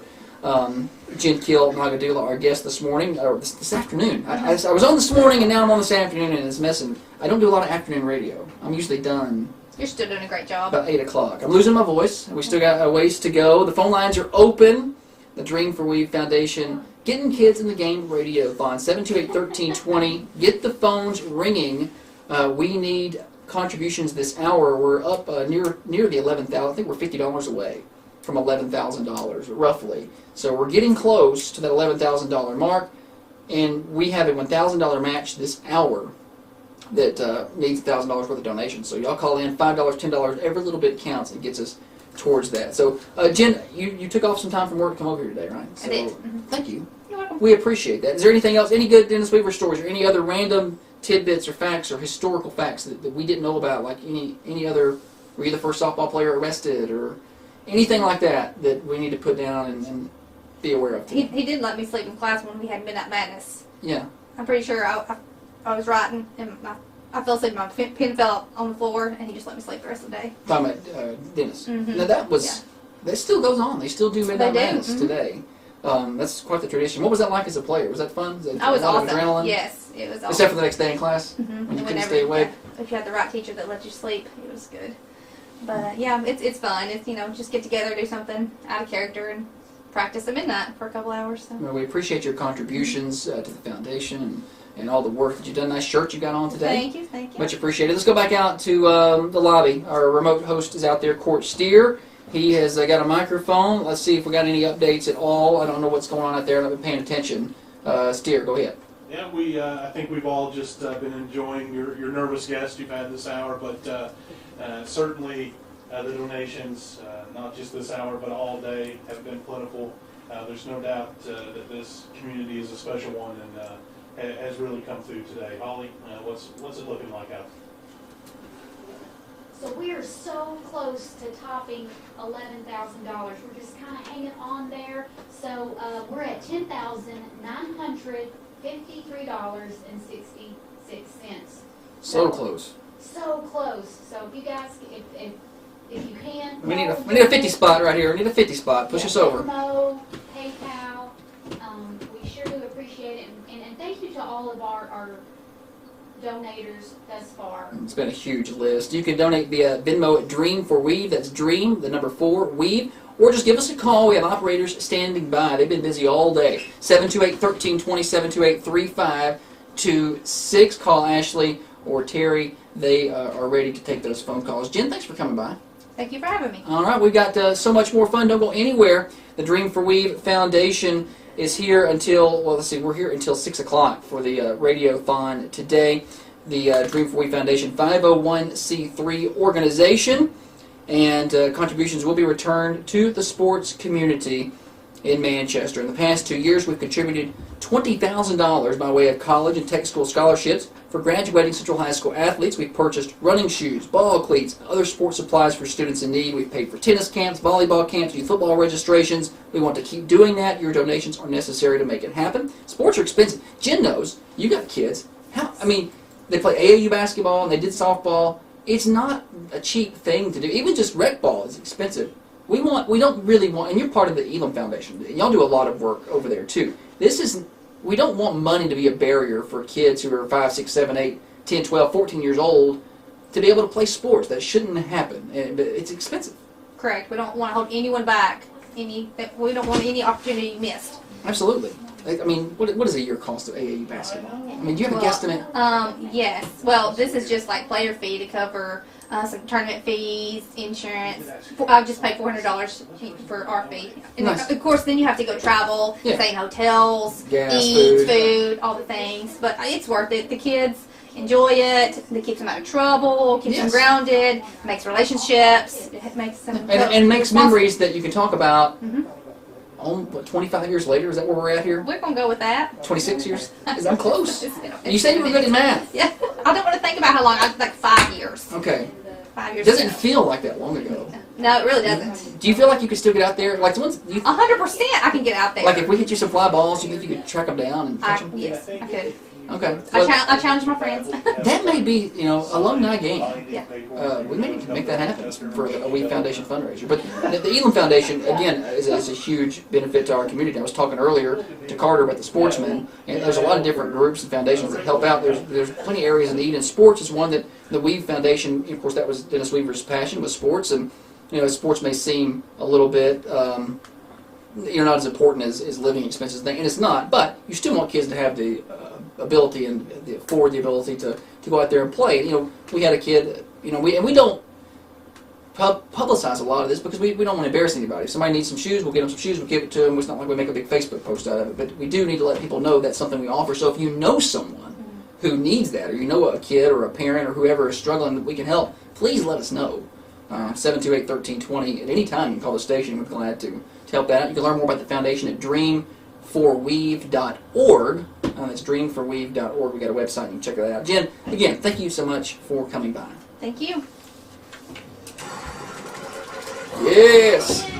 Foundation at dreamforweave.org. That's dreamforweave.org. We got a website. You can check that out. Jen, again, thank you so much for coming by. Thank you. You are listening to the Dream for Weave Foundation Radiothon on Thunder Radio. Dial to donate now. Every dollar helps. 931-728-1320. That's 931-728-1320. Fox News, I'm Lillian Wu. The U.S. Secretary of Defense is calling out two Russian jet pilots in the downing of a U.S. drone. The U.S. has called this incident everything from dangerous to juvenile. It happened yesterday morning about 7 a.m. local time. Two Russian fighter jets, Su-27 fighters, intercepted a U.S. MQ-9 Reaper drone doing what the Pentagon described as routine surveillance in international airspace over the Black Sea. The Pentagon says the fighter jets harassed the drone for about a half hour, buzzing dangerously close. Fox's Mike Tobin. The U.S. agrees that the fighters landed back in Crimea, but says that one of the fighters was indeed damaged. And a change in the manslaughter case against Alec Baldwin, a special prosecutor who doubles as a New Mexico state legislator, stepping down from her role in the case involving the death on the set of the movie Rust. America's listening to Fox News. Now, another update from the WMSR Thunder Radio News Center. Spring Street Market in Manchester presents your daily news headlines on Thunder Radio. I'm Michael T. Manchester City Schools and the Family Resource Center are teaming up to help students in need. They're calling for donations of school supplies or monetary contributions to help the families in the community who are struggling. America's largest annual tree planting event takes place this weekend across Tennessee. The day has been unanimously declared Tennessee Tree Day 2023. It's time to dust off your hunting gear and get ready for the turkey season in Tennessee. The TWRA has released the latest schedule for the turkey season. These are just some of today's headlines. You'll find more details on our website, thunder1320.com. Check out these deals happening at Spring Street Market in Manchester. Fresh cut and assorted boneless pork chops, a family pack, just $2.49 a pound. More deals like this at Spring Street Market. Thank you for listening to Thunder Radio, Manchester's only locally owned and operated media outlet. People's Bank of Trust of Manchester presents your daily sports blast on Thunder Radio. I'm Josh Peterson. The season opener had a little bit of everything for the Coffee County Central Lady Raiders softball team Wednesday night. Most importantly, it included a win. Coffee County led by 3, fell behind by 4 late, rallied, and then won 11-10 on an extra inning walk-off hit by Willow Carden. Carden ripped the hit with 2 outs in the bottom of the 8th to push across Paisley Campbell, who had doubled. Also on Wednesday, the Coffee County Red Raider baseball team picked up its second win in as many days, winning 7-3 over Walker Valley at home. Carter McKenzie, Cole Pippinger, Nate Rutledge, Jacob Holder, and Trey Turner all with doubles for Coffee County in the win. Holder picked up the win on the mound. And Coffee County Tennis got 2 wins at home. Lady Raiders winning 4-3 with singles wins from Riley McNamara and Katie Lawrence, and the boys winning 6-1. Singles wins by Krish Patel, Liam Brown, Austin Dockery, and Xander Bloomquist. And coming up on Thursday, it is the Dream for We Foundation Getting Kids in the Game Radio-thon all day on Thunder Radio 6 to 6. More sports at thunder1320.com. Now from Thunder Radio WMSR, your latest local weather. Mostly sunny skies with a high near 63. Moving into the night, showers likely with a low around 47 degrees. Join Thunder Radio for the inaugural Dream for We Foundation Radiothon today from 6 to 6. This all-day fundraising event is your chance to make an impact on our community. I'm Jackson Ham from the Thunder Radio Weather Center.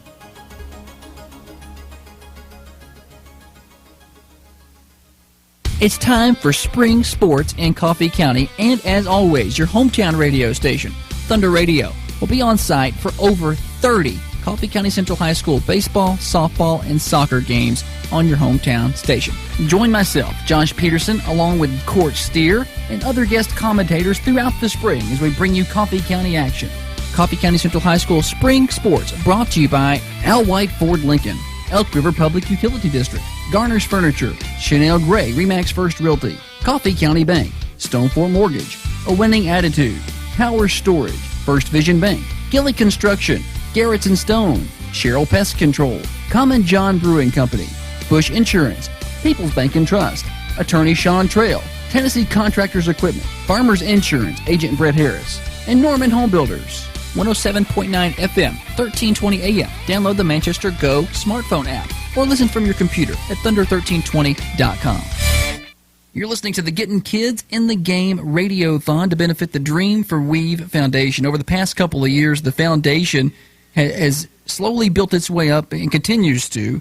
And one of the areas that the foundation's really focused on is trying to help athletes who need that help. And we've been able to do that in a few different sports. One of those has been some sports that Matt Rossman is involved in, and we've got him with us on the phone, and we'll let him just talk just a little bit about some of the impact that the foundation has had with athletes that he knows.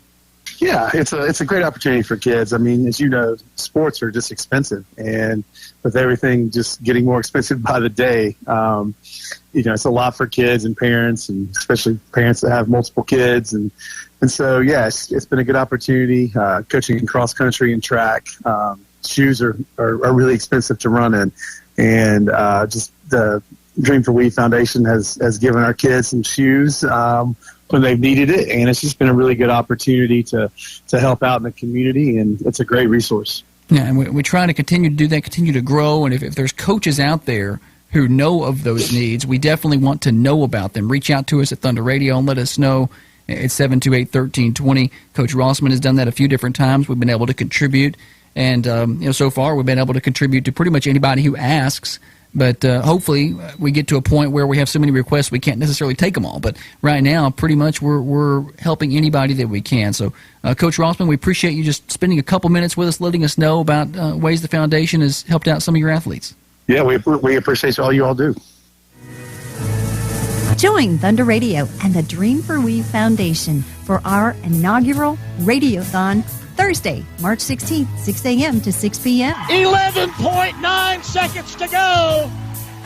Coffee County celebrating. The Getting Kids in the Game Radiothon will be a lively all-day event raising funds to support the foundation and its mission of providing Coffee County athletes with the scholarships, necessary gear, and registration fees so that anyone who wants to play sports in Coffee County has the opportunity. With it, there's Jones. Jones, shot for post. No! You can make a difference on Thursday, March 16th. Tune in to Thunder Radio all day for the Dream for We Foundation's Getting Kids in the Game Radiothon, only on Thunder Radio. She hits the third one.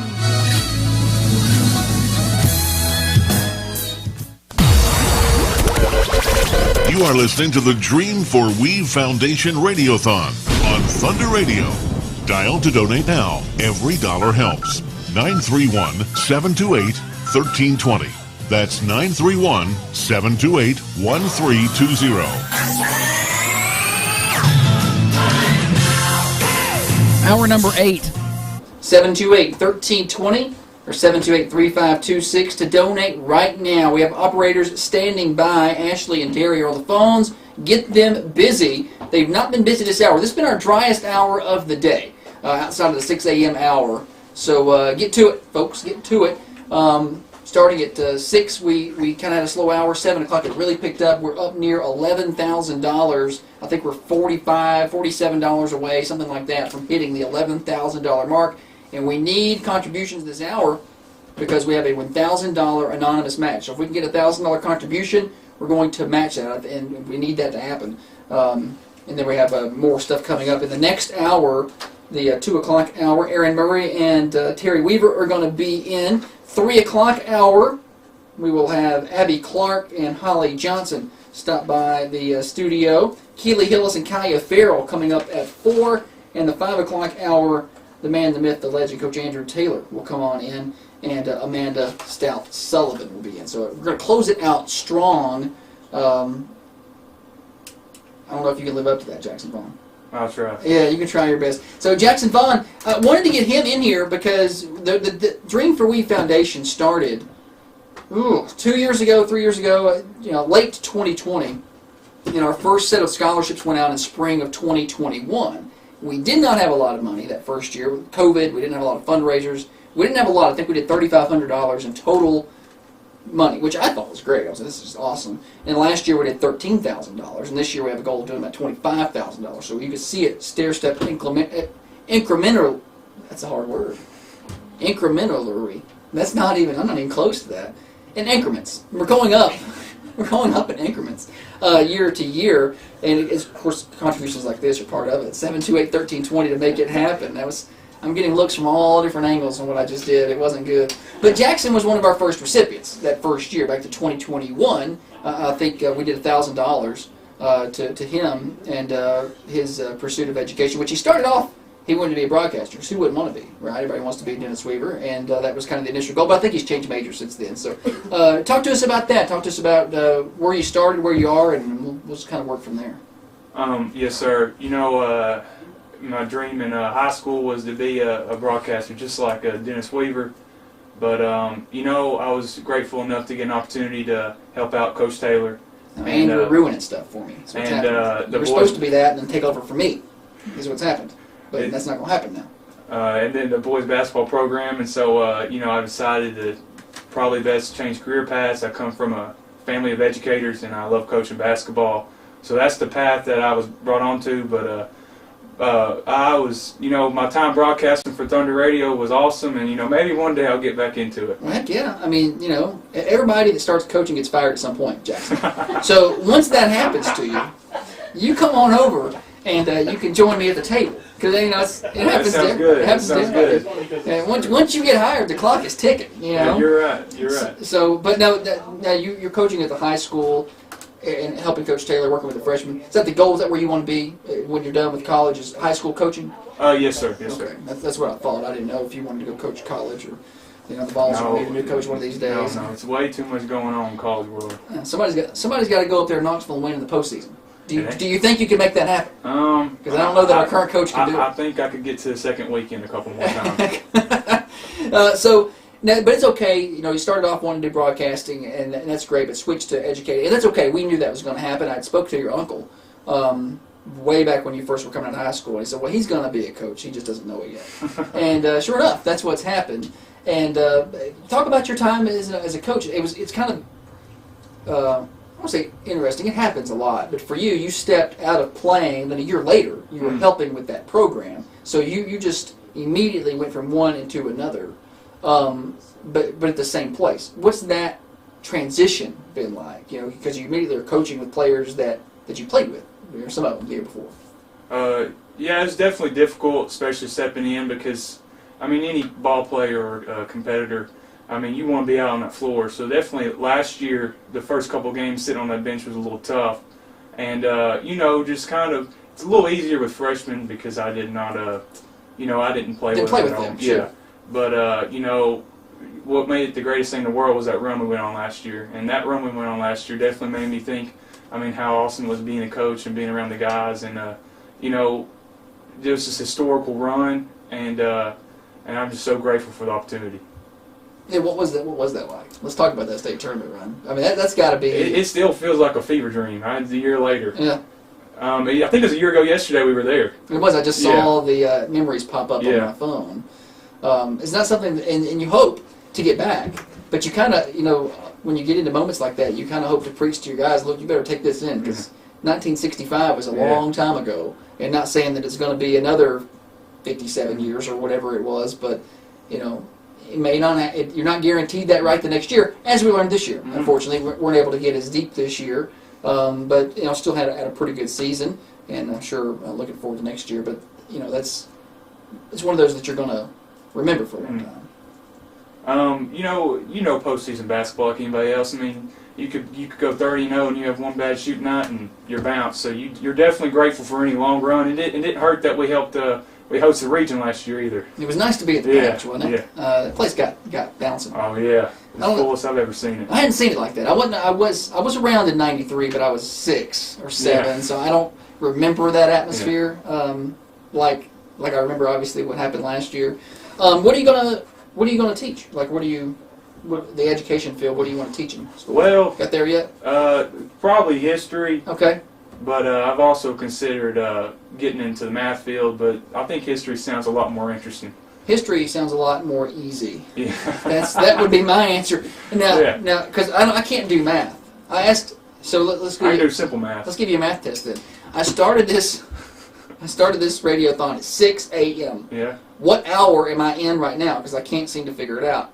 Well, it's about 1:30, so 6, 7, 7.5. Yeah, is that right? You're on hour 7, about to go on hour 8. I think, steer, turn the mic on, steer. He's out in the steer. I think he's all over it that it is 7.5 hours, which would make this hour 8. Okay. Technically. Yeah.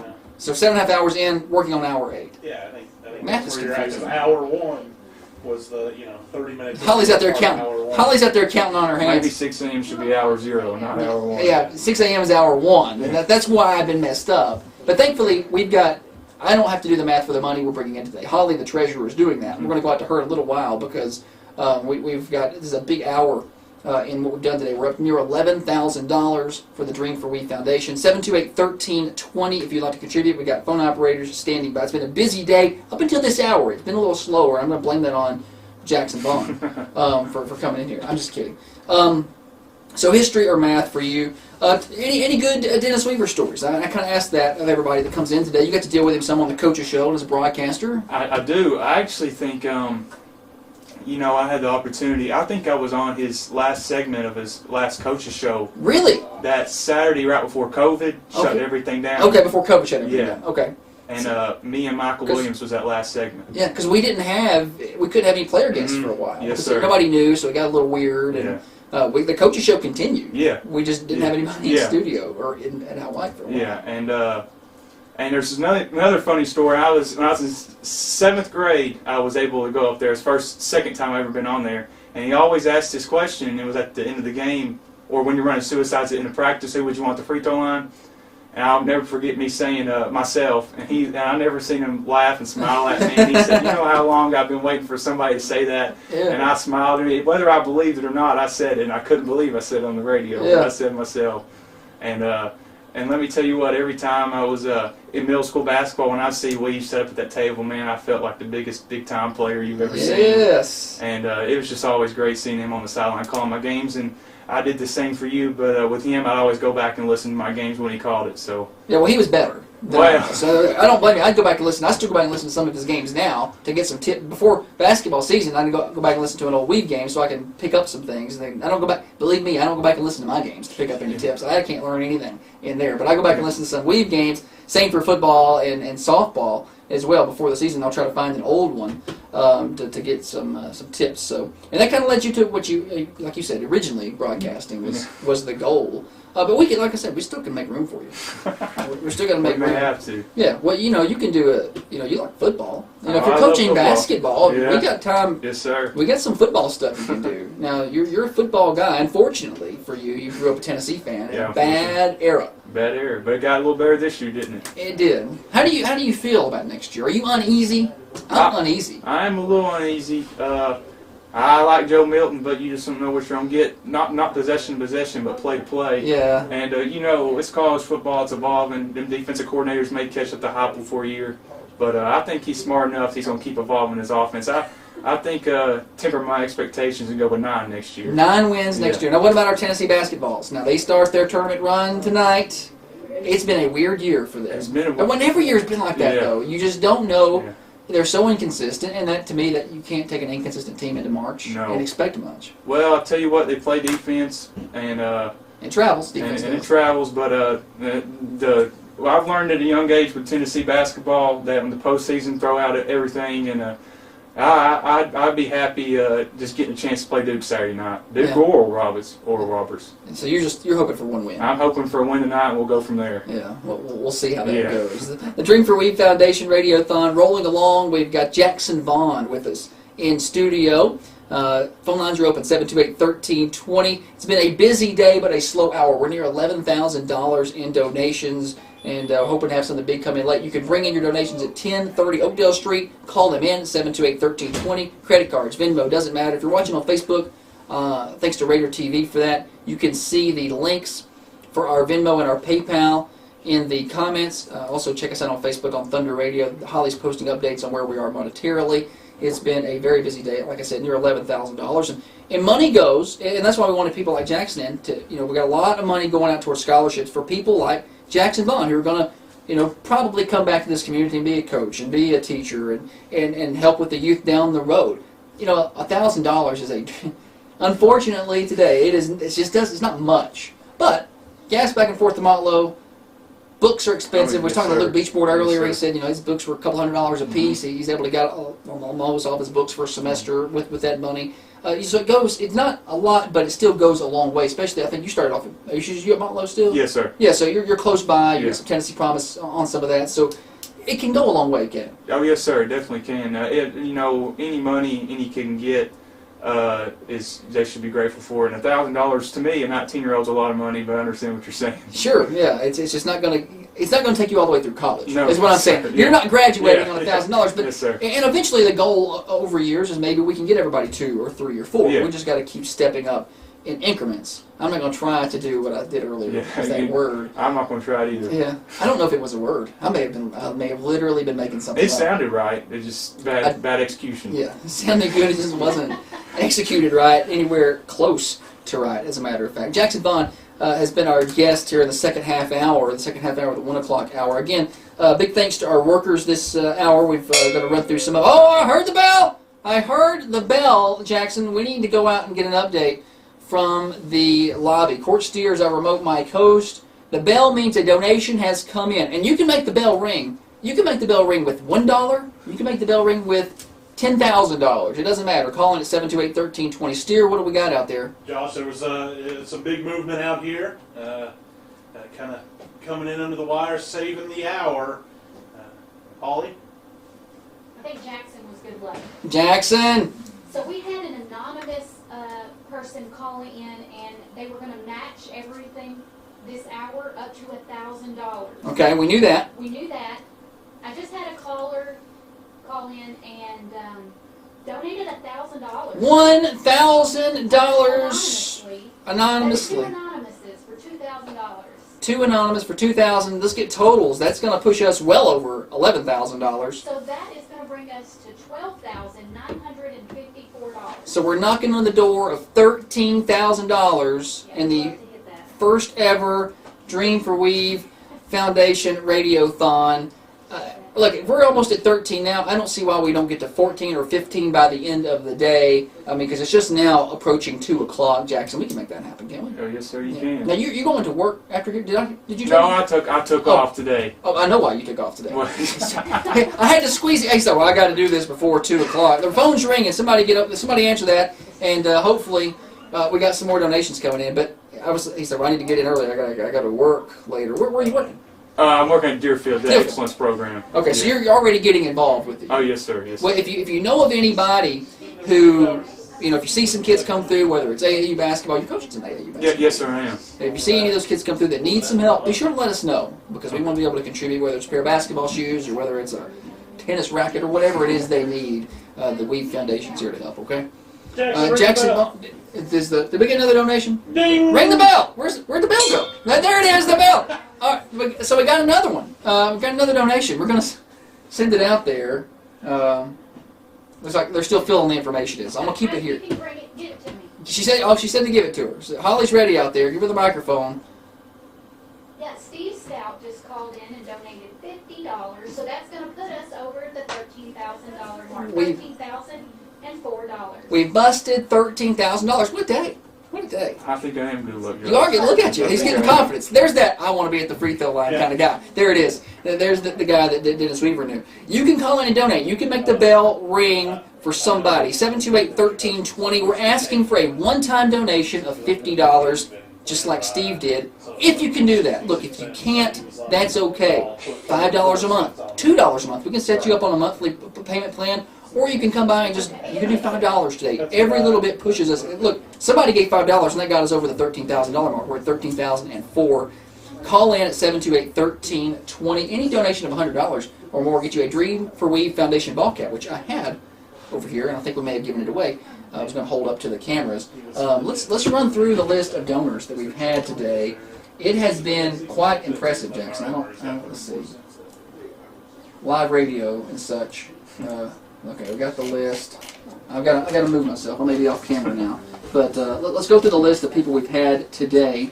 We've had Connie Moore, Steve Jernigan, of course, was a match earlier in the day. Allison Beachboard, Coach Jeff Breeden, Randy Kesling, Eli Kidder, Denton and Mindy Jones, Tiffany Clutter, the Nettles, Michelle Taylor has been a part of it today. Bud Riddle with a big contribution. Trey Adcock, Jay Nagadula, Jackson Ham, Holly Hines Johnson, the Verge family, Justin McIntosh, John Sane, Helen Clutter, Josh Galligan, The Whitsits, Brendan Imhoff Landscape Supported Supply Yard, Bethany Arnold, Kevin Rowe, Jack Owens, the Vincents have donated today. Dwayne Brassfield at Turf Green, Armando Toronto has donated today. Lori Perry, we've had a big match from Coffee County Bank back in the 7 o'clock hour. They matched $2,000, which was a huge hour for us.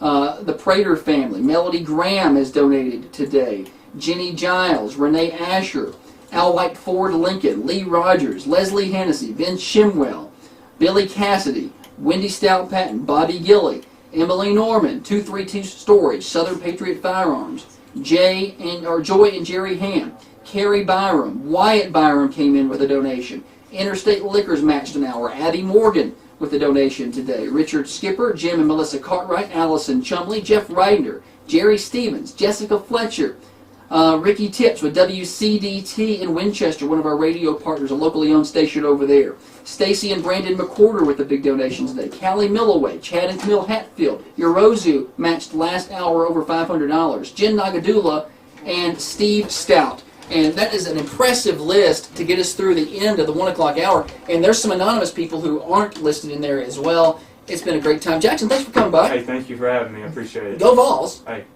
I hope you're right. Go Vols or not. We're going to find out soon enough. It is the Dream for We Foundation Radiothon. Reminder, the phones are open, 728-1320, 728-3526. We had a $2,000 hour plus, I think a $2,100 hour saved at the very last minute here in the 1 o'clock hour. So move on to 2. Looking ahead, a busy hour coming up. You can donate. Aaron Murray is going to be in. Terry Weaver is going to be in studio with us. And I really want to thank our workers in this hour.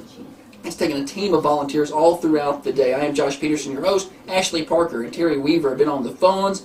Holly is our social media manager and our treasurer and our guest coordinator today. Our remote microphone host is Court Steer this hour. And our Raider TV crew, they've been back here since about 5:30 this morning. And that's a lot for some high schoolers. And they have been 100% professional, making it happen. Thomas Galligan, Stephen Miller, Carwin Sherrill, they've been amazing today on our Radiothon. 728-1320 to donate. Learn more at dreamforweave.org. Don't go anywhere. More of the Dream for We Foundation Radiothon. We're here till 6. I'm not scared of any high schoolers, but she's one of them. On our Radiothon. 728-1320 to donate. Learn more at dreamforweave.org. Don't go anywhere. More of the Dream for We Foundation Radiothon. We're here till 6. I'm not scared of many high schoolers, but she's one of them. She's one of them. I'm terrified of her right now. I have been forever. Even in middle school, I was terrified of her.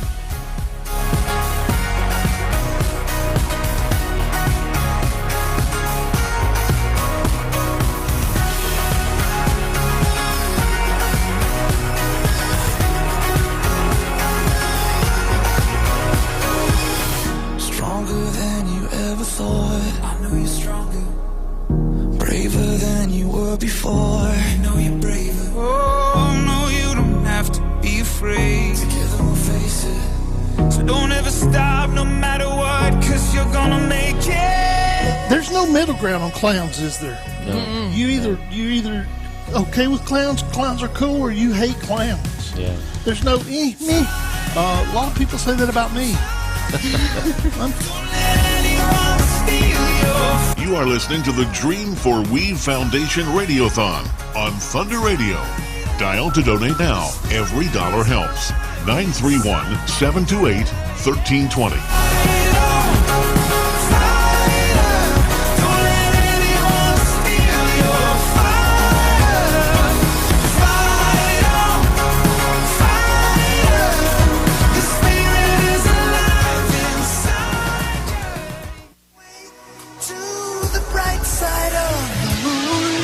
Coffee County here taking on Tullahoma on the 5th of October for the CTC Championship game.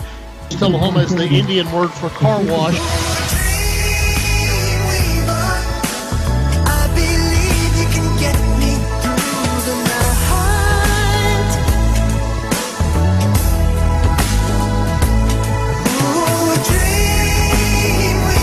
Seven seconds to go. Farrell into the paint. She ran over. That's got to be a charge. It's an offensive foul call. Garrettson takes the charge. Farrell picks up her third. 3 seconds to go in the game. Coffee County is going to win it.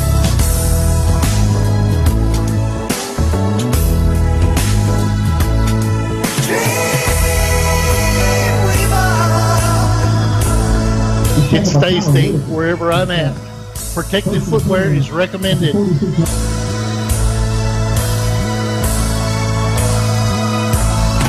Voice of the Red Raiders, Mr. Dennis Weaver. I want to appreciate those that are watching in on Raider TV, especially Tom Myers, who's tuned in. High kickoff for Riverdale. It's going to hit at the 20 and be picked up on the bounce by C.J. Anthony. He's across the 25, and he's pushed down into out on the 30-yard line. I think they'll spot him at the 30, and that's where we get underway. You are listening to the Dream for We Foundation Radiothon on Thunder Radio. Dial to donate now. Every dollar helps. 931-728-1320.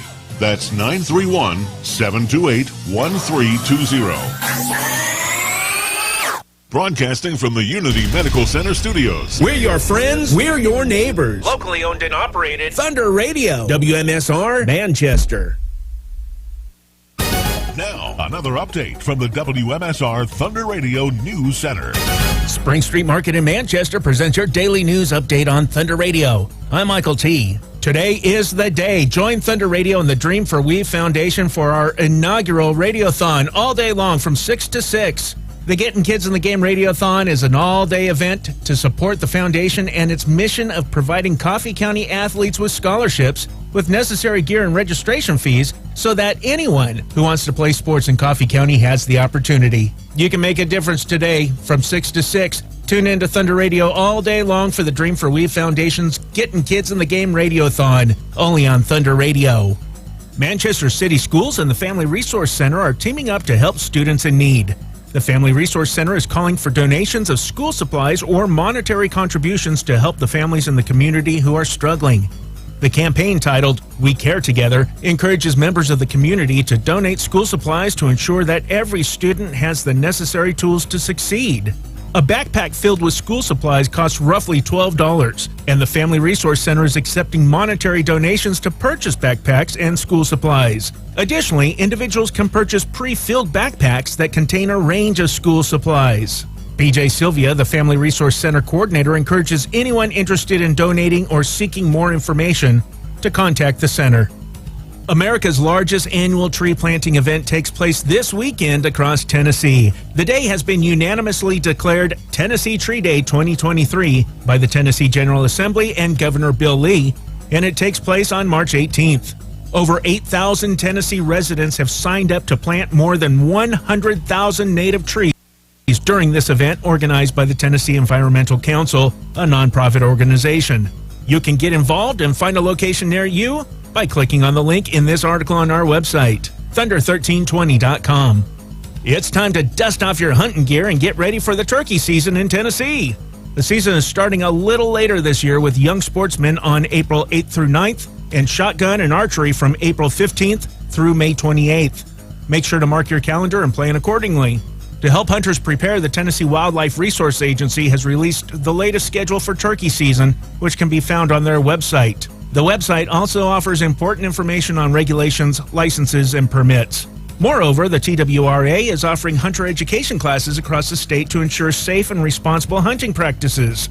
These classes are essential for first-time hunters and those looking to renew their certification. New classes are added as they're scheduled, so make sure to check regularly. For those unable to attend in-person classes, online hunter education classes are available. These courses offer a flexible and convenient way to learn about hunting safety and ethics. Links to all these pages are in this article on our website. And in other news, the California man with the world's longest tongue that we recently talked about, well, he set a new Guinness World Record for the fastest time to remove 5 Jenga blocks with that long tongue of his. Isn't that special? Check out these deals happening at Spring Street Market in Manchester, your local grocery store. Grade A fresh fryer drumstick or thighs, jumbo pack, just $1.29 a pound. Filled chub bologna, 36 ounces, was $6.59, now just $4.99. More deals like this at Spring Street Market, 801 South Spring Street in Manchester. That does it for today's news update. Find these stories in full detail and news updated as it happens on our website, where the news is always free, thunder1320.com, and on the Manchester Go smartphone app. Thank you for listening to Thunder Radio. You're listening to and supporting Manchester's only locally owned and operated media outlet.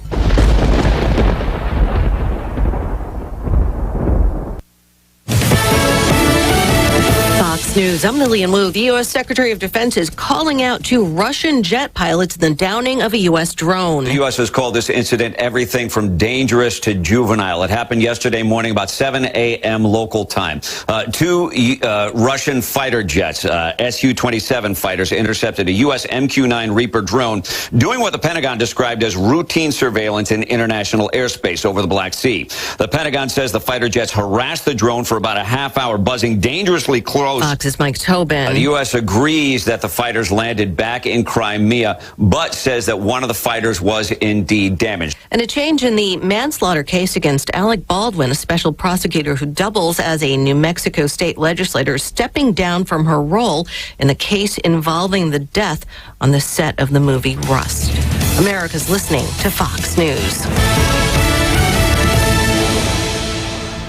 People's Bank of Trust to Manchester present your daily sports blast on Thunder Radio. I'm Josh Peterson. The season opener had a little bit of everything for the Coffee County Central Lady Raiders softball team Wednesday night. Most importantly, it included a win. Coffee County led by 3, fell behind by 4 late, rallied, and then won 11-10 on an extra inning walk-off hit by Willow Carden.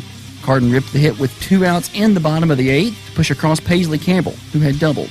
Also on Wednesday, the Coffee County Red Raider baseball team picked up its second win in as many days, winning 7-3 over Walker Valley at home. Carter McKenzie, Cole Pippinger, Nate Rutledge, Jacob Holder, and Trey Turner all with doubles for Coffee County in the win. Holder picked up the win on the mound. And Coffee County Tennis got 2 wins at home. Lady Raiders winning 4-3 with singles wins from Riley McNamara and Katie Lawrence, and the boys winning 6-1. Singles wins by Krish Patel, Liam Brown, Austin Dockery, and Xander Bloomquist. And coming up on Thursday, it is the Dream for We Foundation Getting Kids in the Game Radio-thon all day on Thunder Radio 6 to 6. More sports at Thunder1320.com. Now from Thunder Radio WMSR, your latest local weather. Mostly sunny skies with a high near 63. Moving into the night, showers likely with a low around 47 degrees. Join Thunder Radio for the inaugural Dream for We Foundation Radiothon today from 6 to 6. This all-day fundraising event is your chance to make an impact on our community. I'm Jackson Ham from the Thunder Radio Weather Center.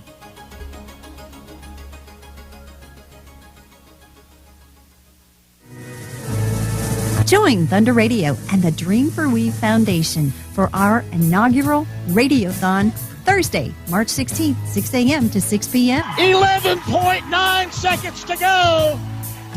Coffee County celebrating. The Getting Kids in the Game Radiothon will be a lively all-day event, raising funds to support the foundation and its mission of providing Coffee County athletes with the scholarships, necessary gear, and registration fees so that anyone who wants to play sports in Coffee County has the opportunity. With it, there's Jones. Jones, shot, far post, go! You can make a difference on Thursday, March 16th. Tune in to Thunder Radio all day for the Dream for We Foundation's Getting Kids in the Game Radiothon, only on Thunder Radio. She hits the third one.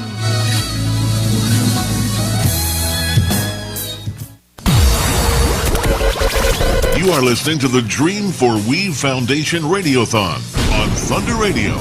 Dial to donate now. Every dollar helps. 931-728-1320. That's 931-728-1320. Radiothon continues. The phone is lit up. Somebody's on there.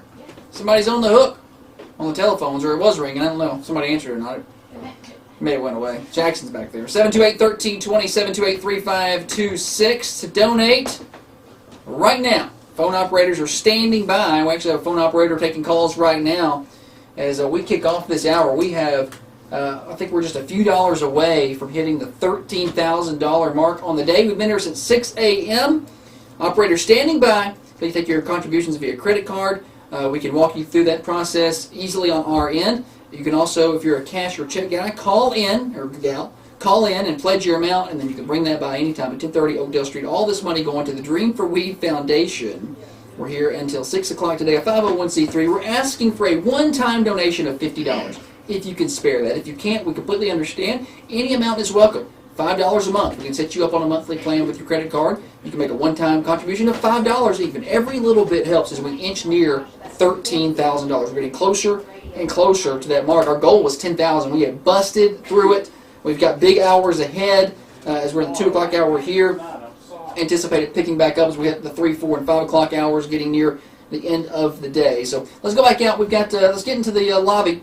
We've got Court Steer, our remote mic host, out there. He's been hard at it all day. Court Steer took the day off of work today. He's been here since 6 a.m. He's been a trooper. He's been working phones. He's been working the remote mic host.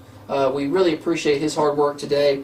And he's out there with Holly. We're just going to get remind everybody kind of where we're at, I guess. Yeah, Josh, you mentioned you thought we were just under the 13. I believe we're just over, if I'm not mistaken. And it looks like we are at $13,004. Oh, 13, okay, over. A huge number. A lot of young people going to get help. Yes, they are. $13,004 is where we are to start the hour. I made a note of that here. Let's let everybody know who our volunteers are for the hour. It's taking a team of people. I am Josh Peterson, the host for the hour. On the phones, it's Jackson Ham. Holly Peterson is our social media manager and our treasurer. She's also our guest coordinator. She's reaching out to people to remind them what they're up to. Court Steer is our remote microphone host. And the Raider TV crew from Coffee County High School audiovisual class. This has been a big day for them. They've had kind of a field trip, some internship work today. Thomas, Stephen, and Carwin, we really appreciate all of their hard work today. Back here behind me, and I don't know if I call it the dungeon, but it's not the best room to be in, but they've weathered, that room's not heated. Like, I had to bring in portable heat this morning to get them heated up, so they're okay. They've survived the day. They've gotten some free food and some good experience, hopefully, and they've done a good job. So if you're watching on Facebook Live, that's all because of them. Let's move across the table. We've got a new guest in here, Aaron Stubblefield Murray. We're going to use the maiden name because that's the softball name that people know you by. Speak, and let's... I said that demanding. Speak. Speak. And I just wanted to see how you sound. So just say hello. Hey. You sound good. Okay, I'm going to turn you up just a little bit. I didn't realize you were so soft-spoken. It depends on the day. There we go. All right. Use your coach's voice. Oh, I can do that. Use your coach's voice. So, Aaron Stubblefield Murray. So we've spent the day with different guests. We've had Coach. I heard the bell. That means we got another donation out there. We'll update you on that in a little bit.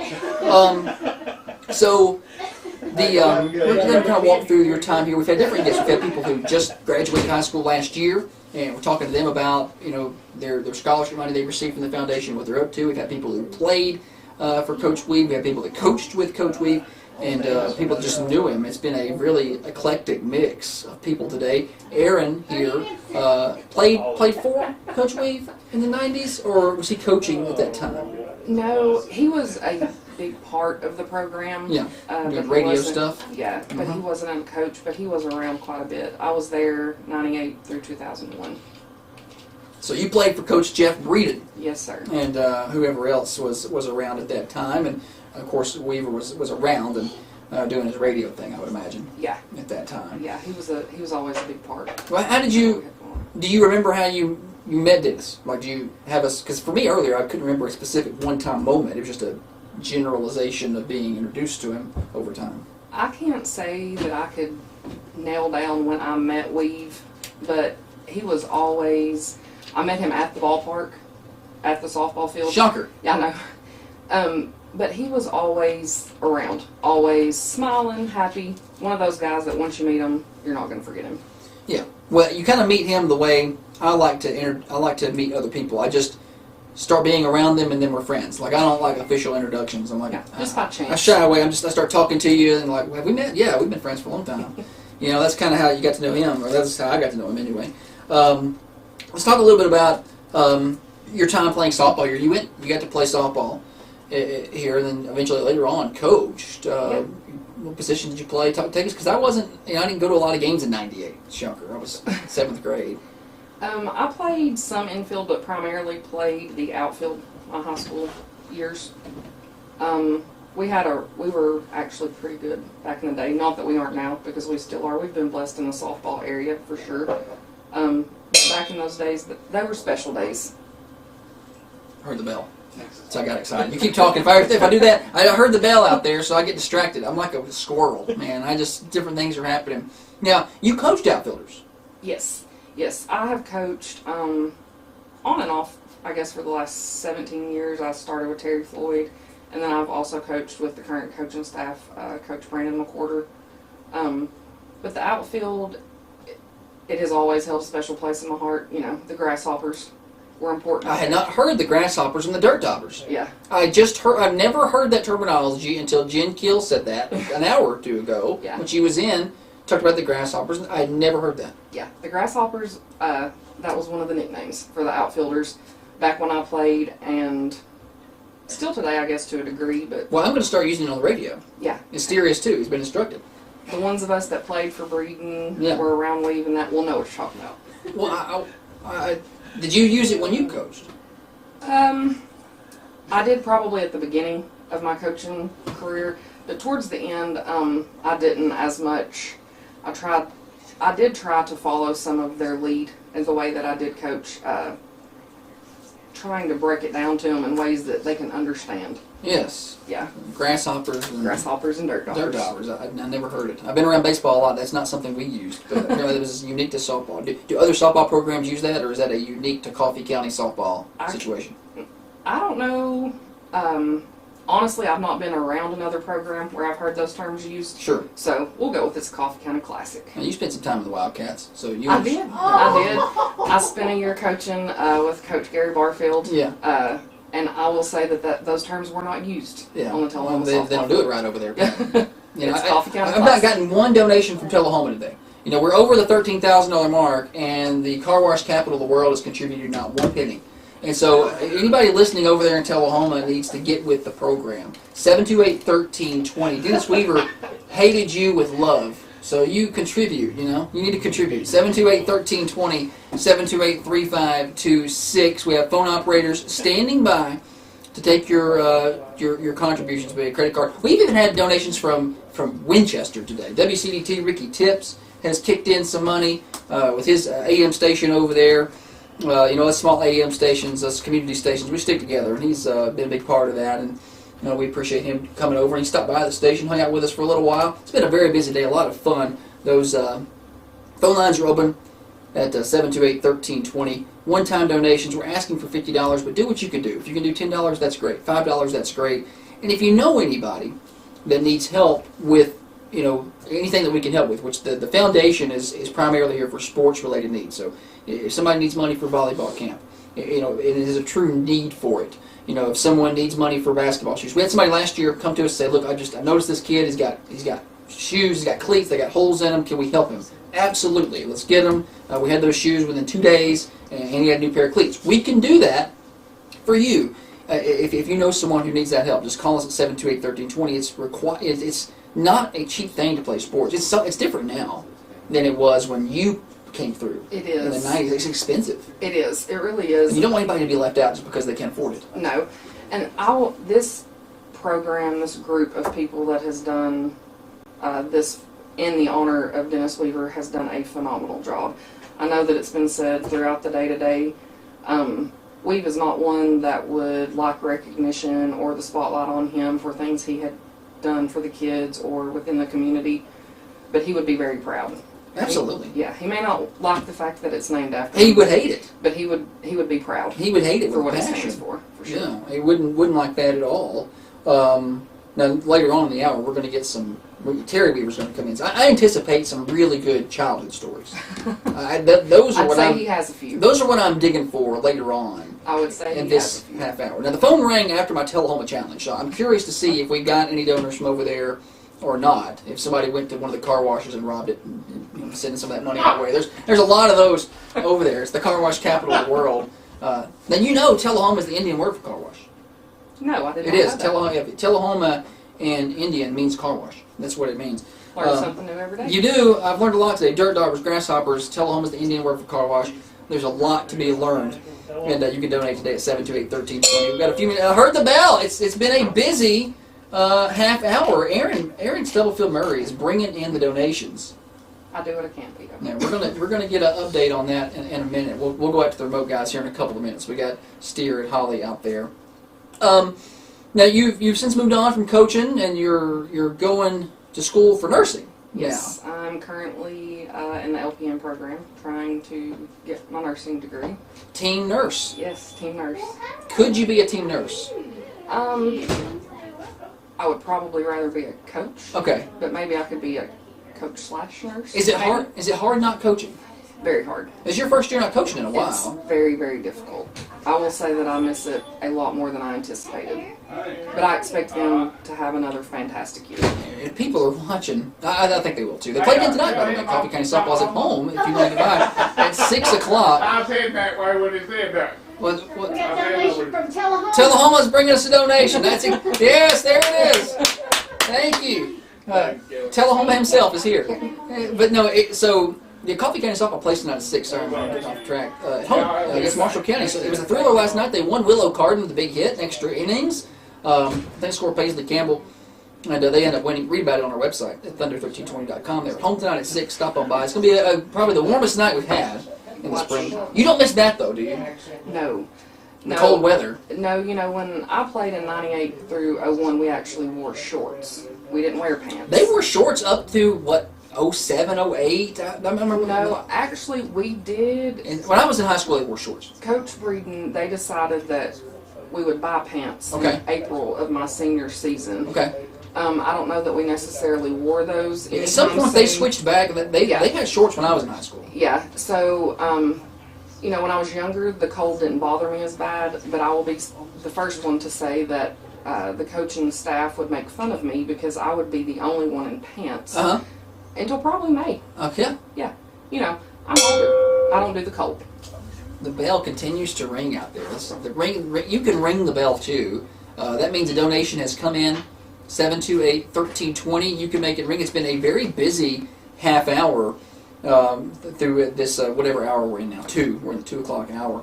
Aaron Murray, our guest on the Getting Kids in the Game radio-thon. You're talking about the work that the foundation does. We were talking about that earlier. A little bit can go a long way. So if you get in $10, $20, $30, that can go towards a pair of shoes for an elementary basketball player, or whatever, wherever it goes, or maybe it goes to one of our scholarship recipients. We are going to make it happen. And the Thundy Sports Awards, of course, that's coming up in May. That's a big event, and we want you to, we want to make that as big as we can. Every dollar helps. Any final thoughts, words of wisdom, pieces of advice, random stories? The microphone is yours. For all of the athletes that are upcoming and current, always give it your best and don't ever give up. Oh, well, how about that? That's true, hardcore advice there from Aaron Murray. I think that's good advice. Give it your best. Now, you've like you said, you've been in Coffee County most of your time. Now, you spent 1 year on the other side of the creek, and that's all right. We won't hold it against you. But there's not a lot of places that you go with the kind of contributions and coverage that somebody like Dennis Weaver brought, right? Like when you travel and you see other softball teams, even when coaching here, you look, go to wherever you're going, Franklin County, Murfreesboro, you just don't see the level of coverage, do you? No. He and you guys currently... No, he set that tone. We're just trying to mess it up. He was always there.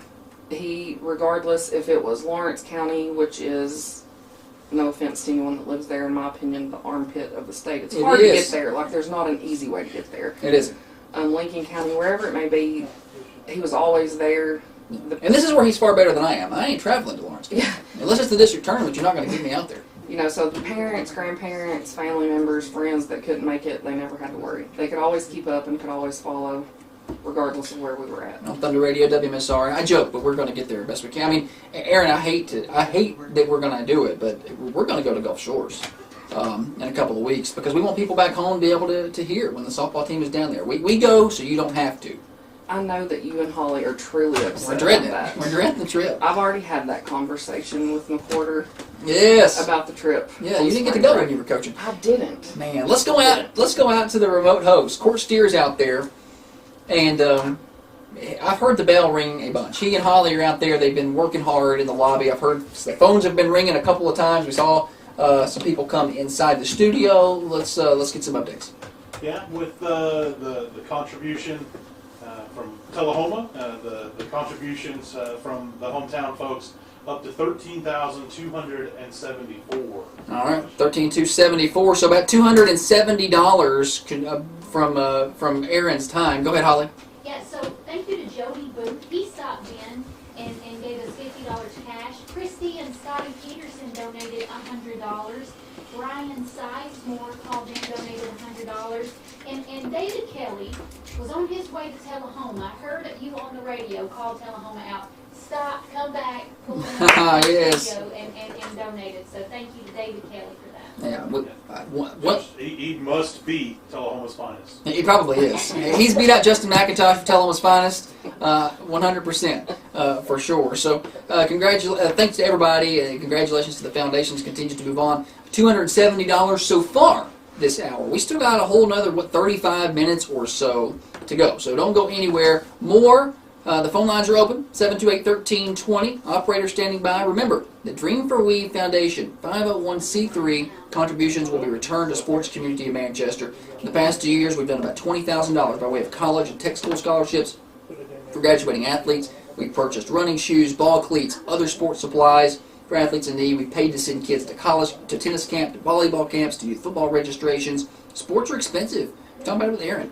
Good pair of basketball or baseball cleats, $150. Good pair of basketball shoes, $200. Easily. We want these kids to have those things, and if they don't have the means necessary, they can't play to their full potential. They can't feel confident out there with all the other kids. So we will help. 728-1320 to donate. 728-1320 to let us know about someone who needs help. We'll keep that anonymous. We'll keep that on the down low. We're not going to embarrass anybody. We'll just sneak them whatever they need and make sure they're happy and ready to go. Checks payable to the Dream for Weave Foundation. You can Venmo Dream for Weave. That's DREAM, the number 4, Weave, WEAVE. Terry Weaver is out in the lobby. We've been waiting all day to get him in. I'm waiting on some good stories here. Coming up in the next hour, Abby Clark, high school senior. She's going to be the first high school senior we've had, and she's an applicant for a scholarship this year. We want to talk to her, let you know where that money is going towards, and hopefully we can fulfill all of our scholarship applications. And Holly Hines Johnson, she joins us next hour as well. It's all right here on Thunder Radio, getting kids in the game. Dream for We Foundation. Good job. You are listening to the Dream for We Foundation applications. And Holly Hines Johnson, she joins us next hour as well. It's all right here on Thunder Radio, getting kids in the game. Dream for We Foundation. You are listening to the Dream for We Foundation Radiothon on Thunder Radio. Dial to donate now. Every dollar helps. 931-728-1320. That's 931-728-1320. Fox News, I'm Lillian Wu. The U.S. Secretary of Defense is calling out 2 Russian jet pilots in the downing of a U.S. drone. The U.S. has called this incident everything from dangerous to juvenile. It happened yesterday morning about 7 a.m. local time. 2 Russian fighter jets, Su-27 fighters, intercepted a U.S. MQ-9 Reaper drone doing what the Pentagon described as routine surveillance in international airspace over the Black Sea. The Pentagon says the fighter jets harassed the drone for about a half hour, buzzing dangerously close. Fox's Mike Tobin. The U.S. agrees that the fighters landed back in Crimea, but says that one of the fighters was indeed damaged. And a change in the manslaughter case against Alec Baldwin, a special prosecutor who doubles as a New Mexico state legislator, stepping down from her role in the case involving the death on the set of the movie Rust. America's listening to Fox News. Now, another update from the WMSR Thunder Radio News Center. Spring Street Market in Manchester presents your daily news headlines on Thunder Radio. I'm Michael T. Manchester City Schools and the Family Resource Center are teaming up to help students in need. They're calling for donations of school supplies or monetary contributions to help the families in the community who are struggling. America's largest annual tree planting event takes place this weekend across Tennessee. The day has been unanimously declared Tennessee Tree Day 2023. It's time to dust off your hunting gear and get ready for the turkey season in Tennessee. The TWRA has released the latest schedule for the turkey season. These are just some of today's headlines. You'll find more details on our website, thunder1320.com. Check out these deals happening at Spring Street Market in Manchester. Fresh cut, assorted boneless pork chops, a family pack, just $2.49 a pound.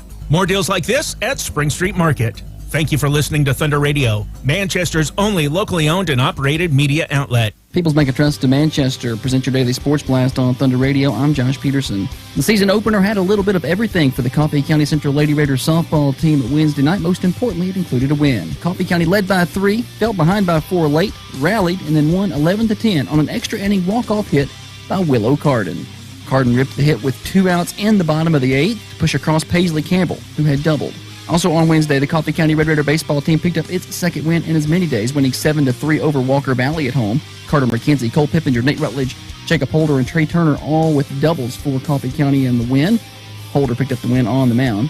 And Coffee County Tennis got 2 wins at home. Lady Raiders winning 4-3 with singles wins from Riley McNamara and Katie Lawrence, and the boys winning 6-1. Singles wins by Krish Patel, Liam Brown, Austin Dockery, and Xander Bloomquist. And coming up on Thursday, it is the Dream for We Foundation Getting Kids in the Game Radiothon all day on Thunder Radio 6 to 6. More sports at Thunder1320.com. Now from Thunder Radio WMSR, your latest local weather. Mostly sunny skies with a high near 63. Moving into the night, showers likely with a low around 47 degrees. Join Thunder Radio for the inaugural Dream for Weave Foundation Radio-thon today from 6 to 6. This all-day fundraising event is your chance to make an impact on our community. I'm Jackson Ham from the Thunder Radio Weather Center.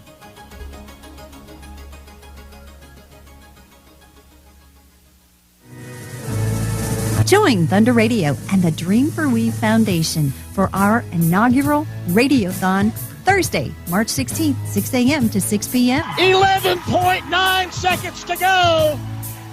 Coffee County celebrating. The Getting Kids in the Game Radiothon will be a lively all-day event raising funds to support the foundation and its mission of providing Coffee County athletes with the scholarships, necessary gear, and registration fees so that anyone who wants to play sports in Coffee County has the opportunity. With it, there's Jones. Jones, shot for post. No! You can make a difference on Thursday, March 16th. Tune in to Thunder Radio all day for the Dream for We Foundation's Getting Kids in the Game Radiothon, only on Thunder Radio. She hits the third one.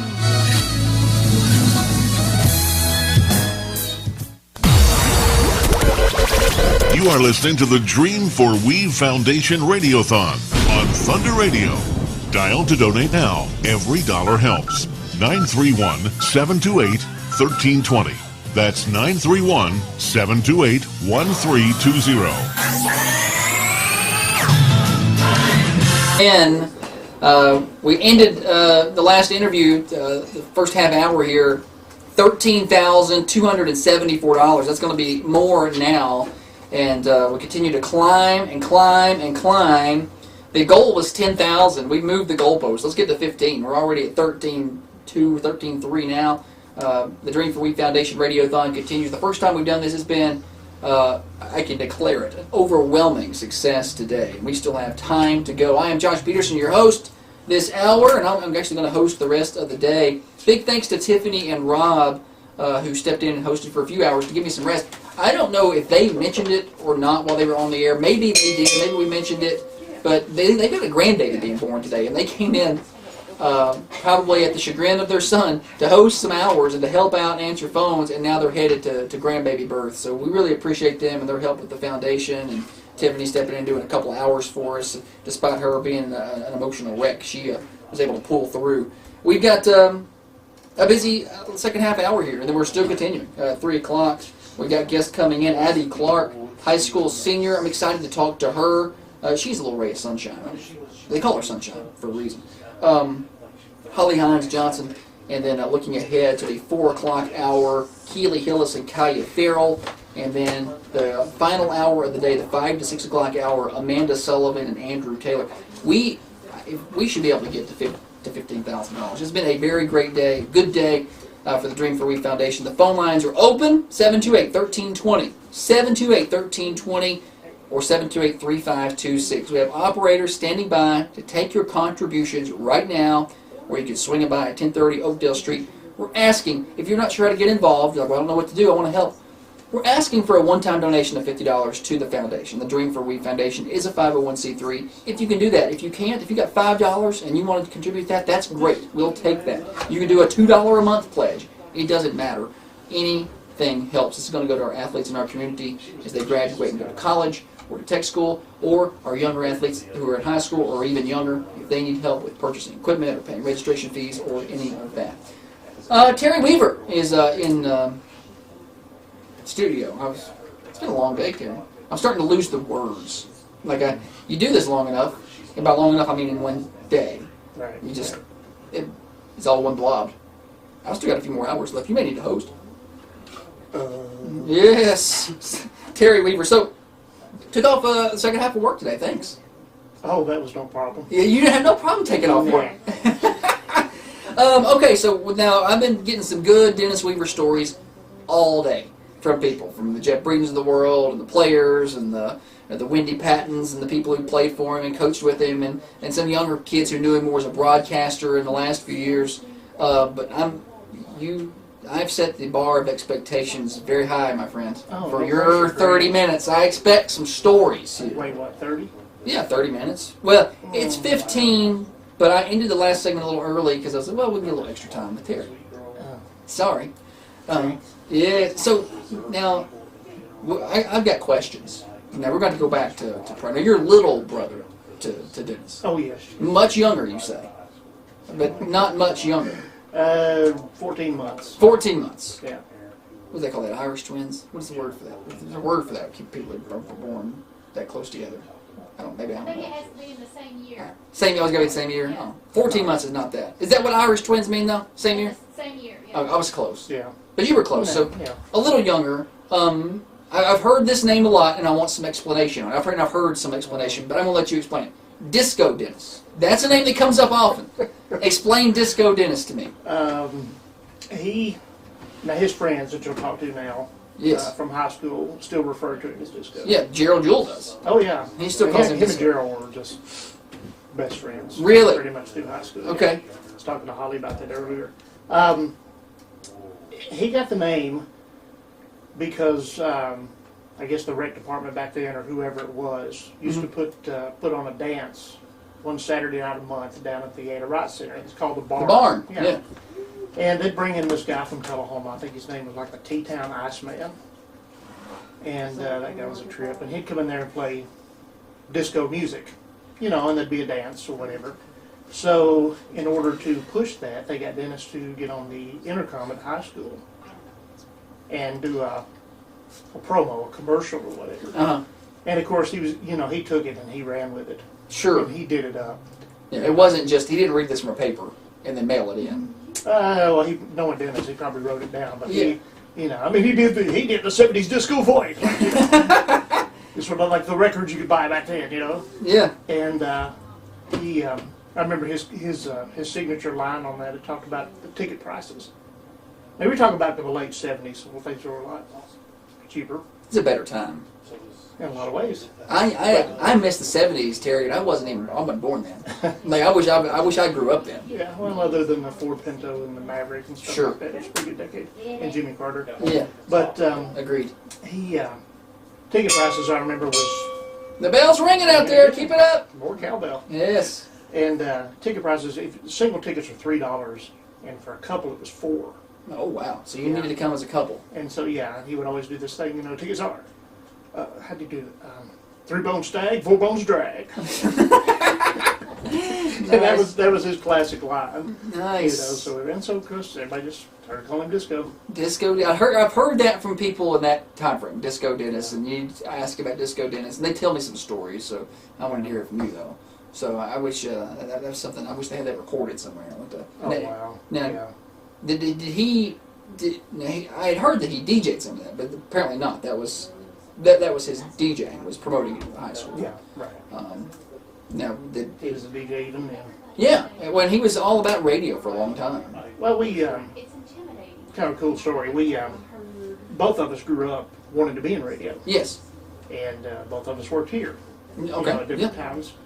And we would, as kids, 10, 11, 12 years old, we would practice at home. Uh-huh.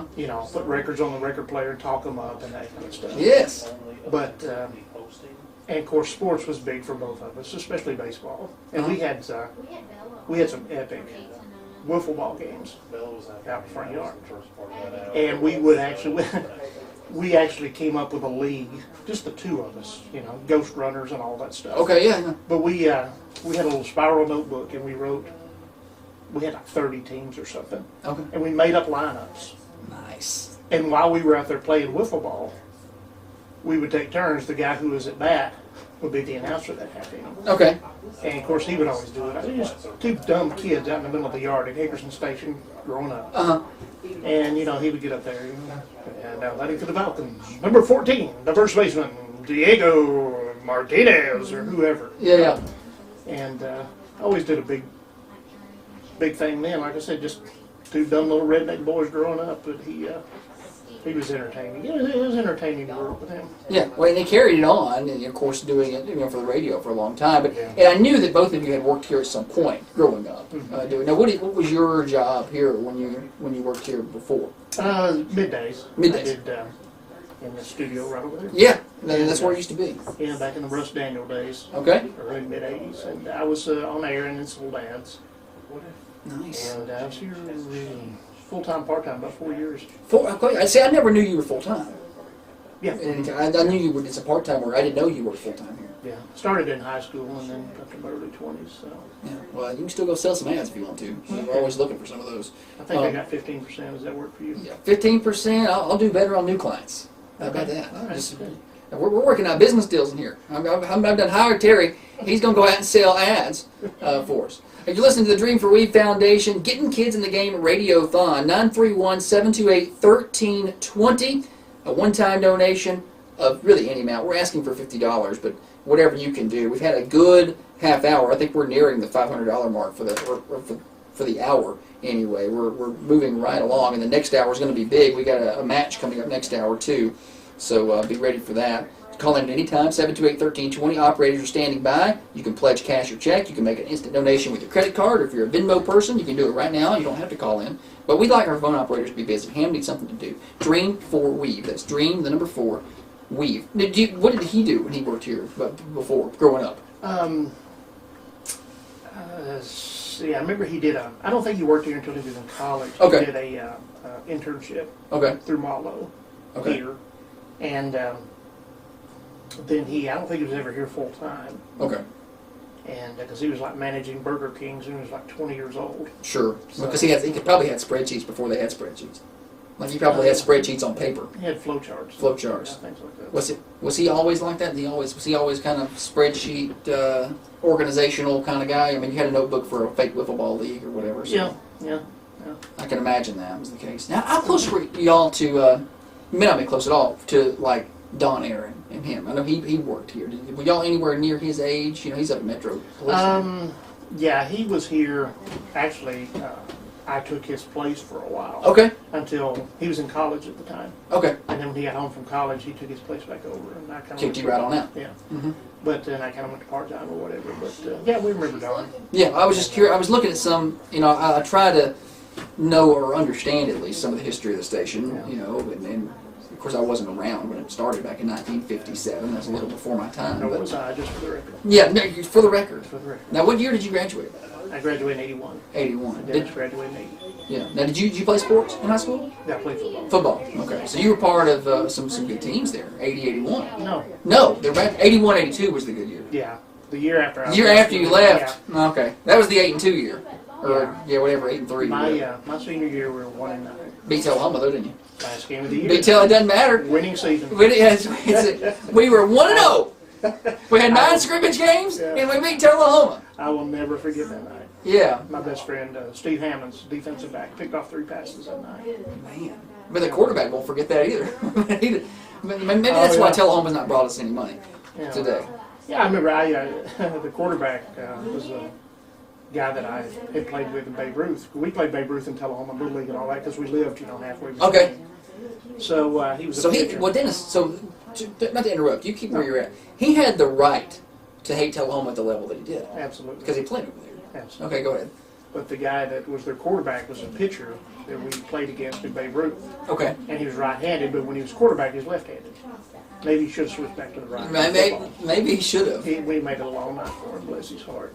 At one point, and you can correct me if I'm wrong, and I hate to bring this up on air without having talked about this before. This is dangerous. I like to know the answers. Okay. Dennis told me, he said, my brother is working on a book about the coffee pot.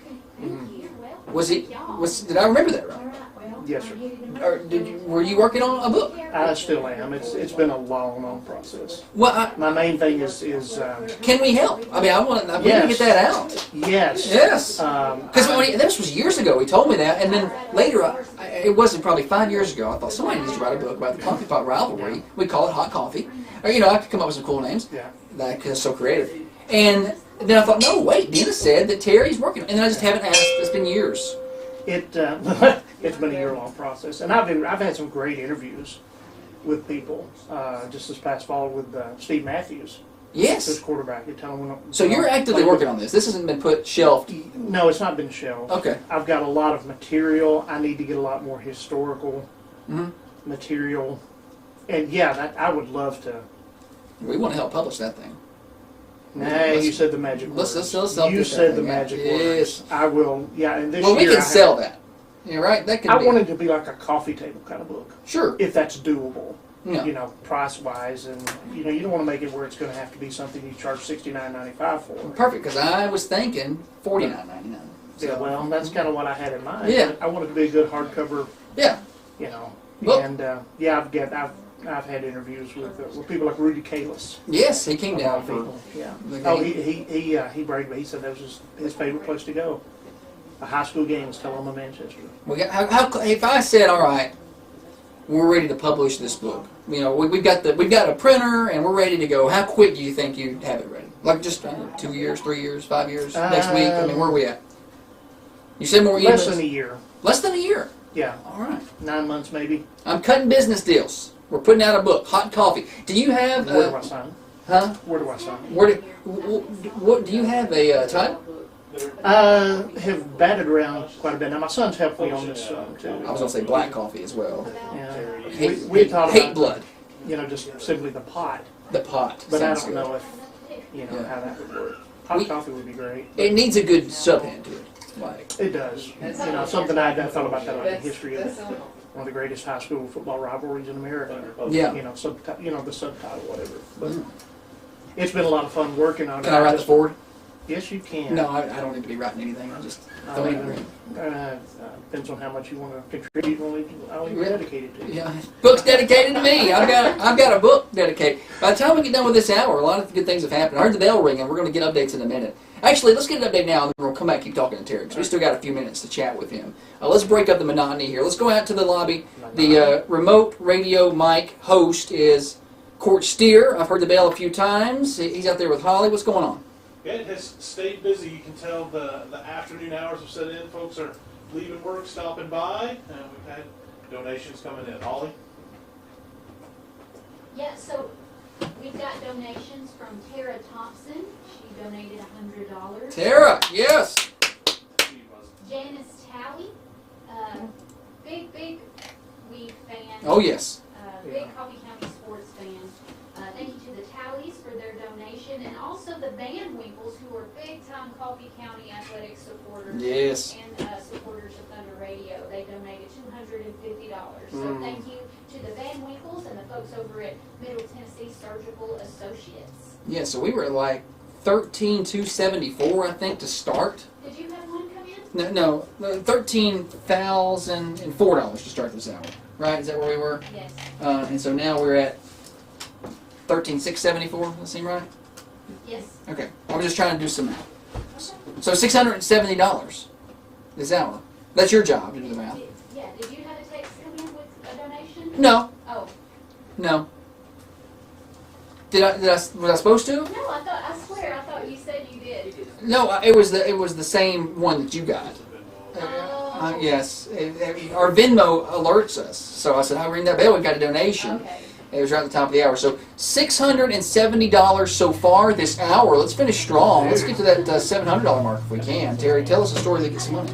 You got anything good? Not on the spot, Now the foundation is not anywhere. To be clear, the foundation is a separate entity from Thunder Radio and has nothing to do with any publications of any books. So that none of that money will go to that. That's a whole separate deal. This is for athletes. Now, growing up, when you were growing up with Dennis, you said you did the pretend calls and everybody wanted to be this. Now you got to call a game with him. Now you may have done more than one, but you got to call the CTC championship with him. And since we had bought the station, did you do any others with him? I did sideline. Yeah. A couple of years ago. Okay. One night up at Riverdale when it was like 2 degrees. Okay. When nobody else wants to do it, let's roll out here. Before I know monsoon, so I got those. But yeah, it was a lot of fun. It was a lot of fun in the booth. With that CTC game. The 5th of October. I still got that clip running around somewhere, yes. He was at his best form that afternoon. I remember that. And I remember sitting there thinking to myself, this is kind of something we dreamed about growing up. Right. To be able to do that, you know.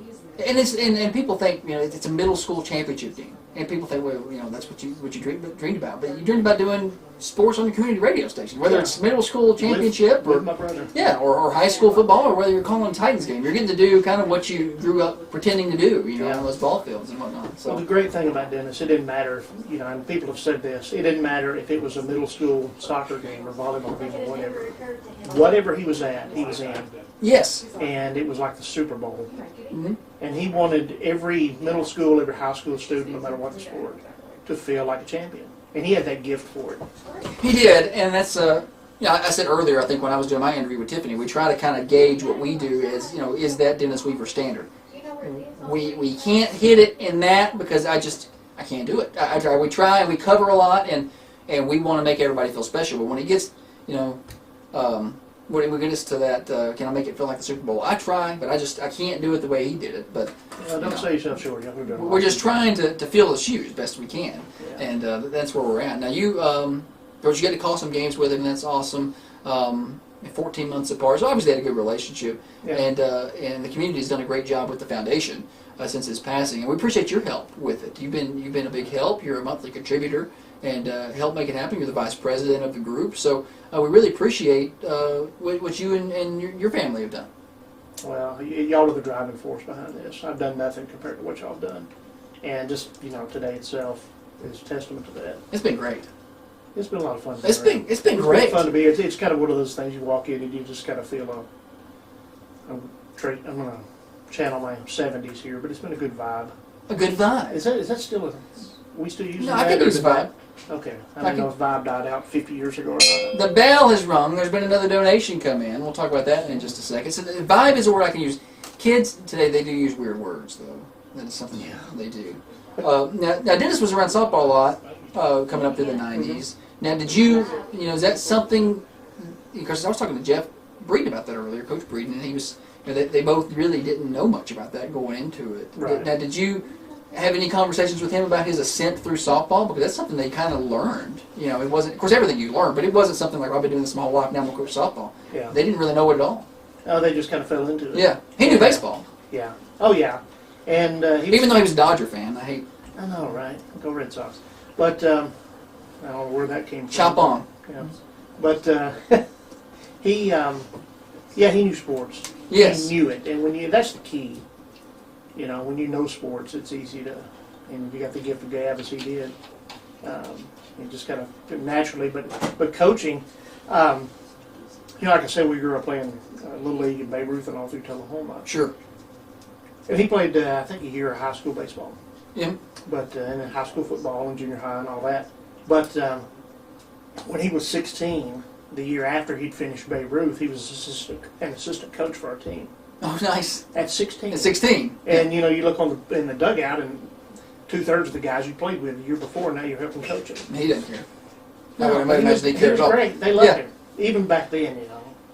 And, yeah, he was just, he had that gift of, he could talk to anybody. Sure. And make anybody feel special and make anybody laugh. He and my son, the two funniest human beings I've ever met. I'm talking about Donovan.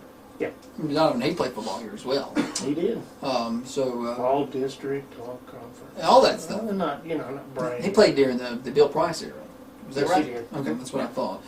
So a lot of connections, and it's certainly been a lot of good storytelling. Any other good stories? Like, is there any good Dennis Weaver that I may not know? Because we've known some of them.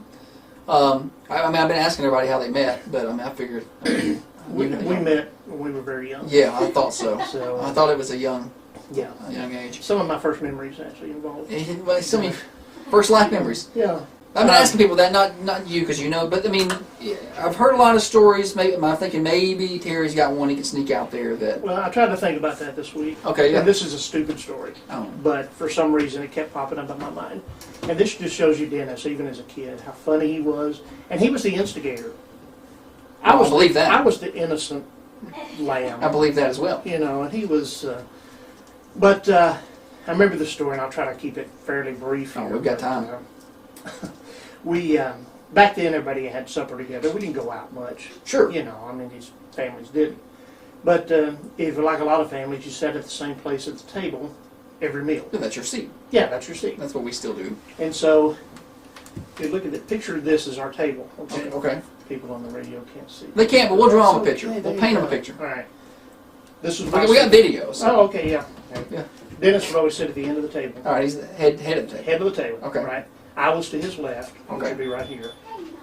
Mom was to his right across from me. Okay, right and across then from you. Dad would be sitting roughly where you are. In the corner, got you. Okay. I got Same you. play every time. Every week, got you. Makes sense. Don't remember how old we were. Don't remember what he said. But one night at supper, he Thanks to Mike Inderhauser for stopping by. he said something, and he timed it. Okay. Okay. When he waited until I had a mouthful of milk. Oh. And he said something that was so hilarious, just stupid. You know, here I was about 8, 9 years old. Everything's funny. Sure. And as soon as he said it, I just couldn't help it. I just lost it. I mean, just drenched. Yeah. Mom and Dad. They were sitting right across from me. Yeah. And there was silence for about 2 seconds. And I still remember this. I looked over there and I could see the milk dripping off the bottom of my dad's glass.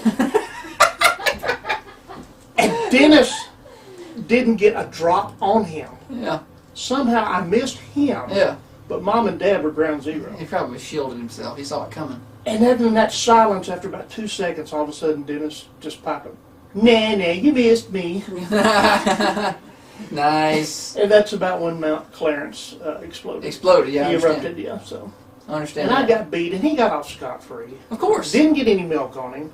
Nice. I'm the one that got my hiney beat. Yes. And that was kind of a microcosm of growing up in a household. Got you in trouble. Dennis Robert Weaver. He was just laughing. Or he was just making you laugh. Yeah. That's what he did for a long time. For a lot of folks. Dennis being Dennis. Oh, man. Well, we appreciate you, Terry, for coming by and sitting in for an interview. And, of course, we've got, you're going to be around, I think, a little bit more this afternoon. I'll be here to the end. Well, when that book is ready, man, we got to talk more about that book. I would love to. I really, this may be the impetus. Yeah, well, and we need to finally get this thing done. And it hit me. It just hit me. I didn't even think about that before we started this interview. We started talking about Tullahoma and how they are over there. And I was like, well, we need to write that book. Yeah. And then I was like, Dennis told me Terry was writing a book. The thing that I've been pushing for, I think next year, okay, 2024. Mm-hmm. The first coffee pot game was played in 1924. Yeah, we're nearing 100. And so I don't think they played actually 100 games. They missed 2, 43 and 44, which I always thought were for the war, but I learned later it was not the case. They couldn't act right. It was a war. Yeah. Not the one overseas. Yeah, not the one overseas. I learned it last year. Not the Nazis and all that involved, no. Yeah. Just during the 100 years of football, I learned that it was because they kept fighting. Yeah. After the game. They stopped the game for a couple of years. Yeah, which is sad, and you think that was a civilized society. I know, right? Man, back in the 40s. Yeah. But I've kind of had this goal all along to, 1924 to 2024 would be a good time frame to do it in. Yeah. Well, so talk more about that. Yes, please. I would love to. Let's talk more about it. Let's go out to our remote microphone host as we wrap up this hour. Let's get a total on the hour, and we'll total up where we are for the day. It has been a very productive hour. It's been a very productive day here on the Getting Kids in the Game Radio-a-thon as we near 3 o'clock, and I anticipate a busy last few hours here. Let's go out to Court Steer and Holly. Josh, the overall total just continues to go up and up. We're at 13,699 currently is the total, and that puts this hour's total at 695. Yeah, 695. That's my math. Oh, all right. Good hour. Good hour. $695 have come in all organically. No matches this hour. And here's the deal. We've got a match next hour. We've got a big match next hour. $500 in the 3 o'clock hour coming from Unity Medical Center. So if we can get $500 in the next hour, they're going to match it. All you have to do is call in to contribute. 931-728-1320 or 931-728-3526. We are closely approaching that $14,000 mark, marching on to $15,000. We're here till 6 o'clock. Call in 728-1320 or 728-3526. Thanks, Terry, for stopping by. And thanks, Josh. And again, thank you and Holly and Rob and Tiff, everybody for everything you do. All right, well, we got a lot more to do. We got more guests next hour. Abby Clark's going to stop by. Also, Holly Johnson, you're listening to the Dream for We Foundation Radiothon. Yeah. Everything you do. All right, well, we got a lot more to do. We got more guests next hour. Abby Clark's going to stop by. Also, Holly Johnson, you're listening to the Dream for We Foundation Radiothon. Hope when you take that jump, you don't feel the fall. To Garrettson, top of the key, over the top to Vincent. Shot up, good, fellow Vincent. Water rises, you built a wall. Hope when the crowd screams out, you're screaming your name. Hope if everybody runs, you choose to stay. Now you're starting to sound like my husband. Well, I've been trained as a husband. And it hurts so bad. Hey, the only way you can know, you give it all you had. And I hope that you don't suffer, but take the pain. Hope when the moment comes, you'll say, I did it all. Gets to the 10, to the 15, gets to the sideline. C.J. Anthony's got one man to beat. He's being chased, zigzagging in the middle of the field, to the 10, to the 5, to the pylon. Touchdown, no flags on the play, 98-yard touch. Swear I live. You are listening to the Dream for Weave Foundation Radiothon on Thunder Radio. Dial to donate now. Every dollar helps. 931-728-1320. Broadcasting from the Unity Medical Center studios, this is Thunder Radio, WMSR, 1320 AM, 107.9 FM, and worldwide at Thunder1320. Now, another update from the WMSR Thunder Radio News Center. Spring Street Market in Manchester presents your daily news update on Thunder Radio. I'm Michael T. Today is the day. Join Thunder Radio and the Dream for Weave Foundation for our inaugural Radiothon all day long from 6 to 6. The Getting Kids in the Game Radiothon is an all-day event to support the foundation and its mission of providing Coffee County athletes with scholarships with necessary gear and registration fees so that anyone who wants to play sports in Coffee County has the opportunity. You can make a difference today from 6 to 6. Tune in to Thunder Radio all day long for the Dream for Weave Foundation's Getting Kids in the Game Radiothon, only on Thunder Radio. Manchester City Schools and the Family Resource Center are teaming up to help students in need. The Family Resource Center is calling for donations of school supplies or monetary contributions to help the families in the community who are struggling. The campaign, titled We Care Together, encourages members of the community to donate school supplies to ensure that every student has the necessary tools to succeed. A backpack filled with school supplies costs roughly $12, and the Family Resource Center is accepting monetary donations to purchase backpacks and school supplies. Additionally, individuals can purchase pre-filled backpacks that contain a range of school supplies. BJ Sylvia, the Family Resource Center coordinator, encourages anyone interested in donating or seeking more information to contact the center. America's largest annual tree planting event takes place this weekend across Tennessee. The day has been unanimously declared Tennessee Tree Day 2023 by the Tennessee General Assembly and Governor Bill Lee, and it takes place on March 18th. Over 8,000 Tennessee residents have signed up to plant more than 100,000 native trees during this event organized by the Tennessee Environmental Council, a nonprofit organization. You can get involved and find a location near you by clicking on the link in this article on our website, thunder1320.com. It's time to dust off your hunting gear and get ready for the turkey season in Tennessee. The season is starting a little later this year with young sportsmen on April 8th through 9th and shotgun and archery from April 15th through May 28th. Make sure to mark your calendar and plan accordingly. To help hunters prepare, the Tennessee Wildlife Resource Agency has released the latest schedule for turkey season, which can be found on their website. The website also offers important information on regulations, licenses, and permits. Moreover, the TWRA is offering hunter education classes across the state to ensure safe and responsible hunting practices. These classes are essential for first-time hunters and those looking to renew their certification. New classes are added as they're scheduled, so make sure to check regularly. For those unable to attend in-person classes, online hunter education classes are available. These courses offer a flexible and convenient way to learn about hunting safety and ethics. Links to all these pages are in this article on our website. And in other news, the California man with the world's longest tongue that we recently talked about, well, he set a new Guinness World Record for the fastest time to remove 5 Jenga blocks with that long tongue of his. Isn't that special?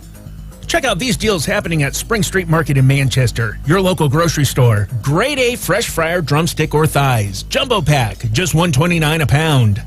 Filled chub bologna, 36 ounces, was $6.59, now just $4.99. More deals like this at Spring Street Market, 801 South Spring Street in Manchester. That does it for today's news update. Find these stories in full detail and news updated as it happens on our website, where the news is always free, thunder1320.com, and on the Manchester Go smartphone app. Thank you for listening to Thunder Radio. You're listening to and supporting Manchester's only locally owned and operated media outlet. People's Bank of Trust of Manchester presents your daily sports blast on Thunder Radio. I'm Josh Peterson. The season opener had a little bit of everything for the Coffee County Central Lady Raiders softball team Wednesday night. Most importantly, it included a win. Coffee County led by 3, fell behind by 4 late, rallied, and then won 11-10 on an extra inning walk-off hit by Willow Carden. Carden ripped the hit with 2 outs in the bottom of the 8th to push across Paisley Campbell, who had doubled. Also on Wednesday, the Coffee County Red Raider baseball team picked up its second win in as many days, winning 7-3 over Walker Valley at home. Carter McKenzie, Cole Pippinger, Nate Rutledge, Jacob Holder, and Trey Turner all with doubles for Coffee County in the win. Holder picked up the win on the mound. And Coffee County Tennis got 2 wins at home. Lady Raiders winning 4-3 with singles wins from Riley McNamara and Katie Lawrence, and the boys winning 6-1. Singles wins by Krish Patel, Liam Brown, Austin Dockery, and Xander Bloomquist. And coming up on Thursday, it is the Dream for We Foundation Getting Kids in the Game Radio-thon all day on Thunder Radio 6 to 6. More sports at thunder1320.com. Now from Thunder Radio WMSR, your latest local weather. Mostly sunny skies with a high near 63. Moving into the night, showers likely with a low around 47 degrees. Join Thunder Radio for the inaugural Dream for We Foundation Radiothon today from 6 to 6. This all-day fundraising event is your chance to make an impact on our community. I'm Jackson Ham from the Thunder Radio Weather Center.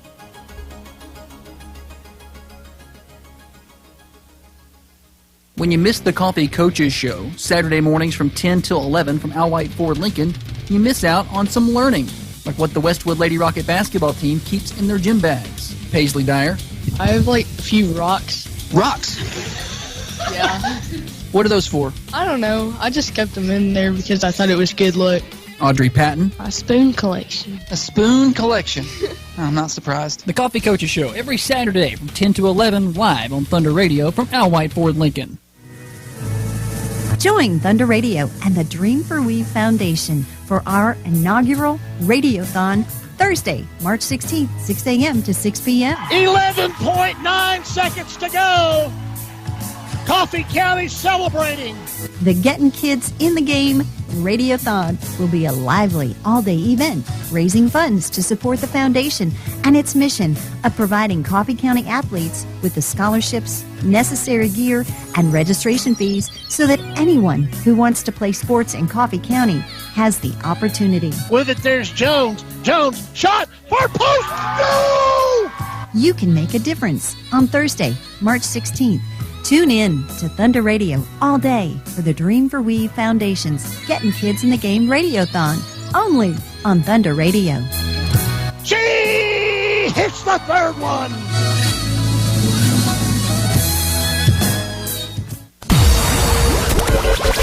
You are listening to the Dream for We Foundation Radiothon on Thunder Radio.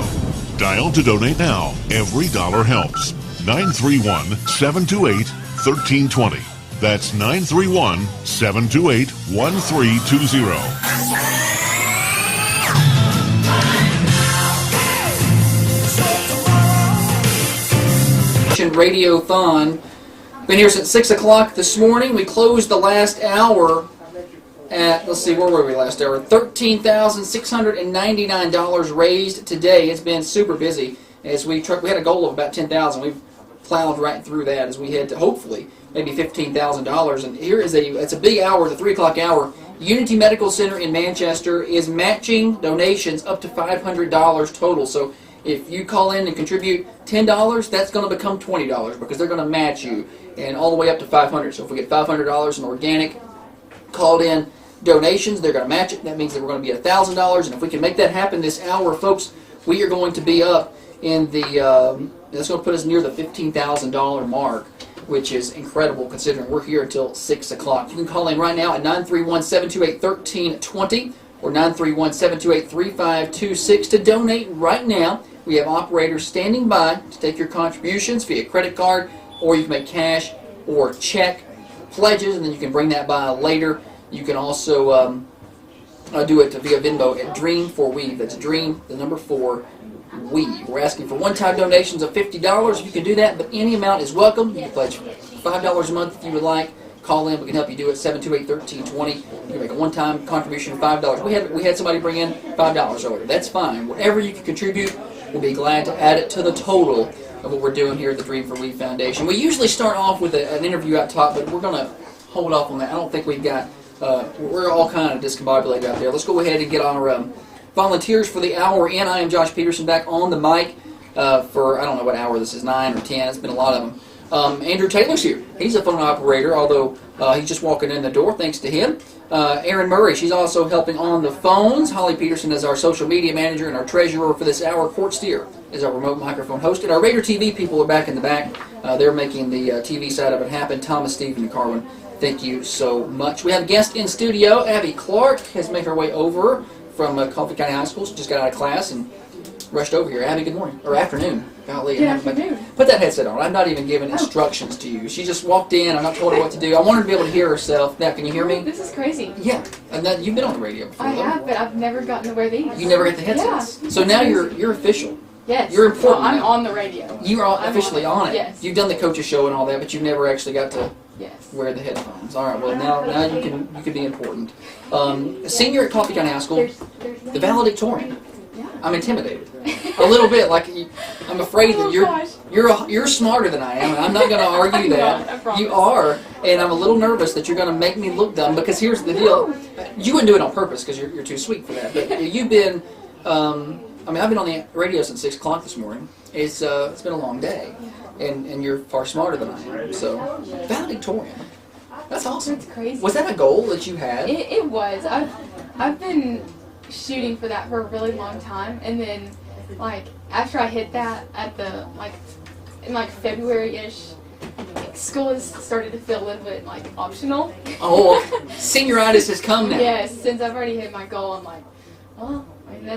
that's what I wanted. So yeah, so you've reached it. It's done. It's over with. Well, we're glad that you're here because we're going to talk to you about a bunch of different things. But you're actually, I think, our youngest guest of the day. We've had some. Awesome. I know we've had some people who recently graduated and received scholarship money. And we wanted you here because you're actually one of our applicants this year for the foundation. And we've had some people who recently graduated. We've had some older people from the 90s and the 80s, and Coach Breeden and different people. But we wanted to talk to you because we want people to contribute to the foundation and know where their money's going. And some of it's going to athletes who need help purchasing basic equipment. Some of it goes to scholarships. And they can contribute now at 728-1320.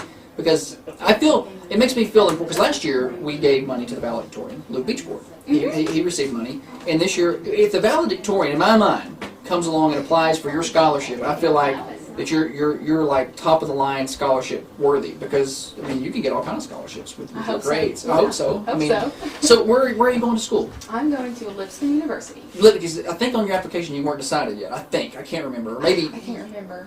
You or somebody wasn't decided. It was between Lipscomb and Lee, I think, but I'm for sure at Lipscomb. At Lipscomb. All right. Well, we had Bella Vincent on earlier. She's up at Lipscomb. Yes.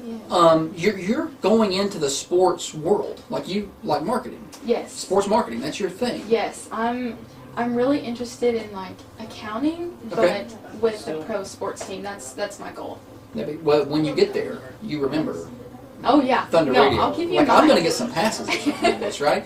So, and forgive me for, because we've read through the applications, and we'll read through them again, but some of them run together. So I hope I don't cross you up with somebody else. But now you've got family that's in the sports marketing Yes, I realm. Talk about that. So my sister works for the Memphis Grizzlies. That's what I thought. And she sells tickets, but she recently got a promotion. I'm not too sure what she does now, but I know it's still in that same vicinity. But I think that is another donation. The bell rings. Don't pay attention. Somebody's brought in a donation. Don't get scared.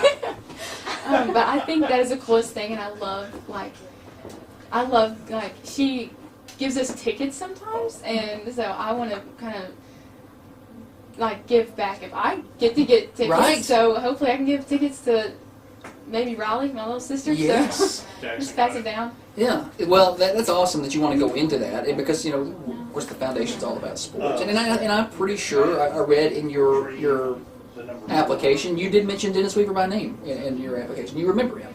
From your time here, so because we're kind of getting to the point where we're having athletes who are not going to know him because it's unfortunately time is time. But you remember Dennis? Right? Yeah, I did the coaches show. Yes. Yeah.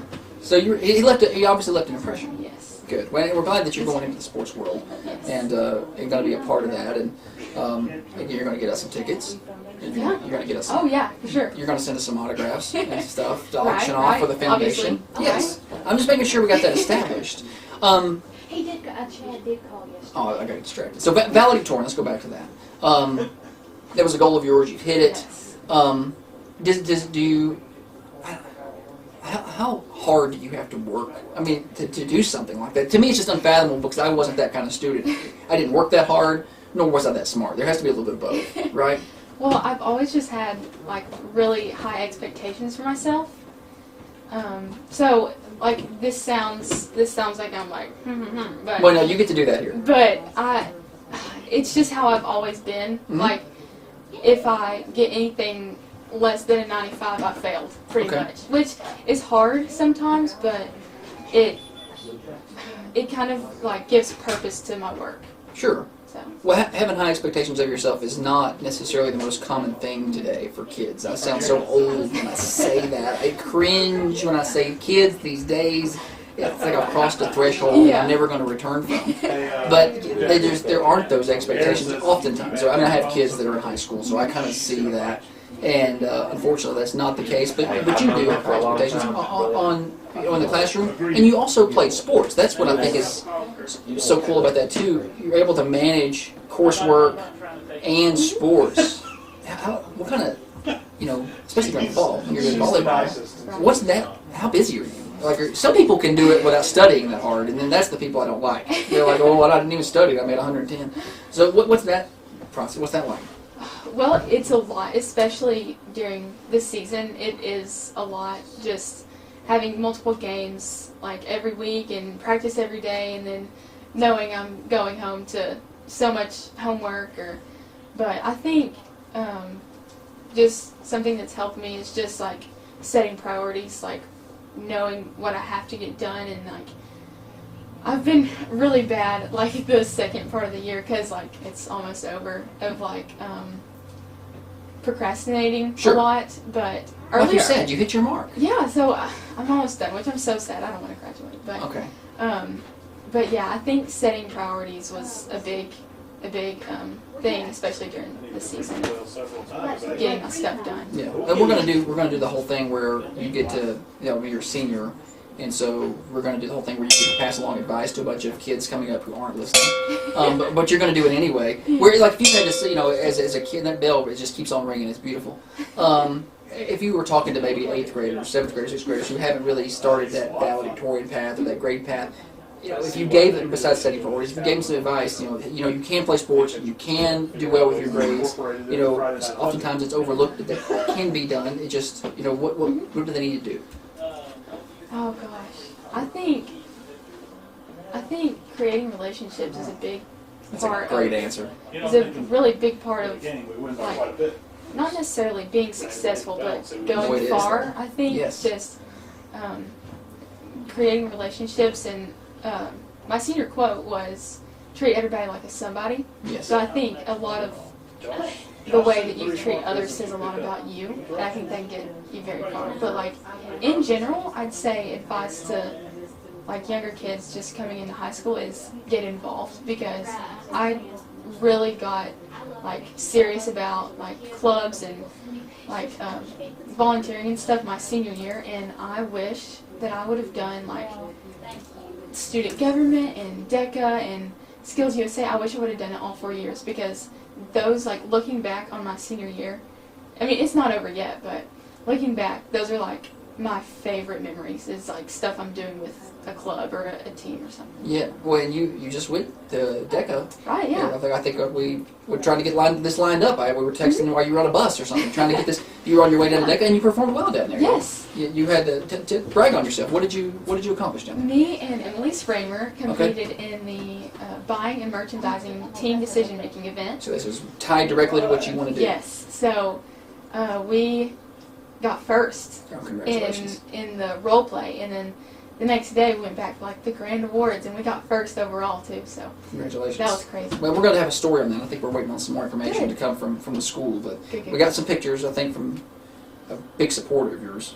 Yes. Oh, I don't know who that could have been. Yeah. Sending you pictures. Yeah, I think it was your mom. Yeah, but we got pictures. I really liked your answer about creating relationships. But that's something that I didn't value at all coming through high school. Understanding that means, that it will get you a long way in life to be able to build those relationships. So that sounds like that you're off to a great start.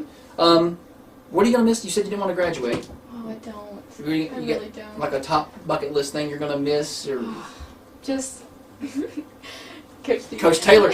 Yeah, he's lobbying for an answer. Yes. Well, him and the volleyball team definitely. Sure. But I think it's just going to be such a big change of this is all I've ever known my whole life, is going to school every day, seeing my friends every day, and going to Starbucks after school with all my friends. And I think that's just going to be a huge change of I'm not going to be with my parents anymore. My parents are my best friends, so I'm not going to see them every day. And my sister is, she's such a huge part of my life. Yes, she's my best friend, and it's going to be so hard, especially like in the first few months of me like moving to Nashville. That's going to be so hard, not seeing her every day and riding to school with her every day. Is she with you now? Yeah, she's in the car. I thought you left her in the car. She could have came in. She could have come in and hung out with us. Riley, you can come inside if you want to. Yeah, you're going to get dresses altered. Yes, we are. Prom's, right after this. Prom's coming up. Yes, I'm so excited. Well, that's good. Now, you got a date lined up? I do. Good. I figured you were ready to go. Just making sure. Now, what about valedictorian? I gave Luke Beach Board a hard time about this last year. I haven't talked to you about it. Valedictorian speech. Oh my gosh. Where are you on that? Well, are you procrastinating on that? Well, I just wrote my speech for the top 10% banquet. Okay. And I think it's pretty good. It's Luke sent me his from last year so I could kind of compare. And mine's a little bit shorter than his was. But Nobody's going to hate you for that. Nobody's going to hate you for that. I know, but I feel like it has to be like longer, but I don't like public speaking at all. But you do great with this. I mean, you're doing good on the radio. Nobody's looking at me. No, okay. But they're listening, I promise. Right. That's true. I like your senior quote. Treat everyone like they're someone or something. That's what I'm planning to do my valedictorian speech on. I think you should. I think that's a message people need to hear. And building relationships. Yes. We'll work that in there.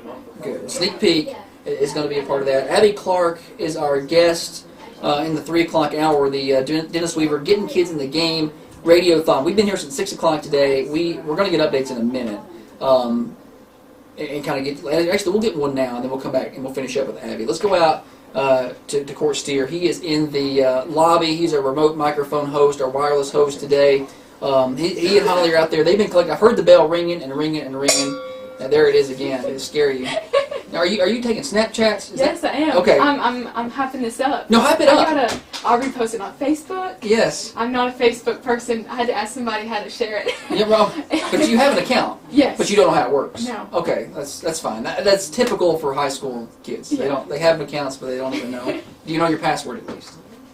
Maybe. I have the notes on my phone of all my passwords ever because I can't remember anything. Okay, that's probably a good idea. I wasn't giving you a hard time. You Snapchatted. That's where the kids are. Tell them to listen.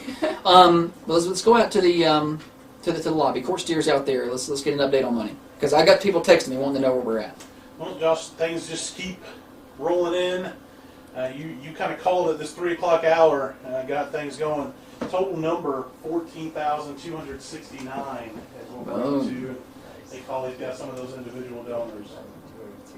Yeah, going to give a big thank you to Naturally Tranquil Spa for their donation of $100. Dustin Ray Venmo'd us $200. Holly Johnson is our guest next segment. She donated $250. Pam Ryan over at Unity Medical Center sent in $100.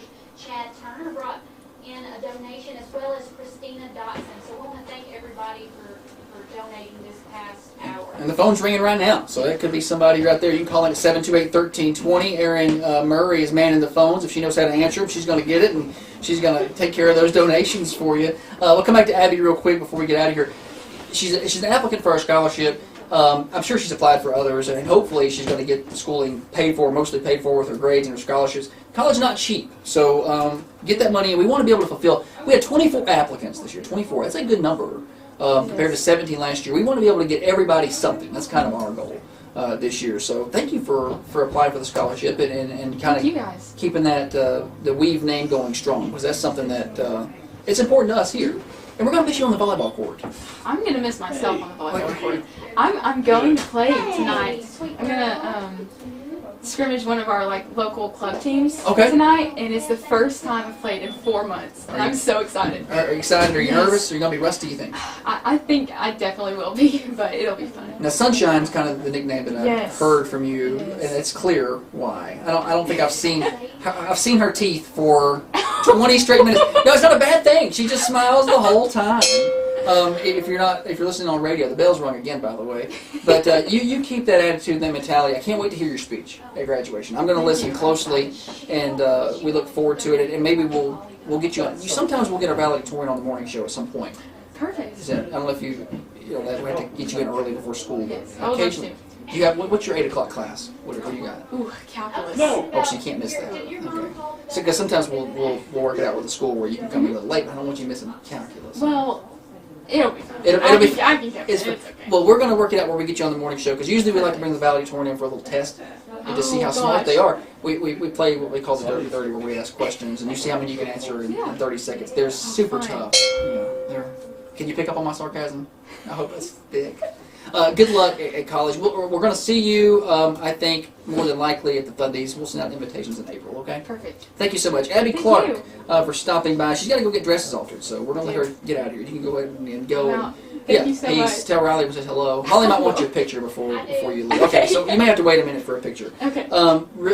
We had the bell. I'm going to go back out there one more time. Let's get an update. I heard the bell one more time. Yeah, Josh, I don't have a total update. It's all happening so quickly out here.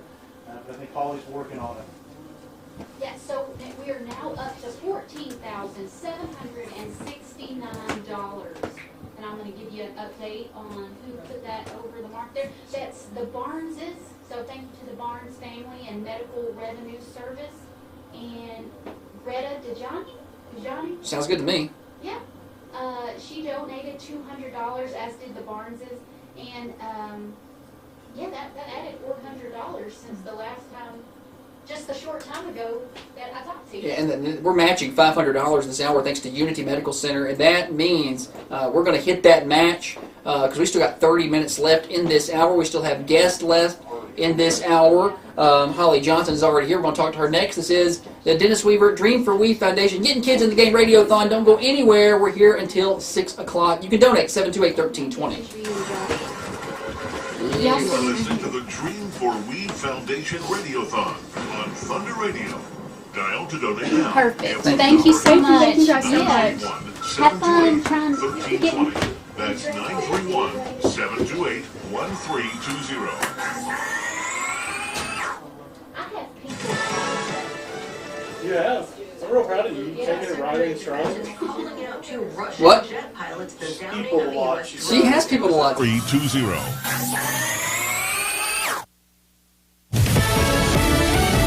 Fox News, I'm Lillian Wu. The U.S. Secretary of Defense is calling out two Russian jet pilots in the downing of a U.S. drone. The U.S. has called this incident everything from dangerous to juvenile. It happened yesterday morning about 7 a.m. local time. Two Russian fighter jets, Su-27 fighters, intercepted a U.S. MQ-9 Reaper drone doing what the Pentagon described as routine surveillance in international airspace over the Black Sea. The Pentagon says the fighter jets harassed the drone for about a half hour, buzzing dangerously close Fox's Mike Tobin. The U.S. agrees that the fighters landed back in Crimea, but says that one of the fighters was indeed damaged. And a change in the manslaughter case against Alec Baldwin, a special prosecutor who doubles as a New Mexico state legislator, stepping down from her role in the case involving the death on the set of the movie Rust. America's listening to Fox News. Now, another update from the WMSR Thunder Radio News Center. Spring Street Market in Manchester presents your daily news headlines on Thunder Radio. I'm Michael T. Manchester City Schools and the Family Resource Center are teaming up to help students in need. They're calling for donations of school supplies or monetary contributions to help the families in the community who are struggling.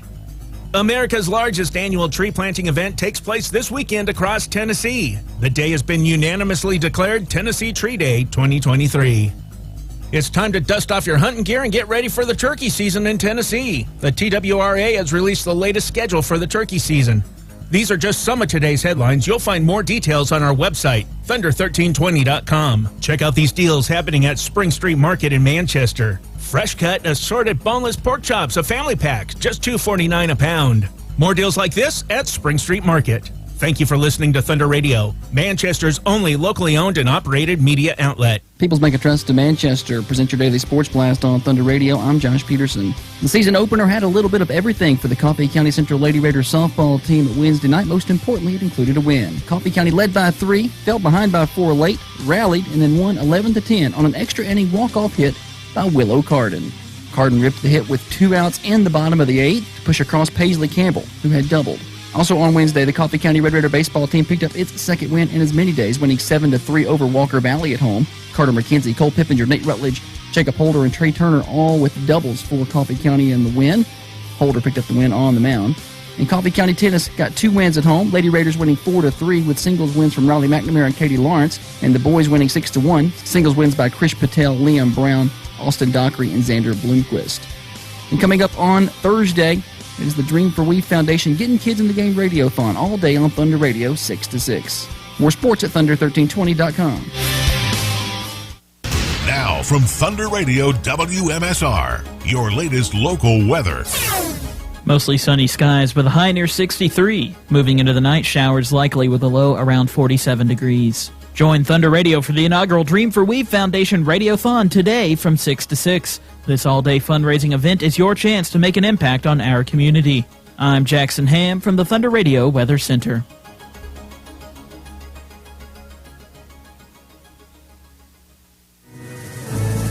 Join Thunder Radio and the Dream for We Foundation for our inaugural Radiothon Thursday, March 16th, 6 a.m. to 6 p.m. 11.9 seconds to go. Coffee County celebrating.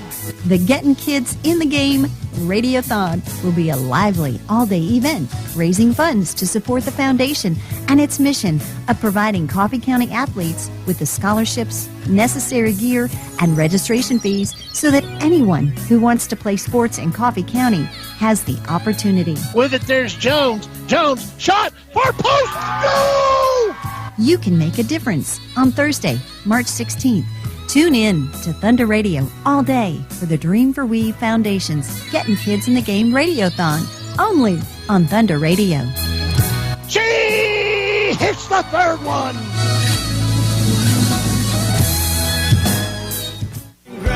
I got your number, I got your back. When your back's against the wall, you mess with one man, you got a song. The boys are fall. Man in motion is Carter going left to right. Give to Sierra. He stutter steps in the backfield. Pushes forward. Positive yardage again for Big Isaac Sierra. He is going to get 6, 7, maybe 8 yards on the play. Sierra just continues to run hard. They're going to spot him with a 9-yard gain. Isaac Sierra is as strong as a red onion tonight.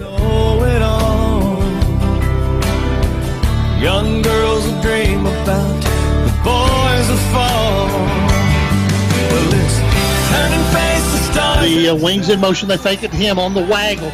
Pass into the end zone was open, and it's intercepted. It goes through his hands, and it's intercepted by Coffee County. I think it's Verge. Knocking heads and talking trash. It's slinging mud and dirt and grass. It's I got your number, I got your back when your back's against the wall. Snap. Tomlin's going to keep it. Running to the right. Now he's going to pick up the ball and throw it. He throws it long. It's intercepted by Coffee County's Cole Pippinger. There is a flag in the middle of the field. And you are listening to the Dream for Weave Foundation Radiothon on Thunder Radio. Dial to donate now. Every dollar helps. 728-1320, 728-3526 to donate now. You can also call in and pledge, whether a cash or a check. Just let us know. Put your total down. This hour is a Unity Medical Center match. They're matching up to $500. Pretty sure we've already passed that. We're going to send it out to Steer and Holly out there. Going to update. I think we had a miscount on the money a minute ago, so we'll re-update that a minute ago. But we got the Unity Medical Center match in there. They were matching $500 this hour. I went ahead and put it in because I think we're already over the $500 for the hour. So let's go out there to Steer, who has got the he's got the microphone and the magic bell. If you call in and you can make the bell ring, he rings it every time there's a donation. So in a minute, when I'm talking, you hear bells in the background. That's people giving money to this great foundation. And I take no small. It's a large delight in ringing that bell. Seeing Josh celebrate just a little bit in the studio. Another cause for celebration for the day, $15,019. Over the 15,000 mark. Yes, looky there. Looky there. We were looking at maybe 8 to 10, 15,000. This community, I tell you what, has stepped up something big today. We still have some prime hours. We're at 3:30. We're all riding home. Everybody's wanting to go watch college basketball. I get it. Call in, 728-1320. $50, that's great. If you can do that, $100 get you a ball cap. $5. If that's what you got to give, we would love to have it. It goes to the 501c3 Dream for Weave Foundation, which has been a big deal. $20,000 to athletes the past couple of years through scholarships and contributions, through equipment and things like that, and we hope to continue to grow that. We have another guest in studio, Holly Hines Johnson. Put them headphones on and let's hear you talk. Get you a little closer to that microphone. Hey, good morning. Good afternoon. I've been telling people good morning all afternoon. No, don't even feel bad about it. I've been doing it. I probably would have done it to you, but you got it out of the way first, and I'll let you mess up. Thanks for coming by. Thanks for having me today. Thanks for coming. I did not realize that you were, basically a legend in the softball world. People tell stories about you all day long. They have. Not really. I was going to say. But I've heard your name has come up multiple times. I've heard your name from different guests. We've had a lot of 90s people in. Yeah. So that's going to include your people. We were all the newbies. The very first fast pitch softball game I ever saw, I played in. Isn't that something? Yeah, it was in Oakland. We traveled to Oakland our very first game of the season. And I was actually the third batter. And I can say that our first batter got up, 3 pitches, sat down. Okay. Second batter, 3 pitches, sat down. I had 2 pitches, 2 strikes. Third pitch, I was walking to the dugout. Oh. And the umpire says, foul tip. And our whole stands, I looked around like, really? I tipped it, really? And, Did I? Our whole stand stood up and said, way to make contact, Holly, way to make contact. That's how bad we were. Yeah. We beat Tullahoma that year. So that was the one-win year? That was the one-win year. The one-win year. Were you a senior that year? I was a sophomore. Sophomore. So you moved on after that and played for Coach Breeden. Yes. Talk about that. So the first year, what year was that? 91? That was class of 90. So, yes, the class of 90 was the first season. Okay. And so we, that summer, Coach Breeden came into town because he was going to coach girls basketball, and I think helped with football. Yes. And he was taking over softball. And we were a ragtag team. We were really good slow pitch. We've all been playing slow pitch for years. We were really good slow pitch. This was a whole new thing. The fast pitch was a whole new thing.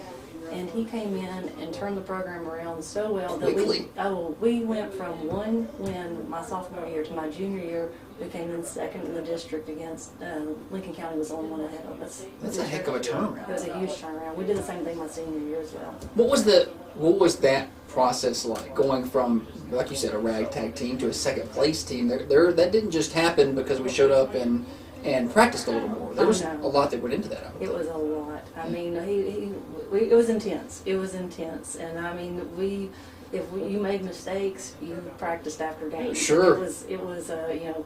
And when we ran, can you imagine that happening now much? Oh no, right? No. When, I mean, if you missed, I played center field, and if you missed a ball, it was 50 push-ups. 50? Because we played on the big senior league field, and if it was past us, it was a home run. Yeah. I mean, it was a home run. So. Yeah, you texted me that earlier. You said if it got past you, there was no. Yeah.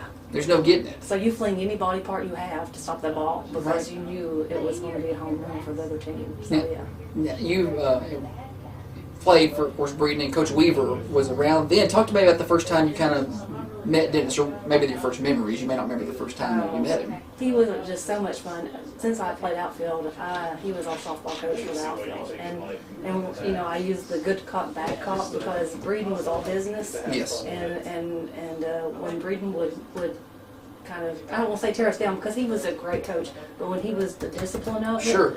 You know, Weave was the fun. Yeah. He was definitely the fun. He was the pick-me-up and the always positive, always upbeat and uplifting, and so he was great. Well, you have to have that good comeback, I think, to have a good yin and yang, right? Absolutely. Well, it's neat to hear stories from some of these players who played in that time, because a lot of our younger kids didn't know Dennis so much as a coach as they did a broadcaster. Right. You got to know him as a coach in his kind of infancy as a coach. That was, and they were learning, and talked to some of the other people, Jim Gill and some of those other people that were around early on, and Wendy Patton. Later we're going to talk to Amanda. She's going to be here. About the early years, they were learning softball too. Yes, they didn't know it all that well. Breeden's mom was big in softball in East Tennessee. Yeah, he said he umpired and stuff. Yeah, and so they came in knowing more. Hey, my first year, and I'm not joking. I was on third base. Okay, we had one out. I was on third base, and our coach said, Holly, if she hits the ball to the outfield, can you tag up? Our coach the first year didn't know the major rules of softball, so just having somebody that knew softball, knew even baseball rules at that point, right? Right. So we, like I said, it was intense, but they were so much more organized and knew how to coach. I mean, they really did, even if they didn't, know softball as well. And we had some incredible players. I mean, Michelle Duncan came in as our, she had been doing a really great slow pitch pitcher, but she came in and learned the mechanics of fast pitch pretty quick. So that helped us out a little lot. And learned to pitch it in Malo. Absolutely. Play Malo. So you went through, and graduated in what, 93? 92. 92? So I was trying to make you a little younger. Well, back then we only had 3 years. Yeah, 3 years of high school. Yeah. The freshman year was junior high school, right? So 92. And then went on and moved on in your life. But did you stay in contact with Dennis throughout? Oh, absolutely. Yeah. And that's something that's really neat because my daughter Anna played at Westwood, and Weave would always cover. She played soccer and basketball, volleyball, and tennis, and so he was always there, and he was so encouraging. So it was really neat to see not only what I saw with him and growing up and playing for him, but seeing him encourage my kid as a player herself. And she always thought he was he was always so uplifting and so positive and just really, always encouraging the kids and just really lifting them up. When you talk about your daughter Anna, she's a senior this year, and she is one of our applicants, our scholarship applicants. Yes, she's going to Tennessee Tech this fall and want to be a teacher. She wants to be an elementary teacher. She's had a heart for that since she was 8 years old. Well, God bless her. Yeah. Because that's not an easy job at all, and we need good teachers, and we want to be able to fulfill all those scholarships if we can. So that's why days like this are important. We use funding from today to fill those scholarships, and they'll be at the Fundies coming up in May. May the 20th is the date for that. You can contribute right now. 728-1320 to contribute to the Dream for We Foundation. We've been going all day. We've been here since 6 o'clock this morning, and we've peaked over the $15,000 mark, which we thought $8,000 to $10,000 was kind of our goal for the day, and we have far surpassed that. Thanks to some great contributions. Some great business partners have helped out today. Coffee County Bank really got us started early. In the 7 o'clock hour, they agreed originally to match $500. They eventually matched $2,000 that hour, which was a huge hour for us anyway, so it ended up being a $4,000 or a little bit more hour. And then right now, Unity Medical Center is matching this hour. We've already passed their $500 match, so it's been just a great day. Now you've got another girl coming through, Amelia. Amelia. Yes. She's in 6th grade at Westwood. Plays volleyball and. It's hard to believe she's just in 6th grade because she's so involved in everything. Like she's in the middle of a lot of stuff. She always is very involved. Sports have changed a lot since you played and now. Oh, absolutely. With your daughters, what's that like? From you trying to? Because I feel I don't want to be that person that's like, well, when I played. But you know what? All the time, I find myself doing that. Well, when I played, it's just natural. Oh, absolutely. But I will tell you that two girls that I played ball with, Chastity Wilson Nickel and Sarah Markham McHenry. Yes. Both of them will tell you they didn't touch a basketball until they were 12. You know, Sarah went on to be on the high school state championship team and was MVP at Lipscomb. And she rattled off 20-something points in the state championship absolutely. game. Yeah, And she didn't pick up a ball until she was 12. Something. Really. Now, think about that. Amelia is 12 years old now, and she's been playing ball since she was 4. Mm-hmm. So, I mean, it's so changed. Because if you waited till being 12 years old to pick up the ball, you're so far behind. Yeah. I want it to be that way, but I just don't think it's just not that way, unfortunately. And I like to be able to play multiple sports. I'm a mama who tries to get multiple sports in there because I like to develop different muscles and different coordination and different skills and things. So Yeah. Well, and your girls have been very involved. And Anna kind of settled in on volleyball. She did. When she got to high school, did you try to push softball a lot because that was your thing, right? That was my thing. Yeah, but she's so tall. She's so tall that she was naturally going to be.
Nervous about that? I'm not getting nervous because every stage of my life I've always kind of been ready for the next. Okay. And, life, you can't really Embrace live in it. the past. You have to go forward. Yes. That's why your windshield is bigger than your rearview mirror. Look at you with the advice today. Okay. You gotta look forward.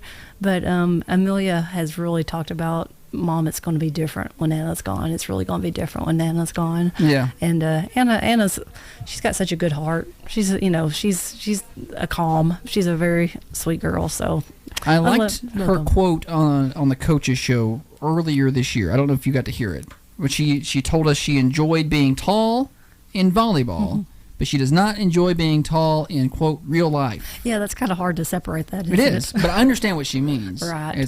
We have one, and she's not as tall as Anna, but she's kind of tall for a girl, and she hates it. Right. Well, it makes it limits you somewhat in the dating pool and things like that. The dating pool. That's what's important when you get to high school. It's the dating pool.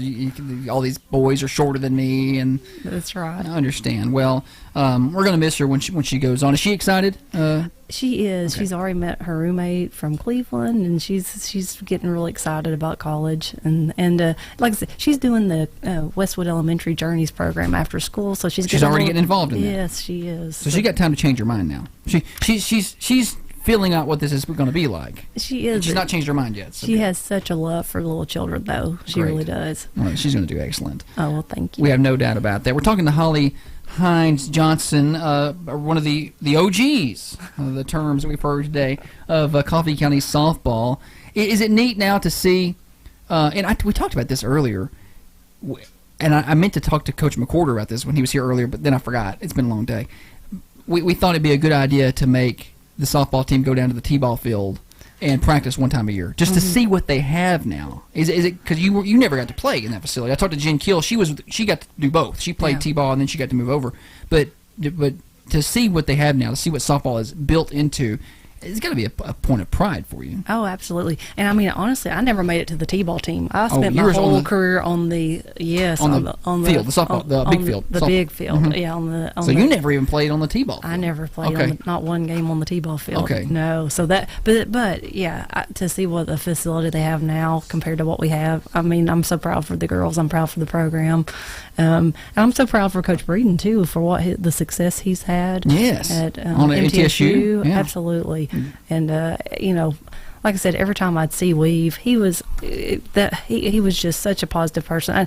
One of Anna's favorite memories, I asked Anna what she thought of Weave, and she said, "Mom, when I would do the coaches show, the Fast Five, at the end, she always loved that because she's and he was always just so sweet to her." Yeah, well, I'm sure for him it was neat to be able to interact with the daughters and the sons of the players he coached. Right. And so he and Anna, excuse me, I'm pretty sure I had to go back and look, but in her scholarship application she does mention Dennis by name because some of the girls or boys don't because they don't everybody remember him all that well. But she apparently had some vivid memories. She has him mentioned in her I would say essay, but it's just a letter to us, and so that meant a lot. I think that she did that, and hopefully we're able to we brought Abby in and we wanted you in because we want to talk to you about your softball time, but your daughter's one of our scholarship applicants. We want to drive those donations. People can do that way everybody can maybe get some money towards college through the Dream for We Foundation. The phone lines are open right now, 931-728-1320 or 931-728-3526. We got a couple of minutes left. Any good Dennis Weaver stories that we've not heard today? Do you have any? We've heard a lot. Even if we've heard it today, we'll hear it again. I mean, do you have anything that you can? I remember radio friendly. I have some that are not radio friendly, but no, I'm just kidding. You with your OG stuff. I never know what you're going to say. That's right. No, I remember my senior year was the last game of the year, the very last game we were playing Lincoln County, and it was whoever was going to win the district and move on in the state tournament, and I remember I was playing center field, and there was a ball that was hit to right field, and I knew I was burned. I knew there was no way I could get it. I was going to have to run as fast as I could just to even get to cover the area. Sure. And I mean, I just took off with all I had because, I just knew that if it was by me, it was going to be a home run. And this game was actually at Lincoln County. And so I was running so fast and so hard that the ball hit the palm of my glove. Oh. That I actually got You caught up to it. I didn't catch it because it hit the hard part of my glove. But I remember when that game was over, and Breeden and Weave both, came to us at the end of the game, and they're, tears in their eyes because they knew it was last game, and it was really sweet because they said when you put that much effort into it and that you try that hard, you cannot be upset with somebody that gives that kind of effort. And I just appreciate that because I knew it was my goof, it was my screw up, and that was it was we all had things that happened that last game. It was not our best game, but it just took where you felt like the game was on the line and you didn't get your job done. Yeah. But they made you realize that life is not the game, that you're going to be able to go on, and if you work hard and do that, you're going to be successful and life will be okay. So it was really sweet. Sun will come up tomorrow. Sun will come up tomorrow. Absolutely. Right. Now you brought some of your OG apparel here. I did. Now for people who are watching on Facebook Live, are we still on, Thomas? Are we on Facebook? You're working on the cameras. Are we still on? He doesn't know. Camera-wise, no. Well, darn That's it. all right. I was looking forward to. It's okay, Thomas. We got a picture. So when did this jacket? She's got a jacket from the '90s. Yes, this is actually from my junior year. So this is their first year. Okay, mm-hmm. This is 1991. 91 softball jacket, and you still have it. I still have it. I still have all my student council stuff. You're a keeper of things. I was, but I do my class reunions, and so I don't have to pay for decorations. I bring all my stuff out. That's a perfect way to do it. Now, are you a hardcore scrapbooker for your daughters? I've got boxes. I don't have scrapbooks, but you kept this stuff. I do. Okay. Yeah, I do, because it's memories. Absolutely. And who can break something like this out? Like I did not expect to see that today. Yeah. Yeah. Well, Ed Hindley can. He broke. I remember during football, he broke out his 1958 jacket or whatever year it was. He broke that thing out. So apparently, people keep some of that stuff, but not many. So people who want to see that jacket, Holly's got a picture, and she's going to put that up later on our Facebook page, facebook.com. Search for Thunder Radio. That's just such a neat jacket. Thanks for bringing that by. Oh, you're welcome. That's kind of funny. I did have my sliding pants, but the elastic had dry rotted. Could you probably could still fit into them. I actually could. Yeah, I think so. I actually could. I mean, but it was not exactly. It didn't look the same way. Yeah. We'll just leave it at that. We'll leave it at that. Well, thank you for coming by and your contribution to the foundation. You did not have to do that. Thank you so much. Thank you.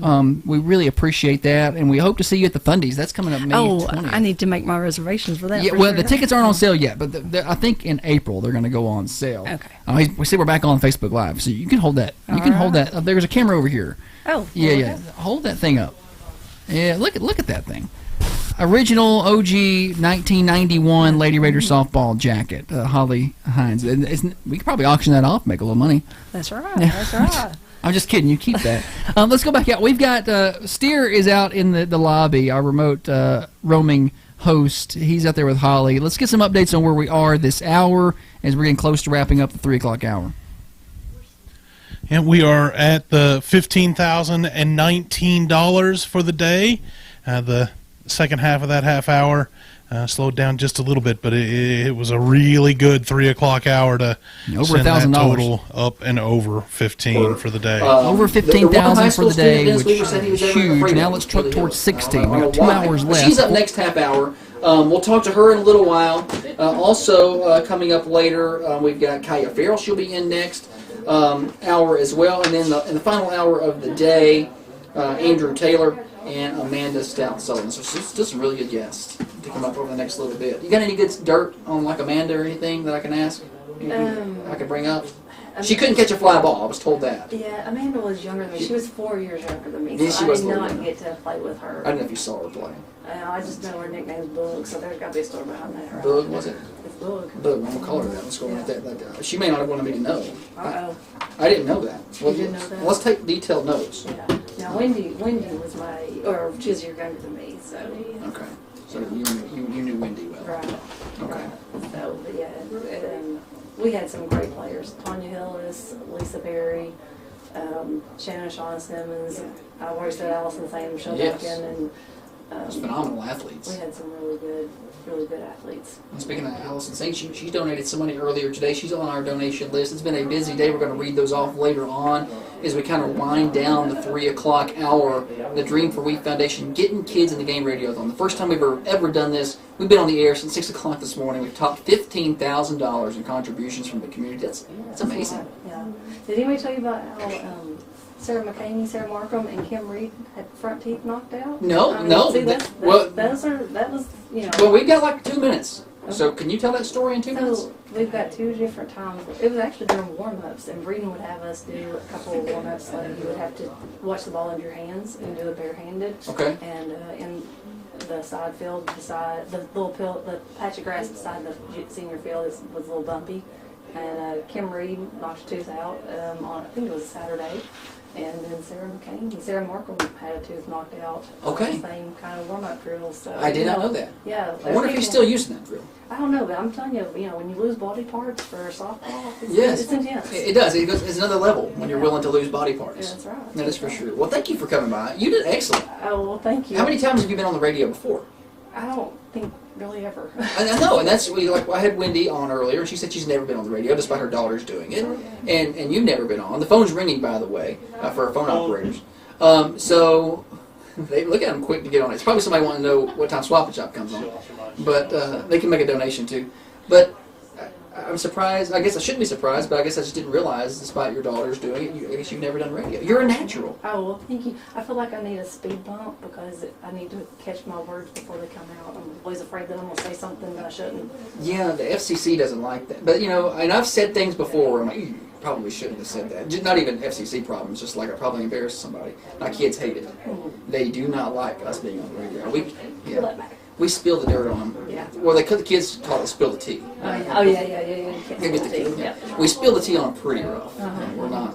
It's not good to be the radio station's kids. All right, thank you so much. Thank you. Holly Hines Johnson for coming by. We got more fun. Keely Hillis is next. She'll be in on the next hour, and we have more giving to be done. 728-1320, 728-3526. We have operators standing by to take your pledges right now. The Dream for We Foundation Radiothon continues. We're here until 6 on Thunder Radio. I didn't get to finish what I was going to say, but I don't know about fitting into those slides. That's what I was saying, but I look like a can of nuts. To take your pledges right now. The Dream for We Foundation Radiothon continues. We're here until 6 on Thunder Radio. 11.9 seconds to go. Coffee County celebrating. Keely Hillis with the rebound. Coffee County with the championship. Going away. Coffee County 52. Tullahoma 40. The District 8 AAA champions are the Lady Raiders of Coffee County. I swear I live every broken bone. I swear I did it all.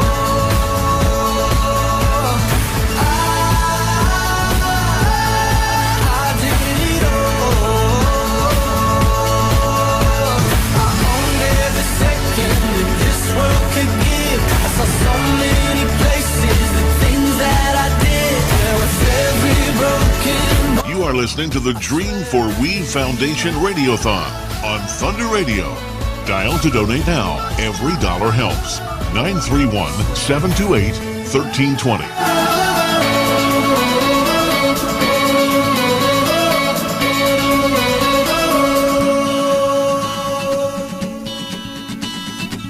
Good night from the patch. Broadcasting from the Unity Medical Center studios, this is Thunder Radio, WMSR, 1320 AM, 107.9 FM, and worldwide at thunder1320.com. Now, another update from the WMSR Thunder Radio News Center. Spring Street Market in Manchester presents your daily news update on Thunder Radio. I'm Michael T. Today is the day. Join Thunder Radio and the Dream for We Foundation for our inaugural Radiothon all day long from 6 to 6.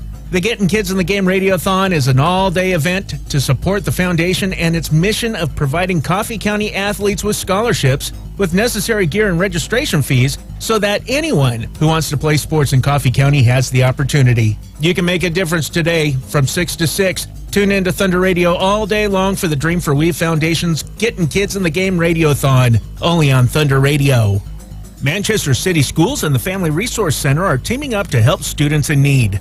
The Family Resource Center is calling for donations of school supplies or monetary contributions to help the families in the community who are struggling. The campaign, titled We Care Together, encourages members of the community to donate school supplies to ensure that every student has the necessary tools to succeed. A backpack filled with school supplies costs roughly $12, and the Family Resource Center is accepting monetary donations to purchase backpacks and school supplies. Additionally, individuals can purchase pre-filled backpacks that contain a range of school supplies. BJ Sylvia, the Family Resource Center coordinator, encourages anyone interested in donating or seeking more information to contact the center. America's largest annual tree planting event takes place this weekend across Tennessee. The day has been unanimously declared Tennessee Tree Day 2023 by the Tennessee General Assembly and Governor Bill Lee, and it takes place on March 18th. Over 8,000 Tennessee residents have signed up to plant more than 100,000 native trees during this event organized by the Tennessee Environmental Council, a nonprofit organization. You can get involved and find a location near you by clicking on the link in this article on our website, thunder1320.com.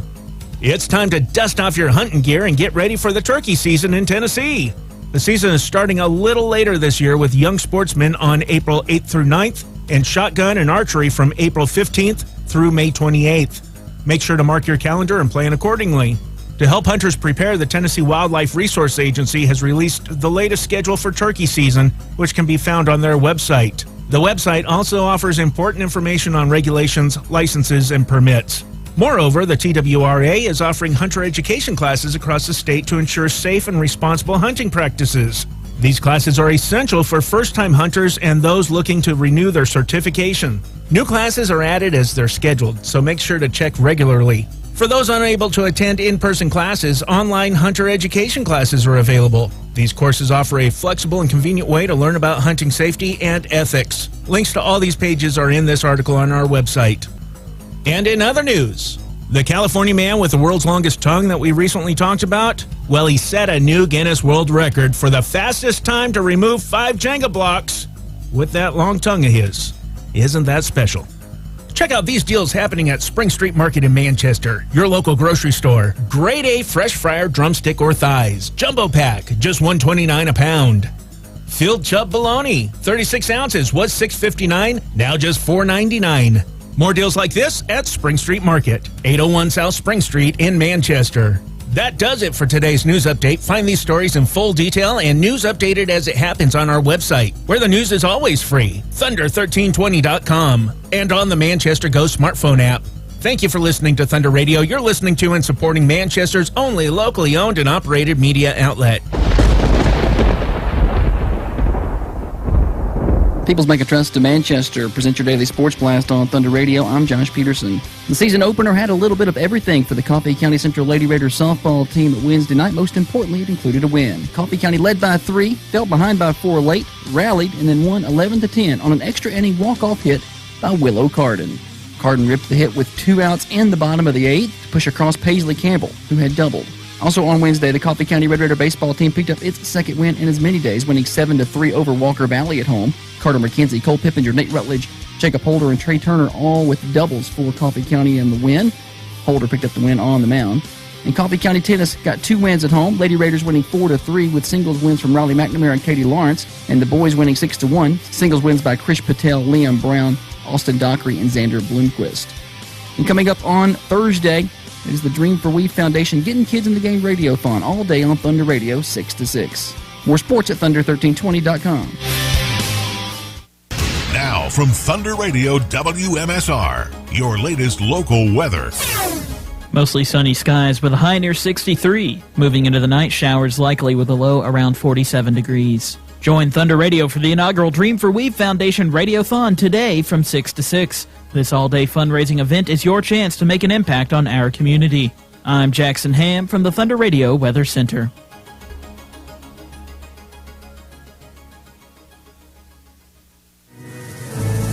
Join Thunder Radio and the Dream for We Foundation for our inaugural Radiothon Thursday, March 16th, 6 a.m. to 6 p.m. 11.9 seconds to go. Coffee County celebrating. The Getting Kids in the Game Radiothon will be a lively all-day event raising funds to support the foundation and its mission of providing Coffee County athletes with the scholarships, necessary gear, and registration fees so that anyone who wants to play sports in Coffee County has the opportunity. With it, there's Jones. Jones, shot for post. Go! You can make a difference on Thursday, March 16th. Tune in to Thunder Radio all day for the Dream for We Foundation's Getting Kids in the Game Radiothon, only on Thunder Radio. She hits the third one.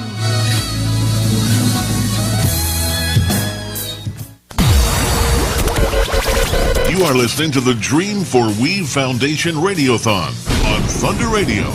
Dial to donate now. Every dollar helps. 931-728-1320. That's 931-728-1320. 4 o'clock hour.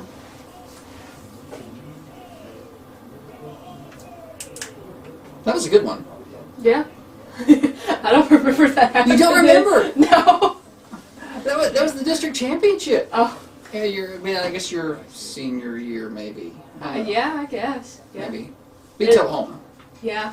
Okay. I remember doing that pretty often, so it all gets jumbled together. Oh, like Tullahoma Shade. Oh, she showed up with Tullahoma Shade. Ring the bell. I didn't introduce properly Keely Hillis, but we had it in as we were clipped there, so we just started talking to her. Keely Hillis is with us. Let's do some formalities before we keep talking with her and keep throwing that Tullahoma Shade. I like that. That's got me in a good mood. Again, it's going to power me through these last 2 hours. We've been here since 6 o'clock today, and glad to continue on we've raised over $15,000. We've got an official number out from Steer and Holly in a minute. And we've got 2 hours left, 4 o'clock hour, 5 o'clock hour. The bell just rang. We've got more money that has come in. That is amazing. If you want to hear the bell ring, you can call in at 728-1320 or 728-3526. We have operators standing by, ready to take your calls. They can do that via credit card, or you can do it through Venmo if you're a Venmo person. We've had quite a bit of that today. Dream for Weave. That's Dream, the number 4, and then Weave. And you can make checks. You can call in and pledge a check or cash and just bring it by later if you would like. Again, that's 728-1320. Before we talk more to Keely, let's go out to the lobby. Let's go out there and talk to Steer and Holly. Let's get an update on the money and see where we are as we've raised a ton for the Dream for We Foundation today. Josh, seems like every start of an hour, good things always happen. Molly. Yes, so shout out to the Farrells. They donated $250 at the top of the hour. So thank you to Lachelle and Jared and Cheryl. No, that's great. They sent a letter. You want to read that? No, I don't. I do good to say their name. Yes, well, thank you to the Farrells. We're going to talk to Kaya in a little while. She's actually in studio wandering around somewhere. But first, Keely Hillis, we didn't give you a proper introduction. Good afternoon. Thanks for coming. Thank you for having me. Yeah, so we were talking off air and did not realize you were like 2 months away from graduating college. Yeah. Yeah. It doesn't seem like it's been that long since you graduated high school. No, it really hasn't. I was thinking about it the other day. I feel like once you get to the end, you kind of hit that like senioritis, like, oh my gosh, I'm going into the next stage of life. And it really just feel like yesterday I was literally in the gym practicing for whatever sport I was playing at that time. So it's pretty wild to be where I'm at now. It is. Yeah, basketball, volleyball, whatever it was you were doing at that time. And then once you graduated, I mean, you coached her for a year or two with volleyball. You helped with some of that, and still able to keep on track with your college. You've been busy. Congratulations. Yeah, thank you. We're excited for you. So it wasn't hard to find Keely Hillis clips. You know, I go through and look for some of these old Dennis Weaver stuff, and there's Dennis and Keely talking about clowns on the coach's show. There's Dennis and Keely talking about how I've never been scared of a high school girl, but I'm scared of her for some reason. There's that, and then there's, of course, the district championship. They're pulling that rebound late in the game against Tullahoma. But I think, of course, that was all just in jest. Dennis was just joking, but you did have him a little bit on edge. Yeah, I don't know why. He was a little scared of you. I don't know. I mean, I feel like I'm a nice person. I don't feel like I'm that intimidating, but I guess I cut up with him quite a bit, and he knew me before because my cousin had played softball back in like 2012 and everything like that. So I was around him then. So I guess it's just an inside joke thing between us then. Yeah. We just like had that sense of intimidation, and it just kind of carried on. Took on a life of its own. Yeah, pretty much. Well, and now it's kind of, I feel the same way about little sister. Danny, oh, yeah. She gives me some stares. Oh, she's a lot more intimidating than me. I think so. Yeah. She scares. She scares me. And I live with her, so. Yeah, and she's just an 8th grader. Oh, yeah. So yeah. Imagine how scary she's going to be in a year or two. Oh, yeah. Yeah. She's a good athlete. Yeah. Yeah, we work. I help her quite a bit. We've got my dad, thankfully, he did this. He set up a little, sand volleyball court back in our backyard. So it's every day she's like, will you come out there and set for me? Or will you come out there and pass me the ball? Or, doing whatever. And I'm like, okay, sure, I'll go out there. So. Well, she's a good hitter. Oh, yeah. She can hit. And I'm glad you're here. And we'll talk to Coach Taylor about it in a little while, too. We've not got to talk a lot of volleyball today. It's been a lot of softball. But Dennis called a lot of volleyball games on the radio, and you came through and played, and played for some really good teams for Coach Taylor, and really what's kind of built the program up from, I guess, when they started in 05 or 06, and really started to kind of hit a peak, as you came through. And then you kind of formed a relationship with Weave, just through the coach's show, with the broadcast and stuff, to talk about, maybe not meeting him, but just your relationship with him and what that was like coming through high school and having him around.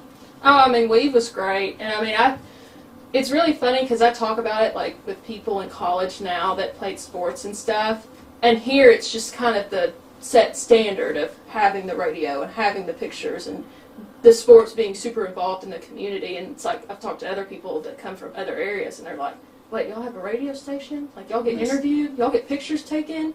And I'm like, yeah, do y'all not? Right. And so I feel like just the standard that we've set with that was just so, it built up the community so much and just having that relationship with him was great too. And it is next level. Oh, yeah. And we've heard that from other people. Bella Vincent was on earlier. Yeah. And around 8 or 9 o'clock, she was talking about that. You know, at Lipscomb, you know, she's around these girls, you know, who are like, they didn't have this in high school. They didn't have radio stations broadcasting their games and doing Saturday coaches shows. So, and she, in her mind, she's like, well, it kind of prepared me well for college where I run into some of these interviews. You know, this is nothing for me. I've done this before. And not that you're playing in college, but still, I imagine some of those things being on the radio and some of the public speaking aspect of that probably helps out when you move on past sports. Oh, yeah, for sure. It really helps just being able to, you know, talk to other people and, like, form relationships with them on a more personal level, too. Because you can really just start talking about anything on the radio, and that's kind of like what you mentioned earlier, we thinking I was intimidating. Right. And we just built that closer relationship between us. Just don't scare anybody. Yeah. Don't do that. Right. I mean, I don't think I do. And you're going to be a nurse. You're going I don't need to scare anybody. So you graduate in May. What's next? We're talking off air. You got a job lined up? Yeah, I do. I'll be working in Nashville with Ascension. Okay. So I'll start probably about the end of July because I have to take my NCLEX and all of that, and I'll move up there and work for a little while, and then move. You said move. Yeah. You're living still in Manchester right now. Mm-hmm. And you're going to move. What? Are you nervous? Excited about that? I mean, I'm a little bit nervous, like, because I stayed at home to save money and all of that while I was in college. Smart. Oh, yeah. And so now that I have, like, all of that saved up and I'll be making pretty decent money up there, I was like, okay, I think I'm ready to take the next step. Okay. So, now who's going to set for Danny? I mean, she'll probably make me come home. I'm not working. She's a good hitter. Yeah, she's hit. really good. Yeah. She'll probably be better than me. Maybe. She could hit the ball. I mean, just in middle school, watching her swing, she can hit it pretty well. Yeah. Do you? Sometimes it's hard for siblings to work together. Do you run into that with her, or you sound like you have a pretty good relationship working on sports with her? Yeah, I mean, we have a really good relationship, and that probably just happened in the past couple of years since she's gotten older and matured a little bit more. But I mean, I think all siblings butt heads every once in a while, and we usually do. Because I'll correct her on something, and she'll be like, and roll her eyes or whatever, and I'm like, you can't, don't do that with me, because you're going to start doing it with other people, and then you're really going to get in trouble. Right. So. Can't do that with Coach Taylor. Right. He doesn't appreciate eye rolling. No. She'd probably be like, okay, it's Danny, whatever. But I still told her, I was like, you better be nice to him, because I like him. I'm sure he's excited about getting her next year. She's going to... Yeah, we were talking about it in there before I came in. And I was like, you better be prepared. She's a lot more mean than me at times.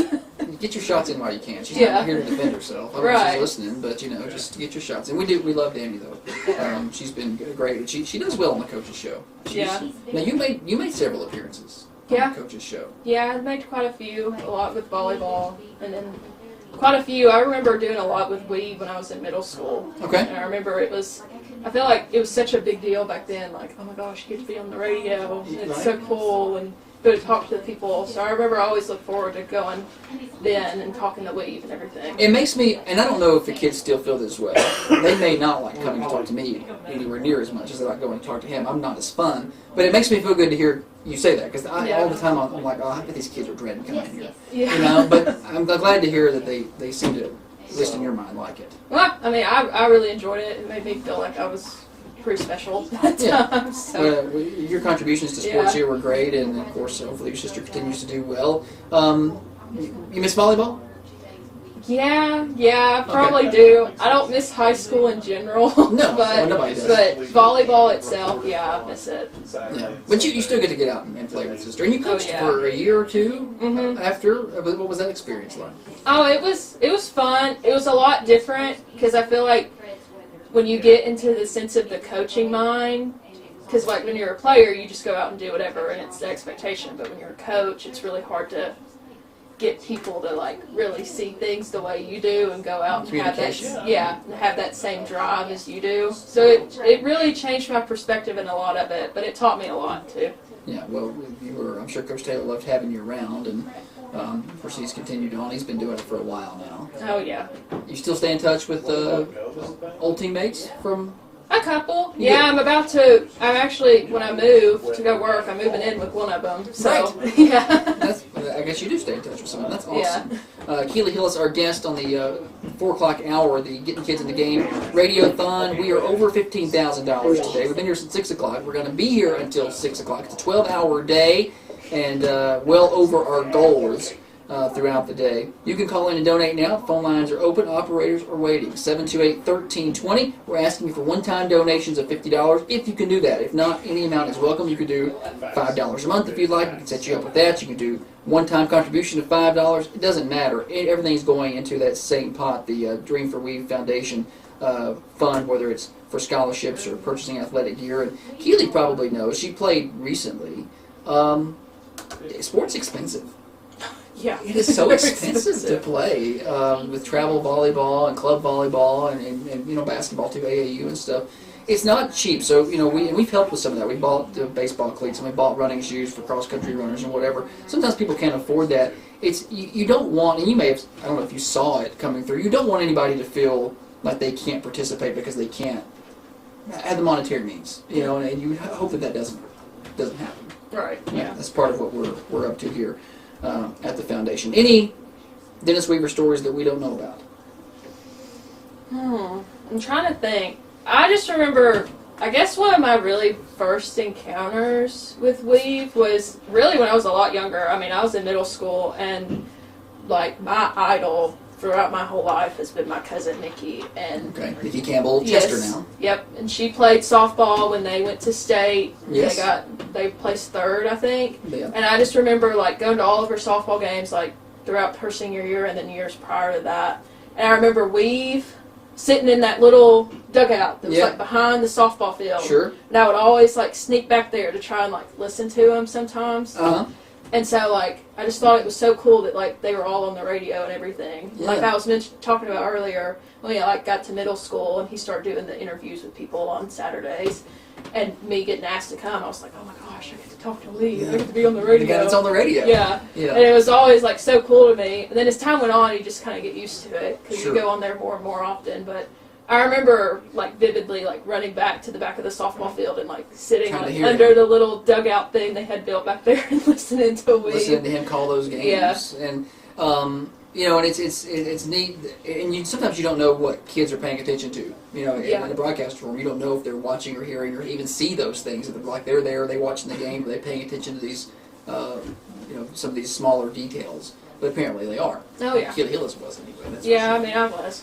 Good. All right. Well, thanks for coming by. Any other announcements? Or probably not. But No. it's my job to ask the questions. It's yours.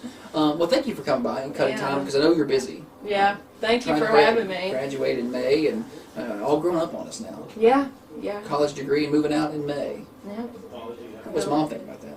I mean, she's She handling okay? I guess. I mean, you know, it's happening, so she can't whether she likes it or not. change it. Yeah. Well, she made a great contribution to today as well. We appreciate her and being a part of what we've been doing today. It's been a very busy day. The phone lines are open, 728-1320. I don't know if do we have an update out there? We had anything new? Let's go out to the lobby. Court Steer's out there. He's got the wireless mic. Let's see what's going on. Maybe. As soon as he cuts it on. Oh, the bell. The cowbell is happening. We were debating who was going to ring the cowbell. Okay. Terry's got a hold of the bell. Terry is making it happen. Okay. Josh, the grand total, $15,369. Nice, $15,369. Man, I'm smelling 16,000.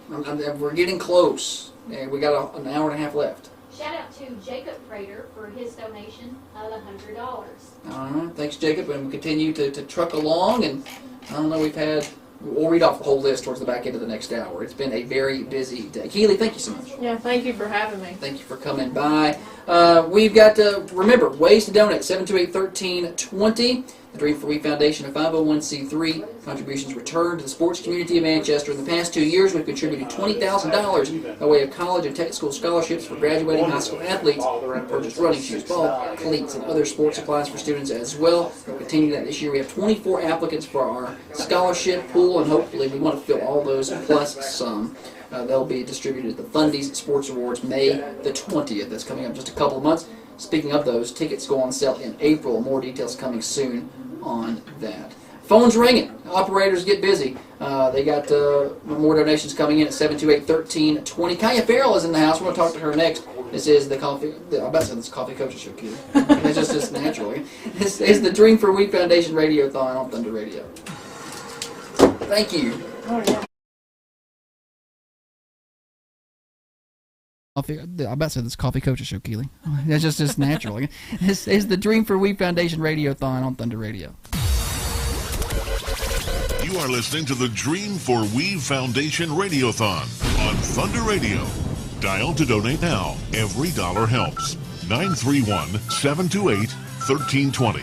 That's 931-728-1320.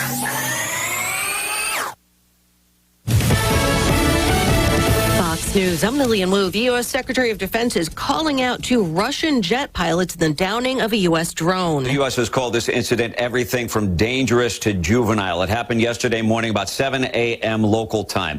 Two Russian fighter jets, Su-27 fighters, intercepted a U.S. MQ-9 Reaper drone doing what the Pentagon described as routine surveillance in international airspace over the Black Sea. The Pentagon says the fighter jets harassed the drone for about a half hour, buzzing dangerously close. Fox's Mike Tobin. The U.S. agrees that the fighters landed back in Crimea, but says that one of the fighters was indeed damaged. And a change in the manslaughter case against Alec Baldwin, a special prosecutor who doubles as a New Mexico state legislator, stepping down from her role in the case involving the death on the set of the movie Rust. America's listening to Fox News. Now, another update from the WMSR Thunder Radio News Center. Spring Street Market in Manchester presents your daily news update on Thunder Radio. I'm Michael T. Today is the day. Join Thunder Radio and the Dream for We Foundation for our inaugural Radiothon all day long from 6 to 6. The Getting Kids in the Game Radiothon is an all-day event to support the foundation and its mission of providing Coffee County athletes with scholarships with necessary gear and registration fees so that anyone who wants to play sports in Coffee County has the opportunity. You can make a difference today from 6 to 6. Tune in to Thunder Radio all day long for the Dream for We Foundation's Getting Kids in the Game Radiothon, only on Thunder Radio. Manchester City Schools and the Family Resource Center are teaming up to help students in need. The Family Resource Center is calling for donations of school supplies or monetary contributions to help the families in the community who are struggling. The campaign, titled We Care Together, encourages members of the community to donate school supplies to ensure that every student has the necessary tools to succeed. A backpack filled with school supplies costs roughly $12, and the Family Resource Center is accepting monetary donations to purchase backpacks and school supplies. Additionally, individuals can purchase pre-filled backpacks that contain a range of school supplies. BJ Sylvia, the Family Resource Center coordinator, encourages anyone interested in donating or seeking more information to contact the center. America's largest annual tree planting event takes place this weekend across Tennessee. The day has been unanimously declared Tennessee Tree Day 2023 by the Tennessee General Assembly and Governor Bill Lee, and it takes place on March 18th. Over 8,000 Tennessee residents have signed up to plant more than 100,000 native trees during this event organized by the Tennessee Environmental Council, a nonprofit organization. You can get involved and find a location near you by clicking on the link in this article on our website, thunder1320.com. It's time to dust off your hunting gear and get ready for the turkey season in Tennessee. The season is starting a little later this year with young sportsmen on April 8th through 9th and shotgun and archery from April 15th through May 28th. Make sure to mark your calendar and plan accordingly. To help hunters prepare, the Tennessee Wildlife Resource Agency has released the latest schedule for turkey season, which can be found on their website. The website also offers important information on regulations, licenses, and permits. Moreover, the TWRA is offering hunter education classes across the state to ensure safe and responsible hunting practices. These classes are essential for first-time hunters and those looking to renew their certification. New classes are added as they're scheduled, so make sure to check regularly. For those unable to attend in-person classes, online hunter education classes are available. These courses offer a flexible and convenient way to learn about hunting safety and ethics. Links to all these pages are in this article on our website. And in other news, the California man with the world's longest tongue that we recently talked about, well, he set a new Guinness World Record for the fastest time to remove 5 Jenga blocks with that long tongue of his. Isn't that special? Check out these deals happening at Spring Street Market in Manchester, your local grocery store. Grade A fresh fryer drumstick or thighs, jumbo pack, just $1.29 a pound. Filled chub bologna, 36 ounces, was $6.59, now just $4.99. More deals like this at Spring Street Market, 801 South Spring Street in Manchester. That does it for today's news update. Find these stories in full detail and news updated as it happens on our website, where the news is always free, thunder1320.com, and on the Manchester Go smartphone app. Thank you for listening to Thunder Radio. You're listening to and supporting Manchester's only locally owned and operated media outlet.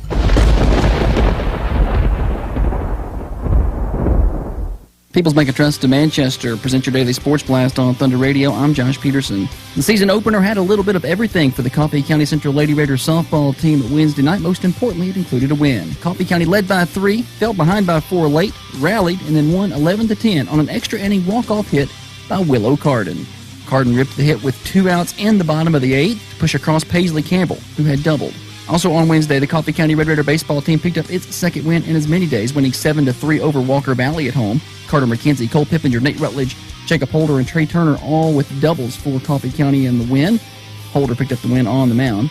And Coffee County Tennis got 2 wins at home. Lady Raiders winning 4-3 with singles wins from Riley McNamara and Katie Lawrence, and the boys winning 6-1. Singles wins by Krish Patel, Liam Brown, Austin Dockery, and Xander Bloomquist. And coming up on Thursday, it is the Dream for We Foundation Getting Kids in the Game Radio-thon all day on Thunder Radio 6 to 6. More sports at thunder1320.com. Now from Thunder Radio WMSR, your latest local weather. Mostly sunny skies with a high near 63. Moving into the night, showers likely with a low around 47 degrees. Join Thunder Radio for the inaugural Dream for We Foundation Radiothon today from 6 to 6. This all-day fundraising event is your chance to make an impact on our community. I'm Jackson Ham from the Thunder Radio Weather Center.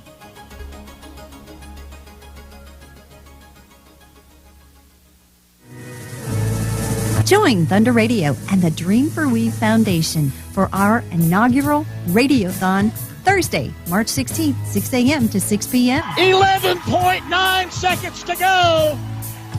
Coffee County celebrating.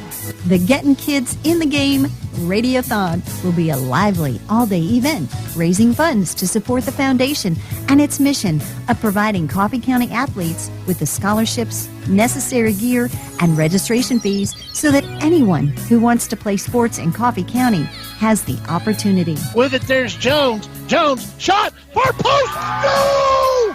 You can make a difference on Thursday, March 16th. Tune in to Thunder Radio all day for the Dream for We Foundation's Getting Kids in the Game Radiothon, only on Thunder Radio. She hits the third one.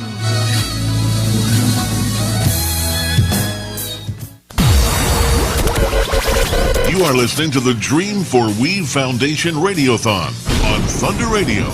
Dial to donate now. Every dollar helps. 931-728-1320. That's 931-728-1320. Past $15,000 in contributions, and I think we may be near getting closer to 16,000. The goal was about 8 to 10, and it's been a very busy day. I am Josh Peterson. It's been a very good hour. Thanks to all of our help. Andrew Taylor and Terry Weaver on the phones. Holly Peterson is our social media manager and our treasurer today. Court Steer, our remote microphone host. He's been here all day, too. He took off the day of his real work to come in and help with the foundation. We appreciate that. You can contribute now at 728-1320 or 728-3526. They're busy out there. We'll go back to them in a minute. We'll go ahead and introduce our next guest, Kaya Farrell. Good afternoon. I've been saying good morning up to like last hour, and I think I finally got out of that. So good afternoon. Good afternoon. How are you? I'm great. I'm glad to have you here. I've not got to talk to you on the radio in a while. I missed you. It's been a minute. I know. I feel like it's been years, but it's really not been that long. Right. Like last year, we were able to talk. Right. But we missed having you around. It's good to see you. Good to see you. So we got some. I'm sure you got some weave stories. I'm excited about this. It's gonna be good. Yeah. Or at least a few. Maybe a few. Well, what have you been up to? You're busy. You buried yourself in school. Mm-hmm. You've gotten busy with school. Yeah, I've been doing a lot, taking a lot of hours, just trying to get through, graduating a little early. How many hours are you taking? I'm taking 18 this semester. That's busy. Yeah. Busy person. I'm surprised you have time to be here, actually. I took off work this afternoon. Well, you didn't have to do that. Where are you working? I work at a daycare in Mount Juliet. Okay, in Mount Juliet. Yeah, it's like 20 minutes from campus. Yeah, because you were at Cumberland. Yes. Yes, Cumberland. So did you drive all the way back down here just for this? Well, I come down every weekend. Okay, so you're here for the weekend. Yeah. Okay, because I was like, we can do this on the phone. And Kaya said, no, I'm going to come. And I was like, I hate asking that. I'm not asking that. You stay, and we'll talk on the phone. But thanks for coming down. Kaya Farrell graduated last year, right? Yes. Okay. It's been a long day. I've talked to a lot of different people. And you were one of our Dream for We Foundation Scholarship recipients last year. And that's part of why we wanted you here, not just to tell some Weave stories, but we're trying to solicit donations today. I heard the bell ringing a minute ago. That means we got some more money. 728-1320 to donate right now. We have operators standing by. We can do any donation you like. $50, $10, $100, does not matter. We've had them in all shapes and sizes today. We've cost $15,000. We're going to update in a minute. But it's going to a great cause, including scholarships to kids who are leaving and going out to college or to tech school or to wherever they're going, to beauty school. And $1,000 is what we did last year for everybody, or as many people as we could. $1,000 is not a lot of money, but it's a little bit of help. And you went to Cumberland, and you've been there for a year, and we want people to know, it's going to kids that are going to do great things in the world, and we want to kind of talk to you some about your plans, what you're looking forward to after college, what's next for you. Yeah, so I'm in school for elementary education. Bless your heart. I was originally secondary, but I did switch. Okay. I used that scholarship was very beneficial for me. I have not had to pay for a book yet in 2 semesters, and all my hours. That's what that money went towards for me. That's awesome. Right, yeah. So I hope to come back here and teach. That's my goal. And see, that's what we want. We want our kids going out and getting their degrees and coming back here and be a part of our community. So that money is going to such a great cause, and you can help with that. It's 728-1320. Last year we did 13 separate $1,000 scholarships. This year our goal is to hit about 24. That's a big jump. But today has been, I didn't know if we were going to do it. I've kind of been telling people behind the scenes. I've not even said it publicly. That's kind of the goal, but I don't want to say that out loud because I don't know if we can do it. But today has pretty much all but sealed that. It's really made that possible. Of course, the Thundies are coming up, in a couple of months. Reigning Female Athlete of the Year right here. I'm spoiled a little because we were talking about, we haven't had our awards committee. We meet next week for some of the awards. We were just kind of discussing the other day, and we were like, well, Female Athlete of the Year, who could that be? And we all sat around and stared at each other, and I was like, it was so easy to pick last year. There was really not a discussion. Everybody walked into the room and said, Kaya, and we walked out. Nobody discussed, and no offense to anybody else, but you just done so well here. This year it is not the same scenario. No, it's not as clear cut. So you spoiled us. So I'm a little mad at you. So sorry. But you made it easy on us last year. Elementary education. What made you want to do that? Well, I had always kind of resented it because my mom had always been an elementary teacher, like growing up and stuff. So it's kind of like, I don't want to do this, but I love kids and I like teaching and I want to coach one day. It makes sense. What do you want to coach? You know everything. Like all the sports. Like you I played think a little. volleyball. Okay. It's indoors. Softball, you get that cold, that weather. Love it. Such a smart decision. Right. Because I was a baseball person coming up. Like I played baseball. That was my thing. But now I still like baseball, but I've fallen in love with volleyball and basketball because they're inside. Volleyball is so much fun. It's so fast paced. It is. And it just goes and goes and goes, and they're inside. And so regardless of what's happening, you've got good weather. When you're in there, and I love football, but it's so hot. Right. Now with high school, or you freeze at the end of the year, I'm getting old. I'm getting old, and I can't handle the weather anymore. And your mom teaches. You said that. Yes. When you were walking up to the door, I thought it was your mom. You're starting to look more and more. You've always looked like her, but I feel like you're starting to look even more, like in the last year. Are you getting a lot of that? Yeah, we had to do some field experience for education classes, and I had on little teacher business casual outfit, my glasses on. I was like, oh my goodness, I look like my mother right now. You said it like it's a bad thing. No, it just shocked me. I turned around and looked in the mirror. I was like, oh my goodness. Yeah. Well, that's not a bad thing. It's not a bad thing at all. Kaya Farrell, our guest, she's here until near the top of the hour. 728-1320. You can contribute now as we continue to try and add donations to what we're doing today. We've crossed the $15,000 mark. We're marching towards $16,000. I really would like to get there. That pretty much doubles what our goal was to start. So push through. get those. I heard the bell, so we've had more contributions. So keep ringing the bell. $5 even can go a long. If we finish the day at $15,996, I'm gonna be so mad. Somebody better call in with your $5 contributions. I don't want that to happen. Every little bit goes a long way. Let's talk about Dennis Weaver. We're not talked about that much. What's your first memories of interacting with him? I have like hints of memories. That's kind of how I was. Right. From the time I played in like the fall league, spring league, summer league, whatever you want to call it down here for softball.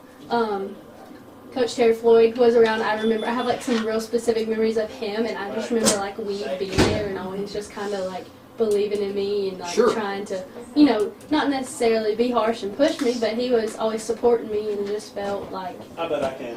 It made me feel like he was working with the high school girls, so it made me feel like, okay, I've got a shot, Sure. So that from a young age, the phones are ringing, by the way. So good. I'm just making sure. Don't get mad. I'm just making sure you're all paying attention. I see the phones light up. I don't want to miss anything. But yeah, that's kind of a familiar theme we've heard today from the kids that are about your age or a little older, a little younger, right around that age frame is well, we just felt like it was such a big deal that he was around, or he was the guy that called the games on the radio, and then all of a sudden he's at our stuff, and then we got to go on the radio. So it's been a familiar theme today. Do you remember your first time on the radio? I don't know. I was trying to think about it today. I don't know if it was my first time, but I remember 6th grade basketball season. Okay. Which was definitely big stuff. Right. Me and Marley Perry and Leah Insel were on the radio up at Al White, and it was when he still had his station, like, if you walk in the main doors over to the right. Oh, that was the old Al. Over there, yeah. And I remember that, and I was a goofball on the radio always. Right. Shocker. Right. But you got to do it a bunch throughout your time. Of course, the Coffee Coaches show continues. Right. We'll hit Coffee Coaches show number 500 this summer, which I know. And you were probably a part of 50 of them. Maybe not a lot, but you played a lot of sports. Do you miss sports? Do you miss it? Oh yeah, it's a lot different playing high school sports than college sports. Like it's just like here, there's such a good community around the sports, and like not saying that college wasn't great, but it's just. There's all kinds of support you don't realize you're missing when you go to college. Yeah, well, we've heard a lot of that too, and we've talked to different people who, when Keely was talking about it a minute ago, and Bella talked about it this morning when she stopped by. Even like Lipscomb, when she's playing basketball, one of her teammates, they're a little bit envious of Thunder Radio. They're like, we didn't have that, and they even see that now, and even now they're like, we're not. We didn't have that kind of coverage in high school, and I'm sure you ran some of that with some of your teammates. At Cumberland didn't, especially with volleyball. Yeah. Which I think is a major sport. I enjoy watching it. It's quickly become one of my favorites. It's very hard to call on the radio. Yes. It goes so fast, and I'm not good at it at all. But I like it. But it's not one. You'll see some community stations doing football and some football and basketball, but then when you start adding in baseball and softball and volleyball and soccer, you don't see a lot of that. Y'all do a lot. We do. Very supportive. We're very appreciative of that. So when you come back and you start teaching, and maybe you don't want to coach yet, you could probably do some radio. I'm trying to recruit help. I've been working on that today too. You do great. I still love my words a lot. Yeah. I don't know. Well, even if you didn't do play-by-play, you could do color commentary. Because sometimes I don't know what they're up to in volleyball. I don't know what Coach Taylor. I know he's holding up numbers and I have a general idea of what he's doing, but I don't understand all the formations and the 2-1 attacks, and I don't get all that. So you could help me. Maybe you have a career with that in radio, and then I can retire. I was trying to find a way out. Kaya Farrell, our guest today, as we roll along in the what hour is it? 4. I have not been on the radio at 4 o'clock in the afternoon in a long time. It's not, unless I'm calling a ball game. It's been a long day. We're going to come back to Kaya. We're going to go out to let's go out to the lobby. They're out there. Kaya's going to stay put. We're going to go out to Court Steer and Holly. The bells rang a couple of times. I want to get an update out there. Yeah, you said it was 4 o'clock just a moment ago. I said the 4 o'clock hour. Folks out here suddenly began questioning life choices. It's been a long day. Realized it was 4:40. Last update on the grand total that I got, 15,569 is where we're sitting. I think Holly's got some of those individual donors. And the phone's ringing now, by the way. So if somebody wants to get it, we're at 15,569, Erin Murray is jumping on the phone. She's quick to go. All right, go ahead, Holly. Yeah, Chad Hillis called in and donated $100. Also, the Gannons. The Gannons say they love Weave, and we love the Gannons. Awesome. We're at 15,569, so really creeping up on that $16,000 mark today. And we still got an hour and 20 minutes left to make it happen. So we're really getting to the point where $5, $10 at a time is going to be what pushes us over the mark. If you've been listening today, we've been here since 6 o'clock. If you've been listening all day long, if you can find $1, $2, $3, make it happen. 728-1320. Pledge it. You don't have to bring it by today. Just make a pledge and then keep your word, and we'll be good with it. A lot of money. Golly, didn't think we were going to get that far. The fundies last year. What'd you think about those? We're trying to improve them. It's so fun. Was it? Had a good time. Yeah. My shoe broke before I went on stage. Don't know if you. I didn't know. Yeah, we electrical taped it. Now, you may have told me after. Maybe. I feel like I heard that story. Somebody, I think, told me. I don't know if you told me. It was the first time we've done that, so we've tried to learn from it. So now I've tried to talk to a few people who were part of it, trying to see what they thought and what we could do better or whatever. But everybody seems to have enjoyed it pretty good. We'll have to invite you back later on once you get back, once you're done with college, and maybe you could be our guest speaker. We're always looking for those. Maybe you can start building up that experience up there. We've talked some Dennis Weaver. We've talked a little sports. What about everything else in life? You're what, 2, 3? How long before you graduate? Because you're going so fast. I know you got a goal. Yeah, so I was supposed to graduate a year early, which would be about 2 years from now. But actually, I was telling them just today, I extended by a semester, saved myself a couple $1,000 in summer school. Because summer school is ridiculously high. So plan to graduate December of 25. December of 20. That's going to be right around the corner, though. Right. That's big goals and aspirations. That's exciting. Do you have a grade? Like, I know you elementary education, but do you have one you favor? Kindergarten, 5th grade's a big difference. They're peeing in their pants, and then they get up here and they're sassy. Right. So it's different. I really thought kindergarten, 1st grade, but now I'm leaning more 4th and 5th. Okay. Is it the peeing in the pants thing? No. Okay. Because I couldn't handle that. I think it's like the crying, the whining. The whining. Little ones are really whining. Okay. Yeah. And you don't want to hear that. Moving Not on. unless it's a real problem. Okay. What about tattletales? You don't do tattletales? No, but that's kindergarten through seniors. There's some tattletale going on. Everybody. Yeah, nobody likes a tattletale. Right. All right, I'm good with that. Anything else? Any major announcements from Kaya Farrell? Any memories? Anything we need to know about? Wade was a great dude. Wasn't he? He was awesome. We've heard some great stories today. I've heard some stuff I didn't know. Now, I'm going to ask you this, because I don't think I've had a recent softball player on, but I have had older softball players on. Now, they called the outfielders grasshoppers and the infielders dirt daubers. I heard that. Is that term still floated around at all? I've heard it a couple times. Okay. But not like on a regular basis. Okay. No. But but you've heard it. At Yeah, least. I've heard it. Okay. I never heard that until today, and I'm like, why have I not heard that? It's not, like, I didn't hear it a lot, maybe once or twice in all of my 4 years playing. So, not common, but... You did some hidden lessons. Yeah, I still do. Are you still doing that? Mm-hmm. I give lessons. Somebody told me they were taking lessons from Kaya Farrell, and I was like, well, that's great. We need some of that. I give lessons to a few middle schoolers, one Coffee County, one Westwood, and one Tullahoma, and then some younger players. Tullahoma. Hold up, Kaya. Now, you're going to have to make some... We've had a lot of Tullahoma hate today, and honestly, I wish Keeley started off with some really good Tullahoma hate, and then I forgot to revisit that. We have raised... We got I just had maybe an idea for Kaya with that Tullahoma lesson. Maybe you just adjust it a little. Yeah, we can have a lot of strikeouts. Maybe negative mechanics. Yes, do that. So we've raised $15,569 today, Kaya. $20 of that has come from Tullahoma. So I just want you to know before you start taking more Tullahoma lessons. I'm just kidding. You can teach those kids how to play, whether they're in Tullahoma or Manchester. We just hope they have a good time. But what's that like? That kind of goes in line with you get to do sports and work with kids and coach, so it kind of blends it all. Right. I love it. I like that I have a variety of ages, and then I have some that I've been, like Carter Trial, I've been working with her since right after softball season last year. She's a little firecracker. Oh yeah, for sure. Yes. And just to see how much improvement, how much stronger she's gotten, I just love it. Yeah, is she doing well on purpose? Because here's the thing: we had her on the coaches show a couple weeks ago. Have you heard this story? No. So she comes on the coaches show and she informs us that she used to hate softball because her mom made her do it, and she did bad on purpose just to watch her get mad. And I believe her. I believe her. I believed her, and I was like, I think you're going to get in trouble when you leave here. But thank you for sharing that. So is she giving you full effort? Yes. Okay. Most days. Some days she, you can tell she's not feeling it like everybody else, but she gives me all her effort. It's frustrating. She switched to the left side this year, and that's new. It's frustrating for her sometimes. Well, you slapped and hit from that side about as well as anybody.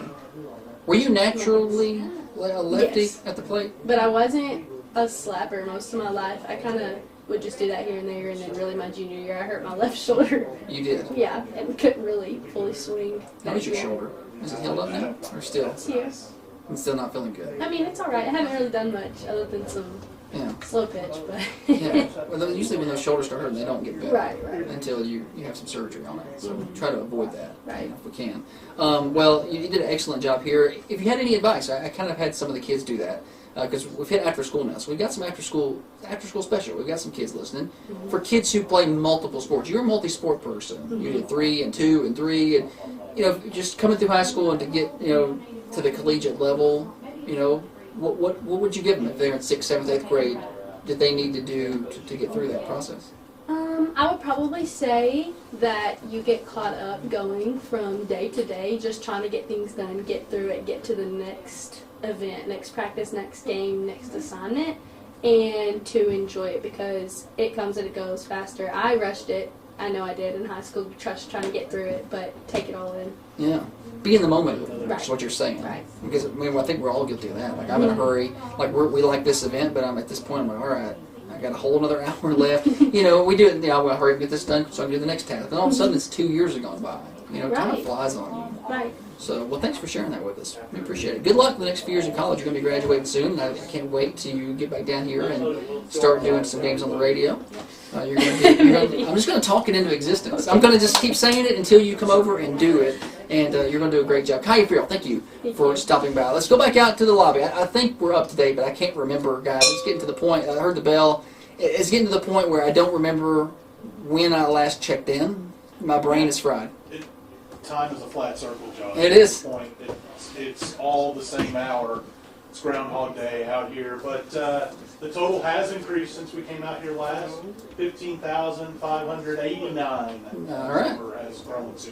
See, the $15, $20, $25 totals. White calling it right. Teresa Wright, thank you, Teresa Wright. And every little bit helps as we inch closer and closer. We've got an hour and 10 minutes left, and we are $411 away. Did I do that math right? Did I do that math?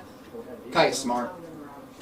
I don't even know what the number is. 15,589, and we're trying to get to 16. We have $411 to go. Let's make that happen. 728-1320. The phone lines are open. Operator standing by. Kaya Farrell, thank you for stopping by. We're a little ahead of schedule going into the last little bit. That's okay. We got guests for the next hour. We have Coach Andrew Taylor is going to join us in a little while. Also, Amanda Sullivan is going to be here in a little while as well. So we're going to talk to her. Speaking of shoulder problems, she dealt with those playing with Coach Weave and Coach Breed and all those years. We'll talk to her in a little bit. Again, you can donate now. The Dream for We Foundation 501c3. Thanks to our volunteers this hour. I am Josh Peterson, your host. Andrew Taylor, Terry Weaver on the phones, Holly Peterson, and Aaron Murray working social media, treasurer, and sit around chat time. They've been working real hard. Also, Dustin Murray is in the house. Court Steer is our remote microphone host, and our Raider TV team. I've not mentioned them in a while. If you're watching on Facebook, that's the high school audio visual class. They've been here all day. They got here like 5:15, some of them 5:15, 5:30 this morning to set up. And they've been here all day long. So Thomas, Stephen, and Carwin, thank you so much for all of your work today. We still got an hour and 10 minutes left. You're listening to the Dream for We Foundation Radio-a-thon, getting kids in the game, scholarships, and trying to help out with expenses where we can. Your contributions are wanted. 728-1320.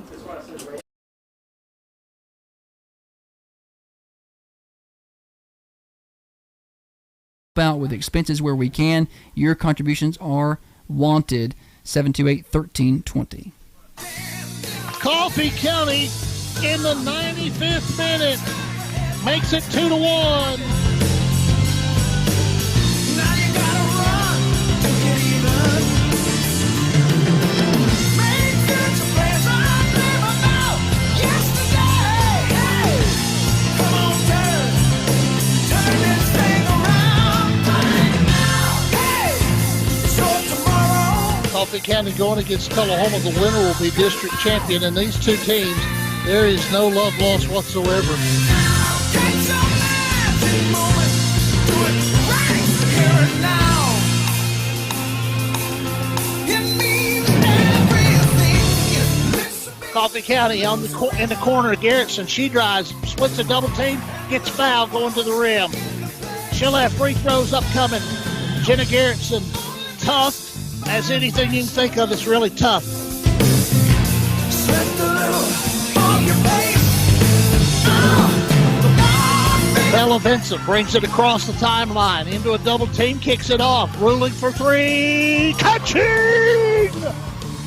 Jaylee ruling!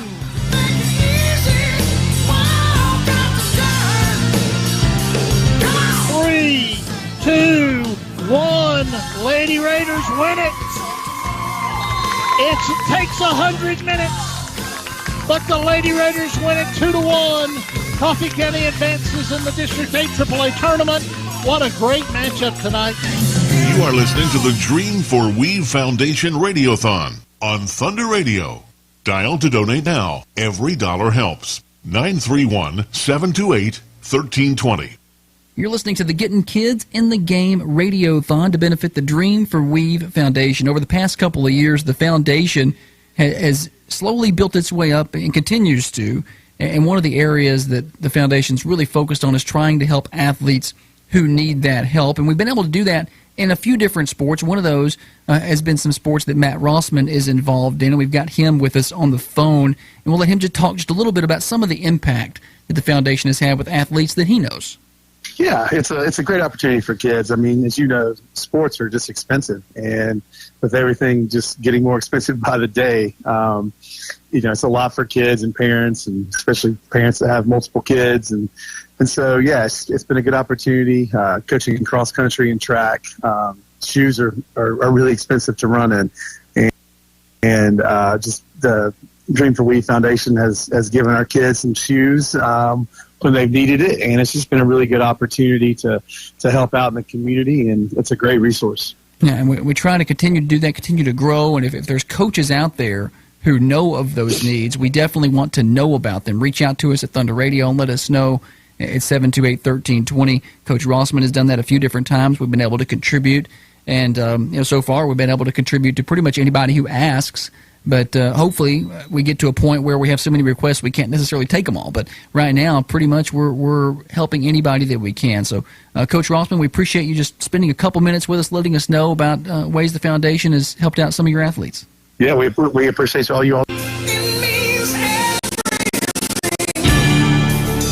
want to send some shout-outs to folks listening in, and I know a lot of folks in Tullahoma are listening in tonight. I'm really sorry. It's going to be a biased broadcast. Joel Gregory, Helen Kirby, Prater Powell, Tom Myers, Mary Lee Esselton, Mary Piscola, Rodney Douglas, Benny Jones, Ralph Williams, Joyce Winton. There's Prater Powell right here. Andrew Smith, Stephen J.D. Stout, Nikki Gilly, Clint Nichols, Sue Wilson, Joel Vincent, Tim Hinton is here, and also Gary Barfield listening in here tonight on Thunder Radio. And it is the blood-hate rivalry, Coffee County taking on Tullahoma.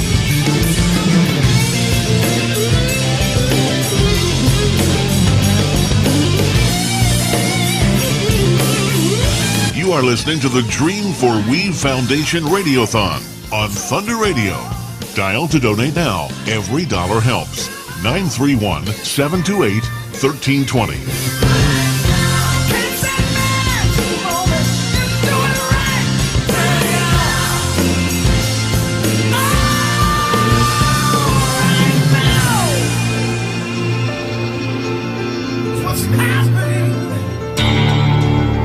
Coffee County playing for the district title. They lead it 2-0 over Lincoln County. Broadcasting from the Unity Medical Center studios, this is Thunder Radio, your hometown radio station. WMSR. Now, another update from the WMSR Thunder Radio News Center. Spring Street Market in Manchester presents your daily news update on Thunder Radio. I'm Michael T. Today is the day. Join Thunder Radio and the Dream for We Foundation for our inaugural radiothon all day long from 6 to 6. The Getting Kids in the Game Radiothon is an all-day event to support the foundation and its mission of providing Coffee County athletes with scholarships with necessary gear and registration fees so that anyone who wants to play sports in Coffee County has the opportunity. You can make a difference today from 6 to 6. Tune in to Thunder Radio all day long for the Dream for We Foundation's Getting Kids in the Game Radiothon, only on Thunder Radio. Manchester City Schools and the Family Resource Center are teaming up to help students in need. The Family Resource Center is calling for donations of school supplies or monetary contributions to help the families in the community who are struggling. The campaign, titled We Care Together, encourages members of the community to donate school supplies to ensure that every student has the necessary tools to succeed. A backpack filled with school supplies costs roughly $12, and the Family Resource Center is accepting monetary donations to purchase backpacks and school supplies. Additionally, individuals can purchase pre-filled backpacks that contain a range of school supplies. PJ Sylvia, the Family Resource Center coordinator, encourages anyone interested in donating or seeking more information to contact the center. America's largest annual tree planting event takes place this weekend across Tennessee. The day has been unanimously declared Tennessee Tree Day 2023 by the Tennessee General Assembly and Governor Bill Lee, and it takes place on March 18th. Over 8,000 Tennessee residents have signed up to plant more than 100,000 native trees during this event organized by the Tennessee Environmental Council, a nonprofit organization. You can get involved and find a location near you by clicking on the link in this article on our website, thunder1320.com. It's time to dust off your hunting gear and get ready for the turkey season in Tennessee. The season is starting a little later this year with young sportsmen on April 8th through 9th and shotgun and archery from April 15th through May 28th. Make sure to mark your calendar and plan accordingly. To help hunters prepare, the Tennessee Wildlife Resource Agency has released the latest schedule for turkey season, which can be found on their website. The website also offers important information on regulations, licenses, and permits. Moreover, the TWRA is offering hunter education classes across the state to ensure safe and responsible hunting practices. These classes are essential for first-time hunters and those looking to renew their certification. New classes are added as they're scheduled, so make sure to check regularly. For those unable to attend in-person classes, online hunter education classes are available. These courses offer a flexible and convenient way to learn about hunting safety and ethics. Links to all these pages are in this article on our website. And in other news, the California man with the world's longest tongue that we recently talked about, well, he set a new Guinness World Record for the fastest time to remove 5 Jenga blocks with that long tongue of his. Isn't that special? Check out these deals happening at Spring Street Market in Manchester, your local grocery store. Grade A fresh fryer drumstick or thighs, jumbo pack, just $1.29 a pound. Field chub bologna, 36 ounces, was $6.59, now just $4.99. More deals like this at Spring Street Market, 801 South Spring Street in Manchester. That does it for today's news update. Find these stories in full detail and news updated as it happens on our website, where the news is always free, thunder1320.com, and on the Manchester Go smartphone app. Thank you for listening to Thunder Radio. You're listening to and supporting Manchester's only locally owned and operated media outlet. People's Bank of Trust to Manchester. New details about the incident. I'm Lisa Lacera, Fox News. The Pentagon's released video of Monday's encounter between a Russian fighter jet and a U.S. drone over the Black Sea, which it says shows fuel being dumped on the drone. Then the jet can be seen flying even closer before the video cuts off. The United States does not seek conflict with Russia. We do not seek escalation with Russia. And so we're going to continue to stay focused on our primary mission in the Ukraine area, which is supporting Ukraine in its fight.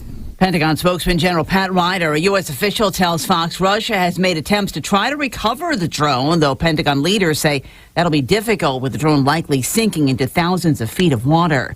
A group of Wall Street banks are planning a cash infusion for a troubled regional bank. JP Morgan Chase, Citigroup, Wells Fargo, and Goldman Sachs are part of a coalition of banks, 11 in total, planning a rescue package of around $30 billion in deposits and capital for U.S. regional bank First Republic. The rescue package comes as shares of the San Francisco-based lender have been battered on Wall Street as investors worry that the mid-sized bank might be the next to fail in the wake of the collapse of Silicon Valley Bank. The bank said in a joint statement the move reflects their confidence in First Republic and in banks of all sizes and helps ensure First Republic has the liquidity to continue serving its customers. Fox's Hillary Barsky. Wall Street stocks rallied after the First Republic Bank lifeline. The Dow gained 371. The Nasdaq added 283. The S&P plus 68. California Governor Gavin Newsom announcing a new initiative to combat homelessness, proposing a plan for 1,200 small homes across the state. It's simply without precedent anywhere in the United States. Newsom making the announcement in Sacramento County. The mayor of Sacramento says 350 tiny homes will arrive in the city in about 6 months. America is listening to Fox News.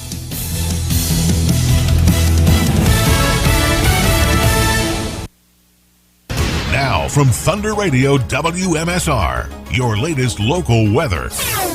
Mostly sunny skies with a high near 63. Moving into the night, showers likely with a low around 47 degrees. Join Thunder Radio for the inaugural Dream for Weave Foundation Radio-a-thon today from 6 to 6. This all-day fundraising event is your chance to make an impact on our community.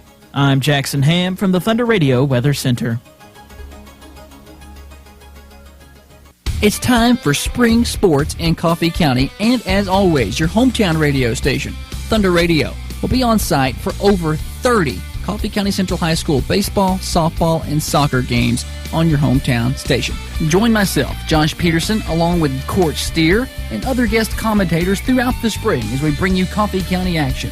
Coffee County Central High School Spring Sports, brought to you by Al White Ford Lincoln, Elk River Public Utility District, Garner's Furniture, Chanel Gray, Remax First Realty, Coffee County Bank, Stonefort Mortgage, A Winning Attitude, Power Storage, First Vision Bank, Gilly Construction, Garrett's and Stone, Cheryl Pest Control, Common John Brewing Company, Bush Insurance, People's Bank and Trust, Attorney Sean Trail, Tennessee Contractors Equipment, Farmers Insurance, Agent Brett Harris, and Norman Home Builders. 107.9 FM, 1320 AM. Download the Manchester Go smartphone app or listen from your computer at thunder1320.com.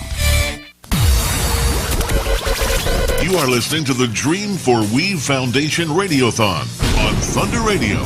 Dial to donate now. Every dollar helps. 931-728-1320. That's 931-728-1320.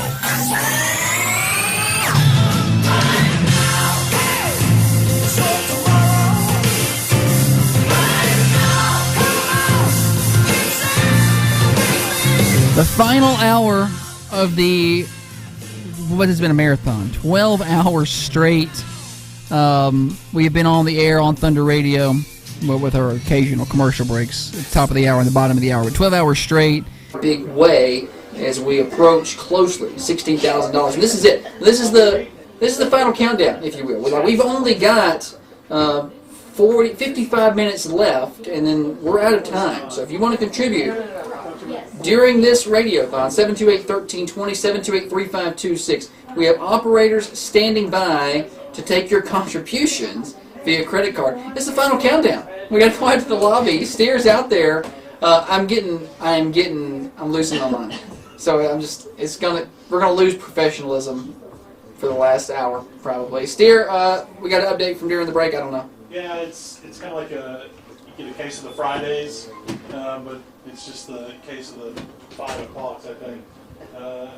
Holly, are we still 15,629, Josh, is where we're checking in. 15,629, so about 371 away from hitting that mark. That's my quick math. I don't know if that's right or not, but it's close. All over it. It was on a calculator out here. Yes! You had already fired it off. Yeah, I'm smart like that. Well, you can help, folks. This is it. This is the last hour, and then we're going to regular programming. 728-1320. We want to thank our guests today. We've had a lot of people who have come by. We got two more guests we're about to talking Dennis Weaver and the Dream for We Foundation and local sports and all that great stuff. Going all the way back to the 6 o'clock hour, Rob Clutter stopped in and hung out with us for a while. Luke Beachboard was here early today. We thank him. Jeff Breeden spent time with us in the 7 o'clock hour. Elizabeth Brown joined us on the phone from Searcy, Arkansas. Court Steers been in as a guest. Bella Vincent stopped by in studio. Mike Jernigan spent time with us. Chad Dyer came over from Westwood Middle School and Escape School for a little while. Wendy Patton was in today. Abby Morgan. We thank them for their time. In the 11 o'clock hour, we had Richard Skipper on as a guest with us. In the 12 o'clock hour, we had Dustin Murray, Brandon McWhorter. We had Jackson Vaughn and Jen Kiel-Nagadula, Aaron Murray, Terry Weaver. We've had Holly Johnson, Abby Clark, Keely Hillis, Kaya Farrell. That brings us to the final hour. Amanda Stout Sullivan, a.k.a. Bug. How are you? I'm good. I did not know that name. And I feel left out that I didn't know it. I'm really surprised that you didn't know I didn't know it. And I hate that. Because, sometimes you're listening to our games on the radio, basketball or softball, and you'll text me and you'll be like, hey, we're listening. And I'll say, oh, shout out to Amanda Sullivan listening. But now it's forever going to be shout out to Book who's listening in. Thanks. When you talk, you sound like Wendy. A little bit, yes. Yeah, I get that a lot. Yeah, you sound like Wendy. If I close my eyes, I would think I'm talking to Wendy. So she was in earlier today. Let's see if you can beat her.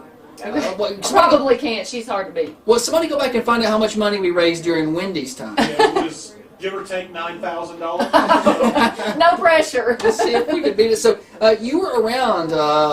Let's talk about. We're going to go kind of in chronological order. That's been the order of business today. We'll talk some Dennis Weaver. We're going to talk softball. We're going to talk sports. But how you got introduced to softball here when you played? You were part of the program.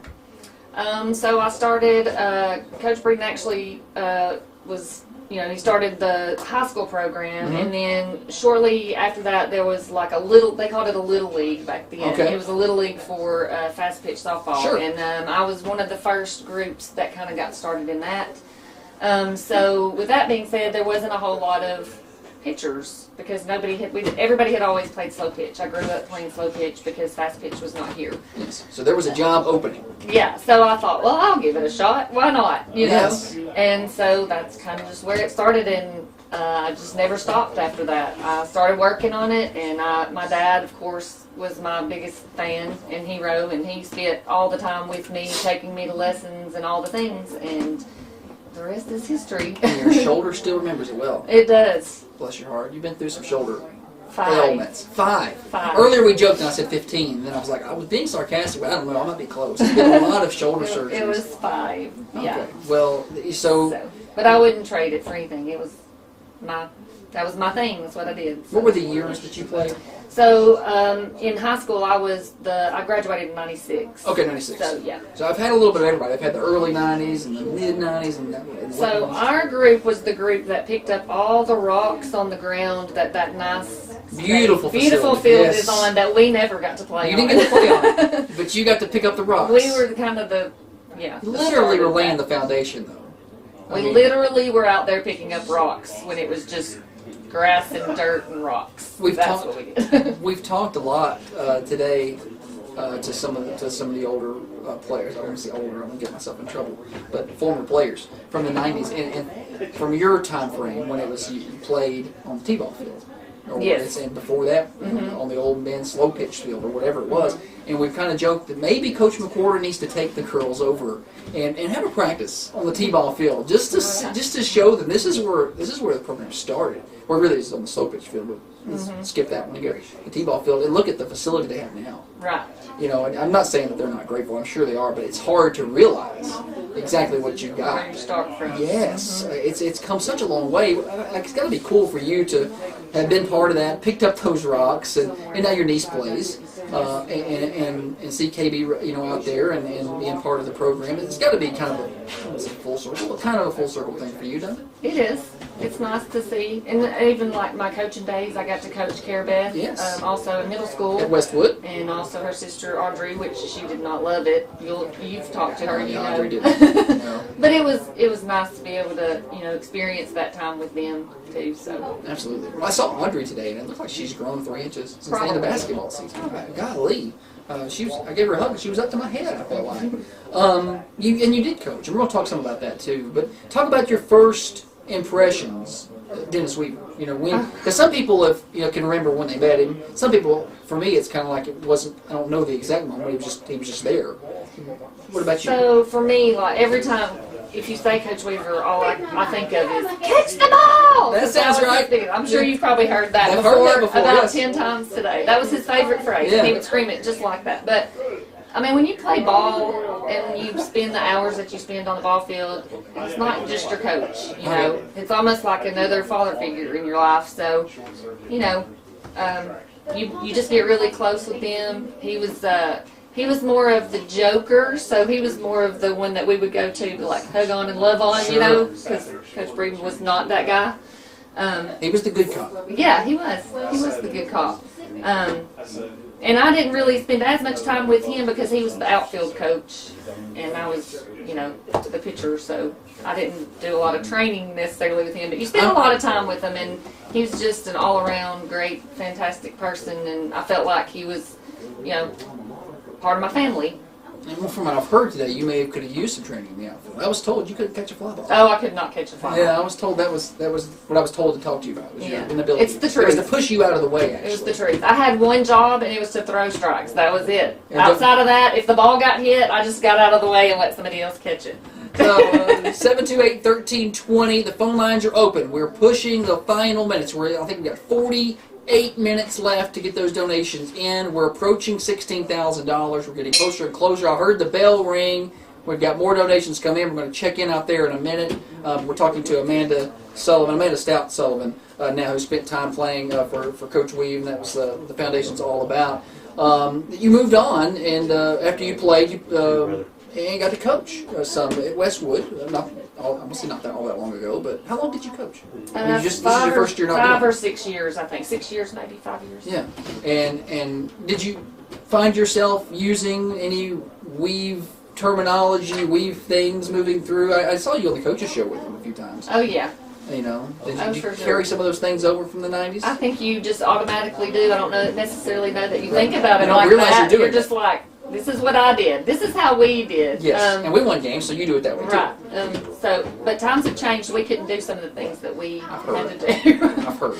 Nobody lost any teeth. Perfect round. We would still be there now. Yeah. Because they've got lights out there now. Right. Stay out there longer. Yeah. I mean, I've heard some stories. People lost teeth out there. Wendy specifically lost teeth. Wendy lost teeth? In one game, fly ball caught in the light. It was a practice, I think. I'm not sure. I can't remember exactly, but everything that we do on the field is for a reason. Sure. And even though you think, oh man, why are you being so hard on me? There's a reason. Yeah. And it's all out of love and their dedication to the game. He was dedicated. He was. It was, they both were. He was dedicated to be the best assistant coach, and he was. Absolutely. And we've heard some great stories today. It's been a lot of fun hearing some of this stuff that we've had come through, some really good stories.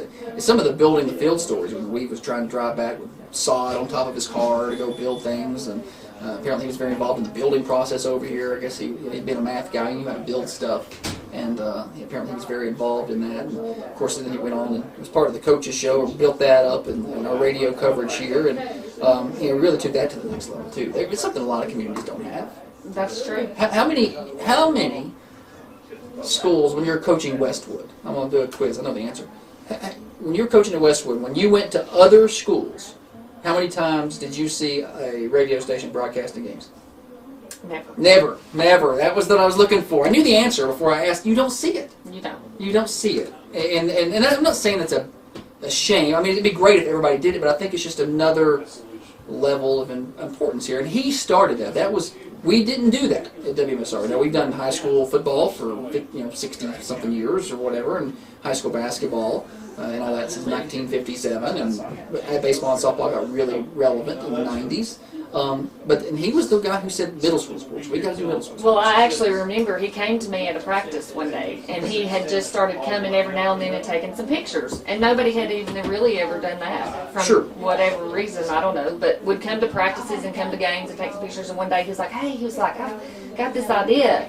I'm really wanting to broadcast some of these middle school spring sports and other sports from middle school. And I said, I think that would be great. He was like, I don't know how much airtime we'll have, but I want to at least try to get one game, maybe two if I can. And I was like, man, I think that would be awesome. So I remember him coming and saying that was his new thing that he was trying to get on board with. So yeah, that was his idea. He pushed that, and now that's kind of standard. Even with that, and we try to keep that. We try to get 2 Westwood Middle games and 2 Coffee Middle softball games, and then baseball, and then soccer. We try to do all those. And the spring is busy. There's a lot. Now, in the fall, it's not as hard hit. We can do 2 football games, even though there's not as many. It's just not quite as busy.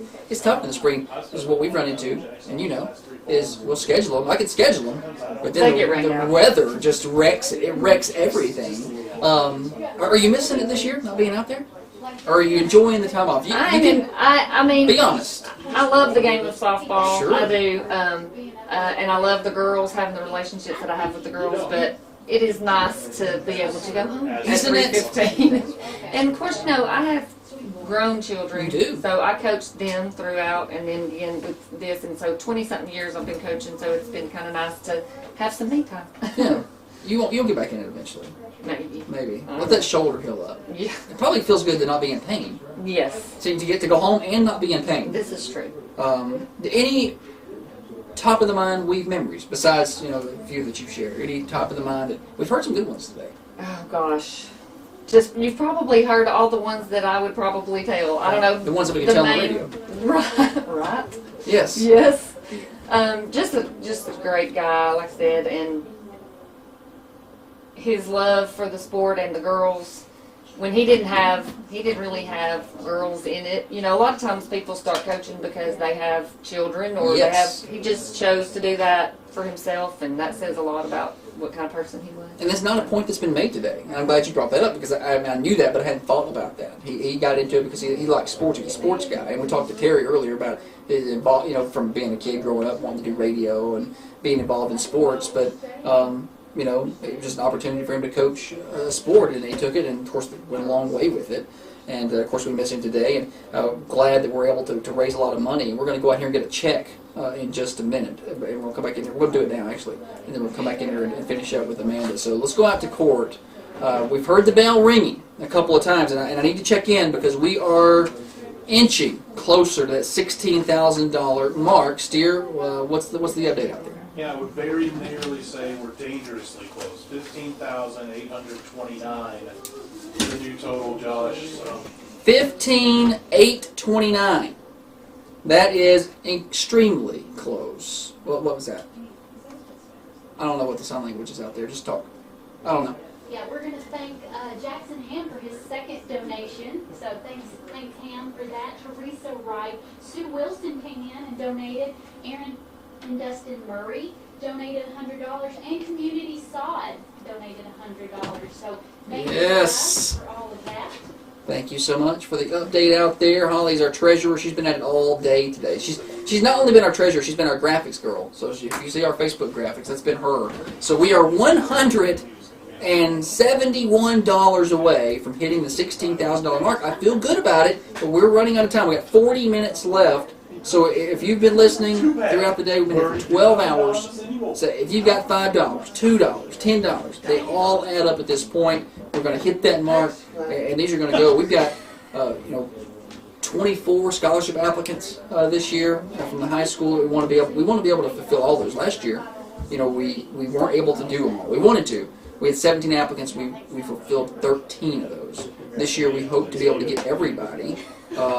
Including Amanda's niece, Cara Beth. She's one of our applicants this year. Okay. Yeah, she's going to beauty school. Of course, you probably knew that. Yes, I did know that. She's a sweetheart. She's a sweetheart. KB is. Well, hopefully we want to keep bringing that money in so we can get to all those people. Of course, that'll be given out at the Fundies in May the 20th. Heads up at thunder1320.com for details on that. Speaking of high school softball, I do want to give a quick shout out. They played tonight. Golly, they're playing in 40 minutes. They play. Are you going to watch?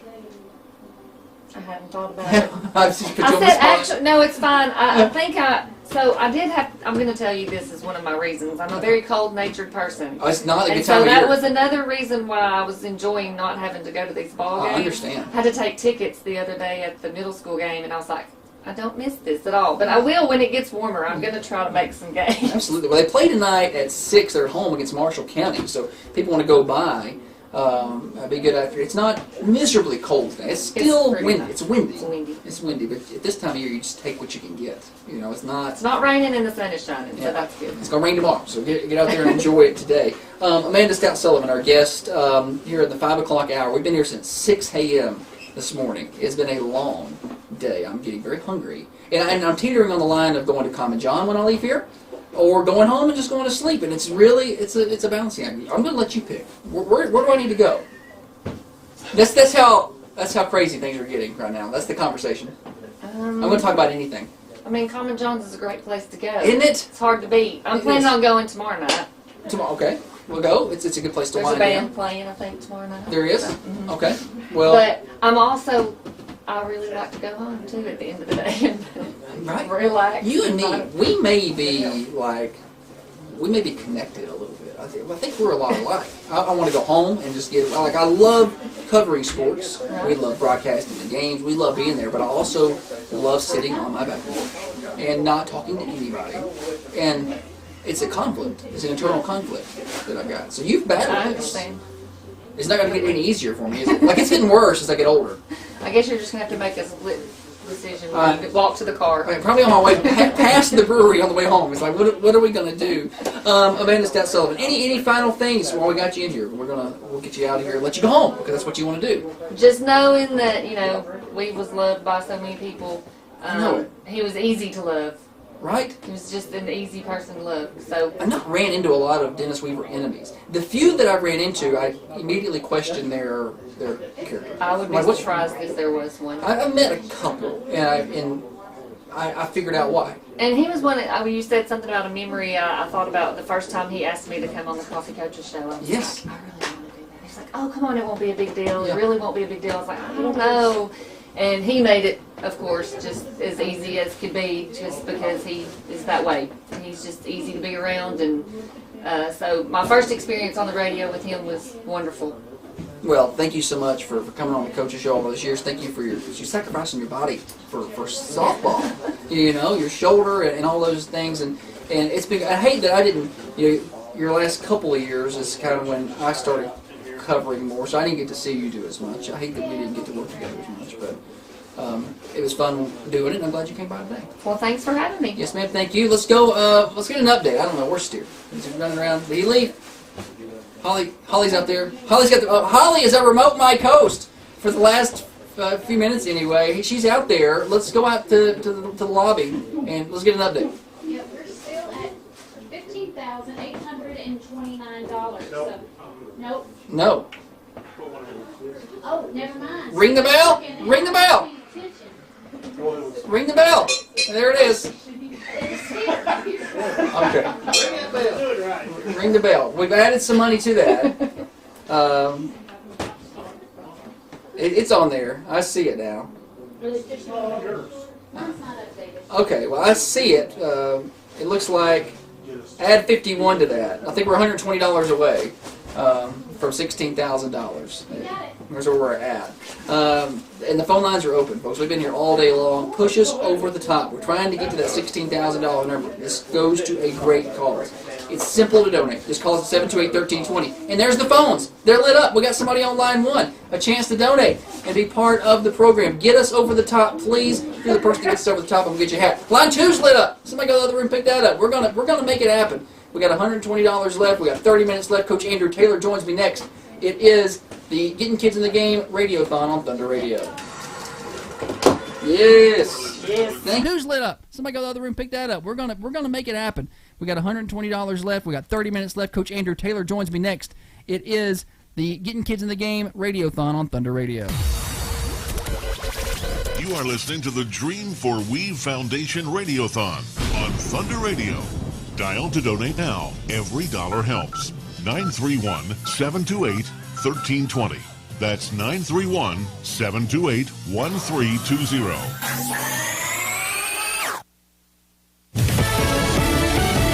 Fox News, I'm Lillian Wu. The U.S. Secretary of Defense is calling out two Russian jet pilots in the downing of a U.S. drone. The U.S. has called this incident everything from dangerous to juvenile. It happened yesterday morning about 7 a.m. local time. Two Russian fighter jets, Su-27 fighters, intercepted a U.S. MQ-9 Reaper drone doing what the Pentagon described as routine surveillance in international airspace over the Black Sea.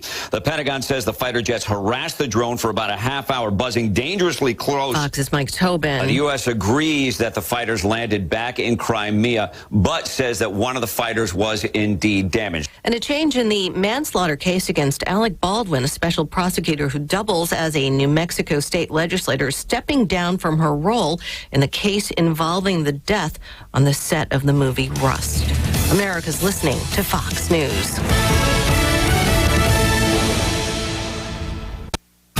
Now, another update from the WMSR Thunder Radio News Center. Spring Street Market in Manchester presents your daily news headlines on Thunder Radio. I'm Michael T. Manchester City Schools and the Family Resource Center are teaming up to help students in need. They're calling for donations of school supplies or monetary contributions to help the families in the community who are struggling. America's largest annual tree planting event takes place this weekend across Tennessee. The day has been unanimously declared Tennessee Tree Day 2023. It's time to dust off your hunting gear and get ready for the turkey season in Tennessee. The TWRA has released the latest schedule for the turkey season. These are just some of today's headlines. You'll find more details on our website, thunder1320.com. Check out these deals happening at Spring Street Market in Manchester. Fresh cut, assorted boneless pork chops, a family pack, just $2.49 a pound. More deals like this at Spring Street Market. Thank you for listening to Thunder Radio, Manchester's only locally owned and operated media outlet. People's Bank of Trust of Manchester presents your daily sports blast on Thunder Radio. I'm Josh Peterson. The season opener had a little bit of everything for the Coffee County Central Lady Raiders softball team Wednesday night. Most importantly, it included a win. Coffee County led by 3, fell behind by 4 late, rallied, and then won 11-10 on an extra inning walk-off hit by Willow Carden. Carden ripped the hit with 2 outs in the bottom of the 8th to push across Paisley Campbell, who had doubled. Also on Wednesday, the Coffee County Red Raider baseball team picked up its second win in as many days, winning 7-3 over Walker Valley at home. Carter McKenzie, Cole Pippinger, Nate Rutledge, Jacob Holder, and Trey Turner all with doubles for Coffee County in the win. Holder picked up the win on the mound. And Coffee County Tennis got 2 wins at home. Lady Raiders winning 4-3 with singles wins from Riley McNamara and Katie Lawrence, and the boys winning 6-1. Singles wins by Krish Patel, Liam Brown, Austin Dockery, and Xander Bloomquist. And coming up on Thursday, it is the Dream for We Foundation Getting Kids in the Game Radio-thon all day on Thunder Radio 6 to 6. More sports at thunder1320.com. Now from Thunder Radio WMSR, your latest local weather. Mostly sunny skies with a high near 63. Moving into the night, showers likely with a low around 47 degrees. Join Thunder Radio for the inaugural Dream for We Foundation Radiothon today from 6 to 6. This all-day fundraising event is your chance to make an impact on our community. I'm Jackson Ham from the Thunder Radio Weather Center.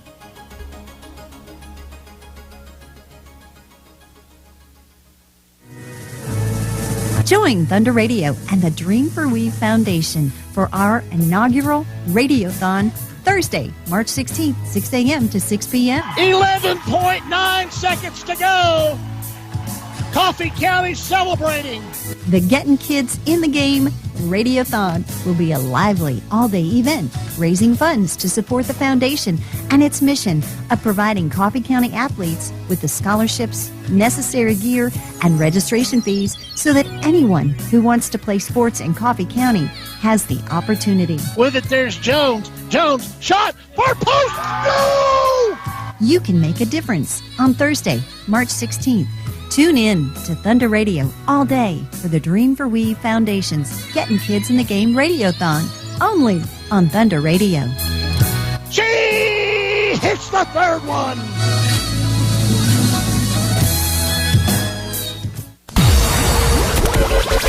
You are listening to the Dream for We Foundation Radiothon on Thunder Radio. Dial to donate now. Every dollar helps. On the first ever inaugural Dream for We Foundation Getting Kids in the Game Radiothon. Save the best for last, I've always been told. Coach Andrew Taylor will join me in a minute. We're going to get updates from out there. We've surpassed the $16,000 mark. We've had multiple donations. The bell is ringing. The sounds of money out there. It's like money dropping in the bucket. It's been a great day. Goal of about 8,000 to 10,000. We've busted 16. We're headed to 16.5, I think, is where we're headed. I've had a couple come in. I think we've had the phones lit up. You can still be part of this. Shoot, we got 30 minutes left. Get me to 17,000. 728-1320 or 728-3526. Let's go with that extra $500. 728-1320, 728-3526. If you're listening and thinking, well, I can't give $500, who can? Give $5, give $10. 728-1320. Make it happen, or you can do it on Venmo, Dream for Weave. If you want to do a cash donation, that's okay. We've had a couple people call and say, well, I don't do cards.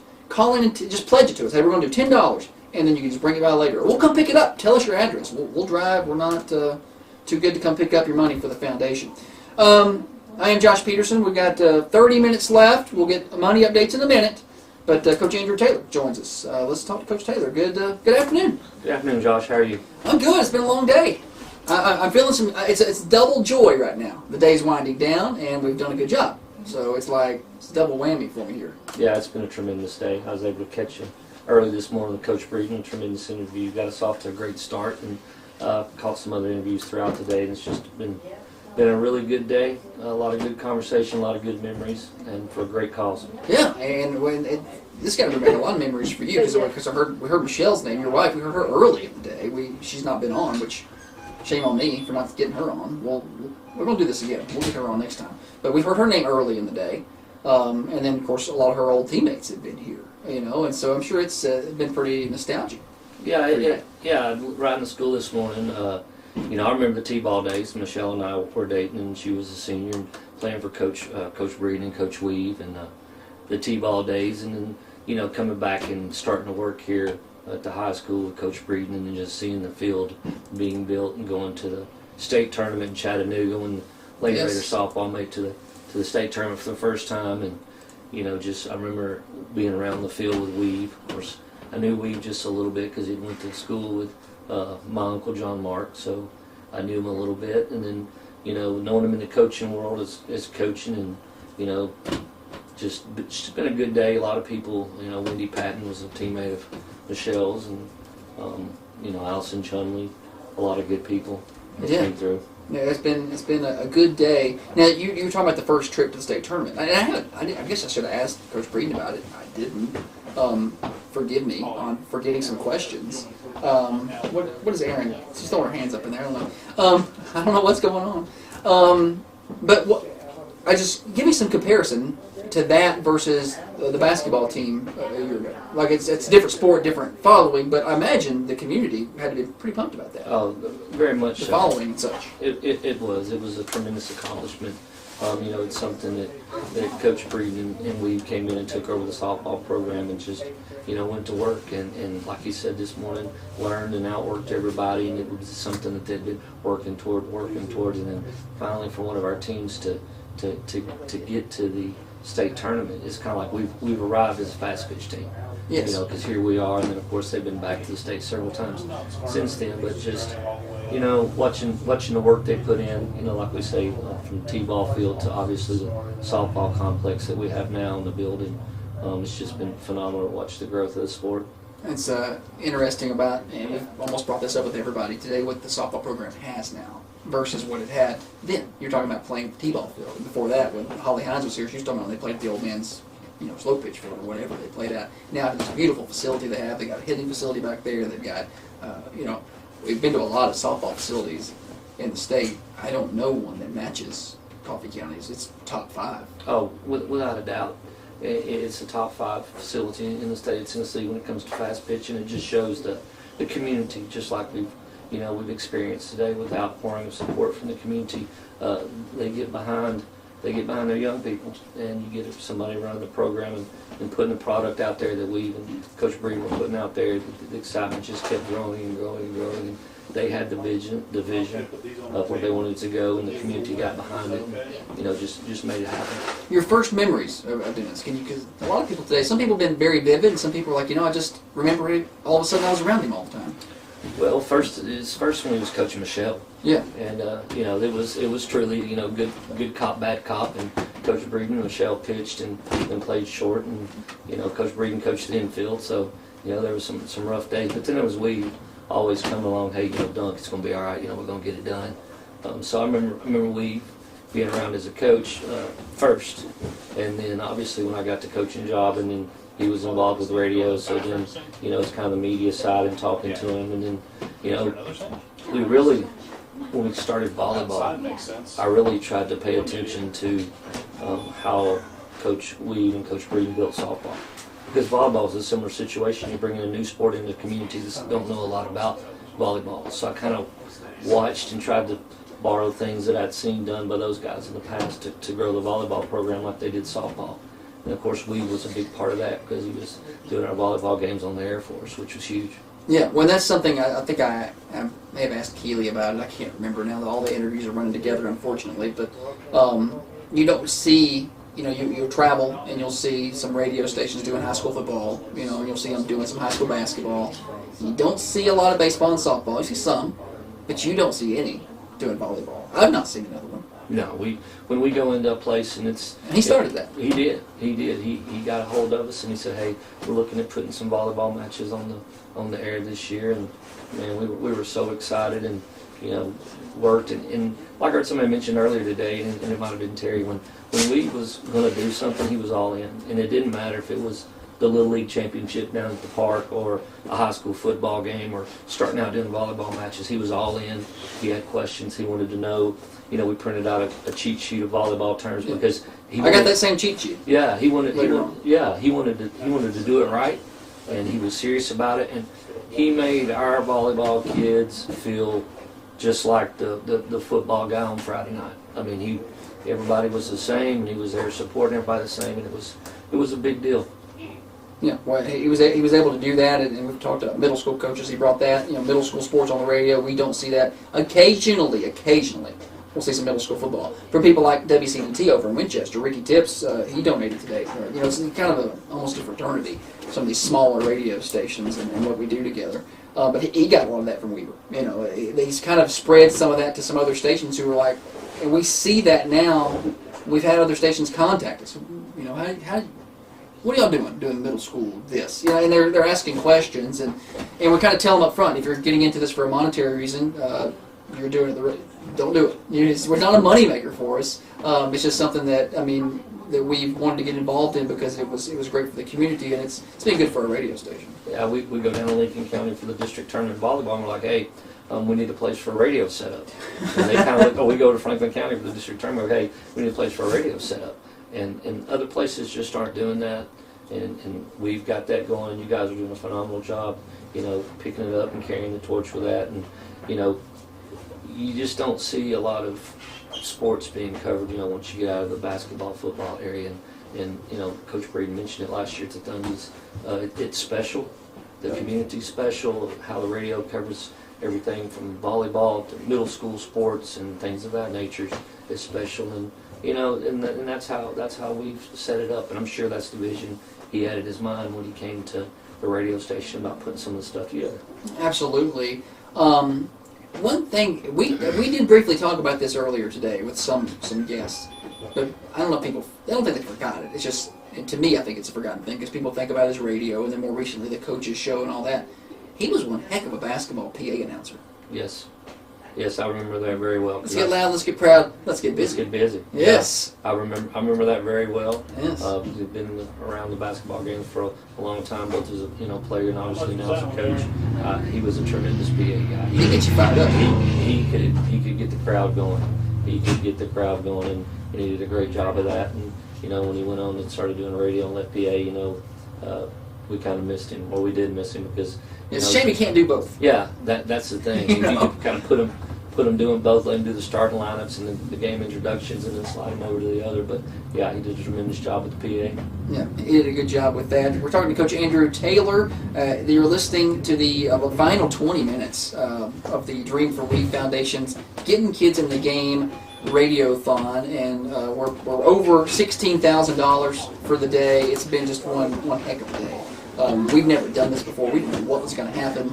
I was like, we're going to be on the air all day and raise $1,000. And look, if we've done it, we've been happy. $1,000 for a foundation is great, but we got big ideas and whatnot for the foundation. And Coach Taylor was, of course, we started after we passed, was one of the first people to jump on board. We appreciate you helping us out with this. Having coaches and people who knew Weave and know the community is just huge, and we've I think done a good job.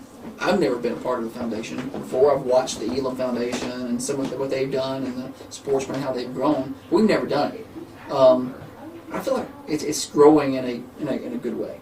The first few years. It is. It's definitely, no doubt about it, heading in the right direction. It was a great idea. It was a great plan that you guys put together. And when I got the call, I was more than happy to help out in any way possible because I'm all about sports. I'm all about young people, and Dennis and Coach Weave was the same way. So any way we can help out and bring young people to athletics and to the games is a big deal because there's so much to be gained from the sports world. Yeah, there is. It's and people. I'm glad you said that. There is so much to be gained from the sports world. There's still, I don't want to say, maybe conflict is a bad word, but there's still some conflict between school being academics, being athletics. Academics, clearly, I don't think anybody's ever said we don't go to school for academics. I don't like when I get in that debate because I know clearly academics is important, but you being a teacher, being in the building, you can see what athletics does for school culture, for students particularly. So I've known kids who come to school so they can play sports, and they made their grades so they can play sports. It can set a good culture, a good tone for your school. Talk on that side. Well, a lot of our athletes are really good students. Sure, a lot of them are, yes. And they balance all of these hours of practice and all these hours of travel and bus rides and games, and they maintain, some good academics. Their GPAs are solid. Yeah. Abby Clark was in here earlier. Yes, Abby Clark's a good example. Anna Johnson's mom was in here earlier. Both the two young ladies, Kai Farrell and Keeley. Keeley, tremendous athletes, but yet also tremendous students. And what you get is work ethic. You get, in the sports world, you're going to get work ethic that's needed to be successful. And that bleeds over to the academic world. And then you get accountability and being part of a team. I don't know if anybody's going to go to a job interview and your boss is not going to look at you and say, hey, we expect accountability, we expect work ethic, and we expect you to get together and be part of the team. And that's what sports is bringing to the table. We all love to win. It's great, no doubt about it. But at the end of the day, teaching young people to work together, deal with adversity, that's another big thing that it deals with. You got to deal with adversity because, every day is not your day when you show up to the ballpark or to the gym. But just, and we knew that was all part of it, being a coach and coaching at a high level and winning the state championship. He knew what athletics brought to the table and how important it was for a lot of young people. Yeah, and I talked to, it's a completely separate subject, but I talked to Dr. Joey Vaughn, I guess back in football season. He said, I told Paul Parsley, you're going to have a great school year, you win the coffee pot. That's just it. He said it right around. It's just when athletics are doing well, things tend to just be a little more upbeat around school.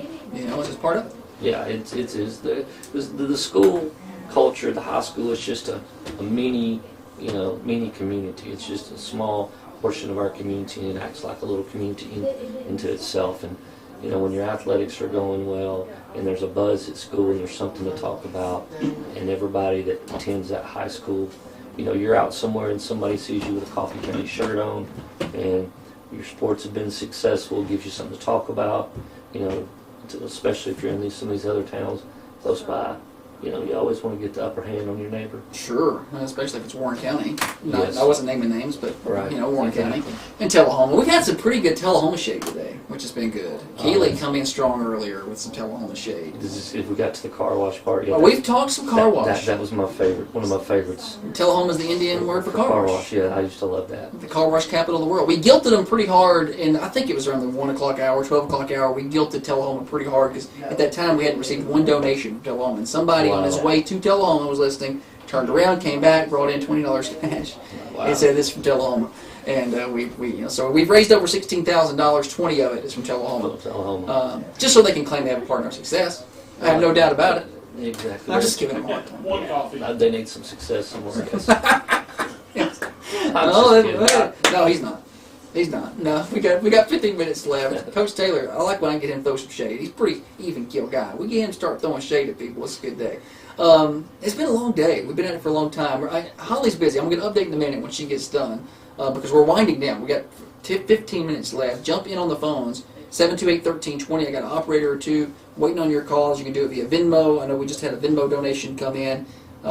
Dream for Weave. There's also a link in our Facebook Live post, so facebook.com, search for Thunder Radio.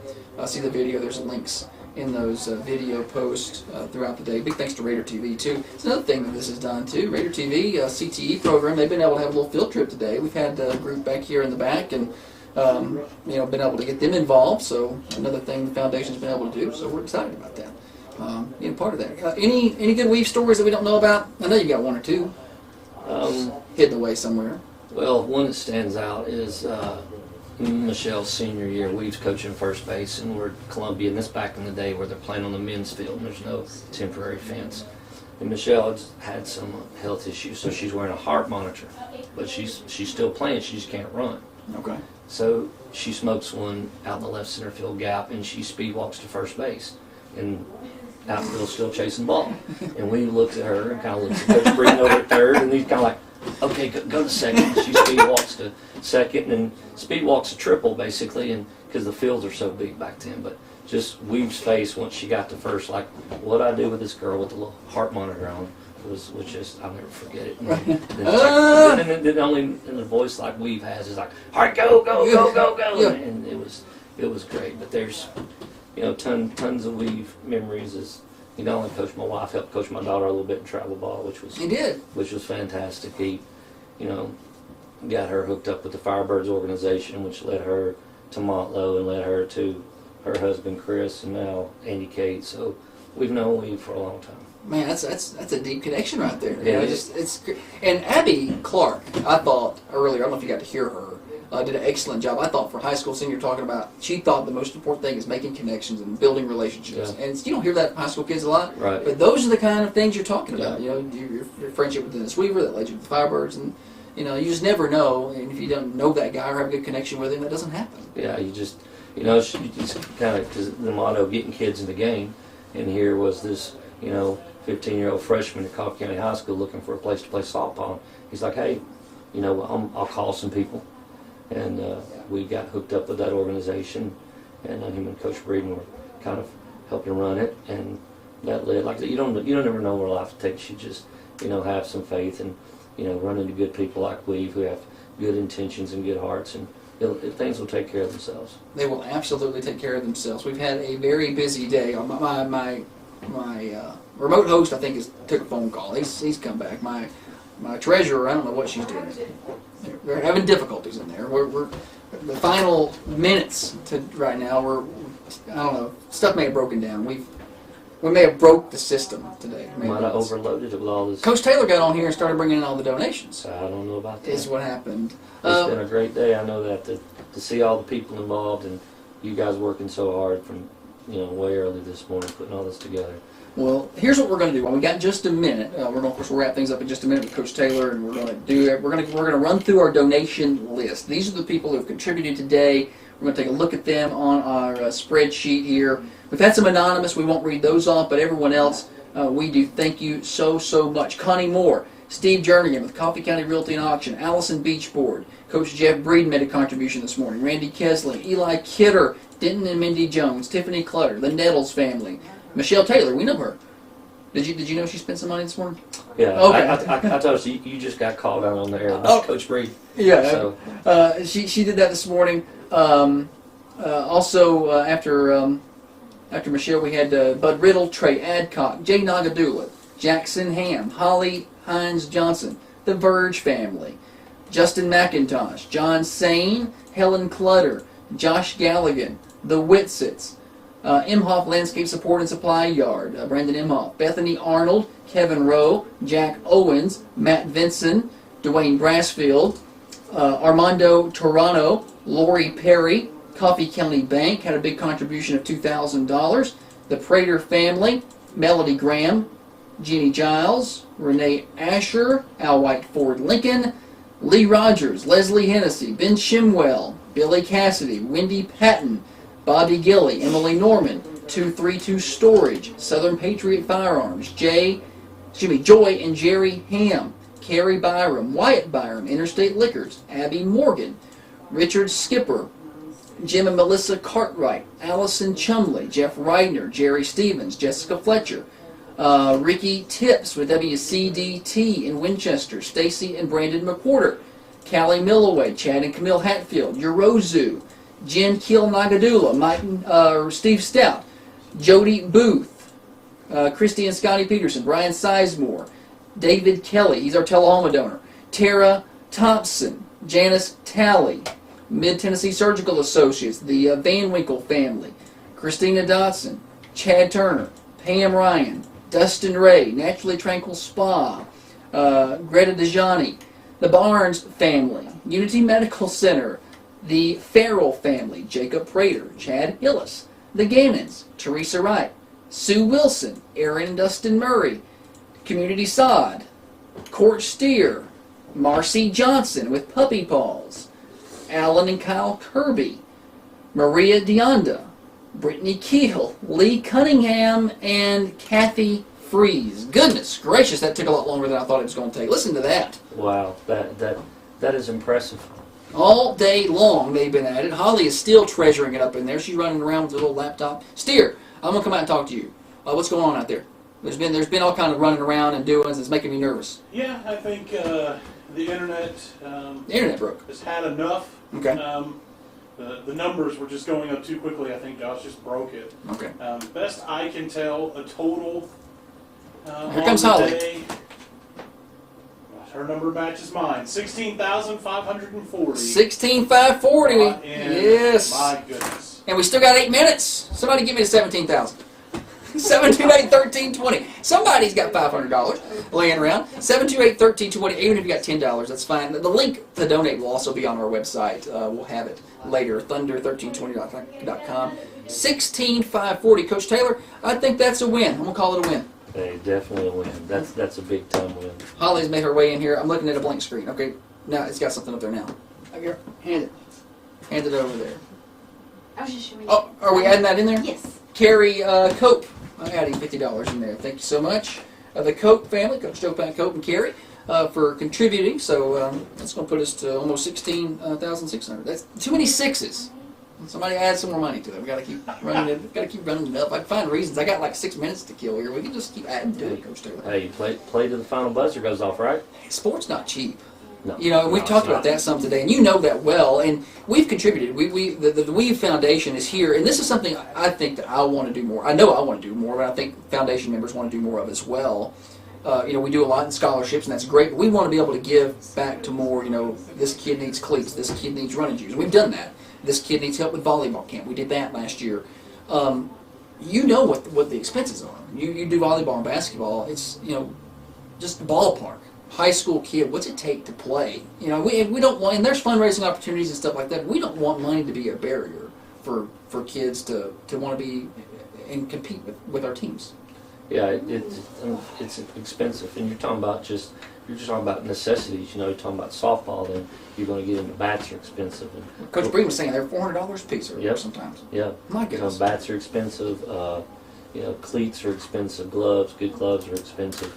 And, you know, like you said, we don't want any young person to be sitting on the sidelines wanting in the game and finances being the issue that's keeping them out. So cleats, gloves, we'll pay for those. Yeah, in camps, you know, if you got a young person that has a desire to get better at their chosen sport and they're willing to put in the time and the effort, you know, get in touch with the foundation about camps. We can help them out with camps. Just, you know, communities here, it's tremendous support. So just make your needs known. Yeah, let us know about it. 728-1320. The same for all sports, whether it's softball. Of course, that was Weave's love. But, you know, basketball, boys, girls, football. Of course, he's a big football guy. Soccer. You know, it doesn't matter. We want to be able to help with that, and it's been just one heck of a day. We got 4 minutes left. 728-1320. If you want to get in. We got operators standing by. If the internet's not broken, we'll add them in. We may not be able to get them in, but we'll make a way to get them in. Just call them. 728-1320. We'll write it down if we have to. I want to thank all of our volunteers today. Coach Taylor, thanks for coming by. I know you got to school, and I'm sure you got things you need to do around the farm. Well, this is no problem at all. It's been a tremendous day. You guys have done a phenomenal job. I've really enjoyed listening to the stories and all the good memories about Weave and all the people sharing their stories and helping us out financially. Absolutely. Court Steer's been here all day long. He took the day off work to be here. Jackson Ham has been here all day, even though I told him to leave. He's still been around. Ashley Parker came by. Holly Peterson's been here all day. Of course, Raider TV's been here. Thomas, Steve, and Carwin, they've been back here working hard today. I don't want to leave anybody off. Rob Clutter came in. Rob and Tiffany are having a grandbaby today, and they came in for 3-4 hours. Yeah, that's commitment right there. And they got a new grandbaby, Penelope, 5 pounds 8 ounces. So congratulations to them and Eli and Mom and everybody. Mike T. Hanson spent some time with us today for a couple hours. Elton Chesser was here for a couple hours today, helping out as a volunteer. I said Ashley Parker. She was here. Terry Weaver's been here all afternoon. He took the afternoon off work. I know it pained him to do so. Tiffany Clutter hosted a couple hours. We mentioned that. Hope I don't forget anybody. I think Dustin Murray, Aaron Murray has been here today. So thanks to all those people who've been part of what we've done today. I think with a couple minutes left, we're going to wrap this thing up. We pushed it as far as I think we can push it. We've been on the air all day. It's 12 hours. We're at 16,000. I think 540 or 590. It's a lot up there. I'm getting some text. We just got another $100 rolled in over on Venmo. I don't know if Holly counted that. Is that in there? Okay. That was in there. Okay. So 590, I think. 590. Is that where we're at? Yeah. So the final total for the day: $16,590. I think that's worth celebrating for sure. Coach Taylor, thanks for coming by. That's going to do it for the first ever Dream for We Foundation, Getting Kids in the Game radio-a-thon. This Monday to good cause. Round of applause out there. It was a good day. Let's get out of here. Thanks to Raider TV. We'll get you the regular programming next. The Ramsey Show coming up. Holly and I will be back in about 12 hours. The morning show. We'll be here tomorrow morning, 6:30 until 8. Thank you so much for everybody for being a part of what we've done today. We did not record all of the interviews because it's 12 hours a long time on my old recorder here, but you can watch a lot of them on Facebook as well. Facebook.com, search for Thunder Radio. That's thanks to Raider TV. Yes.